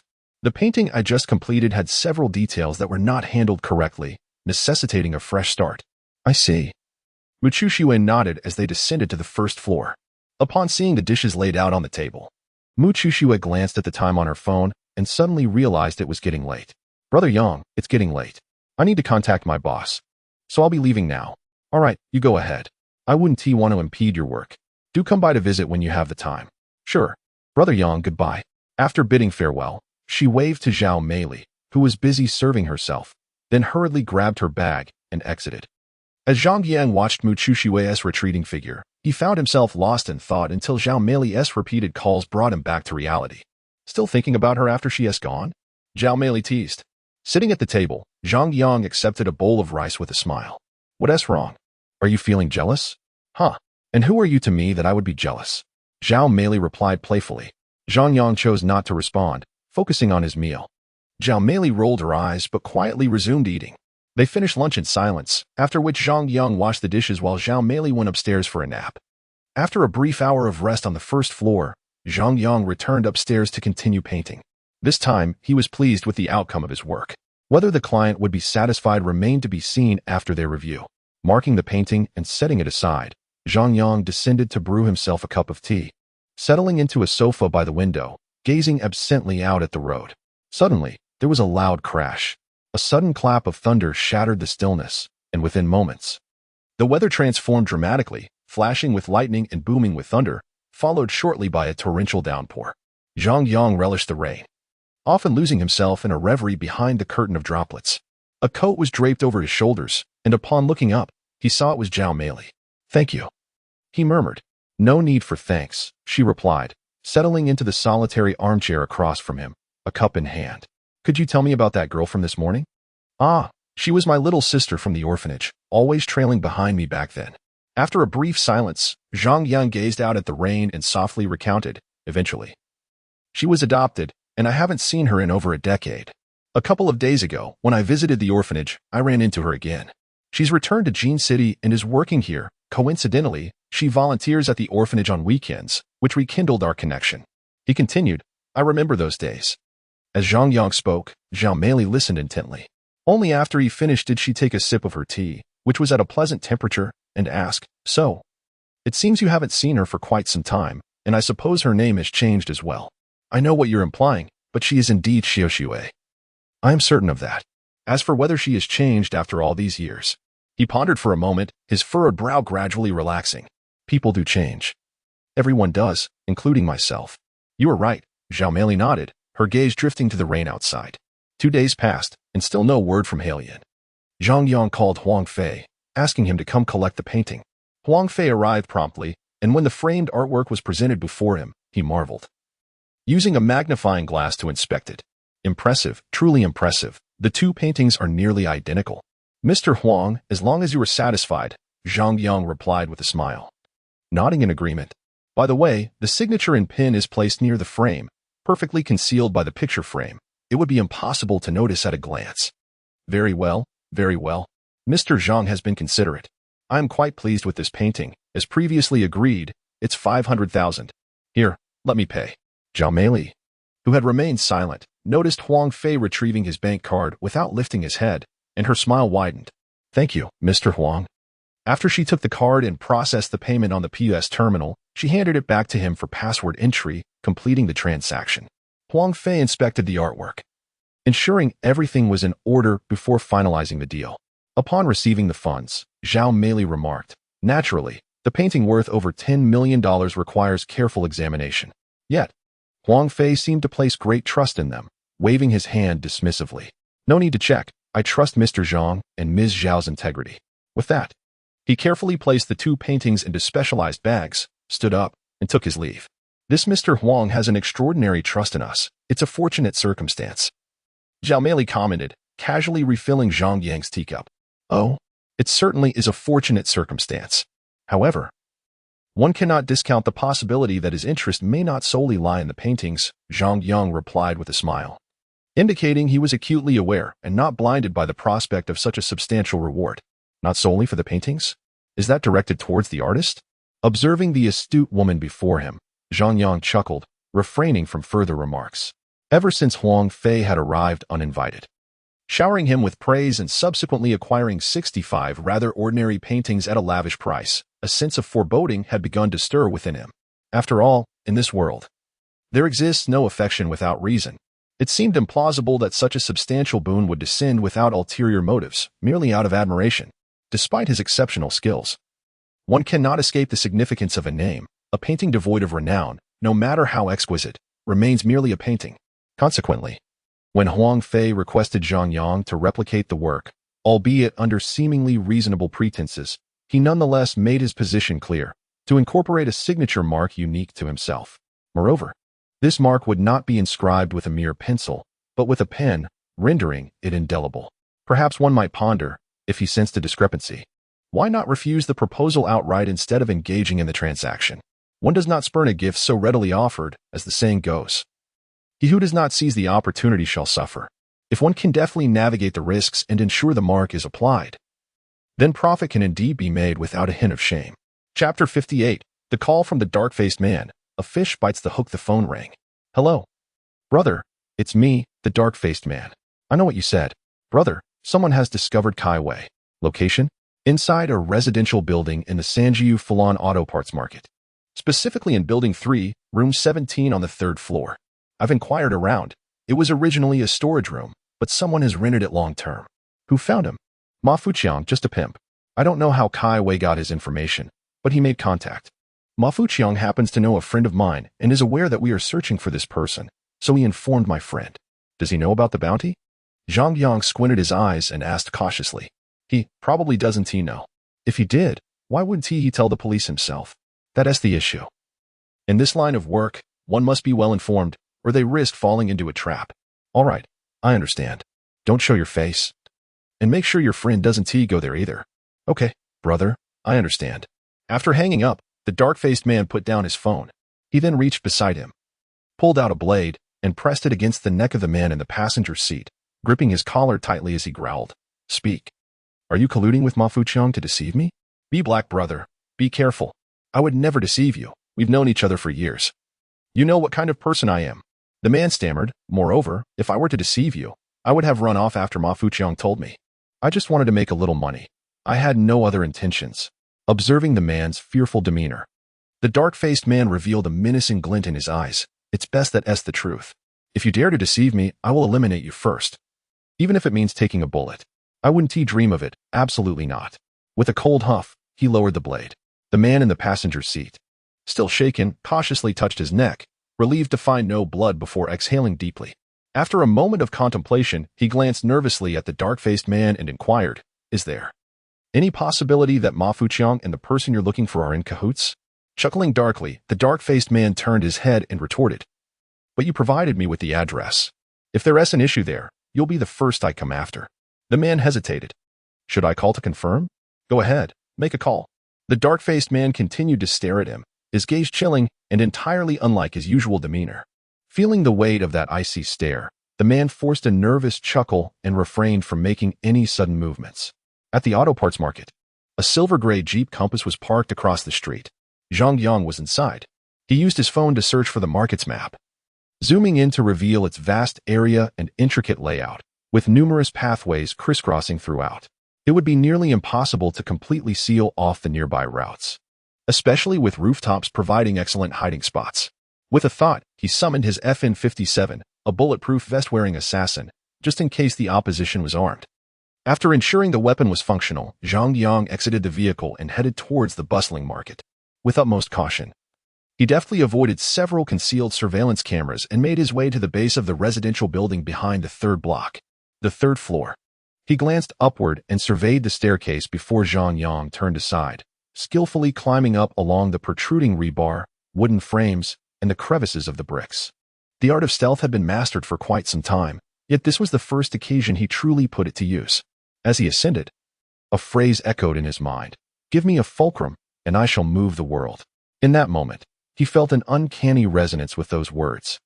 Even the smallest elevation, if grasped, could serve as leverage to propel him upward with remarkable speed.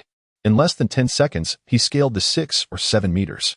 Landing silently, Zhang Yang swiftly approached room 17.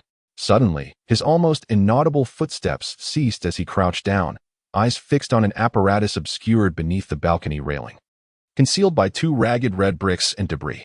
Was this a motion sensor? Observing the dark device emitting a green laser beam, he recalled high-tech gadgets featured in films he had watched. Contemplating the implications of such a device, his brow furrowed. If it truly was a motion sensor, then Kai Wei had the audacity to set a trap so close to the door of room 17, and with such advanced technology. In an instant, the thought of retreat crossed his mind. Yet, within a mere few seconds, he dismissed the notion of backing away, carefully sidestepping the motion sensor and arriving at the door. After inspecting the lock, he produced his lock-picking tools, and, with a couple of deft twists, the door lock yielded effortlessly. While the lock was opened without a sound, he halted as he attempted to push the door. It was obstructed. Damn it, The forceful motion had produced a noise. Cursing under his breath, Zhang Yang quickly stood and delivered a swift kick to the wooden door's lock. Bang! The door splintered open, and he charged inside, weapon drawn.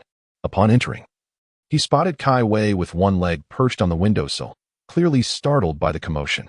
Suddenly, a cacophony of shouts erupted from the side, causing Zhang Yang's hair to stand on end as alarm bells rang in his mind, compelling him to retreat behind the wall. Bang, bang, bang. Gunfire erupted. Rat-a-tat-tat. Bullets whizzed past, sending shards of red brick flying. Detecting the host's peril, enhancements in auditory and visual acuity were provided, along with fluency in multiple languages. In that fleeting moment, the earlier shouts became clear. It was Korean, exclaiming, "Team leader, run." Team leader? This was indeed a significant target. Recognizing the opportunity, Zhang Yang lowered his body, pushing off with force from the corner wall, propelling himself into the room. Inside, two young gunmen were engaged in changing magazines while retreating towards the window. The other maintained fire at the entrance. Caution! Almost simultaneously, both men detected Zhang Yang's entrance from below. Their simultaneous warnings prompted them to shift their aim, but alas, Zhang Yang was swifter. Before he even touched the ground, his FN-57 was already raised. With a resounding pop, two gunshots rang out, causing the two young men to jerk violently as if struck by a powerful blow, before collapsing onto the ground, lifeless. After eliminating the two, Zhang Yang paid no heed to the chaos of the scene, swiftly rolling to his feet and darting towards the window. As he cautiously peered outside, an alarm blared in his mind, prompting him to retract his head just in time. The sound of gunfire erupted, bullets whizzed past, striking the window frame and the ceiling within.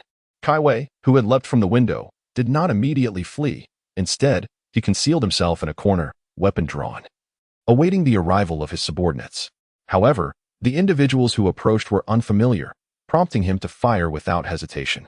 After a few shots, Kai Wei, showing no reluctance, turned and ran. Although his footsteps were light, to Zhang Yang, whose hearing was heightened, they sounded like a thunderous drumbeat. He pressed down on the windowsill and leapt from the third floor, executing a forward roll upon landing. He wasted no time before pursuing the direction in which Kai Wei had fled. Chapter 59, The Great Fish is Caught. Is the bounty gone? As Zhang Yang rose to pursue, his footsteps suddenly slowed.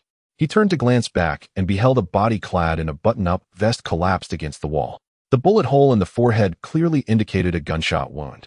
After a moment's contemplation, Zhang Yang deduced the identity of the deceased, likely that wretched stable hand, Chong.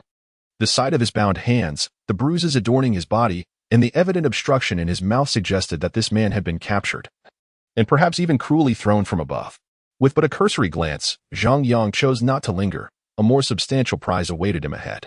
Panting heavily, Kai Wei sprinted with great haste. After winding through narrow alleys for several hundred meters, he found himself breathless. Years of undercover work had drained his physique, ravaged by indulgence. And yet, managing to run this far was a testament to his willpower. He urged himself to endure just a little longer until he reached his destination. As a South Korean spy operating in this territory, Kai Wei had meticulously played his role, never anticipating that his downfall would come at the hands of an operative he had cultivated. That scoundrel. Had he foreseen this betrayal, he would have eliminated both himself and his wife. With a weary sigh, Kai Wei continued his flight.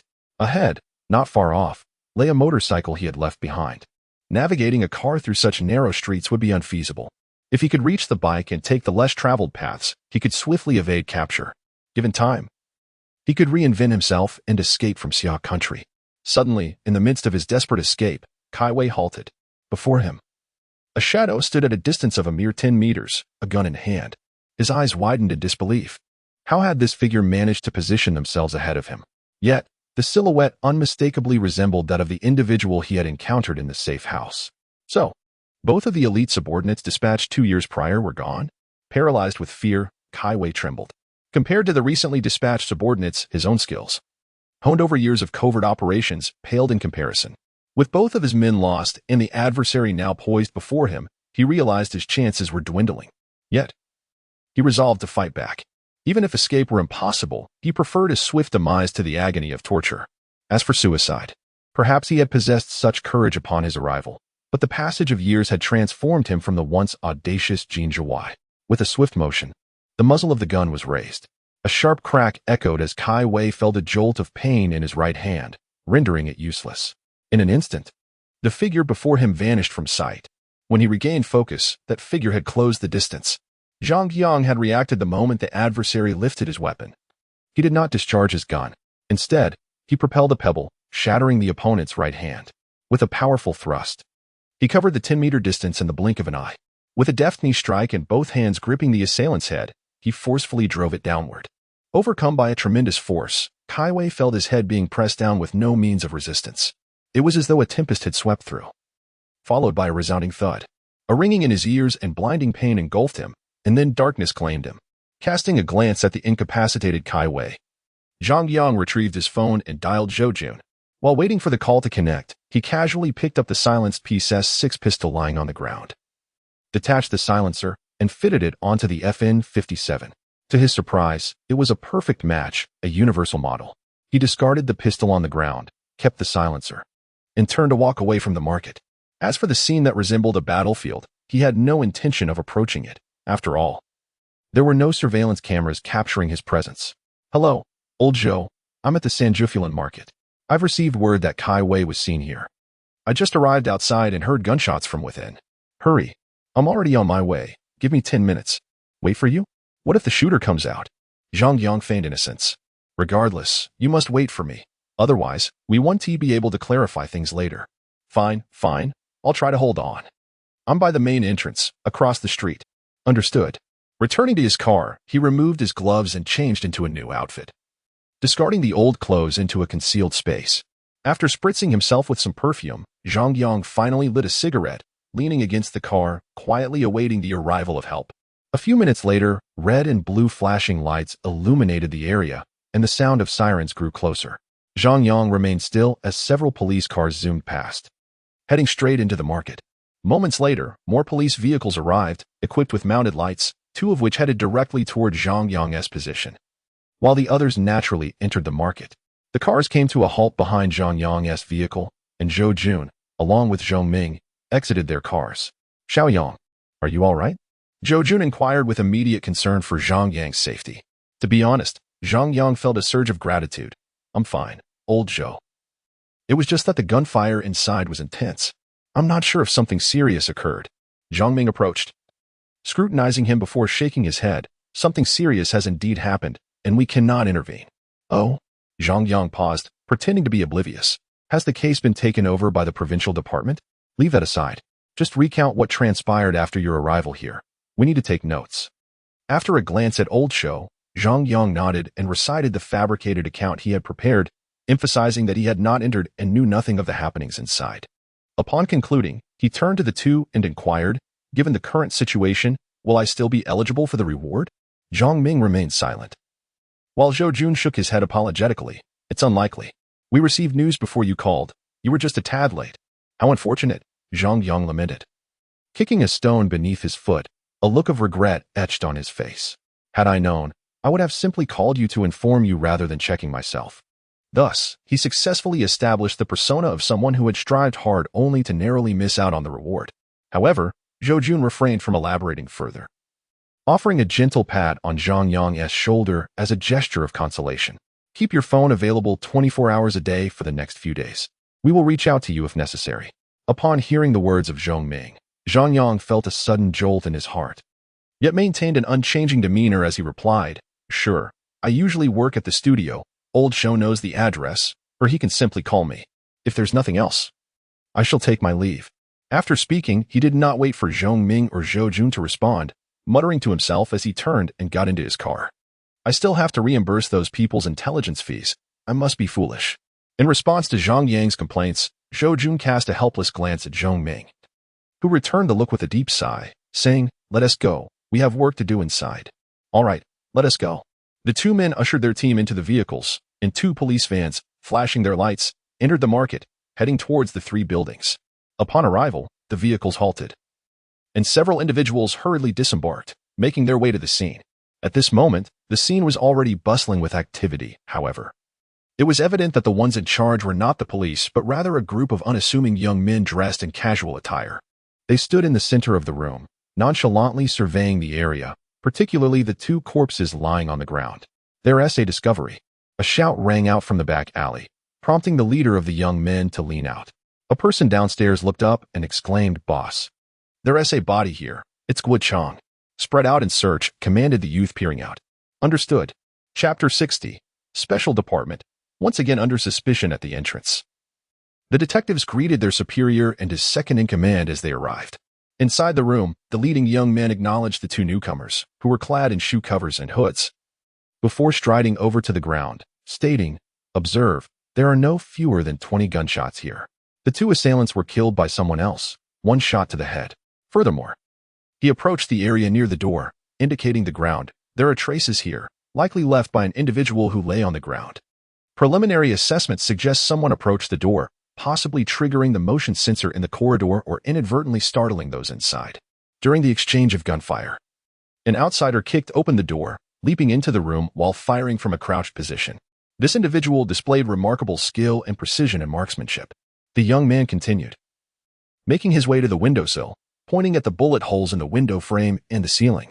The bullet holes are angled inwards, indicating that someone was lying in wait in the alley, and the shooter who killed the two inside came to the window to investigate, only to be ambushed. This person was quite alert. Upon peering out, he likely withdrew immediately, causing the shooter below to miss their target. However, a body was discovered in the alley below Guo Chang, also known as Ma Fu Chang. This implies that one person managed to escape. Upon hearing this analysis, Zhang Ming inquired. "Indeed, one person fled. Yet, observe this." The young man pointed to a faint imprint on the windowsill. "There is a palm print here, likely made by someone wearing gloves. Based on the position of this print, it appears that an individual leveraged themselves to climb through the window into the alley. Below, there are also shoe prints, which have been cleaned but not thoroughly, suggesting a lack of time for a meticulous cleanup." At this juncture, the young man turned to the two newcomers and asked, "What about the informant you mentioned earlier? What did he say?" He indicated that he would arrive upon receiving the information, but he did not enter the market. Before he could confirm Kai Wei's whereabouts, gunfire erupted from within, prompting him to call Zhou Chu. The young man looked at Zhou Jun, who nodded in agreement, affirming that Zhang Ming's account aligned with his knowledge. "So, he arrived on the scene no more than 15 minutes ago?" Glancing at the time, Zhou Jun replied, "Based on the timeline, yes. From Zhang Yang's arrival at the outskirts of the market to entering it, and then to the exchange of fire. The entire sequence of events spanned no more than 4 to 5 minutes. The majority of the time was consumed in pursuit of the elusive Kai Wei." The young man stood beside the open window, furrowing his brow in contemplation. After a considerable pause, he inquired, "What about the clothing? Were there any issues with his attire?" Nothing appeared amiss. Zhang Ming and his companion exchanged glances, both shaking their heads. "Was there a video record made during the statement taking?" There was. Despite the young man being younger than Zhang Ming, he held a higher rank and was tasked with responsibilities distinct from typical criminal investigations, possessing the authority to demand the police's unconditional cooperation.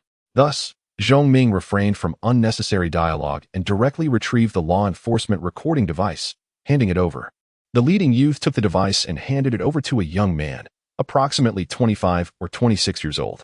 The young man accepted it, moved aside to clear a surface, and opened a thick, military-grade laptop, encased in a protective shell, approximately 10 inches in size.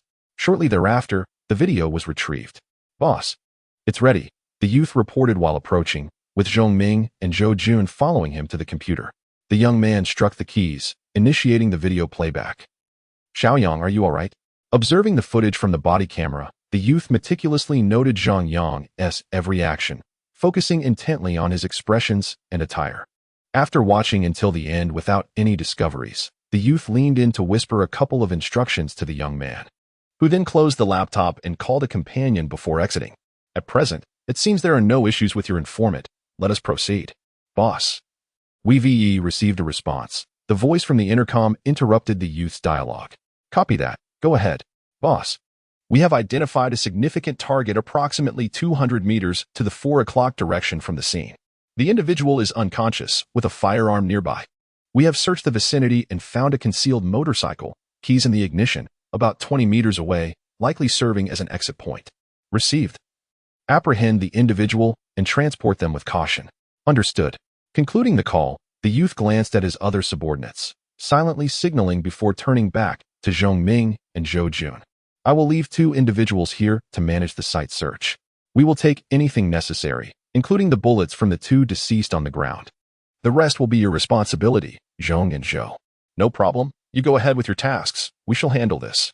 Thank you. The youth extended his hand, shaking hands with both before departing with most of his team, leaving 2 individuals behind to oversee the cleanup. Once they had exited, Zhang Ming waved to the waiting subordinates outside, allowing the forensic and investigative personnel to enter and commence their work. After glancing at the 2 plainclothes officers diligently attending to their tasks, Zhang Ming and Zhou Jun discreetly stepped out. Regardless of what conclusions would eventually be drawn, it was assured that those remaining would carry them away, rendering their presence in the room largely redundant. Descending the stairs, Zhang Ming lit a cigarette and offered one to Zhou Jun, exhaling a plume of smoke. He gazed upward towards the direction of the floor above, asking, "What are your thoughts on this matter?" "What can I think? You leaders should worry about your own concerns. I simply follow orders," Zhou Jun replied, inhaling deeply and dispersing the smoke ring he had just formed. "I'm not joking. I'm referring to Zhang Yang." Seeing Zhang Ming's earnest demeanor, Zhou Jun contained his frustration, his lips moving soundlessly. Observing his old classmate, Zhang Ming offered a wry smile. "You've noticed it too, haven't you? My sense of smell hasn't diminished. How could I miss such a strong fragrance?" Zhou Jun retorted, exasperated. "So, do you suspect it's him?" Zhou Jun fell silent. Watching Zhou Jun's quiet reflection, Zhang Ming continued. "In previous cases, he was quite familiar with the cleanup process. Moreover, to be frank, I had someone tail him before, and they reported a scent of gunpowder lingering around him. Do you comprehend the implications of this? When did it occur? During the handling of the Quan Jintang case. So, are you suggesting that he is armed? This is a grave accusation. In Xiaogua, firearms are strictly prohibited, not to mention real guns. Even high-powered air guns are not permitted for private ownership. If apprehended, one would face imprisonment. I am uncertain. At least the surveillance team has not detected any anomalies. Without evidence, we cannot conduct a search of his residence. However, now Zhang Ming pointed upstairs and continued, they may not be so constrained." Upon hearing this, Zhou Jun fell silent once more. After a pause, he discarded the half-smoked cigarette onto the ground and remarked, "There is nothing more to be done. It ultimately depends on whether he is in the clear. If he gets caught at this juncture," Zhou Jun, visibly agitated, waved his hand dismissively and ascended the staircase, leaving his thoughts unspoken. They are law enforcement officers, even though Zhang Yang has provided numerous leads. If he is indeed concealing firearms and has committed murder, even if the victim was a criminal, he cannot evade the consequences. This matter is beyond his assistance. Observing Zhou Jun depart, Zhang Ming sighed and refrained from following him, silently smoking until he finished the cigarette, then extinguished it underfoot and proceeded upstairs. Chapter 61. Kai Wei confessed, "It's him." 3 off-road vehicles traversed the road, when suddenly one veered eastward, leaving the convoy, while the other 2 continued along their predetermined route. At the East Suburb Music Park, outside an artist's studio, an off-road vehicle came to a halt by the roadside.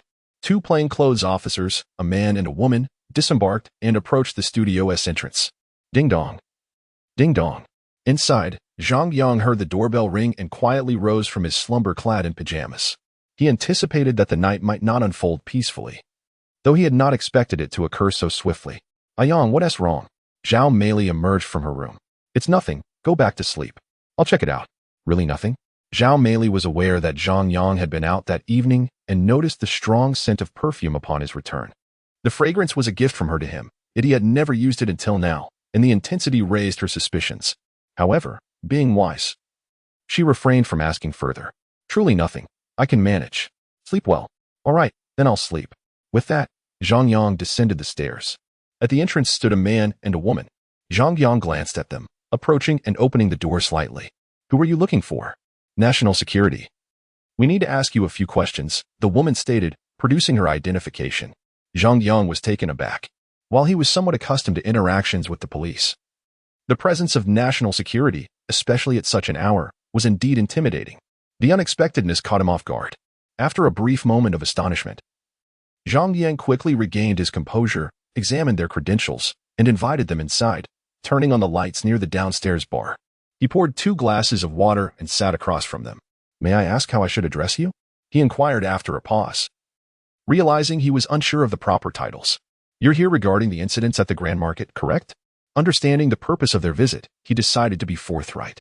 "Indeed, we wish to gather more detailed information about the Grand Market and confirm the timing of the information you received."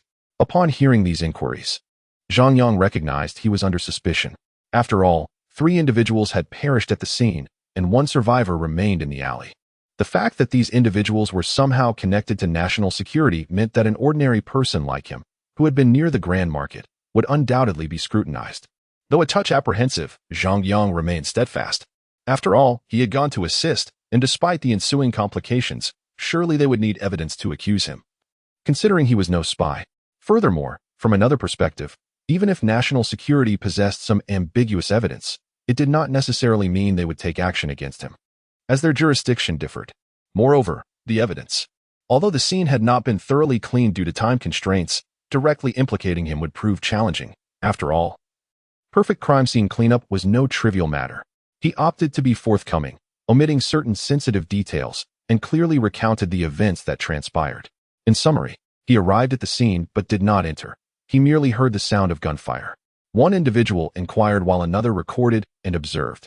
After asking several detailed questions, the 2 stood up to take their leave, leaving the 2 untouched glasses of water on the table. Upon closing the door, Zhang Yang gazed through the one-way glass at the SUV departing down the road, knowing that this matter might not yet be concluded. However, he could not reach out to the black-faced one and could only hope for a swift return before the national security or police could find him.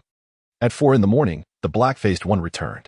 Hearing the commotion, Zhang Yang descended the stairs and, after confirming everything was in order, allowed him to rest before returning upstairs to sleep peacefully. In a certain independent building that bore a sign, this was a cover unit for national security, typically deserted. It rarely witnessed vehicles coming and going. The ground level housed only 3 or 4 floors, obscured by verdant trees, with walls that clearly belonged to an aging structure. Yet, the essential activities were not at ground level, but underground. Classified operations, interrogations, and the detention of spies, along with necessary equipment, all resided in subterranean spaces. The above-ground areas merely consisted of ordinary lounges, offices, and meeting rooms, presenting the facade of a typical state-owned entity. However, those who caught a glimpse of the sign could hardly discern its true purpose. At this moment, in the underground interrogation room, 2 adjoining chambers housed Zhao Yinan, a prominent lawyer, in one room, while Kai Wei occupied the adjacent one. In contrast to Zhao Yinan, who sat nervously handcuffed in a chair, awaiting interrogation, Kai Wei's treatment was significantly harsher. For spies lurking within the country, interrogations were far from lenient. With the advancement of technology and the evolution of interrogation techniques, methods such as whipping, torture, and the like had become ill-suited for the clean and orderly environment of the interrogation room. The minimum standard now involved water torture, emphasizing ease of cleanup, as bloodstains would not only leave a foul odor but also detract from the intended rehabilitative atmosphere of the facility. Kai Wei, indeed, had been softened by a life of comfort.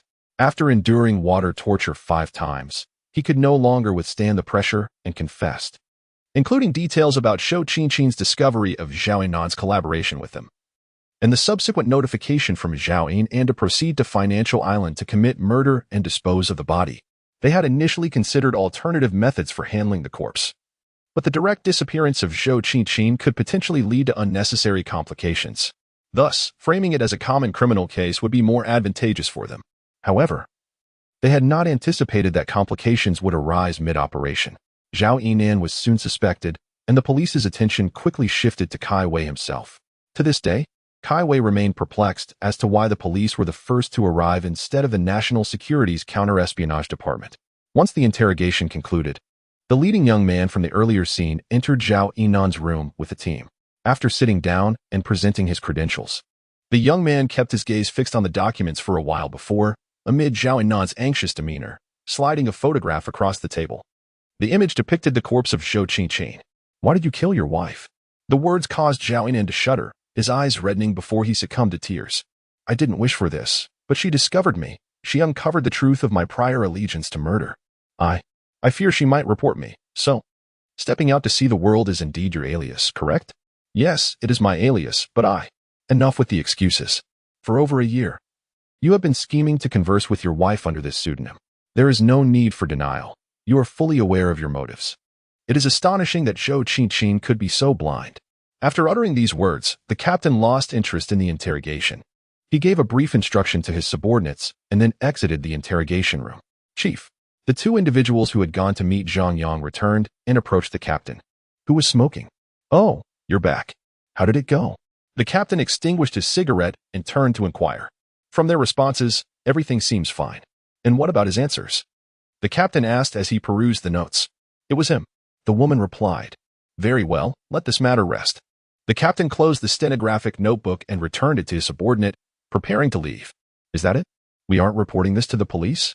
the male subordinate queried as he took the notebook. "Do you possess any evidence?" "There should be proof of his temporal deceit," the subordinate responded. "And then what? Shall we apprehend him and toss him into the interrogation room?" The captain's question left the subordinate at a loss for words. Patting his shoulder, the captain smiled. "Against adversaries, we must employ ruthless measures. However, when dealing with our own, we must adhere to evidence and uphold civilized law enforcement.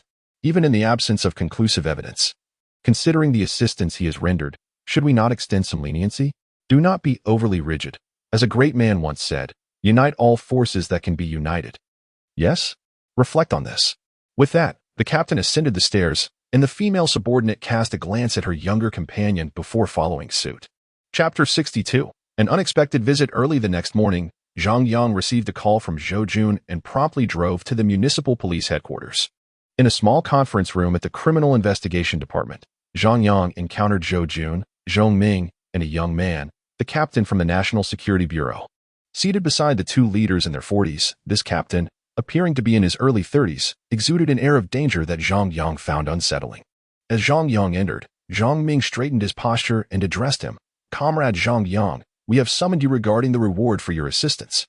Although we received intelligence in advance, given your proactive involvement in this case and the clues you previously provided, the Municipal Bureau has decided to reward you. The total amount is 60,000 yuan, which includes a travel reimbursement of 10,000. Here's the document. Please sign it. And we will transfer the funds to your previous account within 1 business day." Listening to Zhang Ming's formal tone, Zhang Yang smiled and did not refuse. He took the pen and signed without hesitation, recognizing that receiving money was undoubtedly advantageous. However, after reimbursing the expenses incurred with the blackface, he would be left with just a little over half of the amount. Zhong Ming and Zhou Jun exchanged glances as Zhang Yang signed. The truth was, this sum was not sourced from the Municipal Bureau, but rather from the National Security Bureau. The Criminal Investigation Department had collaborated with them and received a reward, of which 60,000 yuan was allocated to Zhang Yang, albeit under the Bureau's name. As Zhong Ming put away the documents, he glanced at the National Security Captain. "Now that the matter is settled, we shall take our leave. You two enjoy your conversation." With that, they rose and exited, closing the conference room door behind them. Once the two men departed, silence enveloped the room. The captain regarded Zhang Yang with a smile, who in turn scrutinized him with a discerning gaze. After a moment, the captain's deep voice resonated. "Comrade Zhang Yang, we appreciate your assistance in apprehending the infiltrating spy." "Oh, please, this matter has nothing to do with me," Zhang Yang interjected, unwilling to accept any credit. The captain chuckled, seemingly unfazed, and continued. "Kai Wei has been lurking within the country for many years, cultivating Zhao Yinan as an informant to exploit his profession for access to certain targets and to obtain intelligence. Concurrently, he utilized Zhao Yinan's identity to fabricate cases and relay information abroad. The reason Zhou Qinqin was anxious and fearful was due to her unintentional exposure to a photograph of a murder related to a pledge of allegiance, which Zhao Yinan deliberately allowed her to see. Since Zhao Yinan was developed as an informant over a year ago, he has been using a pseudonym to engage with Zhou Qinqin, building a relationship to monitor and test her. Why are you telling me all this? I am merely an ordinary person seeking to earn a reward, Zhang Yang responded after a brief silence. Haha, it's nothing much. I simply thought you might be interested. Comrade Zhang Yang. Oh, by the way, we also interrogated Kai Wei, and according to his account, the one who knocked him out in the alley seems to be you. While uttering these words, the captain of the national security team maintained a steadfast gaze upon Zhang Yang, endeavoring to glean something from him. Upon hearing the statement, Zhang Yang's heart quivered momentarily. Yet, he swiftly regained his composure, realizing that the other party was merely attempting to deceive him. The environment was dimly lit, and as he approached his adversary, he first disarmed him by striking the weapon from his grasp with a pebble. Before the man could turn, Zhang Yang seized his head and thrust it downward, delivering a knee strike that rendered Kai Wei unconscious. Throughout this entire sequence, Kai Wei was unable to witness Zhang Yang's appearance. Officer, your associates inquired about me last night. Are you implying that you intend to arrest me now? Not at all. If we were to arrest you, it would not be a solitary conversation. Then what is the purpose of your probing? Do you suspect me? The captain of national security remained silent for a moment before suddenly bursting into laughter. Ah, it was merely a jest. Comrade Zhang Yang, please do not take offense. Furthermore, we appreciate your support for our endeavors. The other party unexpectedly extended a hand, prompting Zhang Yang to instinctively rise and shake it. Only when their hands clasped did he realize he had been tricked. Nevertheless, his reaction was swift. Regrettably, I could not assist further. Your intelligence is undoubtedly more timely than that of someone like me, who hails from a less reputable background. I feel quite guilty about this bounty. Oh, it is only right. After all, you have contributed significantly. We shall not allow our own to suffer. With that, the captain of national security cast a lingering glance at Zhang Yang before turning to exit. As the door closed, Zhang Yang furrowed his brow, sighing and shaking his head. He had been careless, never anticipating that Kai Wei was a covert spy under the watchful eye of national security. His previous actions had been overly reckless. Had he known such an agency would intervene, he would have steered clear entirely. The police, even if they suspected him, would require evidence, at most resorting to tracking him. But this agency was different. If they had him in their sights, who could fathom the consequences he might face? Should they decide to act ruthlessly? Dismantling his life would be a mere trifle. After all, a matter concerning national security supersedes any procedural norms. Even if he were to be secretly detained, he might find no recourse for redress. What a predicament. After sitting in contemplation for a while, Zhang Yang suddenly jolted awake. Glancing at the camera at the front of the conference room, its red indicator light flickering ominously. He had been careless, his mind in turmoil. Realizing he was under scrutiny, Zhang Yang hastily collected himself, exited the conference room, greeted the familiar Xiao Wu outside, and descended to his car to return to the studio. In the monitoring room, the captain of national security and his female subordinate sat before the computer, observing the now empty conference room after Zhang Yang's departure. Chief, he certainly poses a problem. The captain did not respond, intertwining his fingers beneath his chin.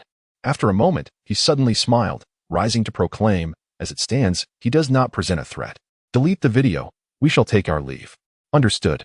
The female subordinate had questions on the tip of her tongue, but seeing the captain already departing, she swallowed her words. After deleting the video, she promptly followed him out of the monitoring room. Once the two departed, the staff in the monitoring room returned to their posts. Hey, Blackface. Come here for your share. Sure thing, brother. Blackface joyfully emerged from behind the bar. The promised payment was delayed, resulting in a mere 10,000. With additional expenses for car rentals, he would receive another 10,000, plus 1,000 for his efforts, totaling 30,000. Brother, that's too much. Just 15,000 would suffice. No more chatter. Just take the 30,000. It has already been transferred. By the way, how's everything at home? All is well, replied Blackface while glancing at the payment notification. I've had several video calls with my sister and sent her some money. The family received funds, and they're doing fine. That's good to hear. If you need anything, just let me know. Understood, brother. I won't hold back. Now, I must get back to work. Go ahead. After Blackface left, Zhao Mei set aside her tasks and sat down beside Zhang Yang. Is everything all right? Observing Zhao Mei's worried expression, Zhang Yang chuckled. What could possibly be wrong? Everything is just fine. Really? Yet, I can see some concern on your face. Is it that obvious? Zhang Yang asked, taken aback. Quite evident. After a brief silence, Zhang Yang wrapped an arm around Zhao Mei and reassured her, rest easy. Everything is manageable. Remember, you have me and this studio. If you ever feel overwhelmed, I can take care of you. Ha ha, that sounds good. Just as the doctor mentioned my stomach isn't well. I guess I'll have to live off you. Indeed, haha. Witnessing Zhang Yang's hearty laughter, Zhao Mei sighed in relief, kissed his cheek, and returned to her station behind the bar. Chapter 63 Encounter with Huang Fei. Wang Xing's reminder in the ensuing days, life passed in a tranquil manner. Initially, Zhang Yang had anticipated that the personnel from the national security might be surveilling him. However, they never made an appearance, as if they had completely forgotten his existence. Nevertheless, this development was indeed a boon for Zhang Yang. Huang Fei did not return, yet Mu Chuxue occasionally visited to check in on him. Over at the orphanage, Zhang Yang had been invited by the director to teach the children how to paint, completely free of charge. The orphanage was the only place that could afford to provide such generous offerings. As time flowed on, September arrived. heralding the start of the new school year. The art studio was flourishing. Aside from the 2 significant deals brought in by Huang Fei, the daily earnings averaged several thousand yuan, with some parents even inquiring about the possibility of establishing painting classes. However, in accordance with Zhang Yang's prior stipulations, he had to turn down the unsolicited business. One particular customer, after viewing Zhang Yang's portraiture, expressed a desire for him to participate in organized by the district, offering a fee of 5,000 yuan for the task of painting portraits of the elderly at the district's nursing home. Cultivating good relations with relevant departments was crucial for a businessman. Moreover, the fee of 5,000 for a day's work was certainly not trifling. Without much deliberation, Zhang Yang accepted the offer and visited the nursing home on September 9th, completing over 30 portraits by the end of the day. Following his sketches, the district leaders who came to inspect expressed their commendation, encouraging him and indicating that such activities could be organized more frequently in the future. Zhang Yang was uncertain whether others took the leader's words to heart, but he had already resolved that if similar opportunities arose, he would certainly increase his fees. Completing more than 30 portraits was exhausting, and upon returning to the studio, he felt fatigued, often stretching his wrists. Ding-ling-ling. On the morning of September 20th, at 8:30, just as he opened the door, Halian, who was polishing the table, heard the doorbell and looked up to see Wang Xing from the Narcotics Investigation Division entering with another individual. "Wang, Captain, are you looking for my brother?" Halian inquired. "Yes. Is Consultant Zhang here?" Wang Xing scanned the first floor, but found no one. Although Zhang Yang had only served as a consultant for a few days, and as a temporary one at that, Wang Xing addressed him with respect, as he had a request to make. "He's in the backyard. Let me take you there." Halian replied. "No need. I'll find my way. You carry on with your tasks," Wang Xing said, proceeding directly to the backyard. Halian merely smiled, not obstructing him, and retreated to the bar to prepare 2 glasses of lemonade before following him outside. In the backyard, beneath the pavilion, Zhang Yang sat reading a book while savoring a cup of tea. Consultant Zhang. The term consultant momentarily took Zhang Yang aback. Upon turning to see Wang Xing, he surmised that the latter had business to discuss. Rising with a smile, he extended his right hand for a handshake and said, "Wang, Captain, please. Do not jest with me. It was merely a brief stint as a part-time consultant, hardly deserving of such a title." He then gestured for them to sit down and converse. "Please, have a seat." At this moment, the attendant approached, placing a glass of water in front of each individual before departing. Once seated, Wang Xing glanced at the book Zhang Yang was reading and remarked, "A detective novel by Kigo Higashino. It is quite well written. Have you read it, Captain Wang?" Zhang Yang inquired with a smile, closing the book. Without waiting for a reply, he continued, "Compared to real cases, the criminal incidents in our relatively peaceful country seem somewhat lacking. The reasoning in this narrative is particularly well crafted, which I find appealing. Indeed, I have read a couple of them, but with so many matters at hand, time is scarce," Wang Xing replied with a nod. Seemingly anxious and devoid of further inclination for idle chatter, he promptly got to the point. "Do you have time now, Consultant Zhang? I would like to request your assistance at a crime scene." Before Zhang Yang could respond, Wang Xing added, "The division chief is aware of this matter, and regardless of the outcome, you will receive a consultant fee of 10,000 yuan. I am intrigued." Zhang Yang chuckled, agreeing to the proposal. The pleasantness of Wang Xing's demeanor and the generous offering of the consultant fee left Zhang Yang with no reason to decline. Wang Xing, undeterred, raised his glass and drained its contents before urging, "So, Consultant Zhang, shall we proceed?" Noticing Wang Xing's genuine urgency, Zhang Yang stood up and replied, "Let us go. I happen to be free." The 3 of them rose and moved towards the exit. Just as they reached the center of the hall, the main door swung open again, and Huang Fei entered, accompanied by Mu Chuxue. Raising an eyebrow, Zhang Yang smiled. "Mr. Huang has arrived. What a rare guest." He then turned to Mu Chuxue and asked, "Chuxue, how is it that you came with Mr. Huang? Do you know each other?" "Brother Yang, did I not mention it? I work at a foreign trade company, and Mr. Huang is my boss," Mu Chuxue replied. Observing her innocent demeanor and clear gaze, Zhang Yang realized, "Oh, I see. I was previously unaware." He then looked toward Huang Fei, saying, "Mr. Huang, this is my sister from the orphanage. She may not be my biological sister, but she is dearer than one. She is now working under you, so please take good care of her and ensure she is not mistreated."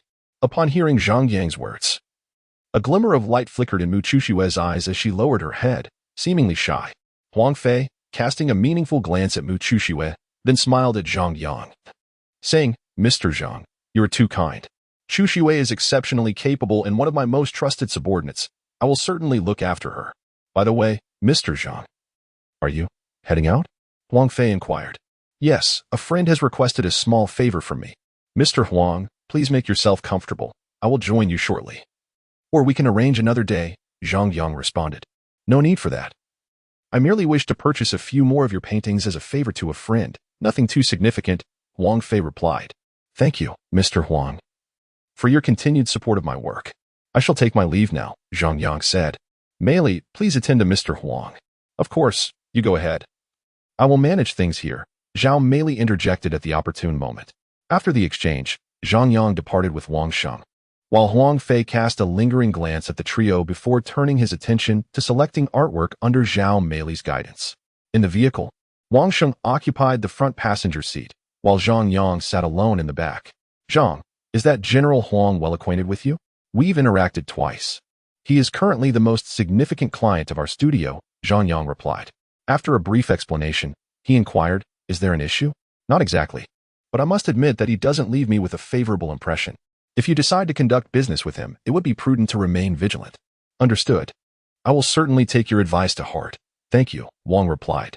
No need for gratitude. We are allies, after all. Please assist us whenever possible, especially if you come across any pertinent information in the market. Our budget is robust, and we are quite generous with both lead and consultancy fees. Haha. I must express my gratitude once more.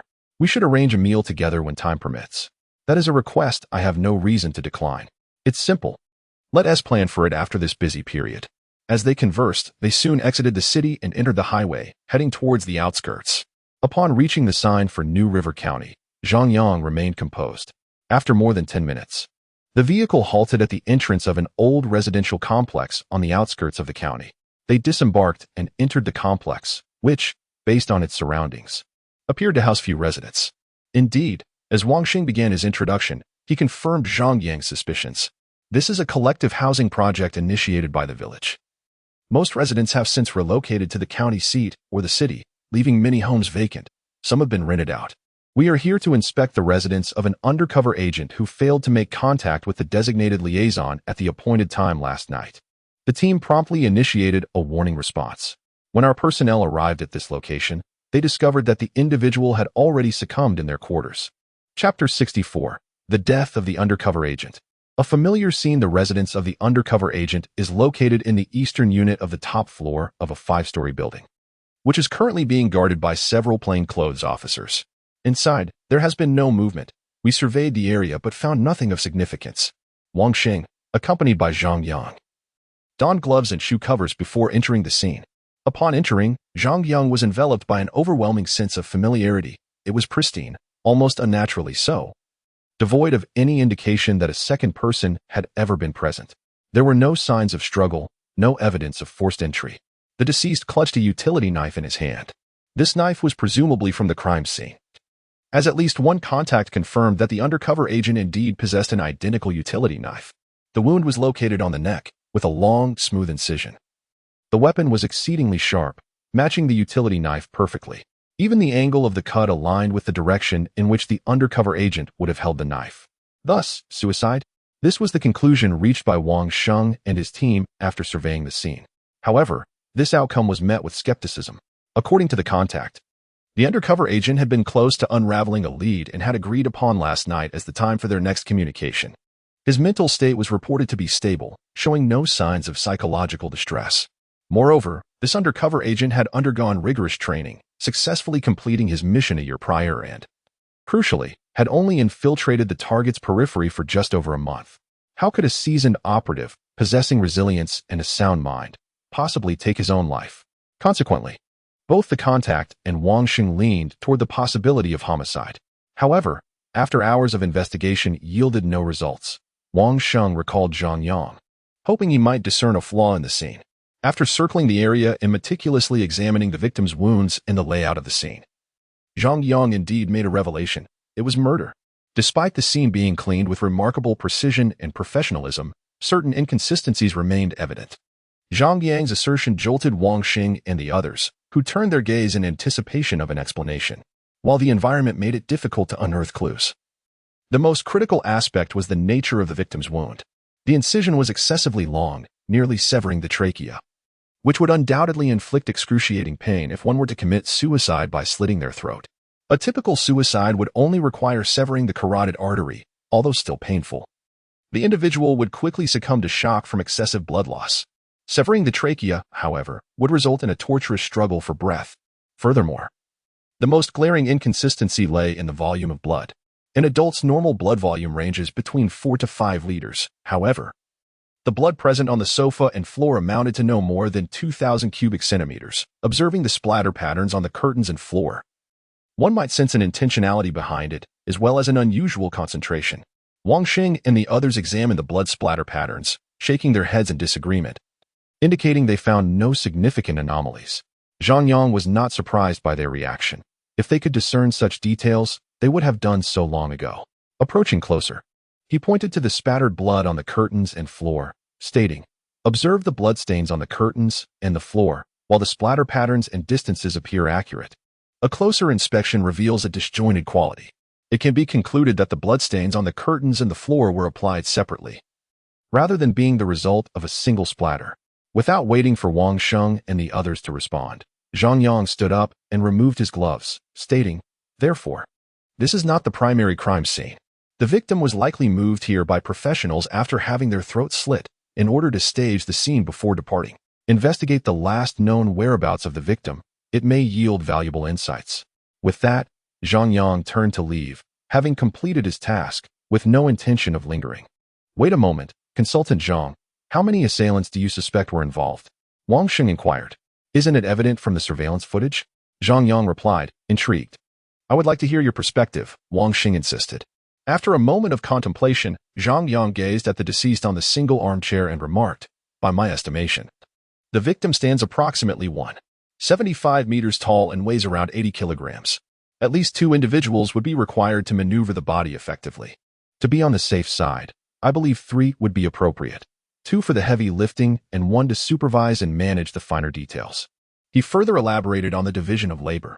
"Do you think they had transportation?" asked Wang Xing. "It is likely, but..." Noticing Zhang Yang hesitating, Wang Xing pressed, "But what? Do you recall the previous case at Shade Park?" Zhang Yang questioned. "I do," Wang Xing affirmed with a nod. "It can be said that this case is a continuation of the Shade Park incident. The undercover agent was dispatched following the leads from that investigation. The crime scene at Li Tianlai and Wang Yushan's residence was likely handled by this same group, exhibiting many similar techniques. However, this time they had more time, allowing them to execute their tasks with greater precision." Upon hearing this, Wang Sheng furrowed his brow. "Are you suggesting that it was those individuals who eliminated him?" "I believe so.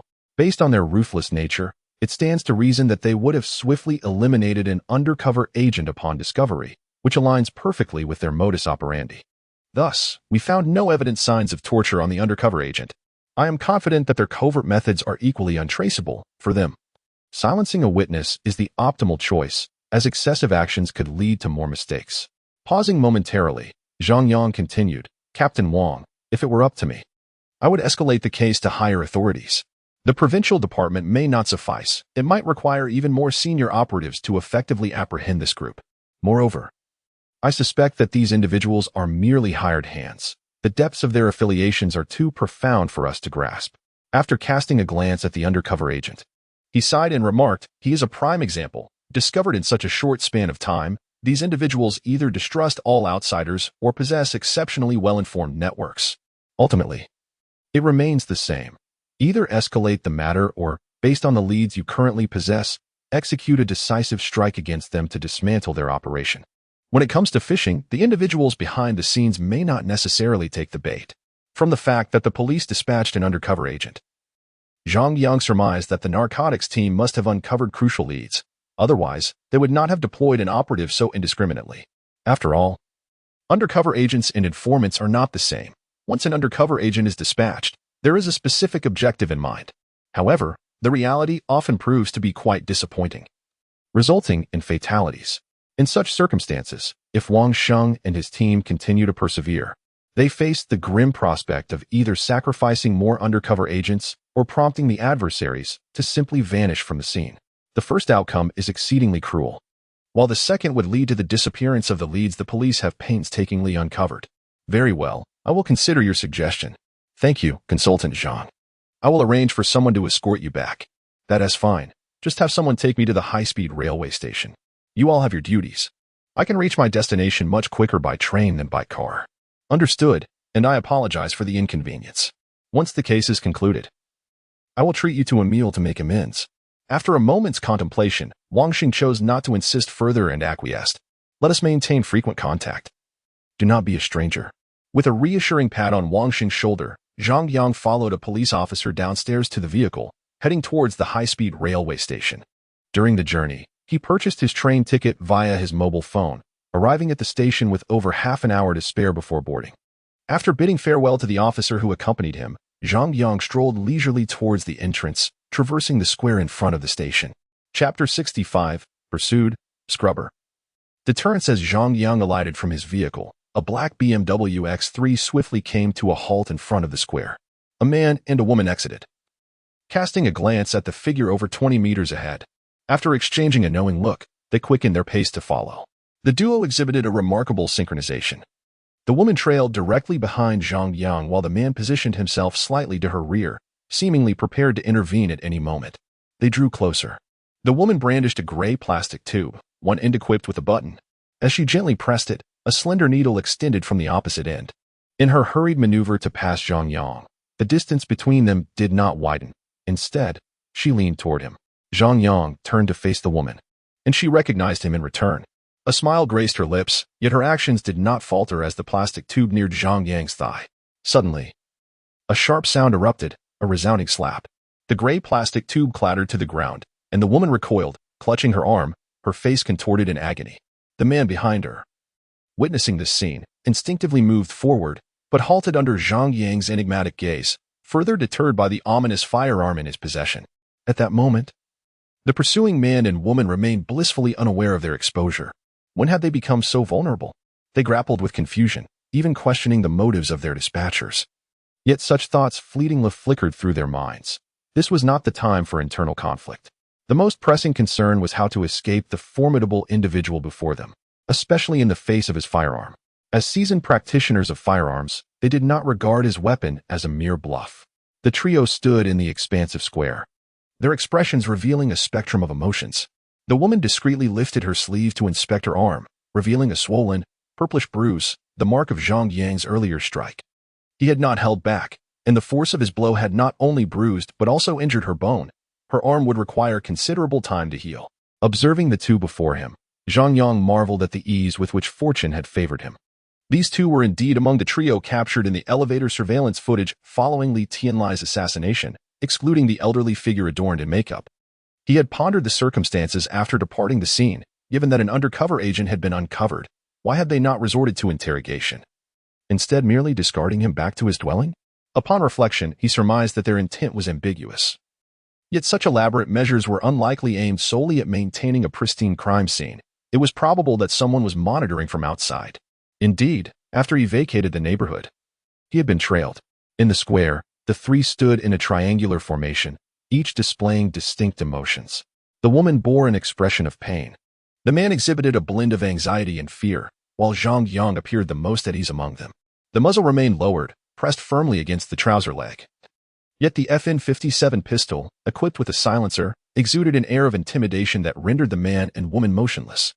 They were acutely aware that any unfriendly gesture could provoke a response, for it is rare for a good person to affix a silencer to a firearm. Stealing a glance at the gray plastic tube lying a short distance away, Zhang Yang gradually approached, bending down to retrieve it. The entire process took over 3 seconds, during which the man and woman did not dare to shift an inch. The surrounding area was too open. 3 seconds was insufficient for them to find cover. Moreover, they suspected that this young man was deliberately presenting them with an opportunity, luring them into action. Should they act, he would undoubtedly respond with gunfire. Are you not going to flee? Zhang Yang appeared surprised as he picked up the syringe. Do not be disheartened. Since you choose not to run, let us have a conversation. After all, you have a car. The man and woman exchanged glances, hesitant to refuse yet too intimidated to do so. Ultimately, under Zhang Yang's unwavering gaze, they could only turn slowly towards the BMW parked at the edge of the square. Upon entering the vehicle, Zhang Yang took a seat in the back. Where to? The man in the driver's seat inquired. To your lair, of course. Did you not come here with the intention of abducting me? The man remained silent. They had indeed contemplated such a course of action, and preparations had been made. But they had not anticipated this outcome. Drive. The man, feeling the cold touch of the silencer, resignedly started the car. Throughout the journey, the driver, wary of any tricks, took less than 20 minutes to arrive outside an old factory.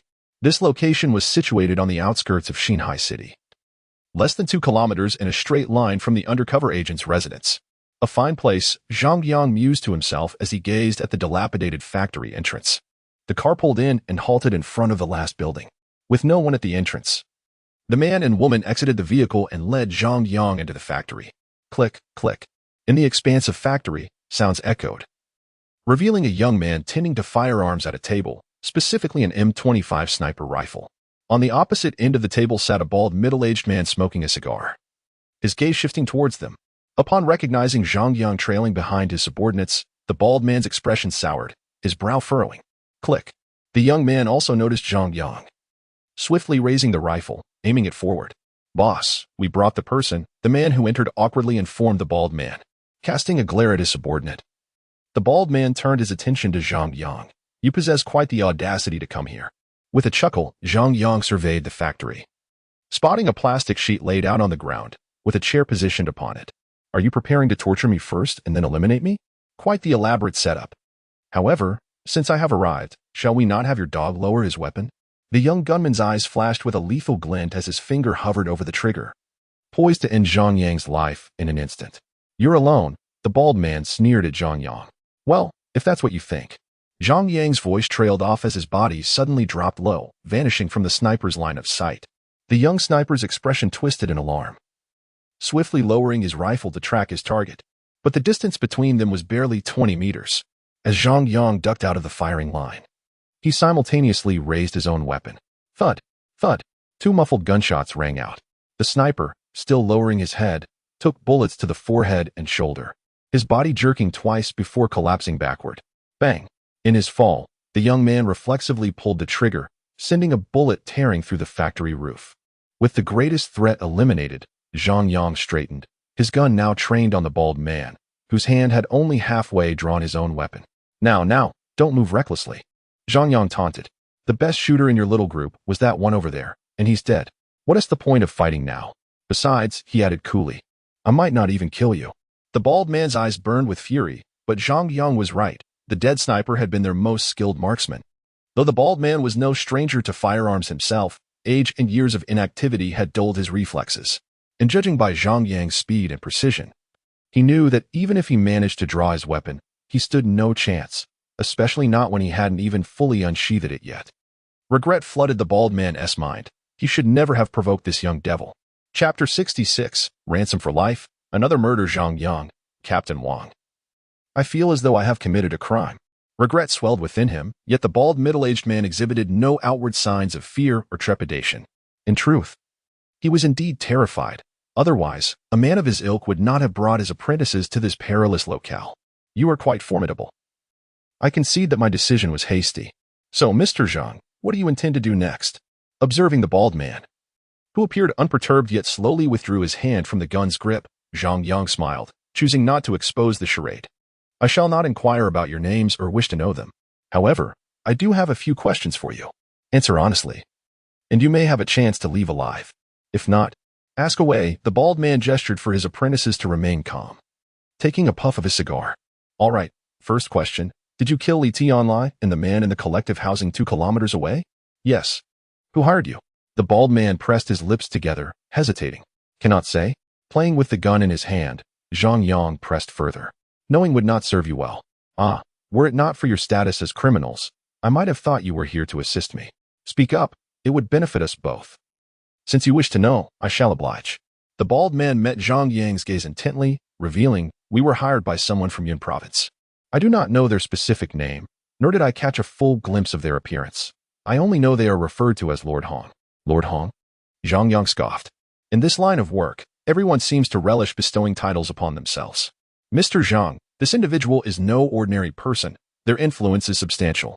They dispatched us here after paying a hefty sum, And all the weapons you see were provided by this Lord Hong. Did you not investigate him? You just uttered my name. I find it hard to believe you did not look into your employer. We dared not. The bald man shook his head. The individual is not only cautious, but their subordinates are all armed. A small team like ours cannot afford to offend someone capable of supplying such military-grade weapons. Unless we abandon this job and exit the country immediately. After contemplation, Zhang Yang found the bald man's reasoning sound and nodded, opting not to press further on that matter. He continued with his inquiry. Very well, I shall refrain from further questions. Just one final query. What is the value of your lives? What do you mean? The bald man's expression shifted, curiosity piqued. Literally what I said, I am offering you an opportunity to buy your lives. You do not believe that such vague answers could secure your safe departure, do you? The bald man fell silent, his two apprentices maintaining their composure. Click. Zhang Yang raised his arm. Do not be hasty, allow me to clarify. Seeing Zhang Yang's intent to act, the bald man and his companions dared not gamble on whether he would fire and quickly conceded. 500,000 for the three of us. Zhang Yang widened his eyes. His finger poised on the trigger. Are you jesting with me? In US dollars. Not sufficient. Then, 1 million. The bald middle-aged man abruptly doubled the price, clearly indicating that the previous figure was merely a probe. He understood that 500,000, even in dollars, would not satisfy the other party's appetite. Yet, this exemplifies the art of negotiation.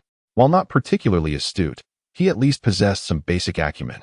I do not have time to dally with you. $3 million. That is all my money. The rest consists of fixed assets, bonds, and gold securely stored in an overseas bank vault. If you desire it, I can provide you with the password and the location of the keys. You are not a skilled negotiator. Zhang Yang chuckled, observing the bald man's disgusted expression as he instructed the other party to transfer $3 million to an overseas bank account he had previously established through hacking. Once the funds were confirmed, he continued, one last question. What is your name? Didn't you say no? The bald man fell silent mid-sentence, as the ominous barrel of a gun was now firmly aimed at him. Wan Ping. His real name? Impossible. The mockery that had just surfaced vanished as Wan Ping's demeanor turned grave. That is my alias. Aren't aliases typically something like lion, eagle, or tiger? In our line of work, discretion is paramount. The more mundane the alias, the better it conceals one's identity, unlike those assassins. Moreover, no assassin adopts names like lion, eagle, or tiger. Very well, I concede my ignorance. Zhang Yang shrugged, then gestured with his gun towards Wan Ping, saying, now, throw your gun over here. Slowly extracting the handgun with 2 fingers, he tossed it as directed, landing with a thud 3 meters away. Zhang Yang approached, picked up the Glock 17 from the ground, examined it briefly, and under the tense gaze of Wan Ping and his 2 disciples, suddenly raised his hand and pulled the trigger swiftly. Bang, bang, bang, 3 shots rang out. And Wan Ping along with his 2 disciples fell lifelessly to the ground, barely having time to react. With the 3 now deceased, Zhang Yang holstered the FN-57 and began to arrange the scene with the Glock 17 in hand. 7 minutes and 36 seconds later, Zhang Yang dialed Wang Sheng. Captain Wang, please come to Peace Village, number 34. Peace Village? Haven't you returned to the city? No, I couldn't make it back. Hurry and bring your team. I feel I've committed a crime. Hold on. I'll bring my team right away. 2 kilometers away. Wang Sheng ended the call and immediately descended with several subordinates, driving towards Peace Village. Upon arriving at number 34, they found Zhang Yang crouched on the ground, trembling and smoking, gun in hand. Swish. Including Wang Sheng, 5 officers from the investigation unit drew their 92 type handguns, aiming them at Zhang Yang. Zhang Yang, put down your weapon, Wang Sheng shouted. Upon hearing the command, Zhang Yang seemed to finally acknowledge their presence, slowly lifting his head to reveal bloodshot eyes and a look of utter panic. Wang Sheng and the others. Captain, you have arrived. I have killed someone. Observing Zhang Yang's demeanor, Wang Sheng and his 4 companions, concealed behind the vehicle, fell into silence. After several seconds, Wang Sheng spoke. Zhang Yang, please lower your weapon. Let us discuss this matter calmly. As if just awakening to the situation, Zhang Yang tossed aside the Glock 17 as though it were a burning coal. Witnessing the adversary discard his firearm, Wang Sheng swiftly advanced, encircling Zhang Yang rather than subduing him. Another officer promptly retrieved the handgun from the ground. Captain Wang, this firearm has been discharged. Upon hearing his subordinate's words, Wang Sheng felt a wave of frustration wash over him. You claim you have committed murder. Who was the victim? Wan Ping, Zhang Yang replied. Who? Wang Xing inquired. I mean, I killed Li Tianlai and the 4 members of your undercover operation. They're all inside. Let us investigate, Wang Xing commanded. Yes, sir. 2 officers, armed, entered the factory while Wang Sheng remained, questioning Zhang Yang. Please elaborate on the events. It happened like this. Your men escorted me to the high-speed train station. As soon as I disembarked, I sensed something was amiss, and then I was intercepted by a man and a woman, both armed. I instantly recognized them as 2 of the 3 individuals who had previously appeared at Li Tianlai's residence. I felt I had no choice but to accompany them here. There was a bald man, their leader, along with a younger individual. They acknowledged that it was this very person who had attempted to assassinate me in the parking lot. The sniper rifle is also inside. They intended to kill me, and to buy time, I engaged them in conversation, managing to glean that their employer hailed from Yun Province, known as Lord Hong. Before they could act, I seized the opportunity to wrest the weapon from the bald man's grasp and eliminated all 4 of them. Captain Wang. Am I going to prison? Will I face the death penalty? Gazing at Zhang Yang's distressed expression, Wang Xing fell silent. A defenseless individual rising to eliminate 4 ruthless assailants, a scenario that seemed to exist solely in novels and films.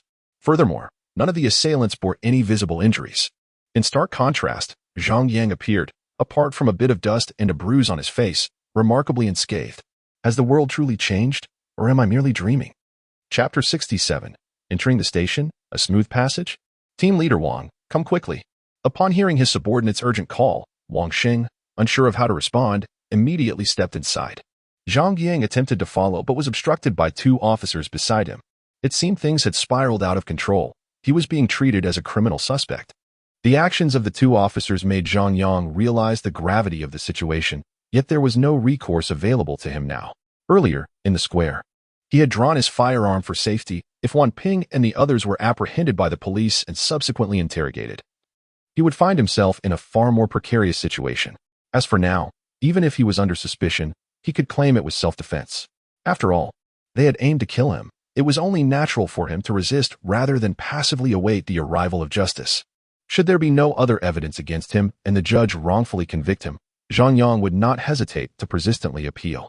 Inside the factory, observing the 4 corpses and the traces left on the ground, Wang Sheng, an experienced investigator, quickly began to reconstruct the events in his mind. It would not be accurate to say his ability to simulate cases was exceptional. Rather, the scene was well arranged, allowing even those with moderate experience to deduce the general circumstances. This was precisely Zhang Yang's intention, ensuring thorough support from the Bureau and meticulous on-site investigation.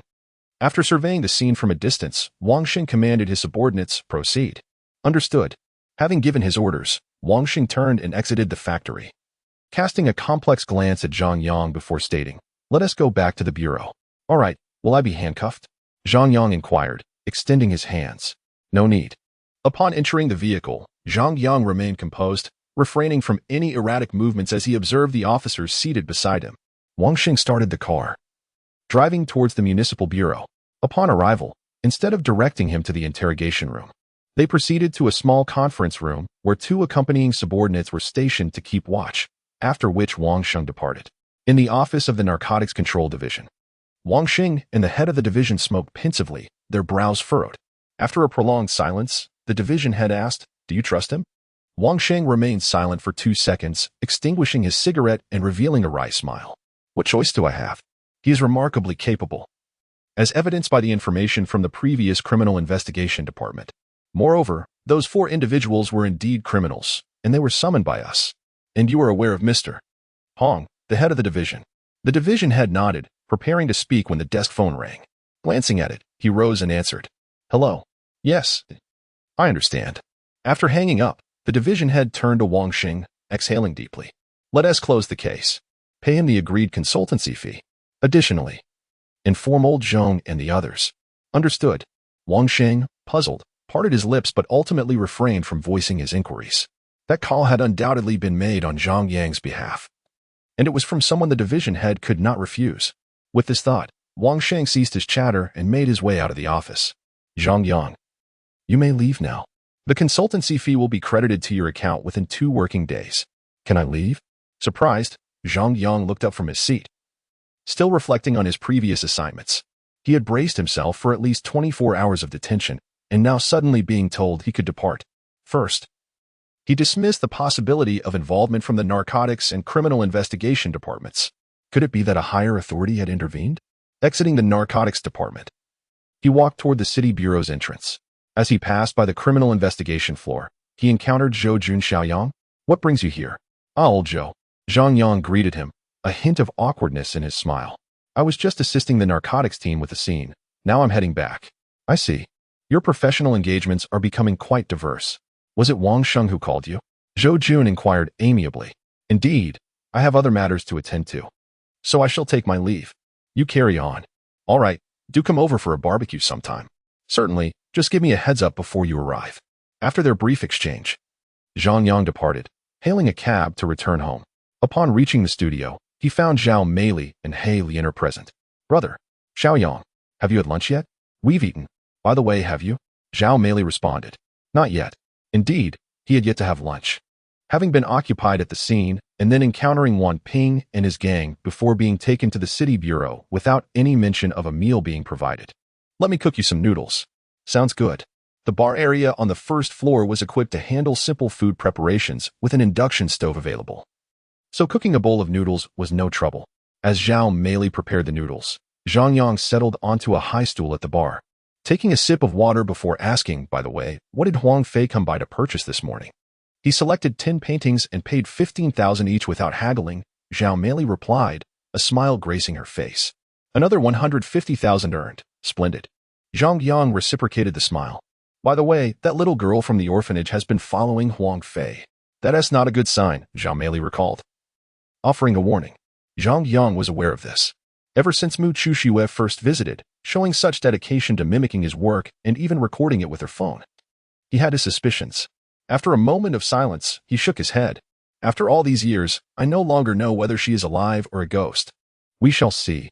If she is indeed a fox, her tail will eventually reveal itself. If it comes to that point, sparing her life would be the greatest act of mercy I could offer." "Oh?" Zhao Meili raised an eyebrow. "She is quite the beauty. Possessing what is now termed a first love visage, calling you Brother Yang. Does that not leave you bewildered?" "Bewildered? I am not the sort to be rendered speechless by mere beauty," Zhang Yang retorted, slightly irked. Zhao Meili pouted but remained silent, retrieving the noodles from the pot, adding a fried egg and garnishes, and placing the dish before Zhang Yang. "As long as you understand, I fear you might lose your discernment and fall prey to someone's beauty trap. I still have much life to live." With a roll of her eyes, Zhang Yang took the chopsticks and devoured a generous mouthful, exclaiming, "Delicious." Without further ado, she indulged in the noodles, and before long, an entire bowl, along with the broth, had vanished. "Please tidy up the bowl and chopsticks. I shall ascend to my studio to paint. I must see if Mr. Huang will make another appearance soon. We ought to persuade him to purchase more artworks. Otherwise, with such a generous patron gone, our income will significantly diminish." As she spoke, Zhang Yang had already vanished into the stairwell, leaving behind the amused Zhao Meili and the inexplicably cheerful He Lian. Chapter 68: The Disappearing Bullet Head. At slightly past 5 in the afternoon, the Narcotics Control Bureau was convening a meeting to report the results of the on-site investigation of the factory. After meticulous examination, it was determined that 5 individuals had been present in the factory, 4 of whom were deceased, while the 5th was Zhang Yang, corroborating his statement. Furthermore, through the application of computer logic calculations on the evidence at the scene, it was revealed that the simulation of the scene showed few discrepancies. However, one notable detail emerged. Only 3 bullet heads were recovered, despite the fact that all 4 deceased had succumbed to gunshot wounds. Given the circumstances, the absence of a 6th individual led to the hypothesis that 1 bullet head had been removed. "Removed?" the director inquired, casting a glance at the team leader responsible for the investigation to confirm. "It cannot be stated with certainty, yet indeed, 1 bullet head is missing. Additionally, the final bullet head, which was responsible for neutralizing the sniper, remains undiscovered. A few personnel are still searching the area," replied the team leader. Upon hearing this, the director exchanged a silent glance with Wang Xing, both engulfed in contemplation. Given the current situation, it was highly probable that Zhang Yang had taken the missing bullet head. Yet, why would he take merely 1 bullet head? Was it perhaps of a particular significance? Director Wang Xing attempted to voice his thoughts, but was interrupted. "According to directives from above, this case has been closed.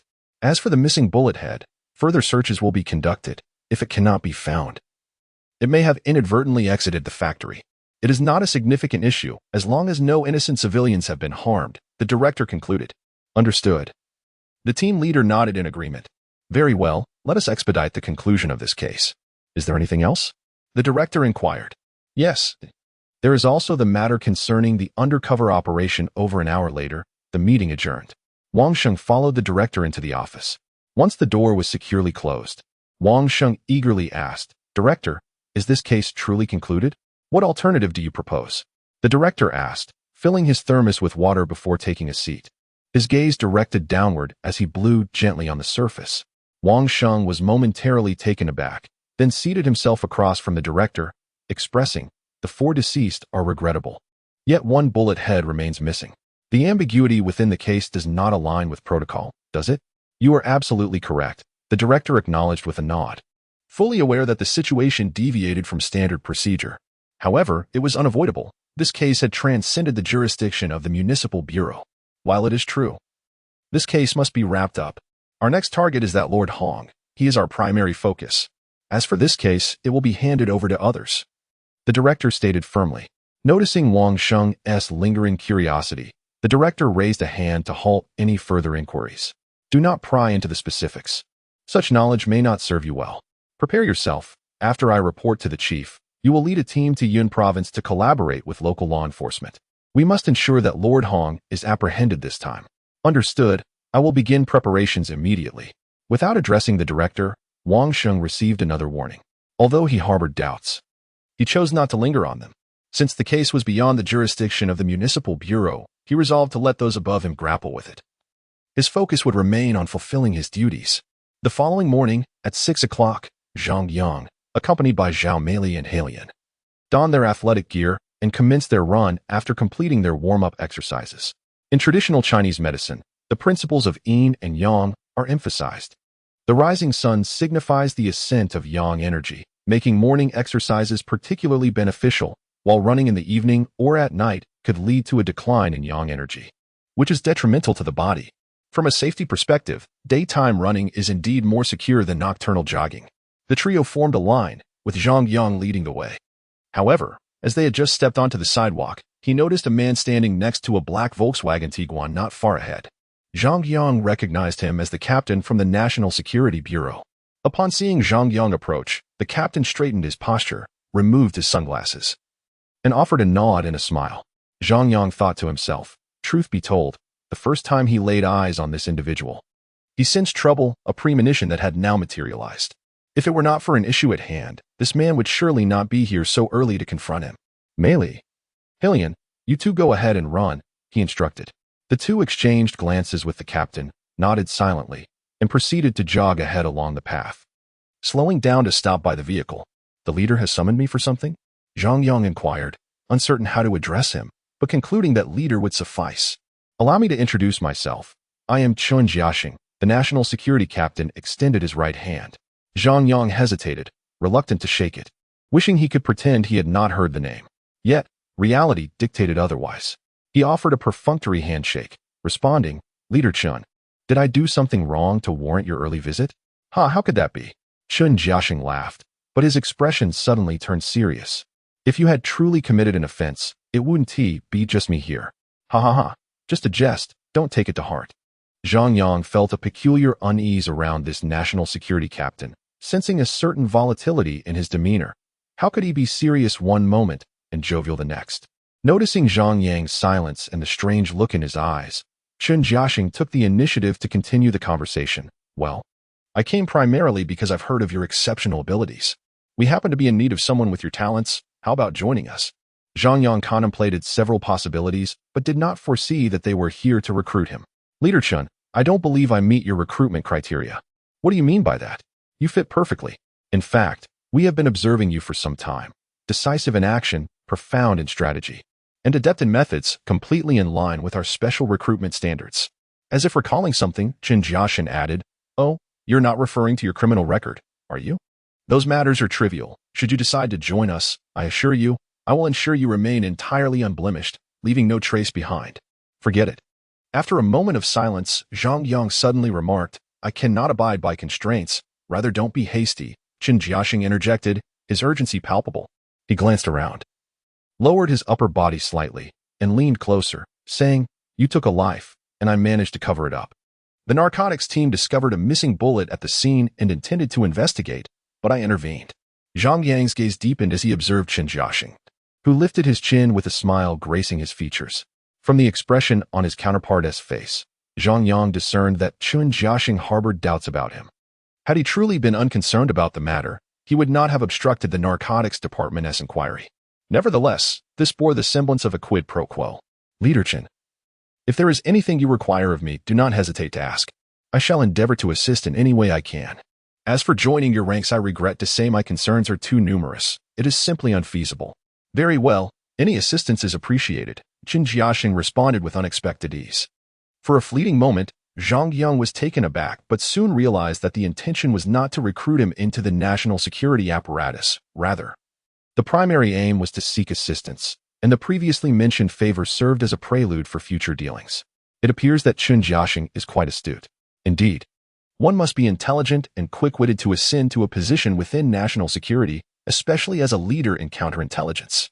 Though Chen Jiaxing did not explicitly state it, Zhang Yang inferred his identity from prior operations at the Fulon Grand Market, the subsequent visit from national security that evening, and their meeting at the Municipal Bureau. Mastery in investigation and counter-investigation transcends traditional methods. It encompasses logical reasoning and more. Chapter 69. The Japanese spy infiltrating for over a decade upon hearing Zhang Yang's agreement. Chen Jiaxing exhibited no hesitation, a smile gracing his face. This had been his intention all along. As for joining the national security, that was merely a jest, a ploy to elicit Zhang Yang's assistance. Even if Zhang were to acquiesce, Chen Jiaxing would never consent. After all, even ordinary civil service examinations mandate a political review, let alone departments as sensitive as national security. A lineage of 3 generations with impeccable credentials is imperative, and some individuals are groomed for such roles from a young age. Zhang Yang's past, while not overly severe, still bore the weight of a criminal record, despite his apparent reformation. Yet, was Chen Jiaxing not concerned that Zhang Yang might actually agree? It was a jest. Institutions like theirs invariably conduct thorough investigations and analyses on individuals who come into their purview. It was precisely because he understood Zhang Yang's likely refusal to join that he employed this method to solicit his help. Had there been any real possibility of acceptance, he would not have broached the subject. "All right, you've agreed. Starting tomorrow, you must clear your schedule. I will come to pick you up in the morning." "This isn't a task for another city, is it?" "No, it's right here in Jincheng." Staying within the city posed no issue for Zhang Yang. To be frank, he had no desire to leave for another locale. After all, had he not already declared that this city was one where people came and found it hard to depart? "Then it's settled. I happen to have no pressing matters at the moment." "Good, then I'm off." "All right, I shall continue my run." One boarded the vehicle while the other resumed his jog, both tacitly avoiding the topic of remuneration. "Oh, by the way," Chen Jiaxing suddenly interjected from the car, halting Zhang Yang. "That individual named Huang Fei, who has frequented your studio, is a counterfeiter, a purveyor of fake currency. Exercise caution and do not get too entangled with him. Some profits are worthwhile, but certain benefits are best left untouched." Chen Jiaxing's words astonished Zhang Yang, prompting him to inquire if he is indeed a counterfeiter. "Why have you not taken action?" "He counterfeits dollars, not renminbi." This rationale was compelling, leaving Zhang Yang at a loss for a counterargument. "But what if he approaches me?" "Handle it as you see fit. Perhaps reporting him to the authorities could yield a substantial reward. After all, those involved in counterfeiting dollars are typically major targets for Interpol. If there is evidence to apprehend him, it could result in a significant bounty." "Thank you. Rest assured I will not act recklessly." Zhang Yang pondered, refraining from making an immediate decision. "Do not mention it. I trust you will act wisely. Farewell." With that, Chen Jiaxing raised the car window and drove away. It was only after the vehicle vanished from sight that Zhang Yang regained his focus, sprinting towards the direction of Heilian and Zhao Meili. The following morning, a call came through on his mobile. Glancing at the unfamiliar number, Zhang Yang surmised its identity and, upon answering, confirmed it was indeed Chen Jiaxing. "I have arrived. Just beside your studio on the roadside." "All right, I will be there in a few minutes." With the call concluded, Zhang Yang hastened his breakfast. Once he finished, he pushed his bowl forward and addressed Zhao Meili and Heilian. "I have matters to attend to. My return time is uncertain. Contact me if needed." "Understood." brother?" He nodded in acknowledgement without inquiring further. However, Zhao Mei, with a look of concern, asked, "What happened?" "Nothing serious, just a favor for a friend." "All right, please take care." "Rest assured."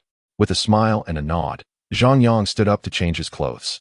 Then, recalling something, he added, "If Huang Fei and Mu Chuxua try to reach me, please inform them that I have matters to attend to these days, and I shall contact them upon my return." Noted. After giving his instructions, Zhang Yang ascended the stairs to change his attire, then descended to leave. Outside, he immediately spotted Qin Jiaxing's car. He approached, opened the passenger door, and silently took his seat, while Qin Jiaxing drove off without a word. After traversing a winding route for over 40 minutes, Qin Jiaxing parked in a small community in the west and led the way upstairs, stopping at room 602. Knock, knock, knock, knock, knock. After a rhythmic knock, the security door swung open, revealing a young man with a buzz cut, who glanced at Zhang Yang before greeting Qin Jiaxing, "Boss." Let us go inside." Qin Jiaxing replied, leading the way into the room. Zhang Yang nodded at the buzz-cut youth as a form of greeting before following inside. The security door closed behind them, and the buzz-cut youth remained stationed at the entrance while Zhang Yang entered the living room alongside Qin Jiaxing. The coffee table was laden with equipment, and surveillance videos were operational, suggesting they were monitoring someone, with the camera angles appearing quite strategic. Ding! The system responded, rewarding the host with equipment. A wireless pinhole camera, transmission range of 1 kilometer, cannot be jammed or lost, and a skill, perfect level surveillance installation and debugging proficiency. Hiss. This national security operation is quite impressive. A mere glance at the equipment yields rewards of devices and skills. Furthermore, the wireless pinhole camera boasts a transmission range of 1 kilometer, impervious to jamming and loss, truly a marvel of fantastical technology. Satisfied yet composed, Zhang Yang scanned the room briefly before settling onto the living room sofa. "This is Pearl. Do take a moment to get acquainted." Just as he sat down, Qin Jiaxing introduced the woman approaching them, who was one of the 2 individuals that had sought Zhang Yang in the middle of the night. "Hello. Greetings." After exchanging pleasantries, Qin Jiaxing gestured to Pearl, who then opened a military-grade laptop on the table, already connected to the television screen via a transmission line, without an internet connection. After a few operations, a photograph appeared on the screen. The image depicted a man who appeared to be an ordinary middle-aged individual, with an unremarkable appearance, dressed simply, and wearing a smile. Zhang Yang surmised that the photo was likely taken clandestinely while the man was on the street. Yang Songping, male, 37 years old, unmarried, childless, a freelancer and photography enthusiast. His income primarily derives from working with photography studios and taking online photography assignments. He earns well and owns a second-hand black Volvo XC60. Qin Jiaxing meticulously recounted the details about the individual, indicating that he was indeed the target of their current endeavor. These are all overt pieces of information. According to our investigations, the authentic Qin Songping passed away 13 years ago, and the individual we currently observe is someone who has undergone plastic surgery. The true identity of this person remains unknown, but it is confirmed that he hails from the Little Daily Intelligence headquarters. Yang Songping has been in hiding for 13 years and was unexpectedly discovered 3 months ago. We have refrained from taking action against him, intending to utilize him to uncover the mole among his subordinates and the entire intelligence network behind him.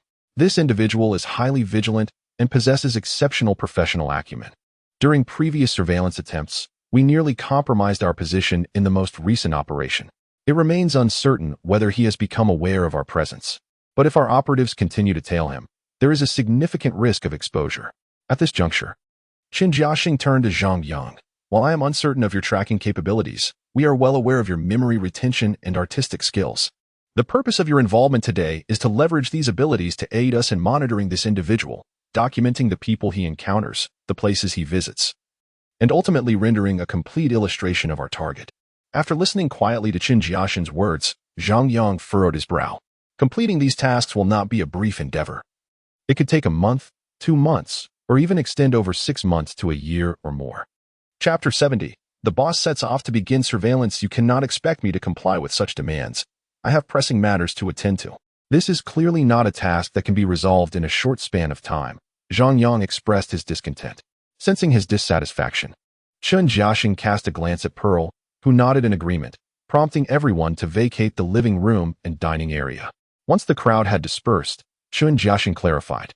It wouldn't take that long, at most a week to finalize everything. Or, if Yang Songping can endure a bit longer, it may extend to a fortnight. Upon hearing this, Zhang Yang comprehended that the case was undoubtedly nearing its conclusion. Yang Songping had likely acquired crucial intelligence, though the authenticity of this information remained uncertain. Zhang Yang leaned towards the belief that it was fabricated. Otherwise, if it were genuinely significant intelligence, the national security would not permit the opposing party to operate freely. To prevent any leaks, they would have to retrieve the information, even if it meant uprooting everything. Noticing Zhang Yang's silence, Qin Jiaxing continued. Yang Songping has shown considerable interest in the Aircraft Research Institute. According to our intelligence, he secured the design blueprint for stealth materials through an insider a week ago.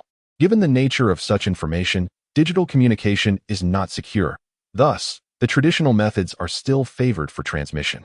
He is bound to contact a courier or a superior. Yet this individual is well concealed and has yet to reveal themselves.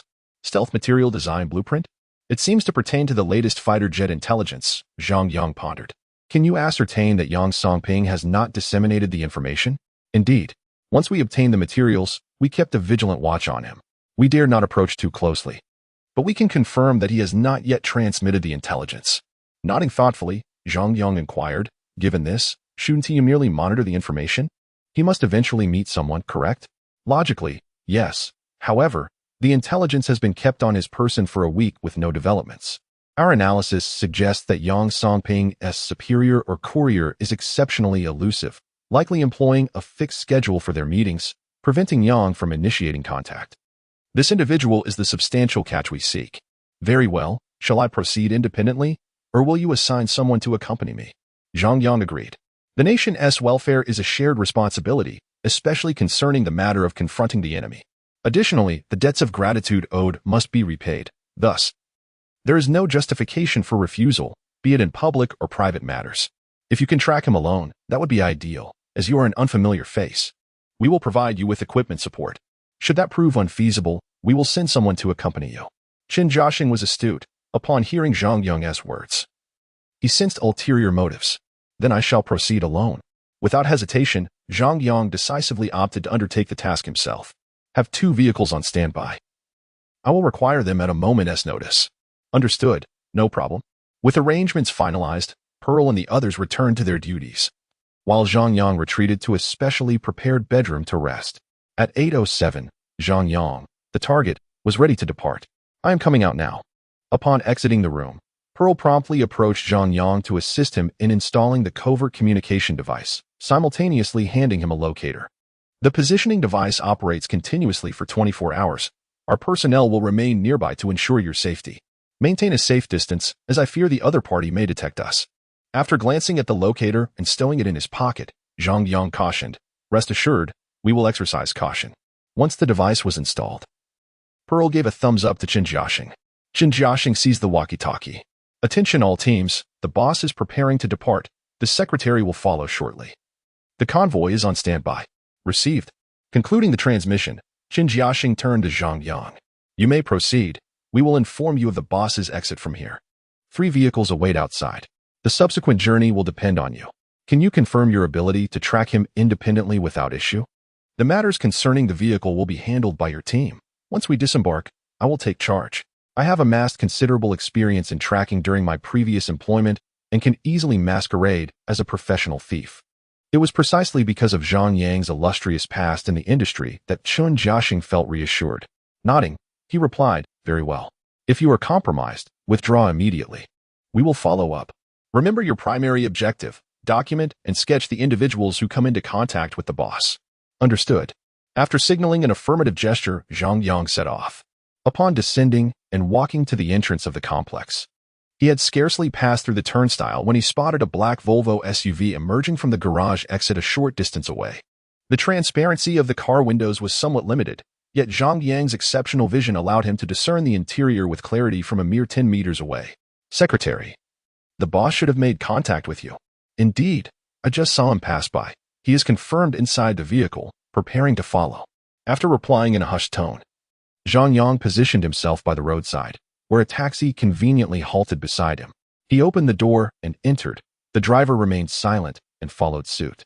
The national security personnel assigned to tail him proved to be professionals, and, in conjunction with 2 other vehicles, they managed to avoid arousing any suspicion over the course of more than half an hour.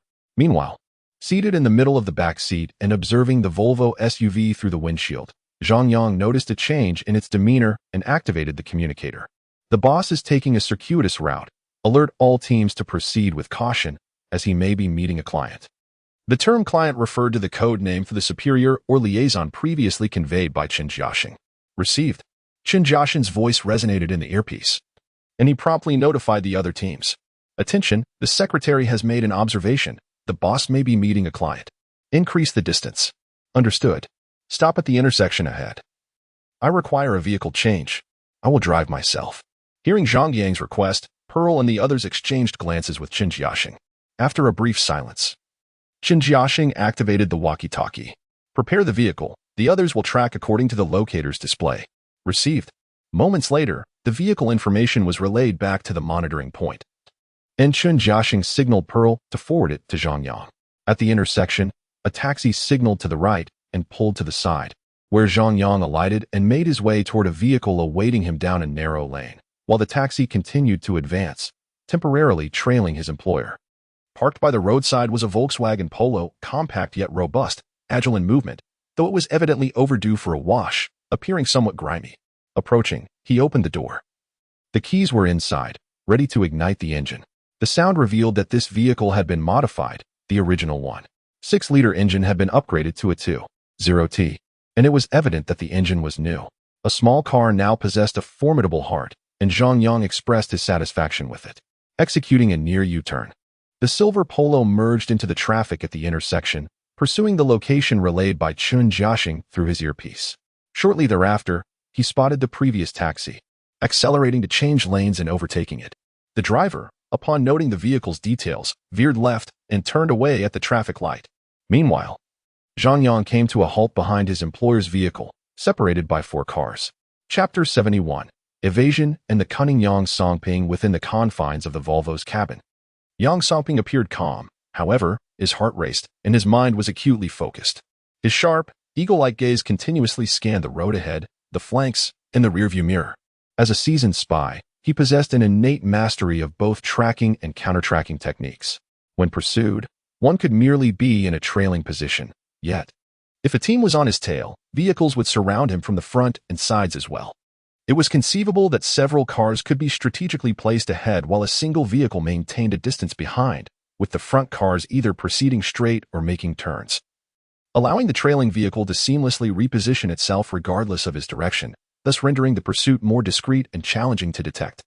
Yang Songping was particularly wary of such tracking methods employed by his adversary, the security forces of the Great Xia. Consequently, his attention was predominantly directed towards the road ahead and the flanking vehicles, fixating even on cars that turned left or right at intersections. In contrast, he paid scant attention to what lay behind him. Nevertheless, a veteran spy, despite minimal focus on the rear, could discern if he was being followed after traversing a certain distance. Zhang Yang, driving behind the Volvo, was acutely aware of this. Thus, aside from maintaining a distance of 4 vehicles at the traffic light, he deliberately created a larger gap thereafter, skillfully leveraging the agility of his smaller vehicle and his exemplary driving prowess. He adeptly utilized SUVs, vans, and corners to obscure his position, remaining far enough behind the target vehicle, ensuring that Yang Songping remained oblivious to the fact that a car was leisurely trailing him. After more than half an hour of aimless driving, Yang Songping continued to navigate the streets, seemingly without purpose. Such unusual behavior naturally drew the attention of Zhang Yang and Qin Jiaxing. Old Chun, it seems the boss is gearing up for a business discussion today. Zhang Yang's speculation resonated with Qin Jiaxing, who shared the same sentiment. If it were otherwise, the opposing party would not have been circling within the third ring road for over an hour. Understood, everyone prepared to move closer to the secretary's position, maintaining a distance of over 300 meters. Stay vigilant and observe diligently, Qin Jiaxing instructed. Is the boss doing well? One inquired. Very well, came the reply. Copy that. Exercise caution. If any issues arise, seek the doctor immediately. Understood, rest assured. After concluding the communication, Qin Jiaxing stood. Leave one team behind. The rest prepared to depart in shifts. Yes. Several members stationed at the monitoring point promptly departed, either individually or in pairs. Some hailed ride-sharing services, while others drove down, with intervals varying in time. Even from the rear, their movements were meticulous and well-coordinated, safeguarding against any potential surveillance or undiscovered monitoring devices that might expose their operations at the target's residence.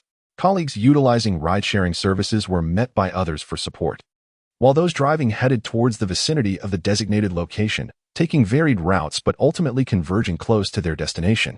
Meanwhile, having meandered for over an hour, traversing main roads and alleyways, employing acceleration and deceleration tactics to ascertain safety, Yang Songping glanced at his watch and proceeded towards his intended destination. In the IKEA store, a black Volvo glided into the parking lot. Observing his target enter, Zhang Yang chose not to stop, but instead proceeded forward, taking a right turn onto Taya Street. After driving for a short distance, he pulled over and exited the vehicle. Just as he did, a Buick GL8 approached from the opposite direction, slightly slowing down at the roadside.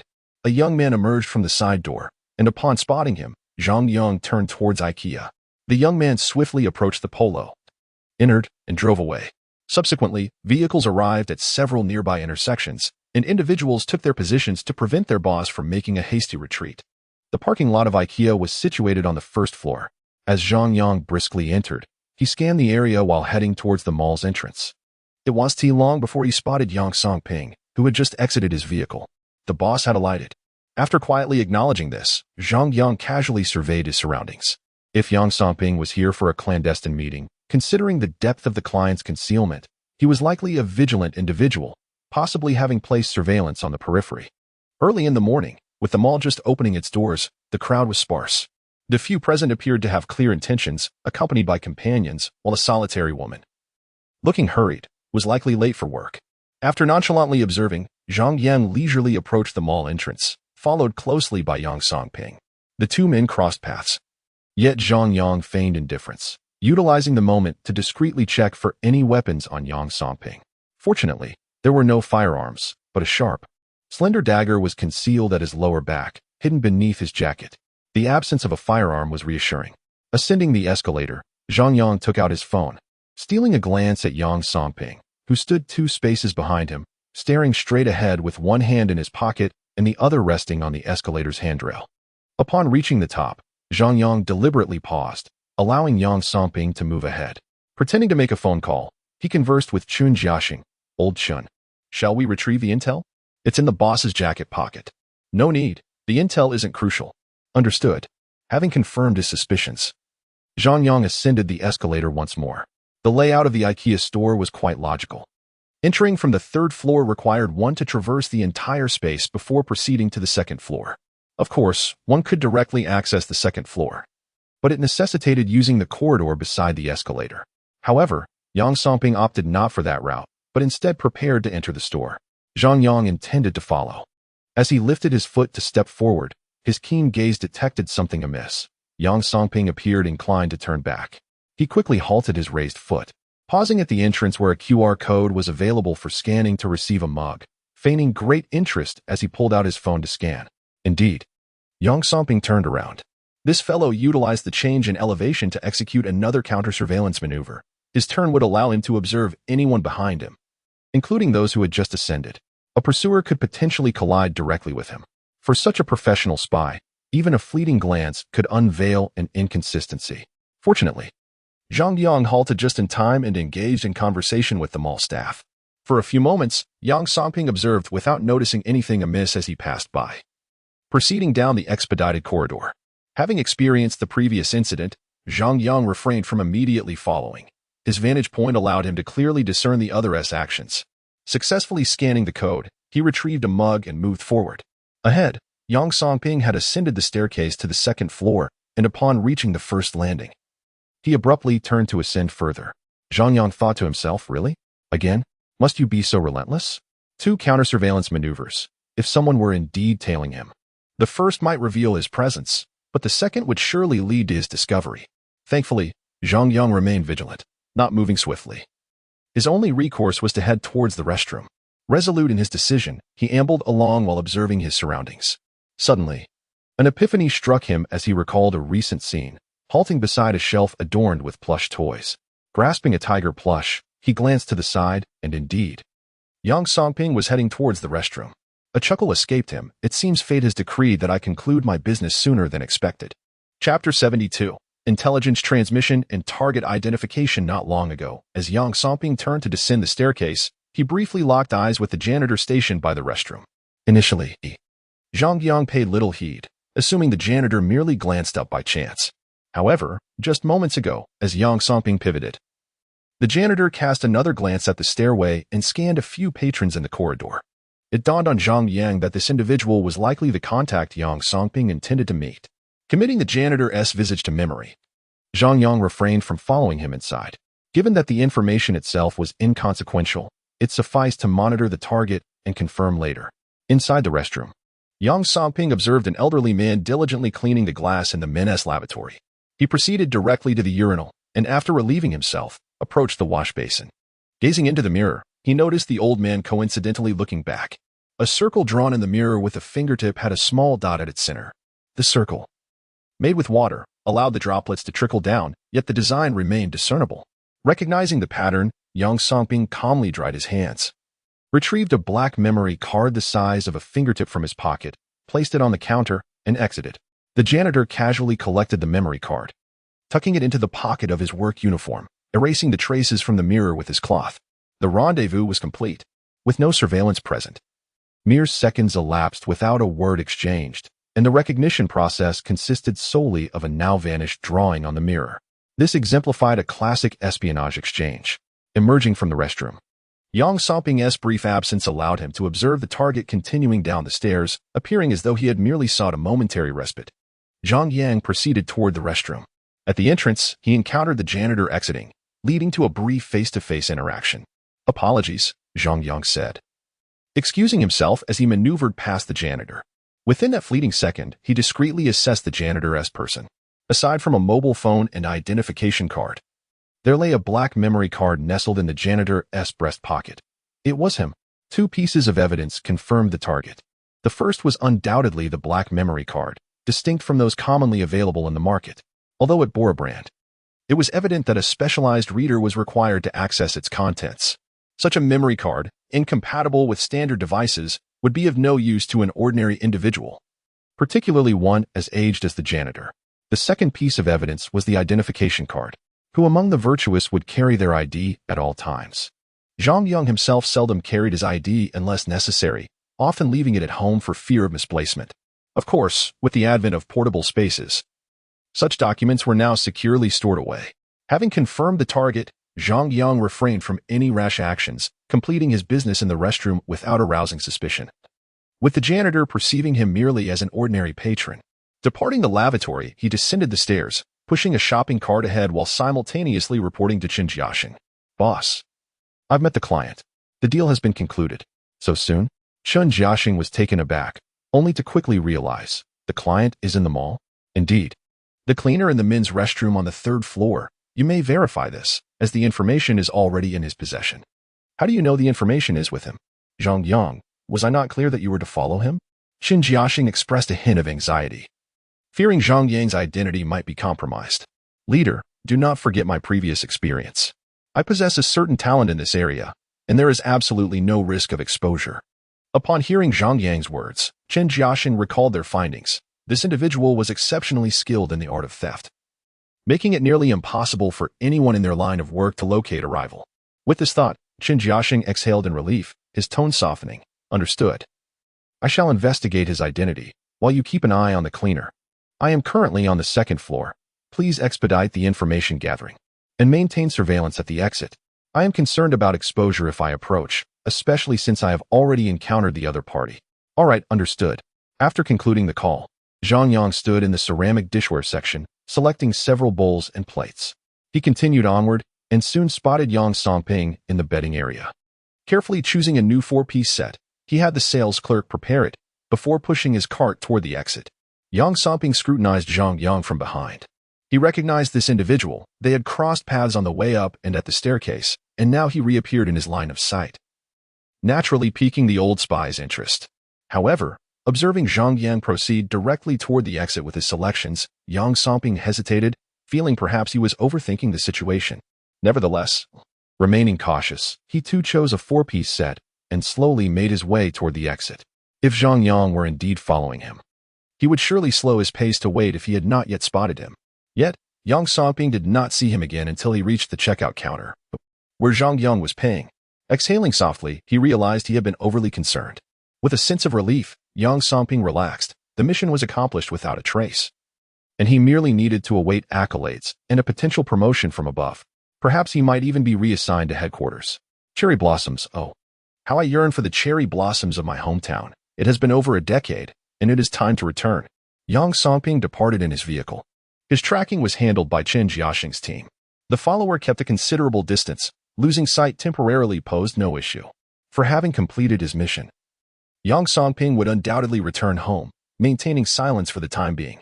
This was Prodigal, a measure for the safety of undercover operatives. A spy undertaking frequent missions risks exposure, which could lead to dire consequences. Thus, national security's primary focus remained on the mall. The cleaner's identity was swiftly verified, and even his registered address was uncovered. After all, this was a public identity, one that a spy in the guise of a cleaner could not conceal, as he resided at that very address. Yet, this dossier proved to be anything but simple. According to the information, a man named Tian Deshang married 25 years ago and has a son and a daughter with his wife, both of whom are employed in Jincheng. His wife passed away a decade ago, and he has remained single ever since, living alone. His children have pursued their own paths. The son, after graduating from university, became a civil servant and now works in the district government, while the daughter is employed at a foreign trade company, often traveling for business to places such as Hong Kong Island, Southeast Asian nations, and Japan. After settling the bill, he walked out of the mall and, ensuring that the Volvo had driven away, entered Taya Street, where the previous polo car was parked. He got into the vehicle, placed his belongings in the trunk, and then re-entered the mall. Tian Deshang had been at work, never straying far from the restroom. It was only at 12:30 in the afternoon that he changed his clothes and departed. Upon leaving the mall, he took out his phone and called his daughter. "My dear, will you be home for dinner tonight?" "It's nothing. I just miss you." "All right, I'll prepare a meal and wait for you. By the way, call your brother and ask if he is coming home for dinner." Tian Deshang's call was intercepted by national security. The timing of the call, asking his children to return for dinner, appeared to be a simple expression of a solitary father's longing for his children. However, considering the nature of the parties involved, the phone call took on a more significant context. Retrieve the identity information of Tian Deshang's children and initiate an immediate investigation into their circumstances, Chen Jiaxing commanded sternly. Understood. Chapter 73. Sachiko and Taro, exposed. Tian Deshang took the bus home after traveling 3 stops. The surveillance footage from the bus would later be collected by national security personnel. After Zhang Yang disembarked, he casually disguised himself and trailed behind, wandering through the vegetable market. Once he purchased the ingredients and returned home, Tian Deshang began preparing a meal. In the command vehicle stationed outside the community, Zhang Yang wielded a brush, meticulously sketching portraits of Tian Deshang and all individuals he had encountered along the way, capturing everyone he had exchanged words with or even made eye contact. After more than half an hour, 14 portraits, including that of Tian Deshang, came to life on paper. According to your request, all 13 individuals whom Tian Deshang had interacted with were depicted, even those with whom he merely exchanged glances. By the way, has his personal information been investigated? Zhang Yang was unaware of Tian Deshang's connections with his children or their personal details. He was even oblivious to the fact that Tian Deshang was married and had offspring. "It has been checked," Chen Jiaxing replied after a brief contemplation, choosing not to disclose any details regarding Tian Deshang to Zhang Yang. Noticing Chen Jiaxing's hesitation, Zhang Yang refrained from pressing further. He understood the nature of their work and recognized that, as an outsider, it was normal for certain information to be withheld from him. His curiosity was not particularly intense. "Is my task still ongoing?" "Yes, it continues. 2 individuals should emerge shortly. Ascertain which person possesses the relevant intelligence." "Understood." After affirming, Zhang Yang exited the vehicle and returned to the nearby Volkswagen Polo, where he awaited quietly. Within the command vehicle, the sketches were scanned, sent out, and assigned to colleagues for a thorough investigation into the identities of the depicted individuals, searching for any that warranted attention. Shortly after 6 o'clock, a black Volkswagen Begotten entered the community. Within moments, a motorcycle zipped past the entrance. "Boss, the young master has arrived home." "Received. We will handle it." The motorcycle sped away. A few minutes later, A Mercedes SUV rolled into the community and came to a halt, closely followed by a tail. The occupant of the Mercedes was none other than Tian Deshang's daughter. "Dad, I'm back. Brother, you made it home before me today?" Tian Xin entered the house and greeted her father and elder brother, who were already seated at the dining table. Yet, the serious expressions on their faces caused her smile to fade as she approached and sat down obediently. Seeing his children had arrived, Tian Deshang's demeanor shifted from one of joviality in the marketplace to a commanding presence. He placed a black memory card on the table, prompting Tian Xin and her brother Tian Lang to exchange solemn glances. "Taro, Sachiko, this is the latest intelligence we have received." After recounting the details surrounding the intelligence acquisition to his children, Tian Deshang fell silent, his gaze shifting between them. What is father concerned about? Sachiko or Tian Xin? Pondered before inquiring. Turning to his daughter, Tian Deshang's eyes glimmered with pride, embodying a sense of paternal satisfaction. "Sachiko, you truly understand me." Tian Xion's face flushed with a hint of shyness, eliciting a fleeting spark in Tian Lang's eyes across the table. "Humph." A cold snort echoed, causing Tian Lang to tremble slightly, compelling him to lower his head in silence. Observing his son's demeanor, Tian Deshang felt a surge of anger but refrained from uttering a word. Instead, he turned to Xingzi and remarked, "Not long after your elder brother returned home, a motorcycle passed by outside the community." Upon hearing this, Tian Xion's expression shifted dramatically. "Father, that indeed, according to Uncle Zhong's observations, both you and your father have been followed, which implies that we are likely exposed." A sharp intake of breath escaped Tian Xion, while Tian Lang's countenance also darkened. Following the initial shock, Tian Xion pinpointed the crux of the matter, glancing at the memory card on the table. "So, this intelligence is flawed?" "Precisely. Xingzi, your training at headquarters has honed your perceptiveness," Tian Deshang remarked with a sense of admiration, casting a reluctant glance at his two children. "You are the progeny of Tianzong Shangren, my meticulously nurtured elites. Though Taro may be somewhat lacking, it is merely due to insufficient conditions. I firmly believe that after undergoing systematic training at headquarters, you will prove to be no less capable than I. As an ancient saying from Huaxia goes, the student surpasses the master." Father Tian Xion seemed to have an epiphany and was about to speak, but was interrupted by Tian Deshang's hand. "Do not speak, Xingzi. This intelligence is most likely compromised, and I will not entrust it to you. From here on, remember my words. After dinner, you shall each depart by car. Do you recall the emergency evacuation protocol?" "Yes, we remember, Father," both replied earnestly. "Excellent," Tian Deshang said with a reassuring smile. "Once you leave, do not look back. Return home as swiftly as possible. However, according to the emergency evacuation protocol, Uncle Zhong and I will provide cover for you. My team will be entirely exposed, but you must remain unharmed. As long as you can return to headquarters, my years of effort will not have been in vain. Now, go pay respects to your mother." "Yes," they replied in unison in Japanese. Subsequently, they rose and approached the incense burner resting on the kitchen stove, each lighting a stick of incense and bowing 3 times respectfully. After completing their homage, they returned to the dining table, where the 3 of them silently began to eat, the memory card untouched on the table. Once the meal concluded, Tian Xion stood to clear the table, but was halted by Tian Deshang, who moved to the living room and retrieved a satellite phone hidden beneath. After dialing, the call connected after 3 rings. "Matsuyama, you have been compromised. Chief Tian, you brought the rat to me. Take your own life." "Yes."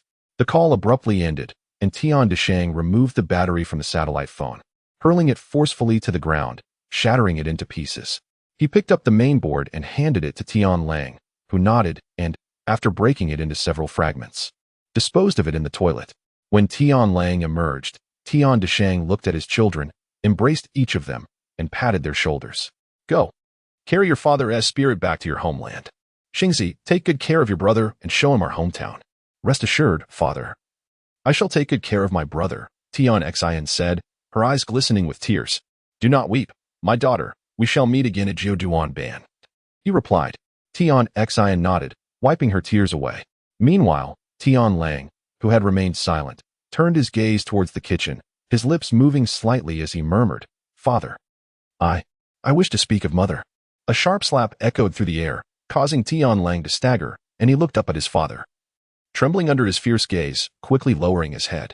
"Tian Lang, your mother will be with me. She cannot return to her hometown. Do you understand?" "Yes, father," I understand. Tian Lang replied, his demeanor reflecting his fear. Observing his son, Tian Decheng's fierce eyes softened, but he ultimately sighed. Very well, you must leave. I will secure an hour for you. Yes, take care, father. Tian Xin and Tian Lang knelt before Tian Decheng, respectfully bowing their heads before rising and making their way to the door. As they reached the entrance, Tian Xin glanced back at Tian Decheng, while Tian Lang's gaze lingered on the kitchen. In a fleeting moment, they both averted their eyes simultaneously. Tian Lang opened the door, allowing his sister to exit first, then followed suit. As he turned to close the door, he bowed once more to Tian Decheng. With a resounding thud, the door shut, and Tian Decheng smiled faintly as he regarded the closed door. He then picked up a pot of orchids from the refrigerator and placed it on the windowsill, casually reaching for a nearby spray bottle to water the plant.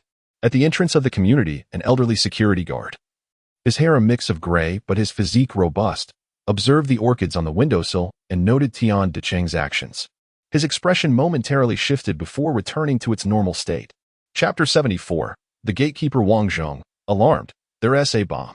Wang Zhong, the gatekeeper, has resided in this old community for nearly 3 decades, sharing a floor with Tian Decheng. Their relationship has remained that of ordinary neighbors. Unlike he, who boasts a complete family, Wang is an old bachelor, duly registered within the community and on the street.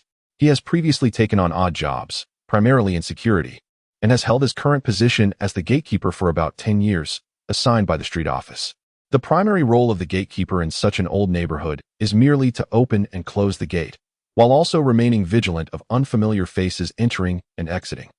Wang has performed his duties commendably, being an honest man, amiable towards both residents and tenants, always ready to lend a helping hand.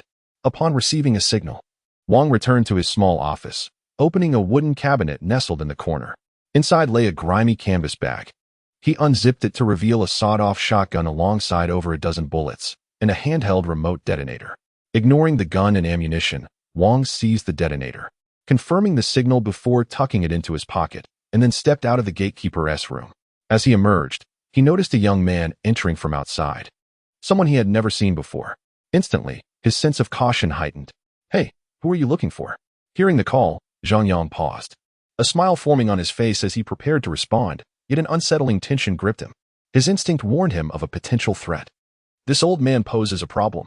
The sudden activation of his danger sense caused Zhang's heart to race, yet he maintained his smile, reaching into his pants pocket. Wang Zhong's heart raced in tandem with Zhang's movement, his right hand instinctively moving to his pocket, resting atop the detonator.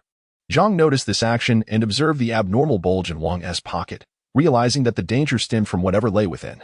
Sensing the oddity, Zhang withdrew his hand, revealing a pack of cigarettes. Uncle, I work nearby and wanted to inquire if there are any rental apartments in your community.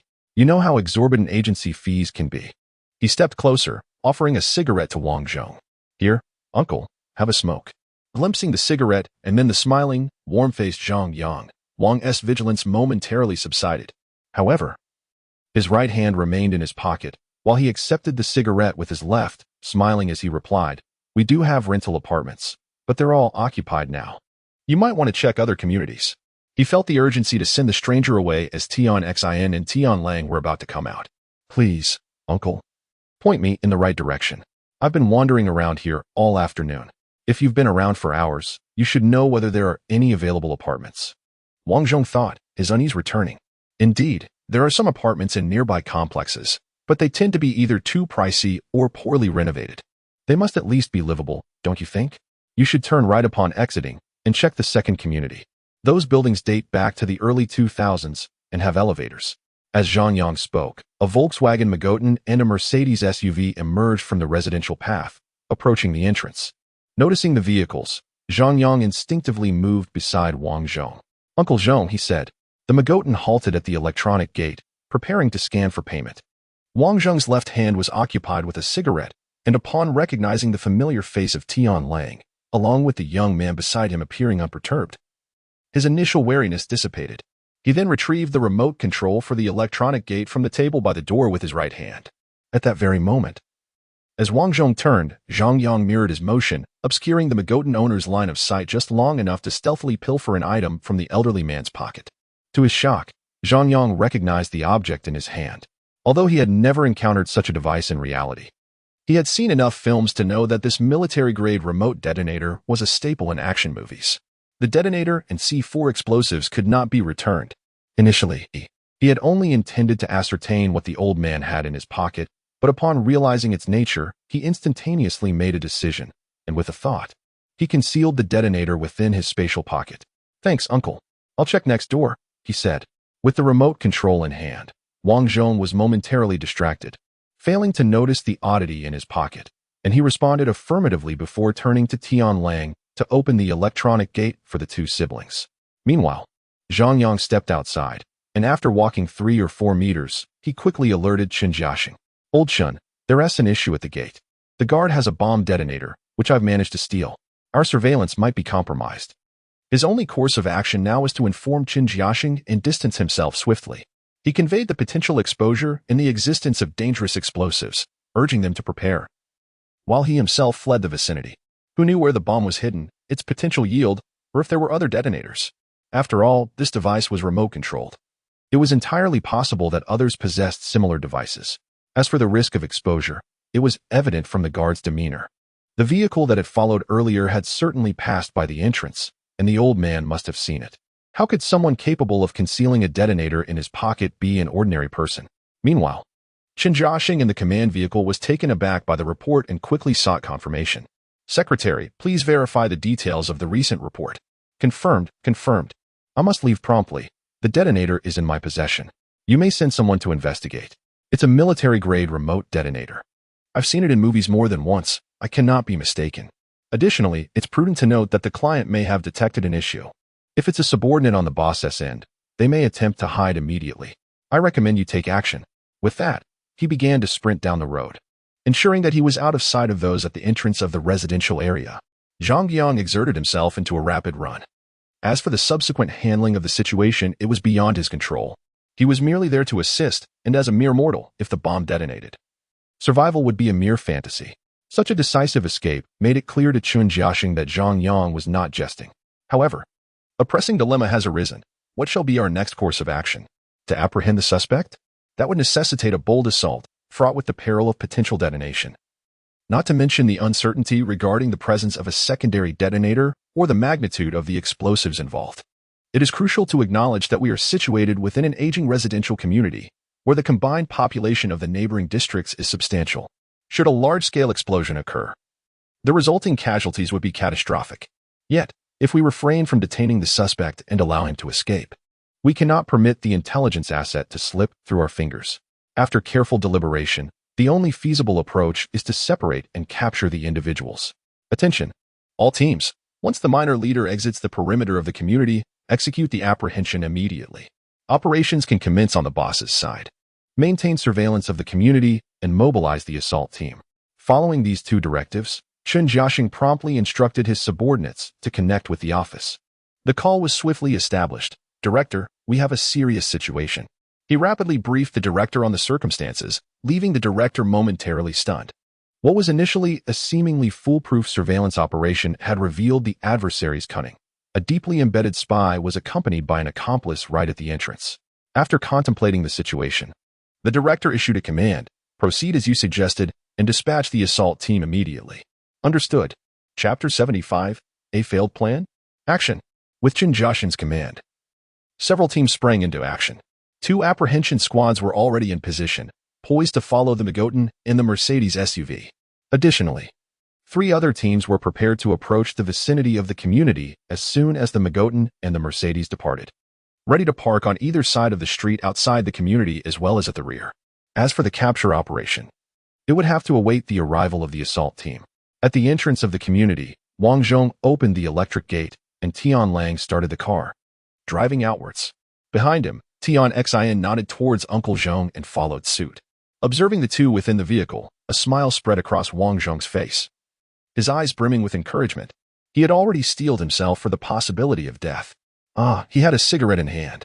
Placing it between his lips, he reached for his lighter, only to realize it was not on him. It must have been left on the table. Turning around, Wang Zhong's steps suddenly faltered, panic overtaking him as he reached for his right pocket. "Where is my detonator?" Such a sizable detonator should not have vanished. Skeptically, Wang Zhong thrust his right hand into his pocket, but alas, it was indeed missing. This was disastrous. He had been compromised. The sudden absence of the detonator sent shockwaves through Wang Zhong's mind, and he recalled the young man who had approached him mere seconds ago. Damn it! Cursing under his breath, Wang Zhong glanced towards the entrance, where the Magotan had already passed through the gate, and Tian Xian's vehicle was approaching. Stop! Stop! Realizing his own exposure, Wang Zhong shouted decisively to halt their departure. Tian Xian, witnessing Wang Zhong's anxious demeanor, felt a jolt in her heart and pressed the brake while simultaneously hitting the horn. The loud honk instinctively made Tian Lang turn his head, only to see Wang Zhong frantically waving. After a moment of confusion, Tian Lang quickly reacted, slamming on the brakes, unbuckling his seatbelt, and bolting towards the community without uttering a word. Upon seeing Tian Lang exit the car, Tian Xian followed suit. Casting a glance at Wang Zhong before sprinting after her brother, Wang Zhong remained stationary. He needed to resolve the situation with his ace in the hole swiftly, or it would lead to grave consequences. The blaring horn had disturbed Tian Deshang upstairs, who, while loading bullets into his gun, rushed towards the window. Upon reaching the window, he spotted Wang Zhong still waving, along with Tian Lang and Tian Xian retreating. Something is amiss. His instincts as a spy alerted him to the gravity of the situation. However, all he could do now was inquire about Wang Zhong. He could no longer afford to consider whether his phone was being monitored. Returning to the living room, he picked up the phone and dialed Wang Zhong's number directly. What is happening? The detonator is missing. Upon hearing this, Tian Deshang's heart sank. His ace was gone. His son and daughter. Baka. The exclamation of anger echoed as Tian Deshang hung up the phone. At this moment, further words were futile. Wang Zhong undoubtedly knew what to do next. His responsibility was to ensure the safety of his children and devise a means to facilitate their escape. On the other side, in the command vehicle, Qin Jiaxing overheard the conversation between Tian Deshang and Wang Zhong. Upon hearing Wang Zhong's anxious response and Tian Deshang's furious curses, he instantly deduced the situation. A glimmer of joy crossed his face as he seized the intercom and issued an order. All teams, mobilize immediately. Capture Wang Zhong and prevent him from reconnecting the bomb. Acknowledging the command, the various teams sprang into action, accelerating from their respective locations. 2 capture teams and 2 surveillance teams sped towards the community gate, their engines roaring. As for safety, the order had been given, and the operatives had no time to ponder such concerns. 10 seconds later, the first to arrive were the capture teams. With a screech of tires, 2 vehicles came to a sudden halt, and 4 operatives clad in bulletproof vests, wielding shields, shotguns, and handguns, emerged from one of the cars. 8 individuals in total. They swiftly formed 2 units and advanced with their weapons drawn. Meanwhile, in the guardhouse, Wang Zhong, who was rummaging through a pile of clutter to locate the detonator, realized his fate was sealed upon hearing the screeching brakes. However, he refused to surrender. He vividly recalled where everything was placed. If only he could have a few more seconds, he could. There it was. He had found the detonator, and fortune favored him. At that moment, Wang Zhong reached for the insulated safety cap, intending to remove it. Once the cap was off and the detonator secured, the intruders would hesitate to act rashly. He believed he could use this as leverage to ensure the safe departure of the Tian siblings. He was convinced that, when faced with a choice between the safety of the populace and 2 spies, the national security would choose the former. Yet, the capture team had already arrived. Don't move. The foremost national security agent shouted, aiming his weapon at Wang Zhong, who was still holding the detonator. Disaster. This was the immediate thought of the agent. But then, hope surged within him as he noticed Wang Zhong's intent to remove the safety cap. The cap was still intact. Without a moment's hesitation, the national security agent pulled the trigger of his Type 92 pistol. Bang, bang, bang. In a frantic rush, fearing that Wang Zhong might escape unscathed, the agent fired off 7 or 8 rounds, until, with a deafening boom, his comrade wielding a shotgun also opened fire. Wang Zhong was struck, collapsing forward, his body skidding to a halt. Secure the detonator. The shouts rang out almost simultaneously. The leading team entered the room, 2 agents advancing with weapons drawn towards the target, while another 2 kept watch and rushed to retrieve the detonator. Captain, team reports.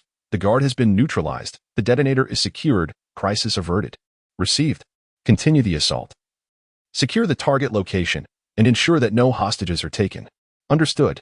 Hearing the report, Qin Jiaxing let out a sigh of relief and proceeded to issue further commands. Meanwhile, Team B was rapidly advancing towards the entrance of the building, accompanied by 4 agents from the surveillance team following in their vehicles. Above, Tian Deshang and his 2 sons had just regrouped when they heard the gunfire erupting from below. The expressions of the 3 men shifted dramatically while Tian Deshang, without uttering a word, grasped his firearm and strode towards the exit. He swiftly assessed the prevailing circumstances. A direct confrontation with the trio was undoubtedly futile, especially considering they possessed but a single gun among them. Even if each had their own firearm, the odds would still be insurmountable. The sole opportunity lay with the hostage. As for Wang Zhong, the moment the gunfire erupted, he understood that his old comrade had met his demise. "Father!" Tian Lang and Tian Xin exclaimed in shock as they witnessed Tian Deshang advancing towards the doorway. "Disregard my safety. Remain indoors and await my signal." As he uttered these words, Tian Deshang had already flung open the door and was making his way next door. Knock, knock, knock. The sound of knocking echoed as Tian Deshang set his sights on the neighbors. He was aware that 3 individuals resided there, 2 elderly persons and their grandson, who was attending school nearby and was under the care of his grandparents. The elderly and the child were undoubtedly the most advantageous choice for hostages. However, he had overestimated his own significance while underestimating the vigilance of his neighbors. The gunfire outside served as a stark reminder. The elderly couple promptly went to investigate, peering through the window to observe the unfolding situation. With armed and fully equipped intruders breaching the community, the 2 elderly individuals swiftly grasped their grandson and concealed themselves in the bedroom. Although they had heard the knocking, there was no chance they would venture out to open the door. "Bastard!" After several fruitless knocks, Tian Deshang, filled with frustration, kicked the door in anger. Just as he was about to turn and ascend the stairs in search of a hostage, he heard hurried footsteps approaching from below. Simultaneously, his earlier outburst had alerted the national security agents downstairs.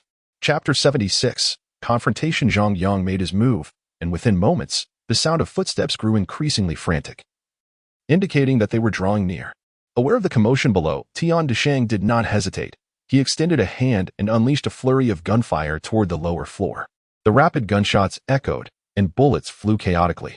The national security agents, having advanced to the next level, quickly sought cover, while those at the forefront raised their shields to protect their comrades from the potential ricocheting projectiles. In the corridor, the concrete and brick structure posed a challenge. Bullets would not necessarily penetrate the walls. If they did not remain lodged within, they could bounce off, potentially injuring the agents inside. Moreover, Tian Deshang held the advantageous position of shooting from above, thus temporarily suppressing the agents on the lower floor. Fortunately, his handgun had a limited ammunition supply, and after depleting a magazine, he turned and entered a room. As the gunfire ceased, the operational agents pressed upward, swiftly arriving at the door, their weapons trained on the security door. "Boss, we're in position. The target has returned inside, and we cannot ascertain the situation within." "Hold on. We are searching for a vantage point," replied Qin Jiaxin, who was accompanied by 2 subordinates, including Zhuanju, who carried a sniper rifle and followed closely behind. They sought a sniping and observation position across the way. Shortly thereafter, they found the corresponding floor, knocked on the door, and presented their credentials. "Sir, we are police officers and require access to your residence." "Oh, okay, you may enter," the elderly man responded, glancing at the credentials without discerning whether they were police or national security agents. Uncertain of their true identities but intimidated by their firearms, he opened the door, unable to refuse. Upon entering, Qin Jiaxing and Zhuanju searched for observation and sniping positions, leaving one subordinate to monitor the couple inside. However, monitor was perhaps too strong a term.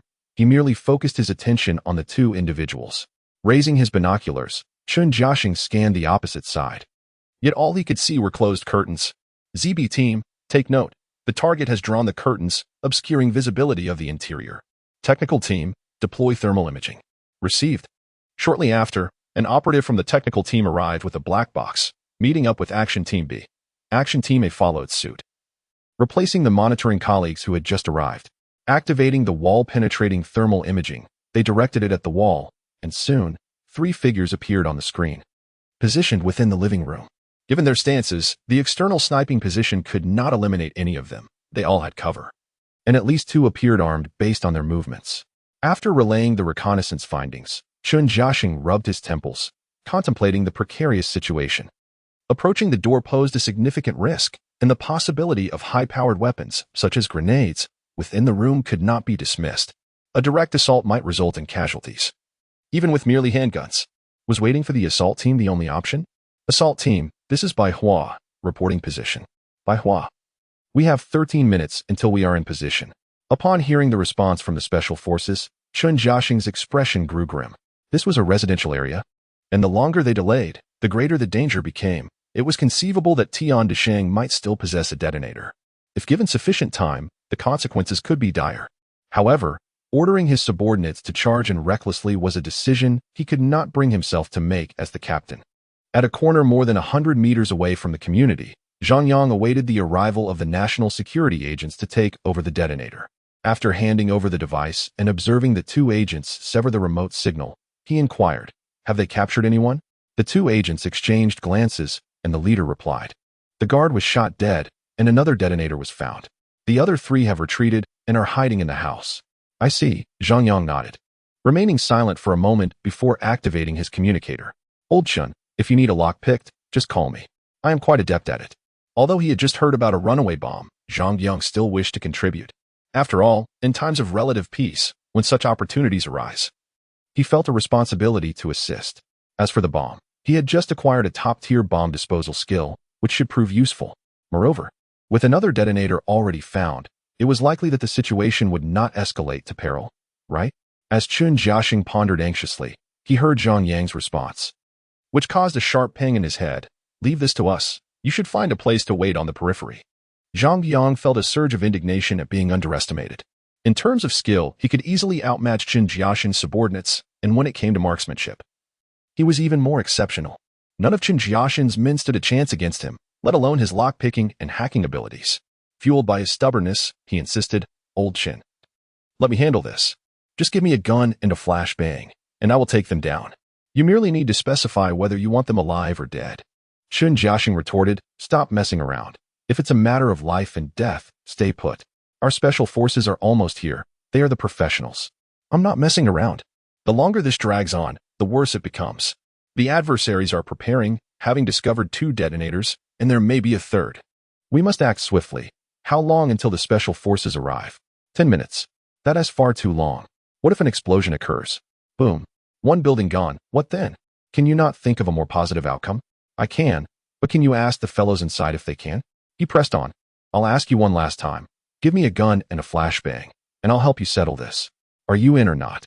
Chun Jiaxing fell silent, unexpectedly recalling the scene at the Florin market, where one person had charged in and taken down several professional agents.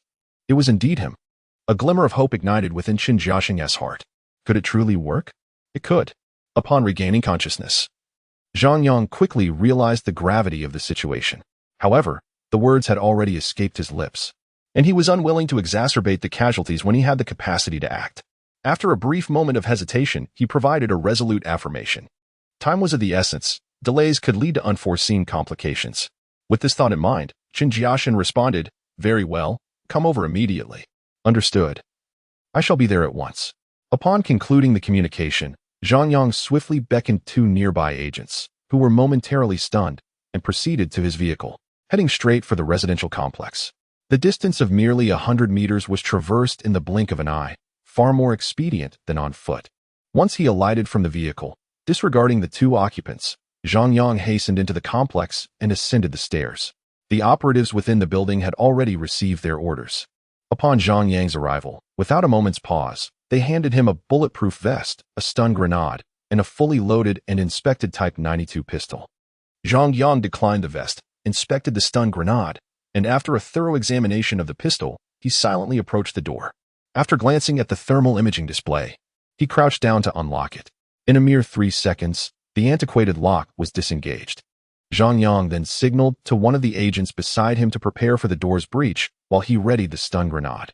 The agent promptly understood, extending his hand to count down. The remaining operatives stood poised for the assault. 3, 2, 1. As the countdown concluded, the door was flung open, allowing the stun grenade to soar through the newly created gap. "Grenade!" A voice shouted in Japanese from within the room, prompting Tian Deshang and his 2 companions to swiftly take cover. This scenario was unforeseen by Zhang Yang and the operatives. Yet, despite the unexpectedness, it proved fortuitous. Observing the trio's frantic movements, Zhang Yang surged forward executing a roll into the room, his firearm trained on Tian Deshang, whose expression was one of fierce resolve, prepared to pull the trigger even at the cost of injury. Bang bang. Tian Deshang was hit, the shots failing to strike critical areas, as both arms sustained gunfire. Zhang Yang then rose, and before fully regaining his stance, he squeezed the trigger once more. Bang, bang, bang. The rapid succession of gunshots echoed, ceasing only when the anguished cries emerged, particularly the piercing wail of a young man, Tian Lang. All three adversaries were rendered incapable of combat, yet none succumbed to death. The agents who stormed in afterward gazed in astonishment at the fallen spies. Chapter 77. The terrifying art of bomb defusal. The Tian family, comprising 3 members, was engulfed in chaos. Tian Lang screamed in agony, writhing on the ground as if he were on the brink of death. Tian Xin remained silent. Yet her anguished expression and the beads of sweat on her forehead revealed her distress. Only Tian Deshang, despite being unable to exert force with his hands and facing the barrel of a gun from the agents, remained utterly composed. His eyes fixated on the undetonated stun grenade on the ground. Gradually, he shifted his gaze, glaring at his own flesh and blood with a predatory intensity. Had it not been for his earlier warning about the grenade, both he and Tian Xin would not have instinctively reacted, nor would they have been so easily overwhelmed by the onslaught of the Huashan national security agents, leaving them defenseless. Baka. The words escaped his lips, unclear whether they were directed at anyone in particular. After uttering them, Tian Deshang attempted to bite down on the poison concealed within his mouth. As an experienced spy, he possessed the resolve to sacrifice himself. However, just as he prepared to exert his strength, a shadow flickered before his eyes, and he suddenly found himself unable to use his jaw, a sharp pain coursing through him. With a quivering jaw, he struggled to articulate, producing only incoherent whimpers. Zhang Yang had dislocated his jaw. Almost forgotten, he recalled how films often depicted individuals hiding poison in their mouths if they demanded to live. They could not afford to perish, especially not in such a trivial manner. After muttering to himself, Zhang Yang, satisfied with the incapacitation of the old spy, turned his attention to Tian Xin. He replicated the same method on her, disregarding whether she had poison hidden in her mouth, before stepping aside to return the firearm to the previous agent. As for Tian Lang, his tear-streaked face indicated that, even if he possessed poison, he lacked the resolve to bite down fiercely. Bai Hua, apprehend him. You may proceed to search for the bomb swiftly. Is it resolved? Good. I will come immediately. On the opposite side, Chun Jiaxing exhaled in relief, raising his arm in exhilaration. After expressing gratitude to the elderly homeowners, he dashed downstairs towards the community. While en route, Chun Jiaxing contemplated the duration since Zhang Yang had arrived on the scene until the sound of gunfire ceased. Was it half a minute? Upon reaching the entrance, Zhang Yang sat on the steps, smoking a cigarette, and waved a hand in greeting.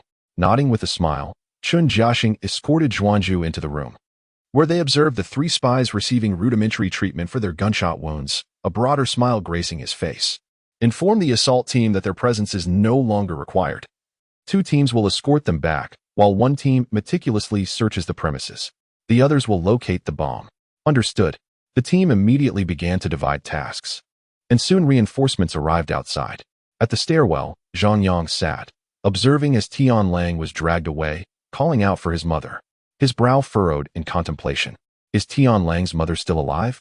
Zhang Yang inquired of Chun Jiaxing, who had approached him. She passed away over a decade ago. How did she die? I believe it was due to illness, Chun Jiaxing replied uncertainly. After speaking, he called for Pearl. Pearl, do you remember how Tian Deshang's wife passed away? The note indicated it was due to illness, cancer, Pearl replied. And the body? How was it handled?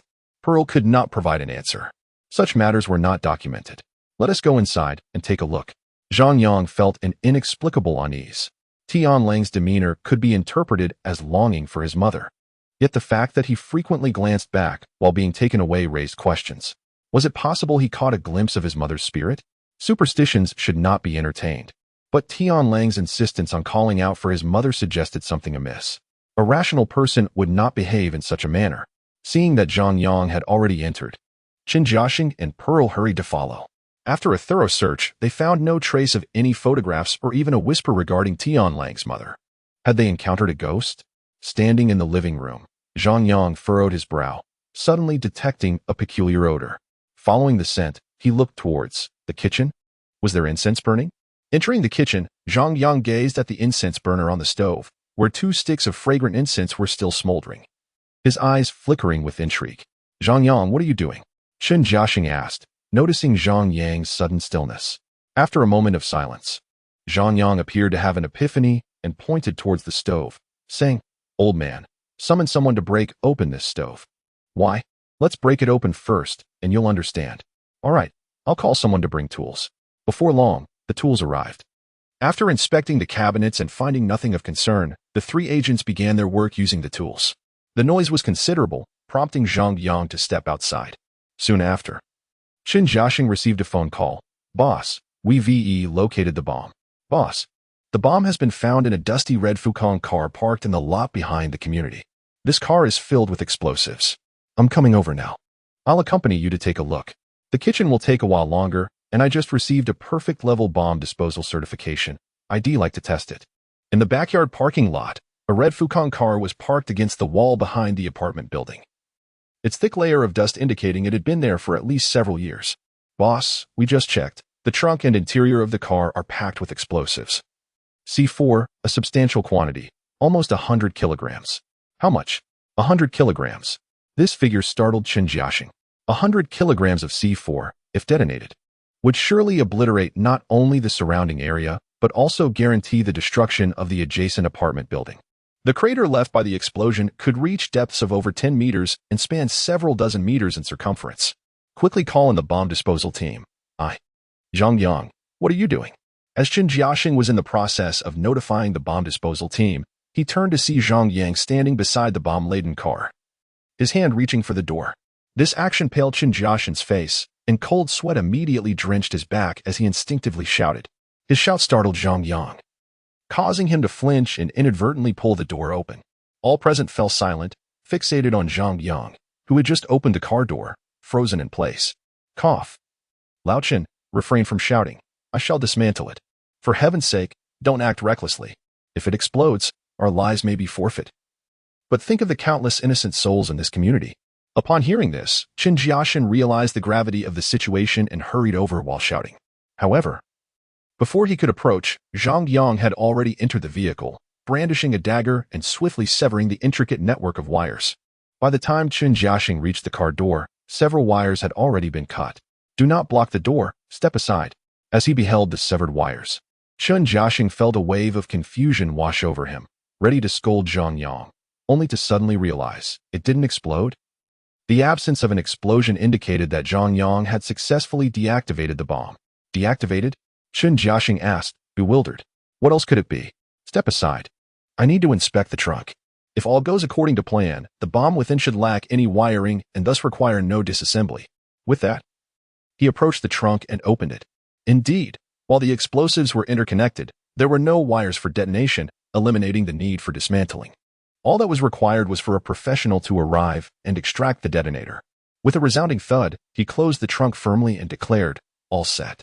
Chapter 78. The Secret in the Stove. The raucous sound of the trunk slamming startled Chen Jiaxing and his companions.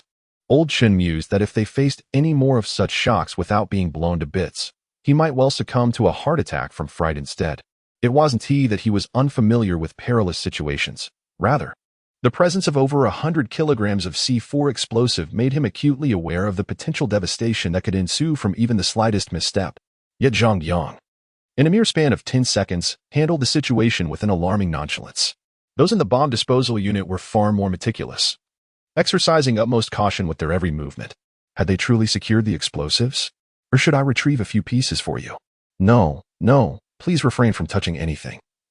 Another jolt like that, and my heart might just give out. Rest assured, Old Chen, I am well aware of what I'm doing. Do you think I'm foolish? I'm merely in my 20s. I have not yet exhausted my time on this earth. The bomb consists of C4 explosives, which are known for their stability.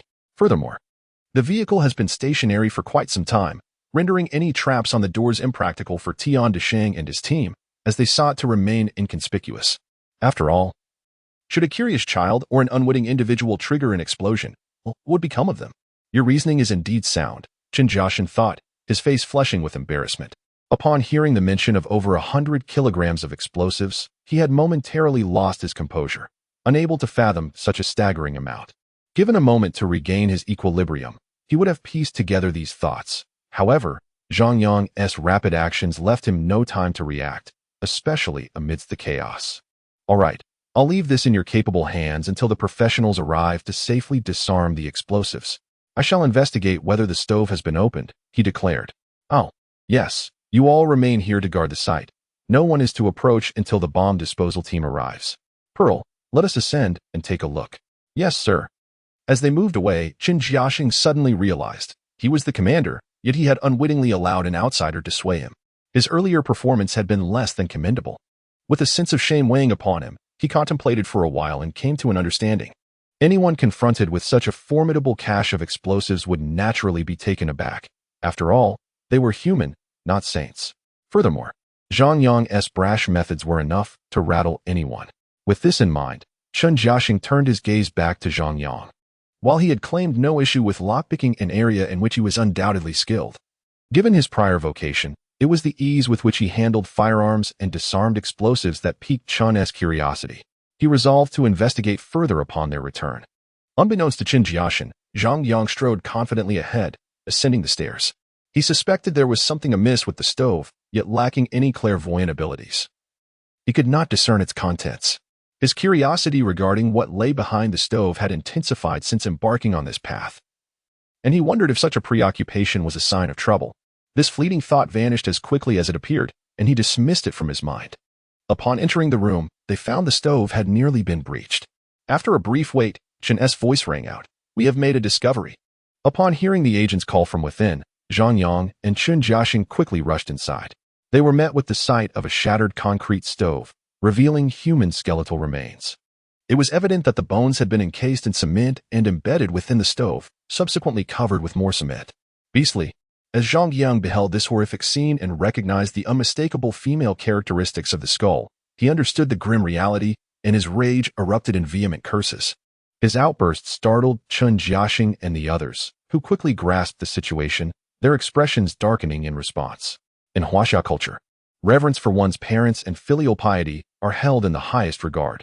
Even the act of scolding one's parents is considered a grave offense, akin to inviting divine retribution. How much more reprehensible, then, to have killed one's mother? From Tianlang's actions, it was clear that they were not ignorant of the identity of the remains behind the stove. Such a barbarous act was utterly appalling. And then there was Tian Deshang. They must ensure that Tian Deshang is well taken care of. Regardless of whether he speaks or not, he must be confronted. That wretched scoundrel shall face my wrath. Qin Jiaxing's expression mirrored Zhang Yang's fury, his murderous intent palpable, almost tangible. After the initial rage, Qin Jiaxing did not lose sight of their duty. He summoned the forensic team to conduct examinations and instructed them to carefully extract and preserve the remains. Yes, let us return, he commanded, directing his subordinates to handle the situation and call for reinforcements as he, along with Zhang Yang and others, made their exit. Zhang Yang sought to hear the truth directly from Tian Deshang or Tianlang. In the underground interrogation room of the concealed agency, Tianlang was the first to be questioned. Meanwhile, Tian Deshang was undergoing a torturous interrogation, suffering but not on the brink of death. His body unmarked yet racked with pain. Reflecting his demeanor, Tianlang did not hold out for long. Upon seeing the photograph of the stove's contents, he collapsed, confessing all he knew. Yes, the stove contained my mother. After she was drugged by my father, my sister and I, we killed her together. It was my father's command. We dared not defy him. In the adjacent monitoring room, Zhang Yang, having received special permission to listen to Tianlang's confession, stepped outside at Pearl's signal. That was sufficient information for him. Any further details concerning confidential matters would not be disclosed by Qin Jiaxing and the others, nor would he invite such complications upon himself. Zhang Yang, our director is waiting for you. Upon returning to the surface, Zhang Yang was about to leave when Pearl intercepted him. All right, lead the way. It would be impolite to depart without acknowledging the presence of the senior leadership, especially since, despite having returned a favor, their goodwill was unmistakably conveyed, warranting a proper farewell. In a conference room on the first floor, Zhang Yang encountered the head of the establishment. The director. How to describe him? He was an elderly gentleman with a dignified demeanor that commanded respect without imposing pressure, exuding a warmth that made one feel at ease. Likely in his 50s, the two exchanged only a few words. The director expressed his heartfelt gratitude to Zhang Yang. particularly for his assistance in apprehending Tian Deshang and his companions, for his timely detection of danger, and for his invaluable help in neutralizing the bomb. After conveying his thanks, he placed a set of car keys on the table and handed them over. This was the Volkswagen Polo that Zhang Yang had previously driven. While it may not be a luxury vehicle, it had been meticulously modified, boasting new enhancements and excellent performance, with bulletproof glass capable of withstanding small-caliber firearms. This was not a reward, but rather an expression of our appreciation for your help in mitigating our losses, apprehending a spy, and safeguarding the lives and property of numerous citizens. Zhang Yang held a fondness for the car he had once driven. Its performance and attention to detail were exemplary, offering superb handling and ample power. The cost of building such a vehicle, not to mention the technical expertise required, would amount to a substantial sum.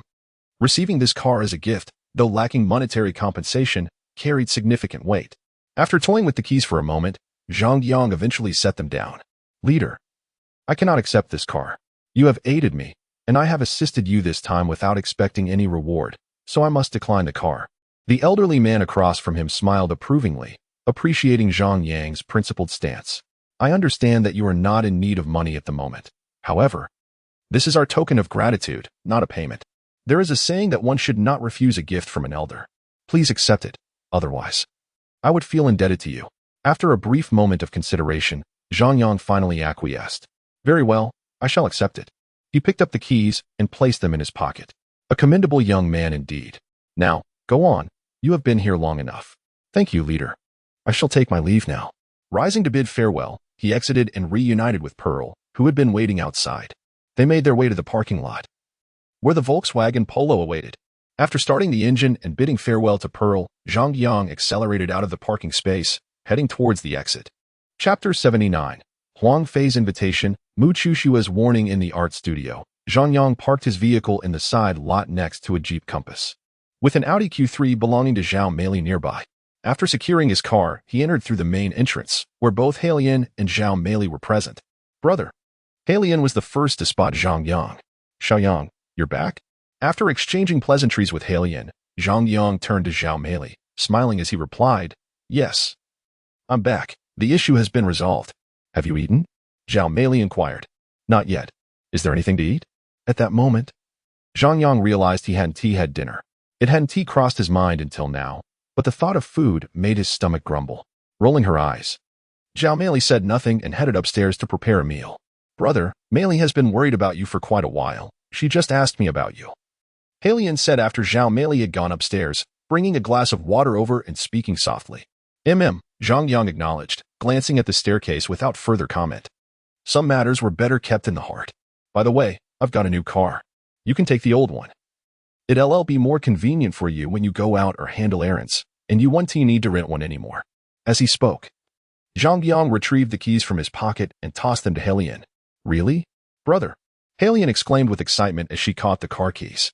Although the car still belonged to Zhang Yang, the joy of driving it herself was immense. Don't believe it? Here, take it back. Hiki, I believe you, brother. If you say I can drive it, then it must be true. I'm off to test it. Go ahead, but don't stay out too late. Understood, brother. With the keys in hand, Halian joyfully dashed out. Descending the stairs with a bowl of noodles, Zhao Meili didn't see Halian and asked, Where's Halian? Oh. She went out to drive the car. Zhang Yang replied as he took the bowl and began to eat heartily. Observing Zhang Yang devouring his meal, Zhao Meili expressed concern. Those people are truly something. They ask for your help and don't even offer you a meal? Ha. It's not that they don't care about food. It's just that everyone was too busy to eat. So busy? What case is it? Don't pry too much. Casting a sidelong glance at Zhang Yang, Zhao Meili pouted but didn't press further. After a brief pause, she recalled something and added, By the way, your childhood friend came by again. She mentioned that General Huang Fei wants to discuss a business deal with you. At this, Zhang Yang paused mid-bite and looked up, asking, Did she mention what kind of business? Not specifically, but your childhood friend left you a note. Zhang Yang. Hearing the phrase childhood friend repeated from Zhao Meili's lips, Zhang Yang realized she was likely feeling jealous. However, it was difficult to explain, especially since she was well aware that he hadn't seen Mu Chushui in years. Where's the note? Humph, Zhao Meili huffed, standing up to retrieve a piece of paper from behind the bar and handing it over. She seemed a bit nervous, quickly wrote it out without adding much else. Just that General Huang wanted to meet you. and asked you to call him once you returned. Setting aside his chopsticks, Zhang Yang took the note and unfolded it, revealing only 2 words, "Don't come." Upon seeing these words, his expression shifted momentarily, yet he calmly returned the note and resumed eating his noodles. Zhao Mei, having received the note, produced a lighter and, standing before Zhang Yang, incinerated it by the sink behind the bar, allowing the ashes to wash away before returning to her seat. "What do you say? Should we go?" "Of course we should. Aren't you curious about what this Mr. Huang intends to do?" "I am curious, but Mu Chuxue has already warned you. I believe she is looking out for your best interests. Thus, I can assist her. But Huang Fei must be apprehended." "Why?" Zhao Mei asked, puzzled. "His identity raises concerns. We can simply choose not to engage with him afterward. If we avoid this so-called business, won't that suffice? If I don't reach out to him, Chuxue could be in danger." The 2 words she took the risk to write.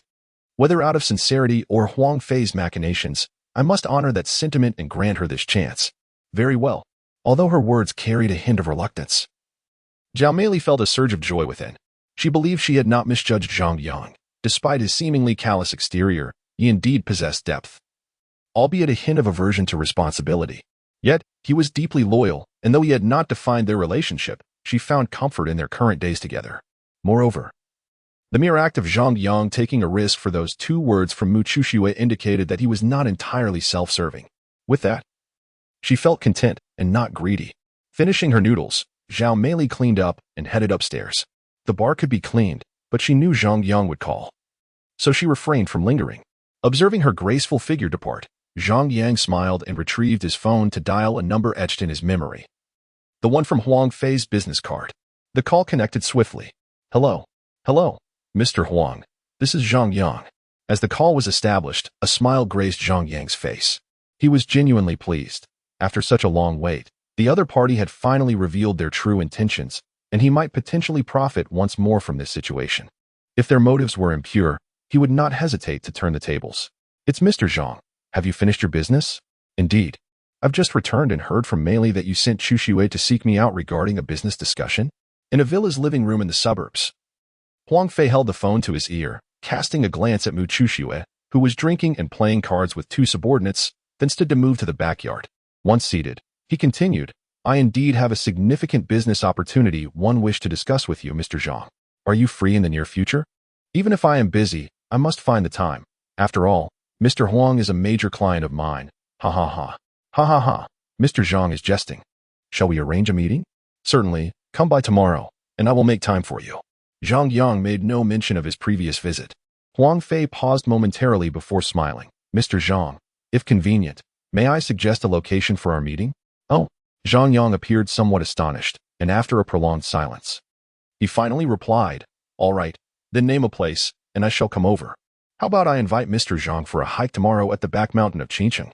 "That sounds good, as I have yet to explore Qingcheng Mountain myself. Shall we meet at the ticket office tomorrow morning?" "Indeed. Let us not miss each other." "Agreed." After hanging up the phone, Huang Fei returned to the living room, casting an appreciative glance at Mu Chuxue before instructing, "Everyone, prepare yourselves. The artist will be arriving shortly. Abao, Wei, get everything ready. Xiaxue, please fetch some water and food." "Understood." After giving orders to his subordinates, Huang Fei ascended the stairs to his study. Retrieving a bag of money from the safe, amounting to nearly $1 million, meticulously wrapped in cling film, with bundles of 100,000 each, totaling 10 bundles. After counting, he descended with the bag, tossing it to Abao, who was distributing handguns in the living room. "Carry this." Abao glanced at the bag upon receiving it, nodded, and stowed it in a nearby black tactical backpack. Observing that his subordinates were nearly ready, Huang Fei continued, "Tomorrow, Xiaoxue will accompany me. Abao, Wei, you will follow behind. There may be more than one person on the other side. Exercise caution." "Understood," the 2 replied in unison.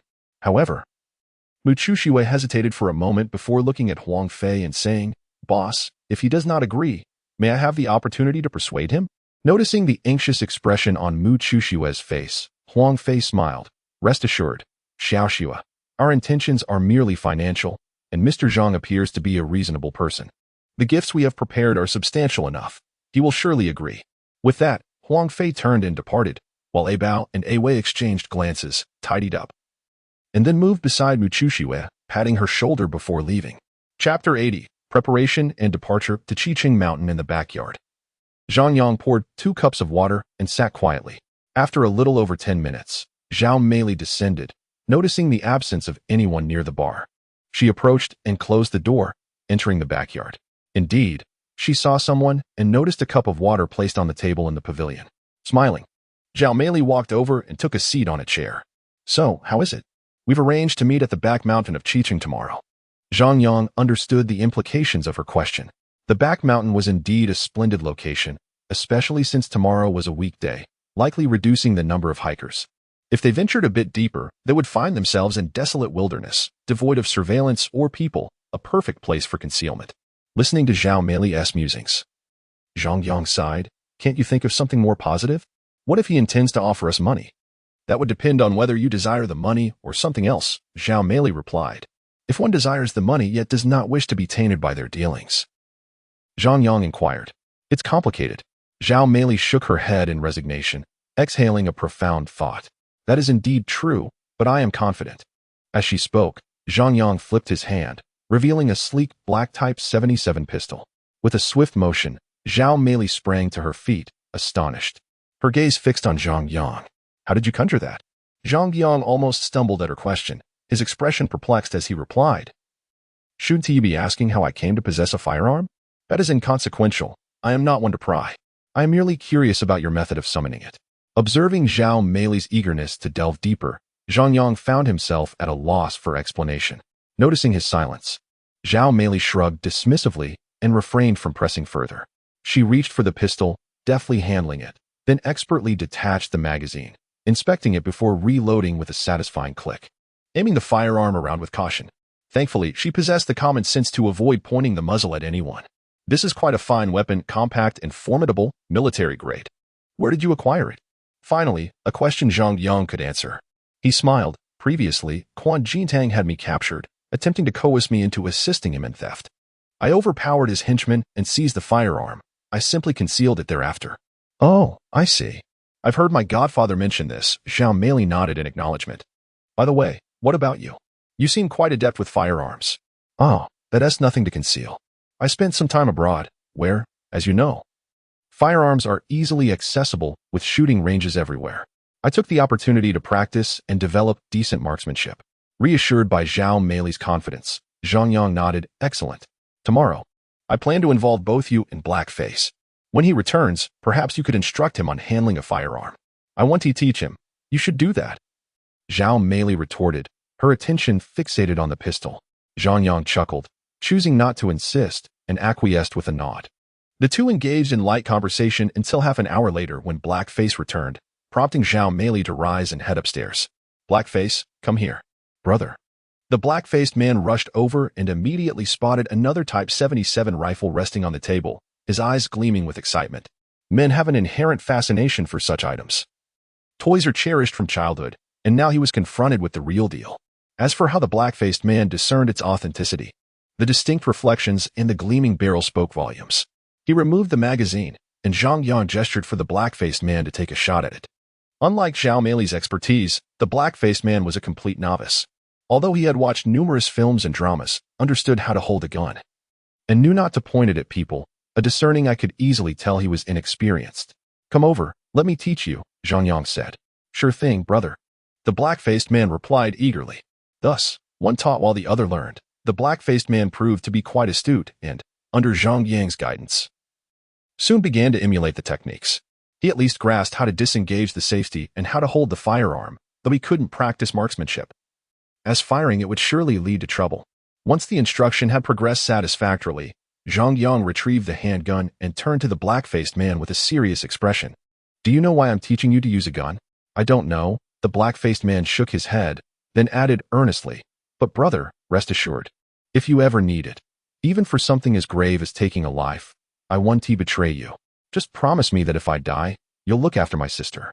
With a resounding slap to the back of the head, Zhang Yang retorted, "Do you think I need you to engage in murder? Am I not living a good life?" Brother, just tell me what you want me to do, and I'll do it." Observing the black-faced man's earnest demeanor, Zhang Yang felt a surge of emotion and smiled. "No need to be so serious. I'm teaching you to use a gun because tomorrow we are heading to the back mountains of Qiqing. Do you remember Huangfei? I do, brother. He summoned me. And you should be familiar with him. When someone offers undue kindness, it often conceals ulterior motives. He has been purchasing numerous paintings from us with unblinking eyes. Certainly for a reason. This meeting is in a secluded place like the back mountains of Qingcheng, so we must prepare for contingencies. Understood. But what about Muchushua? Her fate will depend on the circumstances. At the very least, I will ensure her safety. I will handle it. You need not concern yourself with that. All right, brother. I understand. Tomorrow morning, take your car. Fill it up with gas shortly. We will act according to the situation. I'll give you a signal. And you can draw your gun, but do not pull the trigger indiscriminately. Intimidation is our primary objective. Rest assured, I want to act recklessly. I trust you to handle your tasks adeptly. Then, brother, may I leave? Yes, go ahead. I'll transfer you 1,000 for gas. Don't refuse it. The extra is for your troubles. Hiki, I want to hold back. Don't be polite. Hurry along. All right. The black-faced man, without hesitation, accepted the funds and departed joyfully. Zhang Yang tidied up, pondered and analyzed various potential scenarios for quite some time, and then ascended the stairs. After refueling, the dark-faced man ascended the stairs. And the trio deliberated over further details on the second floor until past 10 at night, when they each retired for the evening. The following morning, they rose early to freshen up. Zhao Meili prepared 3 simple sandwiches accompanied by milk, and packed a backpack filled with water and chocolate energy bars. Given the potential dangers they might encounter, meticulousness was essential. They could not afford to carelessly consume food or drink offered by outsiders. After their meal, Zhao Meili changed into a new outfit, donning a jacket, a t-shirt, and a pair of stretchy jeans, complemented by hiking boots. Zhang Yang and the dark-faced man dressed similarly, prioritizing ease of movement. Before departing, Zhang Yang handed each of them a firearm, instructing them to tuck the holsters at their lower backs, ensuring that the jackets concealed them entirely. The holsters conformed to their bodies, leaving no visible outline, rendering them discreet. With everything in place, they set off. The dark-faced man, laden with the backpack, walked behind, while Zhang Yang and Zhao Meili led the way. Upon reaching the vehicle, they conducted a thorough inspection to confirm its readiness. Only after ensuring everything was in order did Zhang Yang signal for them to enter the car, which smoothly glided out of its parking space, heading towards Qingcheng Mountain. Chapter 81. A meeting in the mountains in the plaza in front of the tourist service center on the back mountain of Qingcheng, Muchushua. Standing beside a black Range Rover, noticed Zhang Yang's vehicle approaching. She waved her hand to signal and then opened the car door to get in. Shortly after, Zhang Yang's phone rang. It was Huang Fei. The passenger, Zhao Meili, picked up the phone and glanced at Zhang Yang, saying, "It's connected." As the call connected, Huang Fei's voice resonated from the phone. "Ha, Mr. Zhang, you truly are a man of your word. I've already purchased the tickets. Just drive ahead. We can park at the foot of the mountain where there is space." "All right," Zhang Yang replied before hanging up. He then followed closely behind the Range Rover. Before long, they arrived at the ticket checkpoint. Since Huang Fei had already bought the tickets, their vehicle passed directly through, trailing the Range Rover into the depths of the mountain. They slowly traversed the quaint town, continuing along the road until its end, where they found the Range Rover parked in a clear area by the roadside. Zhang Yang also brought his vehicle to a halt. The occupants of both cars exited, alongside Huang Fei and Muchushua. 2 individuals whom Zhang Yang and Zhao Meili had never encountered before emerged from the Range Rover. After introductions, they learned their names, a bow and a way. Though Huang Fei did not disclose his full name. "Mr. Zhang, shall we head up the mountain?" Huang Fei suggested, although there were few people around. He clearly did not wish to converse in the open, and Zhang Yang also preferred not to discuss matters directly here, as he wanted to enjoy the scenic route. "Of course, we shall follow your lead, as it is Mr. Huang's invitation," Zhang Yang responded. They then proceeded on foot towards the mountain entrance. After passing through a cluster of buildings and crossing a suspension bridge, the 7 of them officially entered the mountains.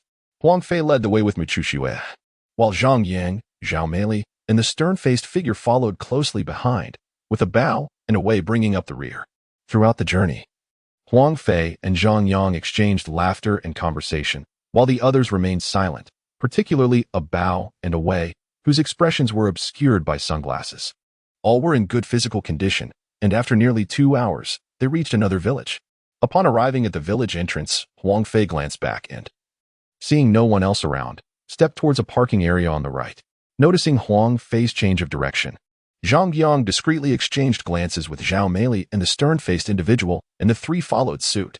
The parking area was nearly deserted except for a few vehicles. Huang Fei continued on without pause, his smile unwavering as he led them along a seldom-trodden path deeper into the mountain. After a few minutes, they halted in a clearing overgrown with weeds and stones. This secluded spot, shrouded by trees and several hundred meters away from the parking area, ensured that their conversation would go unheard unless they shouted. Once they had come to a stop, Huang Fei turned to Zhang Yang, saying, "Mr. Zhang, I apologize, but I may need to conduct a check, if you don't mind." Behind him, Bao and Muchushiwei retrieved handheld detectors from their bags. Observing their actions, Zhang Yang narrowed his eyes slightly and chuckled, "Mr. Huang, I believe that may be unnecessary. If we are to be checked, it should not be limited to just us. Wouldn't you agree?" Observing Zhang Yang's smile, Huang Fei's expression became solemn, and his grin gradually faded, the atmosphere thickening with tension. After a considerable pause, he managed to smile once more. "Haha, Mr. Zhang speaks the truth. Let us be forthright, shall we?" "Very well." With a swift motion, Zhang Yang gestured, prompting Zhao Meili and Halian to draw their pistols, disengaging the safeties. Concurrently, Bao and Wei each revealed a black Beretta 92F handgun, a weapon undoubtedly more powerful than the Type 77, with a magazine capacity double that at 15 rounds. However, given their proximity, no more than 4 or 5 meters apart, the likelihood of any confrontation yielding a favorable outcome for either party was slim. It seems Mr. Zhang was well prepared. Huang Fei noted, his demeanor surprisingly unperturbed, even more genuine in his smile. As the saying goes, one should harbor no ill intentions, yet remain vigilant against the intentions of others. Mr. Huang, engaged in substantial business, would not frivolously toss money in my studio. Conducting business in such a remote locale necessitates a degree of caution. Understood. Quite clear. After a moment of levity, Huang Fei transitioned into a business demeanor, donning a smile as he slowly shook his head, extending a finger. "However, Mr. Zhang's close ties with the police compel me to exercise caution, which is why I chose this location for our meeting. Additionally, the detector only checks electronic devices. There are no issues, correct?" "Good, no issues. However, let Shushiwei handle it." Bao need not move. "Mr. Zhang, you are straightforward. I shall not be coy either. Xiaoshiwei, please check the 3 individuals." "Yes, boss." Muchushiwei nodded and proceeded. She first examined Zhang Yang, detecting only a ringing phone with no signs of recording functionality. Following Huang Fei's request, she handed the phone to Halian. Next, Zhao Meili underwent a similar inspection, again revealing only her phone. Lastly, Halian, already holding 2 mobile devices, shrugged as Muchushiwei turned her gaze to Huang Fei. "Mr. Zhang, shall we ascend a few steps while the others wait here?" "That is acceptable." Surprised by Zhang Yang's decision not to insist on Zhao Meili accompanying them, Huang Fei smiled and beckoned, taking the black tactical backpack from Bao's hands as they proceeded along the path. After walking approximately 10 more meters, they came to a halt, affording them a clear view of the movements of those on the flat ground. "Mr. Zhang, I trust you have some inkling regarding my business proposition?" "Indeed," Zhang Yang nodded, stating plainly, "counterfeit paintings. No. They are hyper-realistic paintings, and I do not engage in mere counterfeiting." Huang Fei shifted the conversation. "Since Mr. Zhang is already aware, can we discuss your relationship with the police? There is nothing to conceal. I am somewhat astute, with keen eyesight and commendable artistic skills. Previously, I nearly fell victim to a wrongful murder accusation, but managed to extricate myself. Subsequently, the police recognized my talents and occasionally enlist my assistance in investigations or to gather information from the underworld. In essence, it is all for financial gain." As he spoke, Zhang Yang produced a pack of cigarettes, tossed one to Huang Fei, and lit one for himself. Through the haze of smoke, his gaze became somewhat distant as he continued. "In the past, I was merely a petty thief, a figure unworthy of the spotlight. Life was far from satisfactory, and all I could think about was making money. After seizing that opportunity, I discovered certain talents within myself and began to earn a living through art, while also assisting the police in claiming bounties and commissions. Money is indeed a marvelous thing." Huang Fei smiled, yet he did not light the cigarette in his hand. "Indeed, hence when you mentioned a substantial business opportunity. I could not resist coming here, could I?" "Not enough." Huang Fei shook his head. "If you wish to collaborate with me, Mr. Zhang, you must demonstrate sincerity."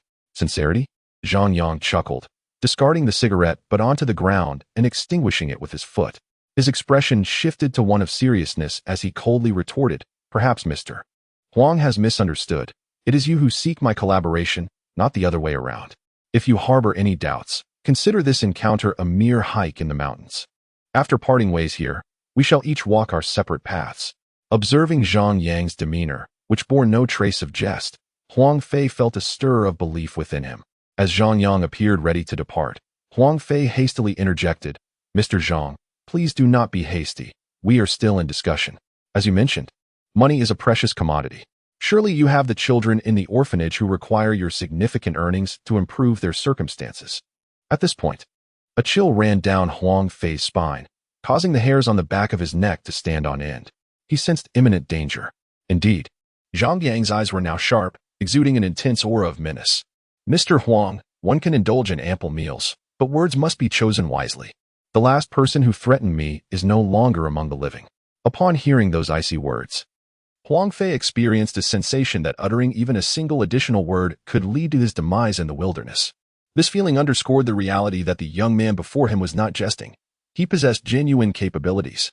After grappling with the initial shock, Huang Fei felt a surge of relief. A person with such lethal intensity, coupled with the information he had previously gathered, provided a temporary sense of security. With this in mind, Huang Fei quickly clarified, "Mr. Zhang, please do not misinterpret my previous words as a threat." He unzipped his backpack, revealing $1 million in cash. "This money is undoubtedly clean and serves as a deposit for you, Mr. Zhang. Should you agree to collaborate, this sum shall be yours." Chapter 82. Counterfeit Currency. Collaboration achieved. Gazing at the bundles of verdant banknotes peeking out from the backpack, Zhang Yang narrowed his eyes, a glimmer of brilliance illuminating them. Indeed, the other party was intent on grand undertakings. Otherwise, they would not have initiated with a deposit of $1 million. Yet, what this grand undertaking entailed remained to be elucidated by the other party. However, based on the information Zhang Yang had gathered, particularly the cautionary advice from Chen Jiaxing, he had begun to form some conjectures. As Zhang Yang nonchalantly accepted the black backpack, swiftly counting and inspecting its contents before zipping it up and slinging it over his shoulder, Huang Fei revealed a relaxed smile. "Ha, I knew Mr. Zhang would agree. Shall we proceed with our collaboration?" Casting a glance at the outstretched right hand, Zhang Yang refrained from shaking it, instead shaking his head and responding, "We have merely reached a preliminary consensus. I require Mr. Huang to elaborate on the specifics before I can ascertain whether this collaboration will indeed be pleasant." Momentarily taken aback, Huang Fei chuckled, "Yes, I was too eager." With that, he produced a pristine $100 bill from his pocket and handed it over, stating, "This is the authentic replica I desire." Throughout the exchange, Huang Fei scrutinized Zhang Yang, hoping to discern some semblance of surprise or astonishment on his face. Unfortunately, Zhang Yang revealed not a hint of shock, bewilderment, or anger. Rather, he accepted the banknote with an expression of utter calm, as if all of this unfolded precisely as he had anticipated. Such demeanor stirred a sense of unease within Huang Fei. It was not merely Zhang Yang's composure, but also the assertiveness he had previously exhibited, leaving Huang Fei with an unsettling feeling of losing control, a sensation he found intolerable. For him, losing control equated to risk. Had it not been for the unforeseen circumstances that incapacitated the previous artist, he would have preferred not to engage an unfamiliar individual. Nevertheless, in an effort to mitigate risks, he had made certain preparations. Yet, after today's events, those preparations seemed somewhat inadequate. After scrutinizing the pristine banknote in his hand for a while, Zhang Yang tucked it away and inquired, "What are your demands?" "Mr. Zhang has agreed?" Huang Fei asked, surprised. "Agreed. Please articulate your requirements, and I shall provide a quotation."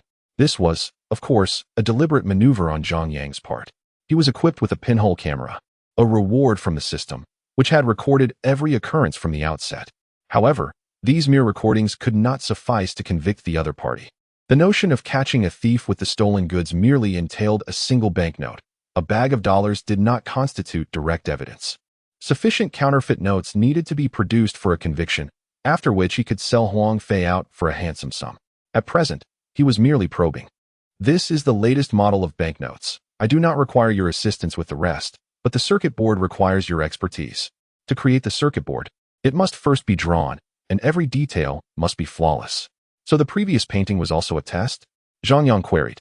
"Indeed, this venture is substantial, and given the stakes, I must proceed with utmost caution."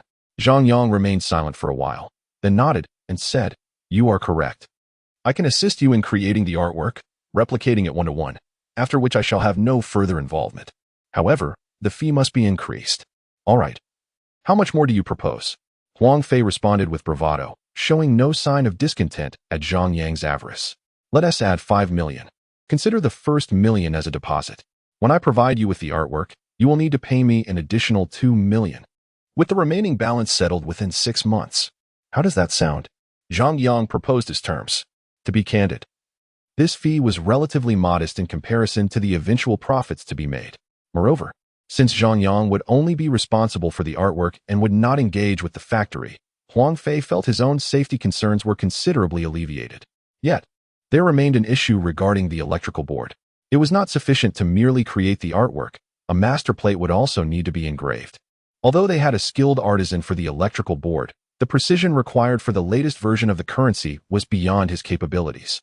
This task necessitated collaboration between the artist and the master engraver. After a moment of contemplation, Huang Fei replied, adding 5 million is acceptable. And I have no qualms about the payment method. However, there is one concern. Speak, Zhang Yang urged. It pertains to the master plate. I have the finest engraver, but he alone cannot manage the engraving of the master plate. Therefore, I require your assistance in crafting it. If that is the case, the price must be adjusted. Zhang Yang countered, shaking his head. If I am solely responsible for the artwork, enlarging it proportionally poses no issue. Should it come to scrutiny, I could feign ignorance. However, the master plate is a different matter that would implicate me as a co-conspirator, at the very least. Thus, I will require 10 million in U.S. dollars. Huang Fei strategically raised the stakes. This time, he could see that Zhang Yang was intrigued. After all, $10 million constituted a substantial sum, a veritable mountain of wealth. Especially when converted to renminbi. After deducting costs, the profit from a single printing might not even afford his subordinates such a generous share. Naturally, his own earnings would be significantly higher. Nevertheless, this profit was merely from a single printing. As long as the master plate was in hand, the potential for repeated prints was limitless, and the profits would be considerable. Zhang Yang pondered for several minutes, his expression a tumult of shifting emotions, seemingly engaged in an internal struggle. In truth, upon hearing the mention of the master plate, he had already begun to smile broadly. The creation of a master plate would provide an opportunity to connect with the factory, at which point he could seize both the goods and the perpetrator. How shall we arrange the payment? Zhang Yang finally inquired after several minutes had passed. He was satisfied with this performance, from Huang Fei's demeanor and gaze. It was evident that the other party had begun to trust him. Given Huang Fei's background, he likely adhered to a philosophy that prioritized wealth above all, firmly believing that no one could resist the allure of money. By chance, Zhang Yang had effectively portrayed the character of a greedy individual who frequently hiked prices. A deposit of 1 million is required, followed by an additional 2 million upon the completion of the drawings. A further 2 million shall be paid once the master plate is engraved, and the remaining balance will be settled after testing, provided the master plate is confirmed to be usable.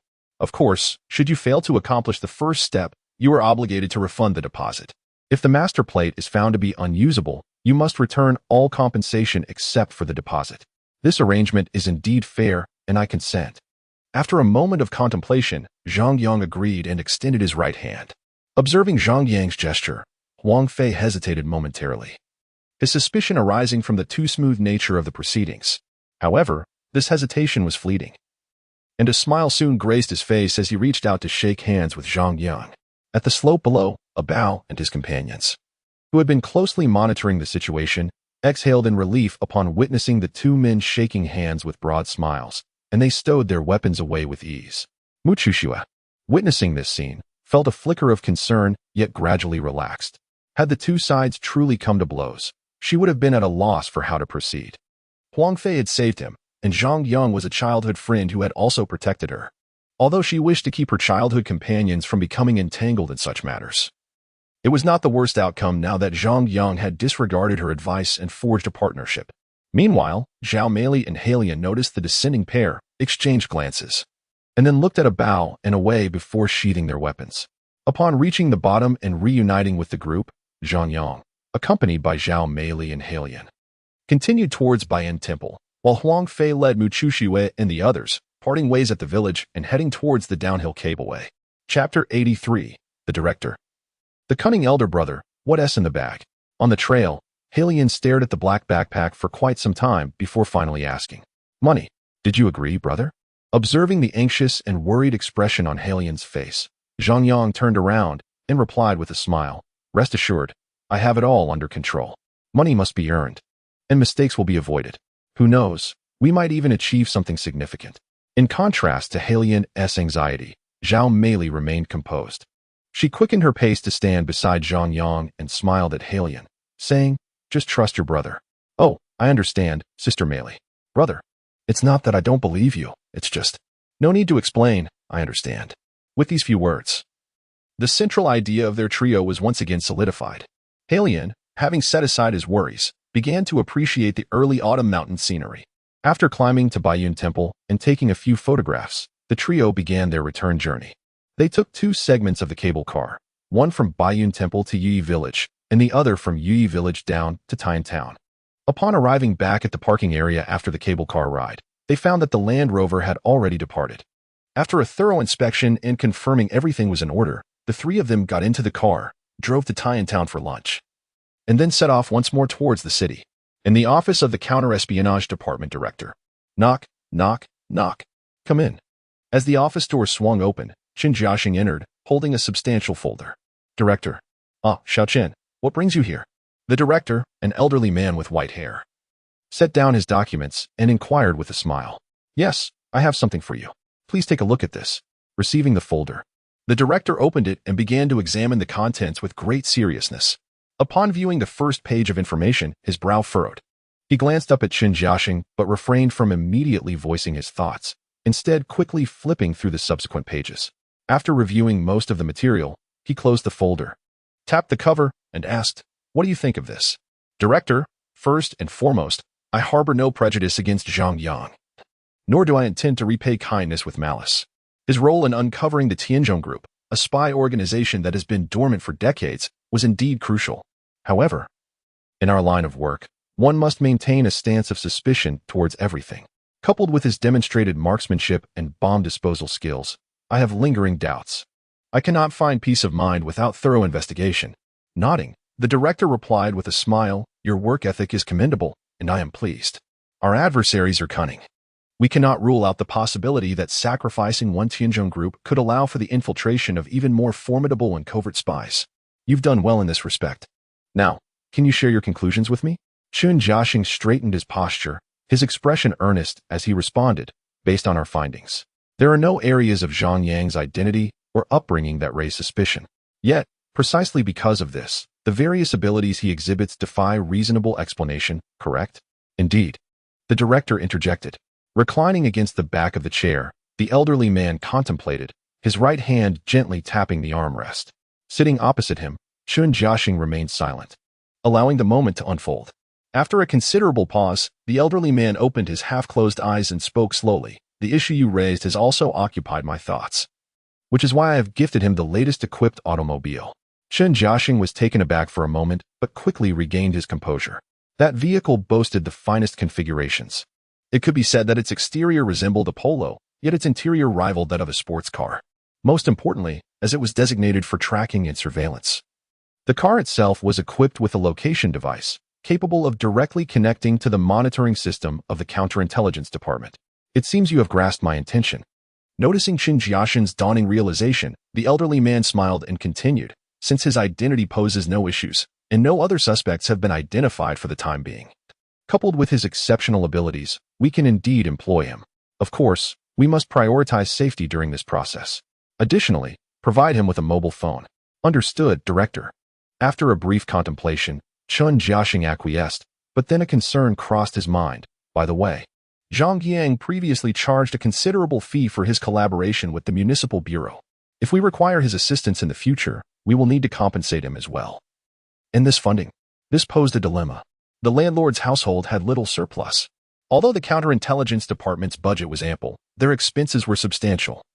And given the generous funding, acquiring additional resources was exceedingly challenging unless a significant incident warranted it. However, it would be a pity to overlook such talent. After pondering for a moment, a spark of inspiration lit up the elderly man's mind, and he chuckled. "I believe I have devised an excellent solution." Qin Jiaxing awaited the director's guidance. Grant him an identity, but do not utilize our internal designations. Instead, provide him with a consultant title under the Municipal Bureau, along with an official document. Furthermore, ensure that his background is cleansed externally. We shall retain the original records here. Will that suffice? What kind of document would persuade him to assist us without charge? Qin Jiaxing was skeptical of this proposal. He believed that given Zhang Yang's current circumstances, he could easily earn a substantial income without any so-called documentation, and he was somewhat motivated by monetary gain. Moreover, in the face of danger, he would undoubtedly be the first to flee, as evidenced by his swift departure upon discovering the detonator on the security guard Wang Zhong. The previous assistance he had rendered was likely the only reason Zhang Yang had offered his help this time, as a gesture of goodwill. Should a similar perilous situation arise again, it was likely Zhang Yang would demand a hefty price. Seated in his chair, the elderly man wore a mysterious smile, leaning forward to gaze at Qin Jiaxing, and slowly uttered 3 words: gun ownership permit. These 3 words held significant weight, and Qin Jiaxing understood their implications all too well. He was momentarily stunned, taken aback by the director's declaration. Then, recovering swiftly, he stood up with determination and asserted, "No, I cannot agree to that." As he spoke, he suddenly realized that the person before him was his superior, not one of his subordinates. Upon this realization, a look of concern crossed his face. "Director, I am not trying to confront you, but the matter of the firearm permit, especially one issued by our department, is exceedingly perilous, is it not?" The elderly gentleman understood the concerns of his subordinate. "Indeed, that is why I suggested you provide him with a mobile phone. He is an astute individual and will grasp our intentions. If he is amenable to accepting the phone and the documents, I believe he poses no threat. However, should he decline or choose not to utilize the phone thereafter, it would certainly raise suspicions." Upon hearing this shrewd strategy from the director, Qin Jiaxing comprehended the depth of his superior's cunning. After a moment's contemplation, he conceded that it was indeed a prudent approach. Rather than keeping the individual perpetually on guard, it would be more effective to offer him an opportunity, a blatant chance to wield a firearm. If he could endure a moment of restraint, could he truly suppress the urge indefinitely? Should Zhang Yang indeed harbor ulterior motives and be a foreign spy, this opportunity might well lead to his inadvertent exposure. Granting him legitimate status does not preclude us from monitoring him. With this in mind, Qin Jiaxing relaxed, stood at attention, and stated, "Yes, Director, I understand. I will make the arrangements immediately." "Very well, go ahead. Ensure you communicate effectively with the Municipal Bureau and personally deliver the documents and phone." "Understood." Chapter 84, License to Kill, Accepting Gifts. Zhang Yang inquired, "Old Qin, do you not want the beautiful bills?" The efficiency of the special department was remarkably swift. Within an hour, Zhang Yang's personal profile was fabricated, with only a few records expunged, while details regarding the orphanage were concealed. The original documents were archived within the national security system, rendering them inaccessible to the public. Additionally, a freshly minted gun license was promptly produced, with a record retained. The issuing authority was not the Municipal Bureau, but rather the National Security Anti-Espionage Division. Having addressed these matters, Qin Jiaxing made another trip to the Jin City Bureau, departing shortly after 2 in the afternoon towards the East Suburb Memory Studio. As Zhang Yang drove back and entered the parking lot, he noticed a car stationed at the entrance and Qin Jiaxing seated within the driver's seat. After parking, he said, "Beautiful, black face, you may return first. By the way, take this bag back. I'll find time to store it. Also, hand me the gun." "All right, here you go, brother." After receiving the handgun from the two, Zhang Yang observed them exit the car with the bag, entering the studio through a side door. He then concealed the firearm in his personal space, opened his door, and approached Qin Jiaxing's vehicle. Sliding into the passenger seat with a firm thud of the door, he asked, "Old Qin, do you need something?" Qin Jiaxing nodded with a smile, lit a cigarette, and rolled down the window, inquiring, "Did you go out?" "Yes, I went hiking." Uncertain of the purpose behind Qin Jiaxing's visit, Zhang Yang chose not to divulge too much, having previously demonstrated his capabilities. He trusted that Qin Jiaxing's department would conduct a more thorough investigation. Nevertheless, the fact that Qin came alone suggested that the matter was not sinister. Indeed, Qin Jiaxing's subsequent words and actions confirmed Zhang Yang's assumptions, albeit with an unexpected twist. He opened the glove compartment, retrieved a brown paper bag, and placed it in Zhang Yang's lap, returning to his seat with a grin. "Congratulations. From this moment on, you are a specially appointed consultant for the Jin City Bureau. Moreover, There's a surprise inside. Take a look. Upon hearing this, Zhang Yang furrowed his brow, his expression lacking any semblance of joy as he refrained from opening the paperback. Are you joking? With my background, it would be impossible to pass the review for such a position. Did you leverage your influence? Although Zhang Yang had not committed any major crimes, he was aware of his own record. While a specially appointed consultant did not possess formal status, it conferred a certain level of prestige. Given his circumstances, such an appointment was unlikely, even from the department. Typically, he would be paid for information or assistance, but only on a temporary basis. However, the unique authority of national security could indeed facilitate certain arrangements, even allowing for his name to appear under the bureau. Yes, we did leverage our influence. Chun Jiaxing did not deny this, gesturing towards the paperback. We have sanitized your records. Previous offenses have been cleared, including the orphanage information. Ordinary individuals cannot access this information. Within the leather bag, alongside the consultant's credentials and appointment letter, there lies a gift for you. Take a look. It will surely bring you joy. Upon hearing this, Zhang Yang nodded and proceeded to open the paperback. He disregarded the appointment letter and the consultant's credentials, instead extracting a sleek black smartphone and a document with a black cover. After glancing at the smartphone, he set it aside and unfolded the document in his hands. As he discerned the contents within, his pupils constricted momentarily, and his expression shifted. It took him a while to regain his composure. Closing the document, he picked up the smartphone once more, examining it from various angles before inquiring, "Is this the type you provide?" Indeed, Chun Jiaxing confirmed without hesitation. Elaborating thoughtfully, the phone operates in two modes, a standard mode, allowing you to insert your own SIM card, and a secure communication mode. Calls made to you from our internal network will be automatically encrypted, and you can also select an encryption mode for your conversations. It is designed to prevent tracking and eavesdropping, maintaining satellite connectivity even in remote mountains or international waters, with direct access to our technical center. Zhang Yang comprehended the implications. This device was equipped to thwart external surveillance, yet the counterintelligence department could undoubtedly monitor and track its usage at any time. Accepting it meant that every action, even conversations, could potentially be subject to their continuous scrutiny. Coupled with that vehicle, having pieced together the implications, Zhang Yang hesitated. Unlike the police representatives from the Municipal Bureau, the National Security Department is classified as a special agency, inherently possessing unique attributes and extraordinary power. Although he was not afraid of being followed or surveilled by the police, lacking evidence, they could not apprehend him. The situation differed with national security. In cases of suspicion, they wield the authority to detain and interrogate, even confining individuals in a small, dark room until inquiries concluded. In summary, their power is substantial, and the repercussions of attracting their attention could be grave. However, from Chun Jiaxing's demeanor and their actions, coupled with the credentials in his grasp, it was evident that they had not uncovered any substantial issues regarding his background. The only concern remained his ambiguous abilities. At present, the firearm permit, smartphone, and vehicle were manifestations of their sincerity and a test of his character. A firearm permit issued by a special department signifies what? It is a license to kill. This does not imply indiscriminate slaughter. Rather, it grants the authority to retaliate with lethal force when faced with threats. Had he possessed such a document previously, he would have had no need for subterfuge. After eliminating those adversaries, he could have brazenly awaited the police's arrival to provide them with a clean account. Simultaneously, Zhang Yang recognized that by accepting this document, he was also committing to assist national security. While lacking formal affiliation, he would be regarded as one of their own. And unlike assisting the Municipal Bureau in investigations, he could not demand remuneration. He would be aiding them pro bono. When considering all these factors, it appeared that Zhang Yang was at a disadvantage.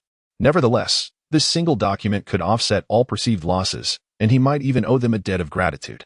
This is a hot potato, yet it is also an enticing red apple. Chun Jiaxing sat in the driver's seat, observing the scene with quiet contemplation as he inhaled from his cigarette. He awaited Zhang Yang's decision.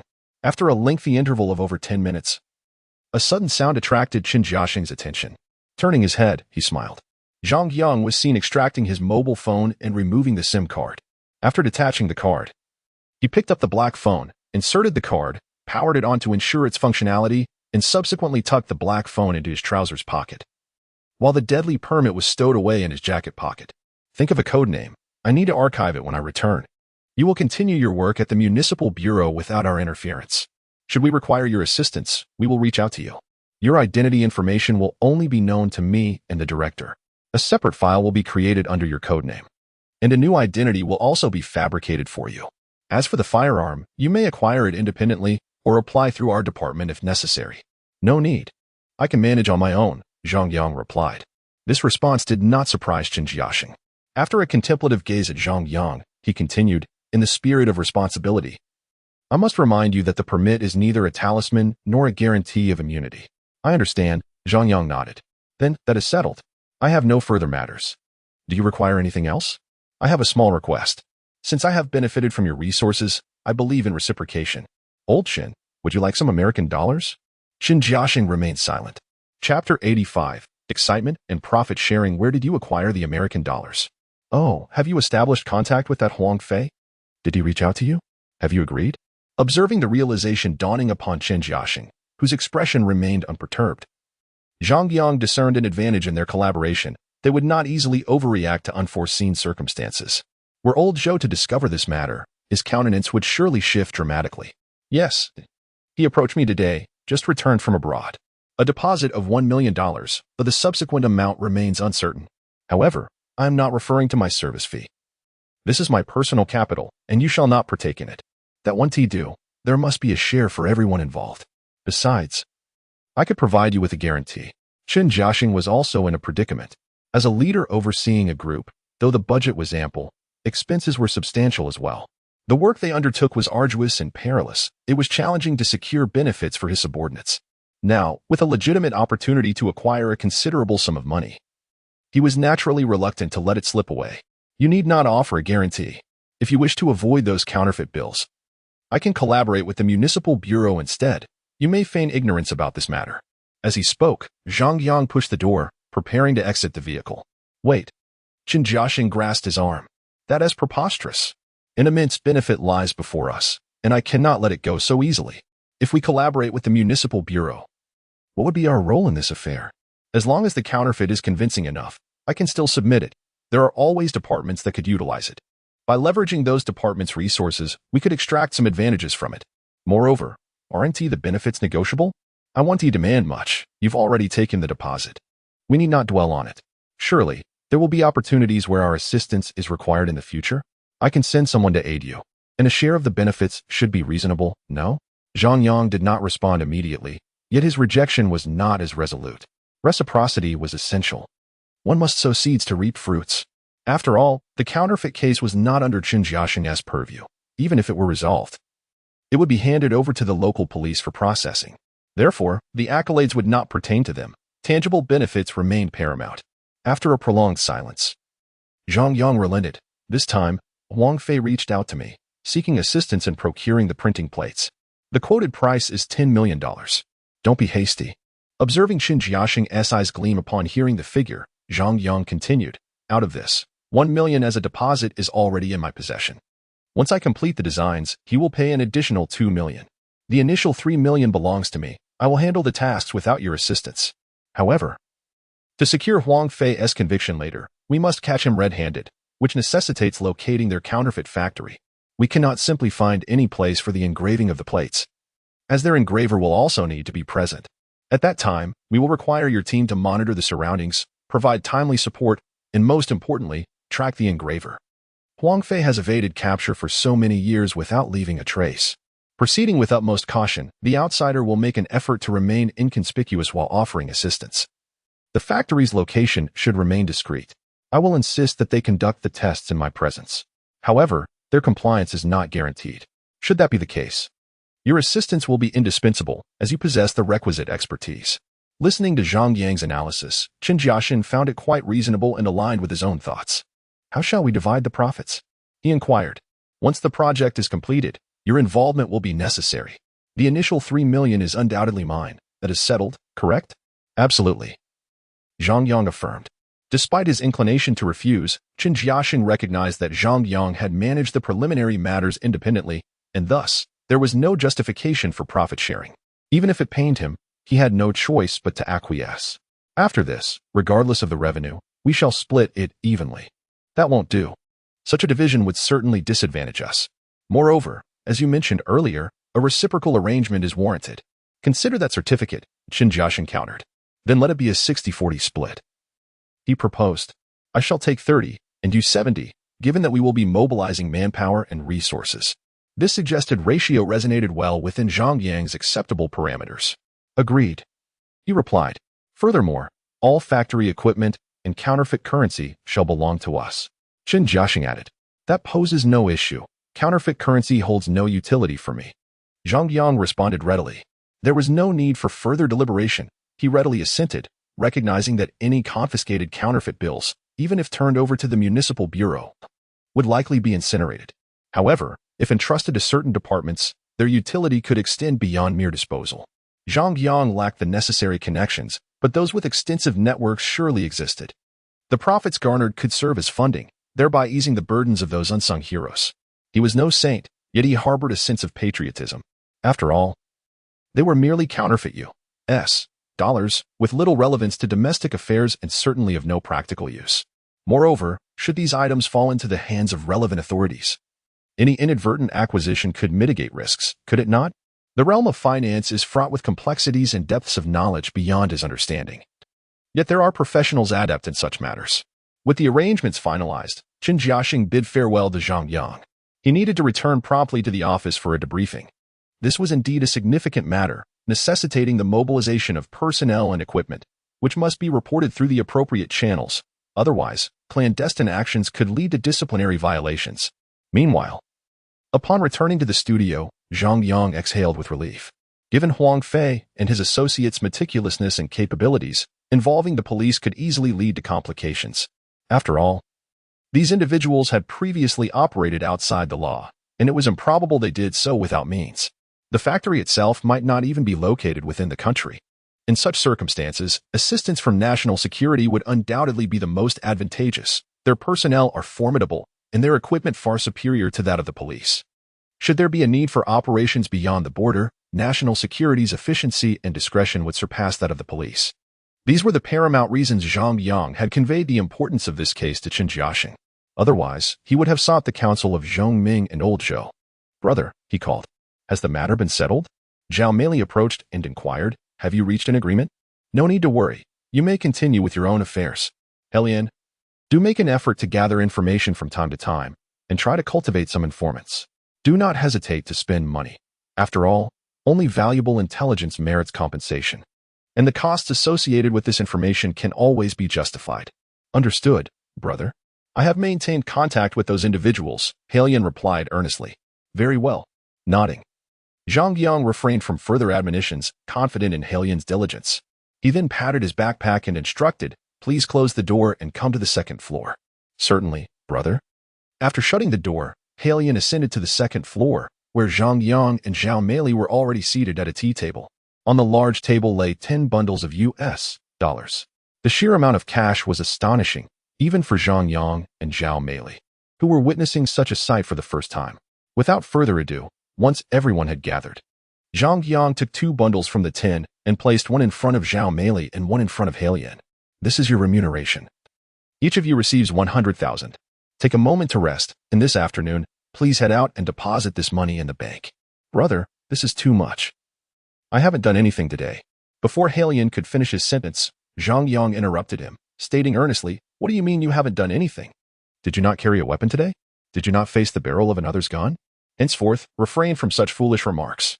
Accept what is given to you. Convert it to cash and send some home. Save the rest, or perhaps consider purchasing a house and finding a wife in a few years. That is what truly matters. Thank you, brother. After a brief moment of silence, Helian accepted the money. There were no further words exchanged. The bond was felt deeply within. And to vocalize it seemed superfluous. Chapter 86. Progress and Lessons, boss. How are things on your end? Everything is arranged. The ink, paper, and machinery are all in place, with no loose ends. Good. Keep an eye on that side. I'll wrap things up here swiftly. Have we found the artist? Haha. We have indeed found one, a man who claims to be a painter, and his skills are genuinely impressive. Do you remember that painting we acquired a few months ago? Of course. I brought it to him for replication, and he managed to recreate it flawlessly. We consulted several experts, and none could discern any discrepancies. That is excellent news. However, boss, is he willing to work with us given his talent? He won't be working with us. He'll be compensated separately. This I understand your concerns. Rest assured, I have confidence in this individual. Moreover, once we set things in motion at the factory, he won't have access. Once we finish here, we'll vanish. You'll need to come over. I'll have a Bayo stay behind to assist you. Arrange for the necessary equipment for the circuit board. I'll prepare the location here. You can finalize the circuit board layout there. Boss, the circuit board requires testing. We must print something to ensure its functionality, Lowen reminded. I understand. It may require a couple more trips, but at the factory, aside from us, no one else can know. Understood. I'll make the arrangements immediately. Very well. That's settled. After hanging up, Huang Fei put away the satellite phone and returned it to the drawer. He stood by the floor-to-ceiling window, gazing down at the group grilling below, a smile curling at the corners of his mouth. In the counterintelligence division, Qin Jiaxing parked his car and sought out the white-headed elder to report. Upon learning that Zhang Yang was in contact with Huang Fei and had infiltrated their ranks to assist in the circuit board design, the white-headed elder astutely recognized an opportunity. He gestured for Qin Jiaxing to leave, then picked up his phone to make a call.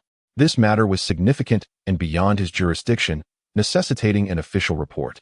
Should the higher-ups approve, accolades would surely follow, and they would not forget to request benefits from allied departments. Just a few minutes later, the white-headed elder's phone rang. Upon answering, a smile graced his face, and he promptly ended the call. Baiwa, come in. Qin Jiaxing re-entered the room. They agreed. Make the necessary arrangements, but ensure it doesn't interfere with other tasks. Understood. Hearing the director's words, Qin Jiaxing clenched his fist and waved it in the air, his face alight with exhilaration. Though they were warriors on the covert front, such favorable developments ignited their spirits. They too had lives to lead, and some needed to support their families.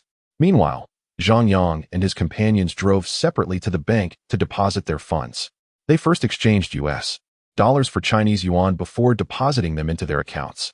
None of them opted to deposit US dollars directly, as it was impractical domestically and unnecessary. Thus, Zhang Yang's account swelled from over 1 million to more than 7 million, while the account of the dark-faced companion also reached 6 figures for the first time. Gazing at the numbers displayed on the computer, Halian felt a surge of excitement. He promptly transferred 50,000 to his family and an additional 5,000 for his sister's pocket money. He refrained from sending too much, fearing inquiries from home. Before long, a phone call came in. Yes, Mom, rest assured, it's all my earnings from work. My boss is quite generous, of course. It's a bonus for completing my tasks. My boss isn't foolish. I'm well taken care of here, meals and accommodation included. Please take care of yourselves. By the way, I sent my sister 5,000 for her expenses. Don't ask for it back, and don't give her more. I will handle her living and tuition fees from now on. After a lengthy conversation of over 10 minutes, Halian hung up the phone, exchanged a brief word with Zhang Yang, and then drove away. As for Zhang Yang, he returned to the studio in his modified polo, took out the stack of US dollars, and began examining them closely, initiating the process of replication. Shortly after 3 in the afternoon, Qin Jiaxing delivered good news. Upon hearing it, Zhang Yang felt a wave of relief wash over him, allowing him to focus on his work without distraction. Regarding the matter with the City Bureau's consultant, he simply planned to visit the next day. The following day, upon returning to the studio from the City Bureau, he encountered Mu Chuxue and Wei waiting at the bar on the first floor. Noticing Zhang Yang's arrival, Mu Chuxue discreetly signaled, while Wei rose with a menacing glare. Scrutinizing Zhang Yang, "You went out?" Zhang Yang cast a sidelong glance at Wei, dismissing him entirely. "Chuxue, have you eaten?" he inquired. "I've already eaten, Brother Yang." Mu Chuxue replied softly. Wei, feeling ignored, let a glint of malice flash in his eyes as he stepped forward, intent on teaching Zhang Yang a lesson. In a swift motion, Zhang Yang preemptively struck, his formidable strength rendering Wei defenseless, swiftly bringing him to the ground. Half kneeling, Wei pressed one hand against his shoulder while Zhang Yang twisted his right arm, eliciting a cry of pain. "Whether I went out or not is none of your concern. Think before you act. Don't bring trouble to your boss. This is the first and last warning. Should there be a next time, you won't live to tell the tale." With that, Zhang Yang pushed him away, causing Wei to stumble and fall. Dusting himself off, Wei rose, one hand clutching his sore shoulder, glaring defiantly at Zhang Yang. "What are you staring at? Leave. If your boss has business, let him contact me. If you send someone like you again, I'll refuse the job and let him find someone else." After uttering this, Zhang Yang nodded to Mu Chuxue and strode toward the staircase. As Zhang Yang turned to leave, Wei contemplated retaliating but was halted by a stern glare from Mu Chuxue. The two then exited to their vehicle and departed. Standing by the window on the second floor, Zhang Yang watched the car disappear into the distance before nonchalantly returning to the tea table. He knew that Huang Fei would inevitably hear about his visit to the city bureau. He had no intention of concealing it, and he was well aware of who had been following him on the road. Yet Zhang Yang felt confident and unperturbed. Being anxious would only exacerbate Huang Fei's suspicions. Maintaining composure would instill confidence in the other party. After all, he had connections with the police, a fact known to Huang Fei, who had even encountered him face to face. Yet, Huang Fei still sought him out. This indicated that the other party had certainly weighed the associated risks. Moreover, it subtly suggested that Huang Fei was of considerable significance to them. Indeed, if one cannot handle counterfeiting, how could they manage anything else?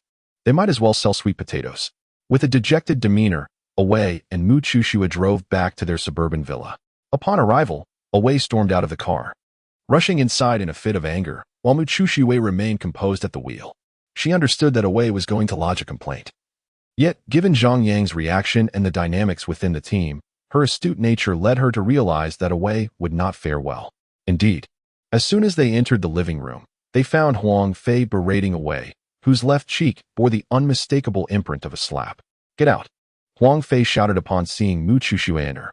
"Yes, boss," Wei replied, looking dejected as he left, followed by a Bao who trailed him into the backyard. Once they had departed, Huang Fei turned to Mu Chuxue and inquired, "What did Mr. Zhang say?" "He didn't say much. Only that he wanted you to communicate directly with him regarding any issues. If we have doubts or if we send others next time, the collaboration will be terminated." Mu Chuxue replied expressionlessly. After hearing this, Huang Fei nodded, his anger resurfacing as he exclaimed, "That Wei, incompetent and counterproductive. I asked you all to have a proper discussion, and he managed to ruin everything with just a few words." Having vented his frustration, his expression softened considerably as he looked at Mu Chuxue. "You are always so understanding, Xuxue, with such perceptive insight." "Thank you, boss. However, I sense some anger from Mr. Zhang. It would be prudent for you to call him," Mu Chuxue advised. "Indeed, Xiaoxue. You are right. I will make a call from the study. You may take a rest for now." "All right, boss. I will prepare dinner." "Thank you for your efforts, Xiaoxue." Chapter 87. The sketch completed. Huang Fei disappeared after concluding a phone call. Huang Fei's countenance was far from pleasant. The reason was simple. He had been berated during the conversation. Over the years, since he ascended in his career, he had always been the one to cast disapproving glances at others. It was a rarity for anyone to confront him, let alone scold him. However, in this instance, he found himself in the wrong, yet he was acutely aware of his reliance on Zhang Yang. Without Zhang Yang, it would be nearly impossible to find another expert of such caliber to handle the electrical panel. The art of painting demands innate talent, and Zhang Yang's gift was truly irreplaceable. Moreover, compared to other candidates under consideration, Zhang Yang instilled a greater sense of assurance in him. This confidence stemmed from a singular truth: Zhang Yang had an insatiable affinity for wealth. Additionally, having connections with the police was not devoid of advantages. After all, if one wished to profit, one must comprehend the movements of law enforcement. Should he become a target, it would not be easy for Zhang Yang to secure the final payment. For the sake of money, assistance would be rendered. Yet, as with his previous preparations, Huang Fei could not afford to place complete trust in anyone, not even in the most senior of his associates. Old and taking a deep breath to dispel his frustrations, Huang Fei settled at his desk, sipping tea while contemplating the subsequent steps. He needed to exercise utmost caution, meticulously planning each phase and reviewing them to identify any oversights, ensuring that everything was foolproof. Zhang Yang, meanwhile, was indifferent to Huang Fei's musings. Having vented his anger, he immersed himself in the meticulous replication of the U.S. dollar. This business was unlike any before. It demanded an extraordinary level of seriousness. Typically, Zhang Yang would produce a single draft, but for the first time, he found himself discarding sketches that did not meet his standards. After 3 painstaking days, he finally completed 3 pieces. One was a 1:1 scale, while the other 2 were in large versions. Once the drafts were finalized, Zhang Yang did not immediately contact Huang Fei. Instead, he took an additional 2 days to rest, utilizing his leisure time to instruct Halian and Zhao Mei in their combat training. On the 6th day, Zhang Yang first informed Qin Jiaxin before dialing Huang Fei's number. Less than half an hour after hanging up, Huang Fei arrived with Mu Chushui in tow. "Mr. Zhang, have you completed it?" Huang Fei inquired. His face a mixture of anticipation and tension. Zhang Yang nodded nonchalantly and led them upstairs. Upon reaching the second-floor studio, he displayed the 3 sketches laid out on the easel. Unable to contain his eagerness, Huang Fei produced a high-powered magnifying glass. Leaning in to scrutinize the sketches with utmost care. After a considerable time, Huang Fei straightened up, exhaling deeply, and extended his right hand. "Mr. Zhang, this is a magnificent piece of art. I am thoroughly satisfied." However, Zhang Yang did not reciprocate the handshake. Instead, he fixed his gaze on Huang Fei and queried, "Since you were pleased with the artwork, what about the promised remuneration?" It was essential to maintain his persona as a lover of money. "Ha ha ha, my apologies. I momentarily forgot in my excitement." Huang Fei chuckled, retracting his hand. "Rest assured, I have everything prepared. For now, let the sketches remain in your possession. I shall not take them with me. Moreover, it is not merely the manuscript that holds significance, it is the circuit board that is paramount. At the latest, the day after tomorrow, once I have arranged a few matters, I shall bring the cash to you and simultaneously escort you to the place where the circuit board is to be engraved. How does that sound?" "No problem, a pleasant collaboration." After a brief moment of contemplation, Zhang Yang acquiesced, extending his right hand voluntarily. The 2 clasped hands, each harboring their own thoughts. Their smiles radiant. Subsequently, Huang Fei declined Zhang Yang's invitation for a meal, hastily departing with Mu Chushui. Observing their rapid retreat, Zhang Yang's brow furrowed slightly, a sense of unease settling within him. In the vehicle, Huang Fei occupied the front passenger seat, while Mu Chushui navigated. "Hey, a bow, let's change locations promptly. Be cautious not to let anyone follow us." "Understood, boss." Upon receiving Huang Fei's directive, Mu Chushui's eyes flickered, yet she remained silent, gently steering the wheel towards a new route. At approximately 10:30 a.m., a little over an hour after Huang Fei's departure, Chen Jiaxin's call reached Zhang Yang's phone. "Hello? Lao Chen, is there something amiss? The boss has fled, the hideout in the outskirts is vacant." "What do you mean?" Zhang Yang, seated in the backyard sipping tea, rose to inquire. "Well, the individual had long since made preparations. After departing from your place, he did not return to his residence but left directly. The people at the villa have also vanished. We were unprepared, and he seized the opportunity to go into hiding. It should not be the case."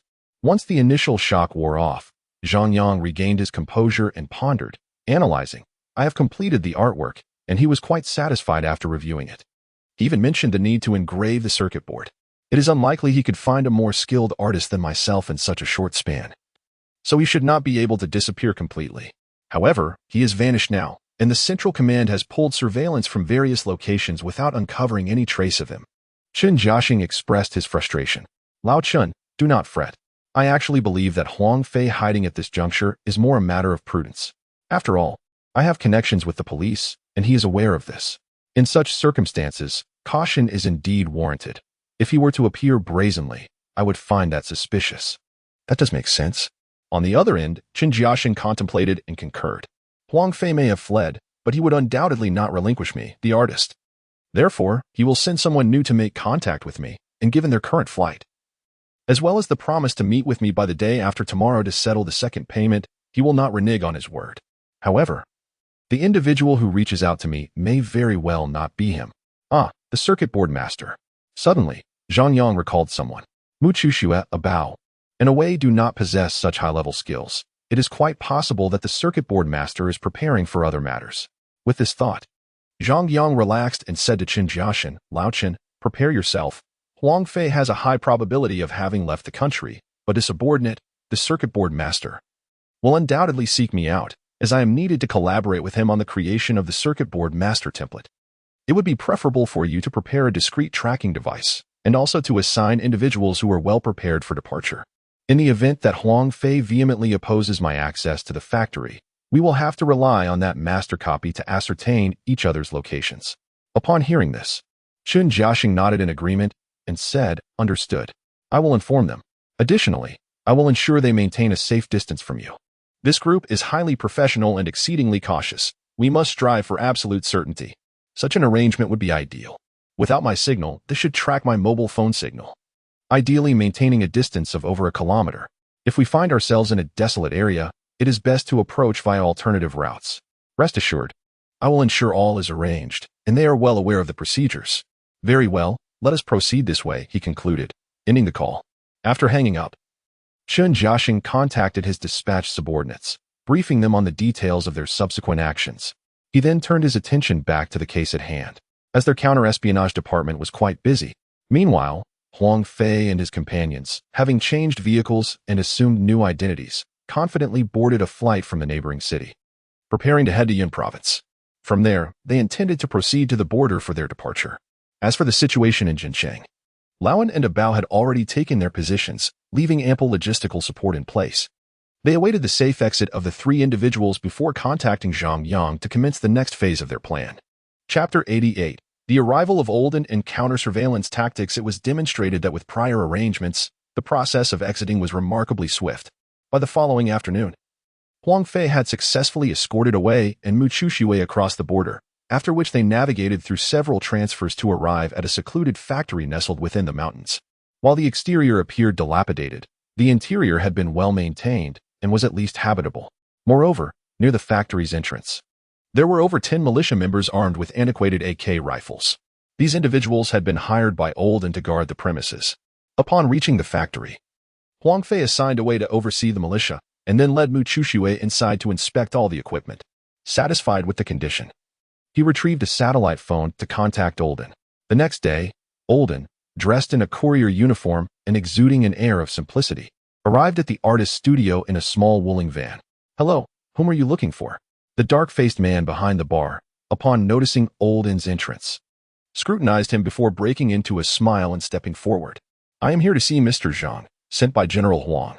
Upon hearing the name of General Huang, the dark-faced man nodded in understanding and gestured for Olden to follow him to the backyard. In his leisure hours, Zhang Yang enjoyed sipping tea and reading in the backyard. With his exceptional memory, not acquiring additional knowledge seemed like a waste. As for the system's rewards, it had been a while since he had received any. "Brother Yang, General Huang's friend has arrived," the dark-faced man announced. Though Zhang Yang had already heard it due to his acute hearing, especially since Olden had not lowered his voice. Nodding to dismiss the dark-faced man, Zhang Yang turned his attention to Olden. "Are you the electrician?" Zhang Yang inquired. Olden, cautious as ever, did not respond verbally but surveyed the surroundings before nodding. Quite prudent, Zhang Yang remarked with a smile, closing the historical text on Chinese ceramics in his hands and inviting Olden to take a seat. Taking a seat opposite Zhang Yang, Olden watched as he poured tea for him. After expressing his gratitude for the tea ceremony, Olden refrained from drinking. Zhang Yang, undeterred by this perceived rudeness, took a sip himself before stating, "I have matters to arrange here. You should come by tonight at 10, or provide me with your address, and I shall come to you. We shall complete our work within 3 days." "Very well. By the way, the remuneration promised by General Huang has yet to be delivered. I hope to see it upon our meeting. Otherwise, you can imagine the consequences. Rest assured, the boss has instructed that the payment is in the vehicle. I will bring it shortly." "That sounds agreeable. Just bring the items and then leave." "Understood." Olden rose to depart, and shortly thereafter returned carrying a bag. The dark-faced man inspected the cash within, confirming it consisted of non-consecutive old bills before nodding, allowing Olden to turn and leave. "Brother Yang, the money has arrived. Place it on the second floor. I will take a look." "Certainly." Following the dark-faced man upstairs, Zhang Yang meticulously examined several bundles of cash, ensuring everything was in order before he accepted the funds. Engaging in transactions with counterfeiters inevitably raises concerns about deception. Fortunately, thus far, Huang Fei has proven to be a person of integrity. "Hello. I've spotted the individual. It seems the boss has already crossed the border. Do you have any updates on your end?" A recent communication revealed that the boss had clandestinely crossed over from Yun province, and by the time he was discovered, he had already fled. Given our plans, there was no attempt to impede his escape. However, now that he has entered the mountains, complications may arise. The individual conversing with Zhang Yang is an operative dispatched by Chun Jiaxing for support. It remains unclear whether he is from the counter-espionage department. They lack a codename. Have never met him, and only provided a phone number. Utilizing his hacking skills, Zhang Yang could potentially track the individual through the number, yet he refrains from doing so. Engaging in such an act would yield little benefit and complicate matters further. He prefers to avoid unnecessary risks. "All right, please send me a tracker that can evade detection. I will meet with that person tonight to discuss the electric board. You all can follow my lead." "No problem. The device will arrive shortly." Additionally, Be cautious. As one of the boss's subordinates has remained behind, likely Abao. Rest assured, it will be fine. That's good to hear. After ending the call, Zhang Yang summoned Zhao Meili and Halian, issuing instructions before Halian departed with the car keys, while Zhao Meili entered the kitchen. Approximately half an hour later, Halian returned, carrying a large bag and a plastic suitcase. He placed the bag on the bar and took the suitcase upstairs, only to return a short while later. Earlier in the day, 2 guests visited the studio to view artwork, ultimately purchasing 2 portraits for the price of 10,999 each before leaving. Shortly after 4 in the afternoon, a courier delivered a local package. Upon opening it, Zhang Yang discovered a button inside. Instantly, he recognized it as a tracking device. He called Zhao Meili over and instructed her to sew the button onto her trench coat. Once prepared, he packed a suitcase and awaited further developments in silence. At 9:30 that evening, Zhang Yang's phone rang. Hello. Mr. Zhang, I will send you the address shortly. Please proceed there accordingly. Understood. I will drive over. Let's stay in touch. Received. After hanging up, Zhang Yang rose and took his suitcase downstairs, where Halian and Zhao Meili awaited him. I've entrusted you with the items. Remain here for the next few days and do not entertain any visitors. If someone intrudes, shoot without hesitation. Remember the number I left you. If you fire, immediately inform the other party of the situation. They will handle the subsequent issues. Understood, brother. Halian nodded in agreement, picking up the bag and suitcase as he headed toward the parking lot. Be cautious. Prioritize your safety above all else. Noticing the concern etched on Zhao Meili's face, Zhang Yang smiled, embraced her, and gently kissed her before departing with his suitcase. In the parking lot, Halian remarked, Brother, the items are in the car. All right. Stay vigilant over the next couple of days. Don't worry, brother. I'm well aware. With his instructions conveyed, Zhang Yang entered the car, started the engine, and maneuvered the silver Polo out of the parking space, driving into the encroaching night. The reason for driving this car lies in its inherent positioning capabilities. As for the previously dispatched button positioning device, it was merely a precautionary measure. Under Zhang Yang's adept control, the journey was remarkably swift, within less than 20 minutes. They arrived at a location that typically required 30 minutes to reach. Before he could bring the vehicle to a halt, his phone rang once more. Hello? Mr. Zhang. This is not the location. Continue driving along the road. Do not hang up. I will guide you on how to proceed. Understood. Upon hearing this, Zhang Yang realized it was part of Laoan and his team's counter-surveillance strategy. Someone must be concealed nearby, either Laoan or Bao. Without further contemplation, the vehicle, which had just slowed down, accelerated once again. After passing the designated spot, he quickly sent a message and placed his phone on the central console, focusing intently on driving. Meanwhile, the 2 cars that had been trailing behind received Zhang Yang's message and promptly altered their course, increasing their distance to over a kilometer. Chapter 89, Convergence in the Shadows. Bao sat in his vehicle, observing the silver Volkswagen Polo that decelerated and then accelerated again. He picked up the walkie-talkie and spoke. Olden, I've spotted the target vehicle. The license plate is ZA330. It just passed right in front of me. Received. Keep your eyes on it. I'll communicate with him now. Understood. With the communication concluded, Bao continued to monitor the road. Meanwhile, Zhang Yang, following Olden's instructions, changed routes twice. Ultimately, under the watchful eyes of both parties, he confirmed that there was no tailing vehicle behind him before revealing the final destination to Zhang Yang.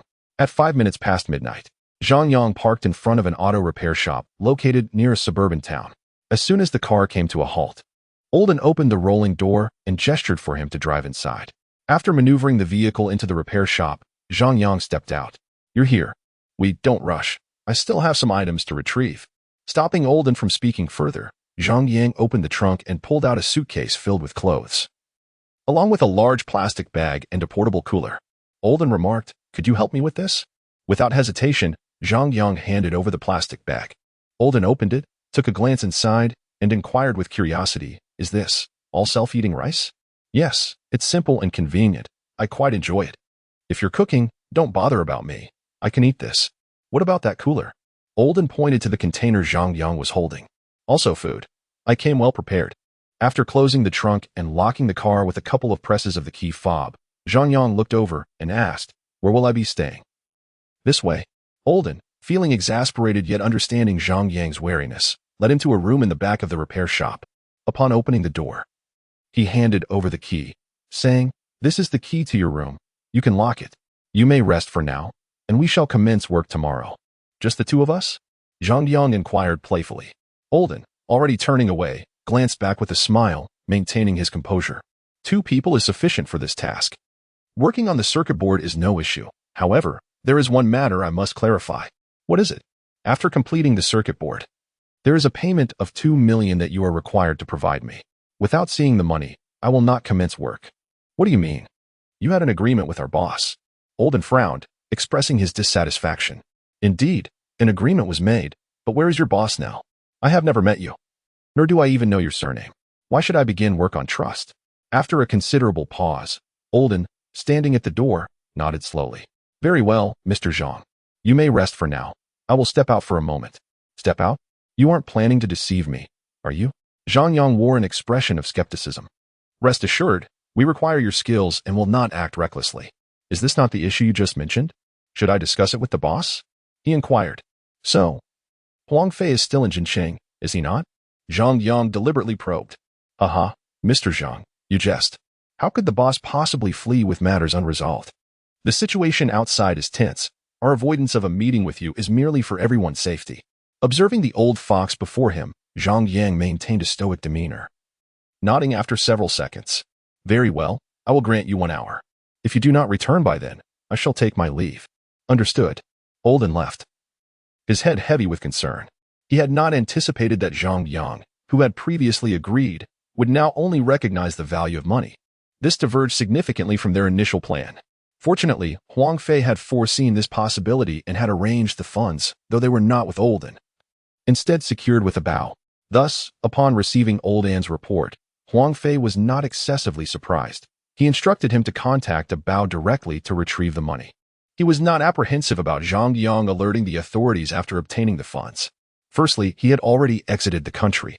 Secondly, even if Zhang Yang were indeed an undercover officer, he would require concrete evidence to make a case, rather than merely brandishing $2 million as proof of merit.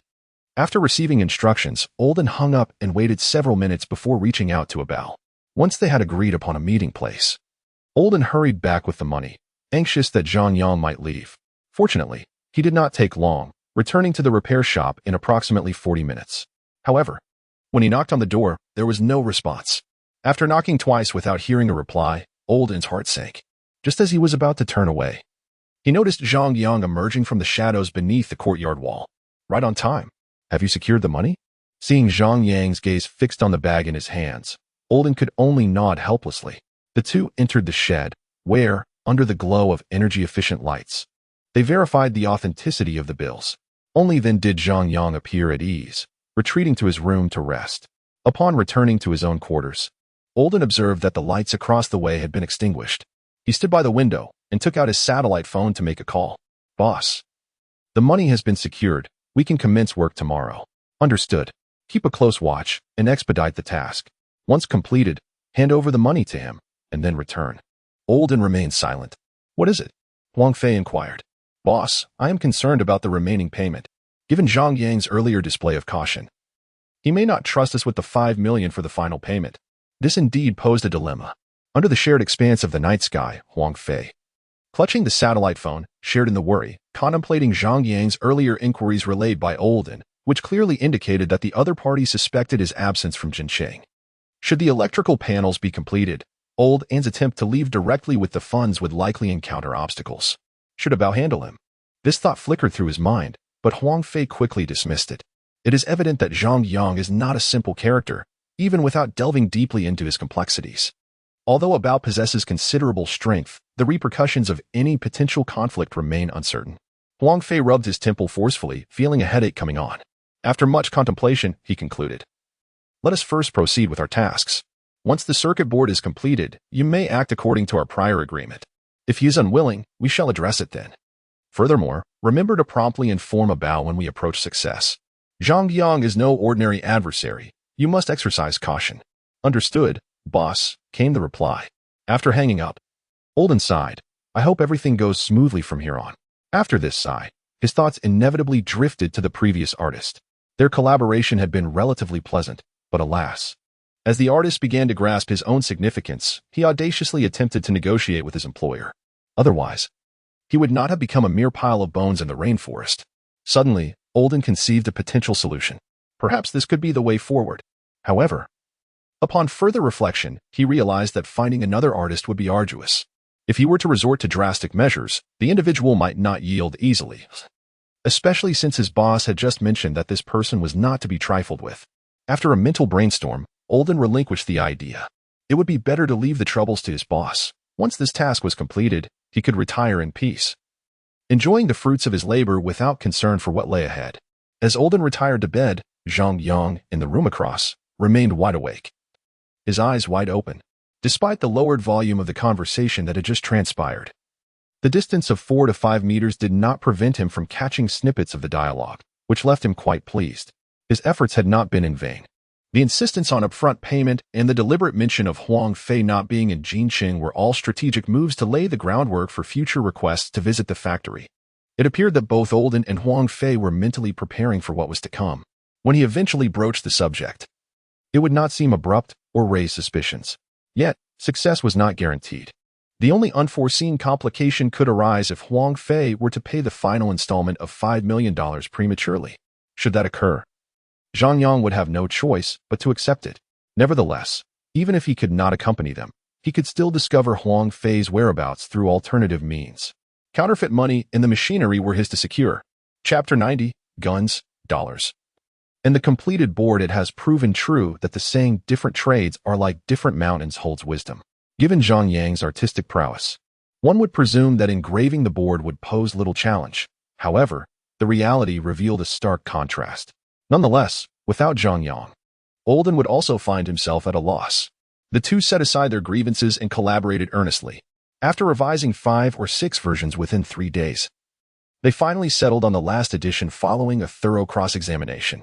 The board was engraved, yet this did not signify the conclusion of their labor. It still required validation at the factory. At this juncture, complications arose. A modified black Wrangler halted at the repair shop's entrance. Abeo emerged, retrieving a duffel bag from the trunk. After surveying the surroundings, he approached the roll-up door. Knock, knock, knock. A long knock followed by 3 short ones. The code was unmistakably correct. Olden raised the roll-up door, and Abeo crouched to slip inside. Olden glanced at Zhang Yang, who leaned against the doorframe, and greeted Abeo. Abeo nodded in response, and Olden casually lowered the door, leading Abeo further inside. At a spacious table, Abeo placed the bag upon it and pushed it toward Zhang Yang. Mr. Zhang, here are 2 million. Please count it. Gazing at the black bag before him, Zhang Yang remained still, glancing at Olden and then at Abeo. He smiled and said, I was under the impression that the 2 million was with Olden. Now, you bring me another 2 million. Has my proposal been rejected? Olden shrank back, settling into a chair in the corner, adopting an air of detachment, clearly pushing Abeo to the forefront. Abeo, however, appeared indifferent, calmly drawing a Beretta pistol from his waistband and placing it on the table, before nodding and stating, Indeed. For safety reasons, we cannot escort you to the factory. This additional 2 million signifies our sincerity. Once the validation is complete, the remaining 3 million will be yours. In other words, even if we were to backtrack, your loss would only amount to 3 million. Guns and money that encapsulated Huang Fei's strategy. The monetary offering was intended to convey sincerity, while the firearm served as a veiled threat. Casting a glance at the gun on the table, Zhang Yang chuckled. So, you were threatening me? Not quite. One could say it is merely negotiation. I recognize your formidable skills, yet even the most adept are wary of a cleaver, Abeo replied. Casting a deep, knowing look at Zhang Yang, his smile imbued with a chilling foreboding of life's unpredictability. However, the circumstances were perhaps somewhat altered. In the past, those who sat opposite Abeo dealt with the uncertainty of life and death. Now, in Zhang Yang's perspective, should he choose, the other party would lack the opportunity to reach for the gun again, even with Olden seated nearby. Do not presume that the subtle movements exchanged between them earlier went unnoticed. But drawing a weapon truly seemed unnecessary. Very well, I shall grant Mr. Huang his due respect. However, you must apologize. Otherwise, you will face death, and so will he. As he spoke, Zhang Yang pointed towards the older and behind him, his gaze fixed on Abao. Observing Zhang Yang's ambiguous smile, Abao felt an instinctive apprehension should a confrontation arise. Both he and the olden could indeed meet their demise. After a brief silence, he chose to trust his instincts, especially since the boss had also given explicit instructions. I apologize, Mr. Zhang. It is my fault. Please forgive me. With that, he slowly extended his hand and gently retrieved the firearm from the table, tucking it back into his waistband. Very well, you understand the situation. Zhang Yang, displaying an appreciative smile, rose to inspect the cash. He quickly withdrew several bundles, examining them for discrepancies. After confirming their integrity, he instructed Olden to bring over the cash that had been set aside at the repair shop. Following a cursory inspection, he verified that it had not been tampered with and proceeded to place the 2 bags of money into the trunk of the polo car. With a decisive thud, the trunk closed, and Zhang Yang opened the driver's side door. By the way, how long will the verification take? Bao refrained from responding and instead glanced at Olden. Technical matters were under Olden and Huang Fei's jurisdiction in the absence of the boss. They were obliged to heed Olden's authority. 10 days. After a moment's contemplation, Olden provided a definitive reply. Very well, I shall await your response for 10 days. If there are any issues, reach out to me. If all is well, I anticipate your settlement of the remaining balance. Do not contemplate evasion. Rest assured, after this, we wish to continue collaborating with Mr. Zhang. We certainly will not default. Bao's smile was earnest. Let us hope for that. Farewell. With that, Zhang Yang climbed into the vehicle and started the engine while Olden opened the roll-up door. Bao ventured out to scout the area, returning only after confirming that it was safe, nodding in affirmation. With a low hum, the engine roared to life, and the silver polo car exited the repair shop, merging onto the main road after a short distance. Watching the tail lights of the departing vehicle, neither Olden nor Bao closed the door. Olden, where are the items? We must leave immediately. Yes, everything is already prepared. Olden understood the urgency to depart and walked to the corner to retrieve a black box, joining Bao as they exited, closing the roll-up door behind them before getting into the car and driving away. Inside the black box were 2 freshly minted circuit board master plates. The machinery used for the previous production of circuit boards, along with the remaining materials, had been left untouched in the workshop. While the equipment was valuable, it paled in comparison to the priceless contents of the box, which was worth its weight in gold. Meanwhile, Zhang Yang was on a call while driving. I have departed. They did not agree. As anticipated, I offered an additional $2 million to avoid alarming them, and I took the money and left. However, I discreetly installed a tracking device in the box. All right, we will meet up. Shortly thereafter, Zhang Yang rendezvoused with his group, which had been discreetly following him. There were 6 individuals in total, accompanied by 2 vehicles. The leader, another young man, was flanked by 4 others whose physiques were lean yet evidently muscular beneath their clothing, their gazes occasionally sharp and discerning. In contrast, the leader and his companion appeared quite ordinary, yet these 2 instilled in Zhang Yang a heightened sense of caution. I am Lao Huai. Huai is in the locust tree. This is my colleague. You may call him a Cha. After assessing the 2 individuals, Zhang Yang extended his hand to shake with old Huai, saying, You may refer to me as the painter, but your alias does not quite align with that. Haha. Isn't it better to have some distinction? Old Huai replied with a smile. Indeed, by that logic, my own alias would inadvertently reveal my identity. Zhang Yang chuckled in return.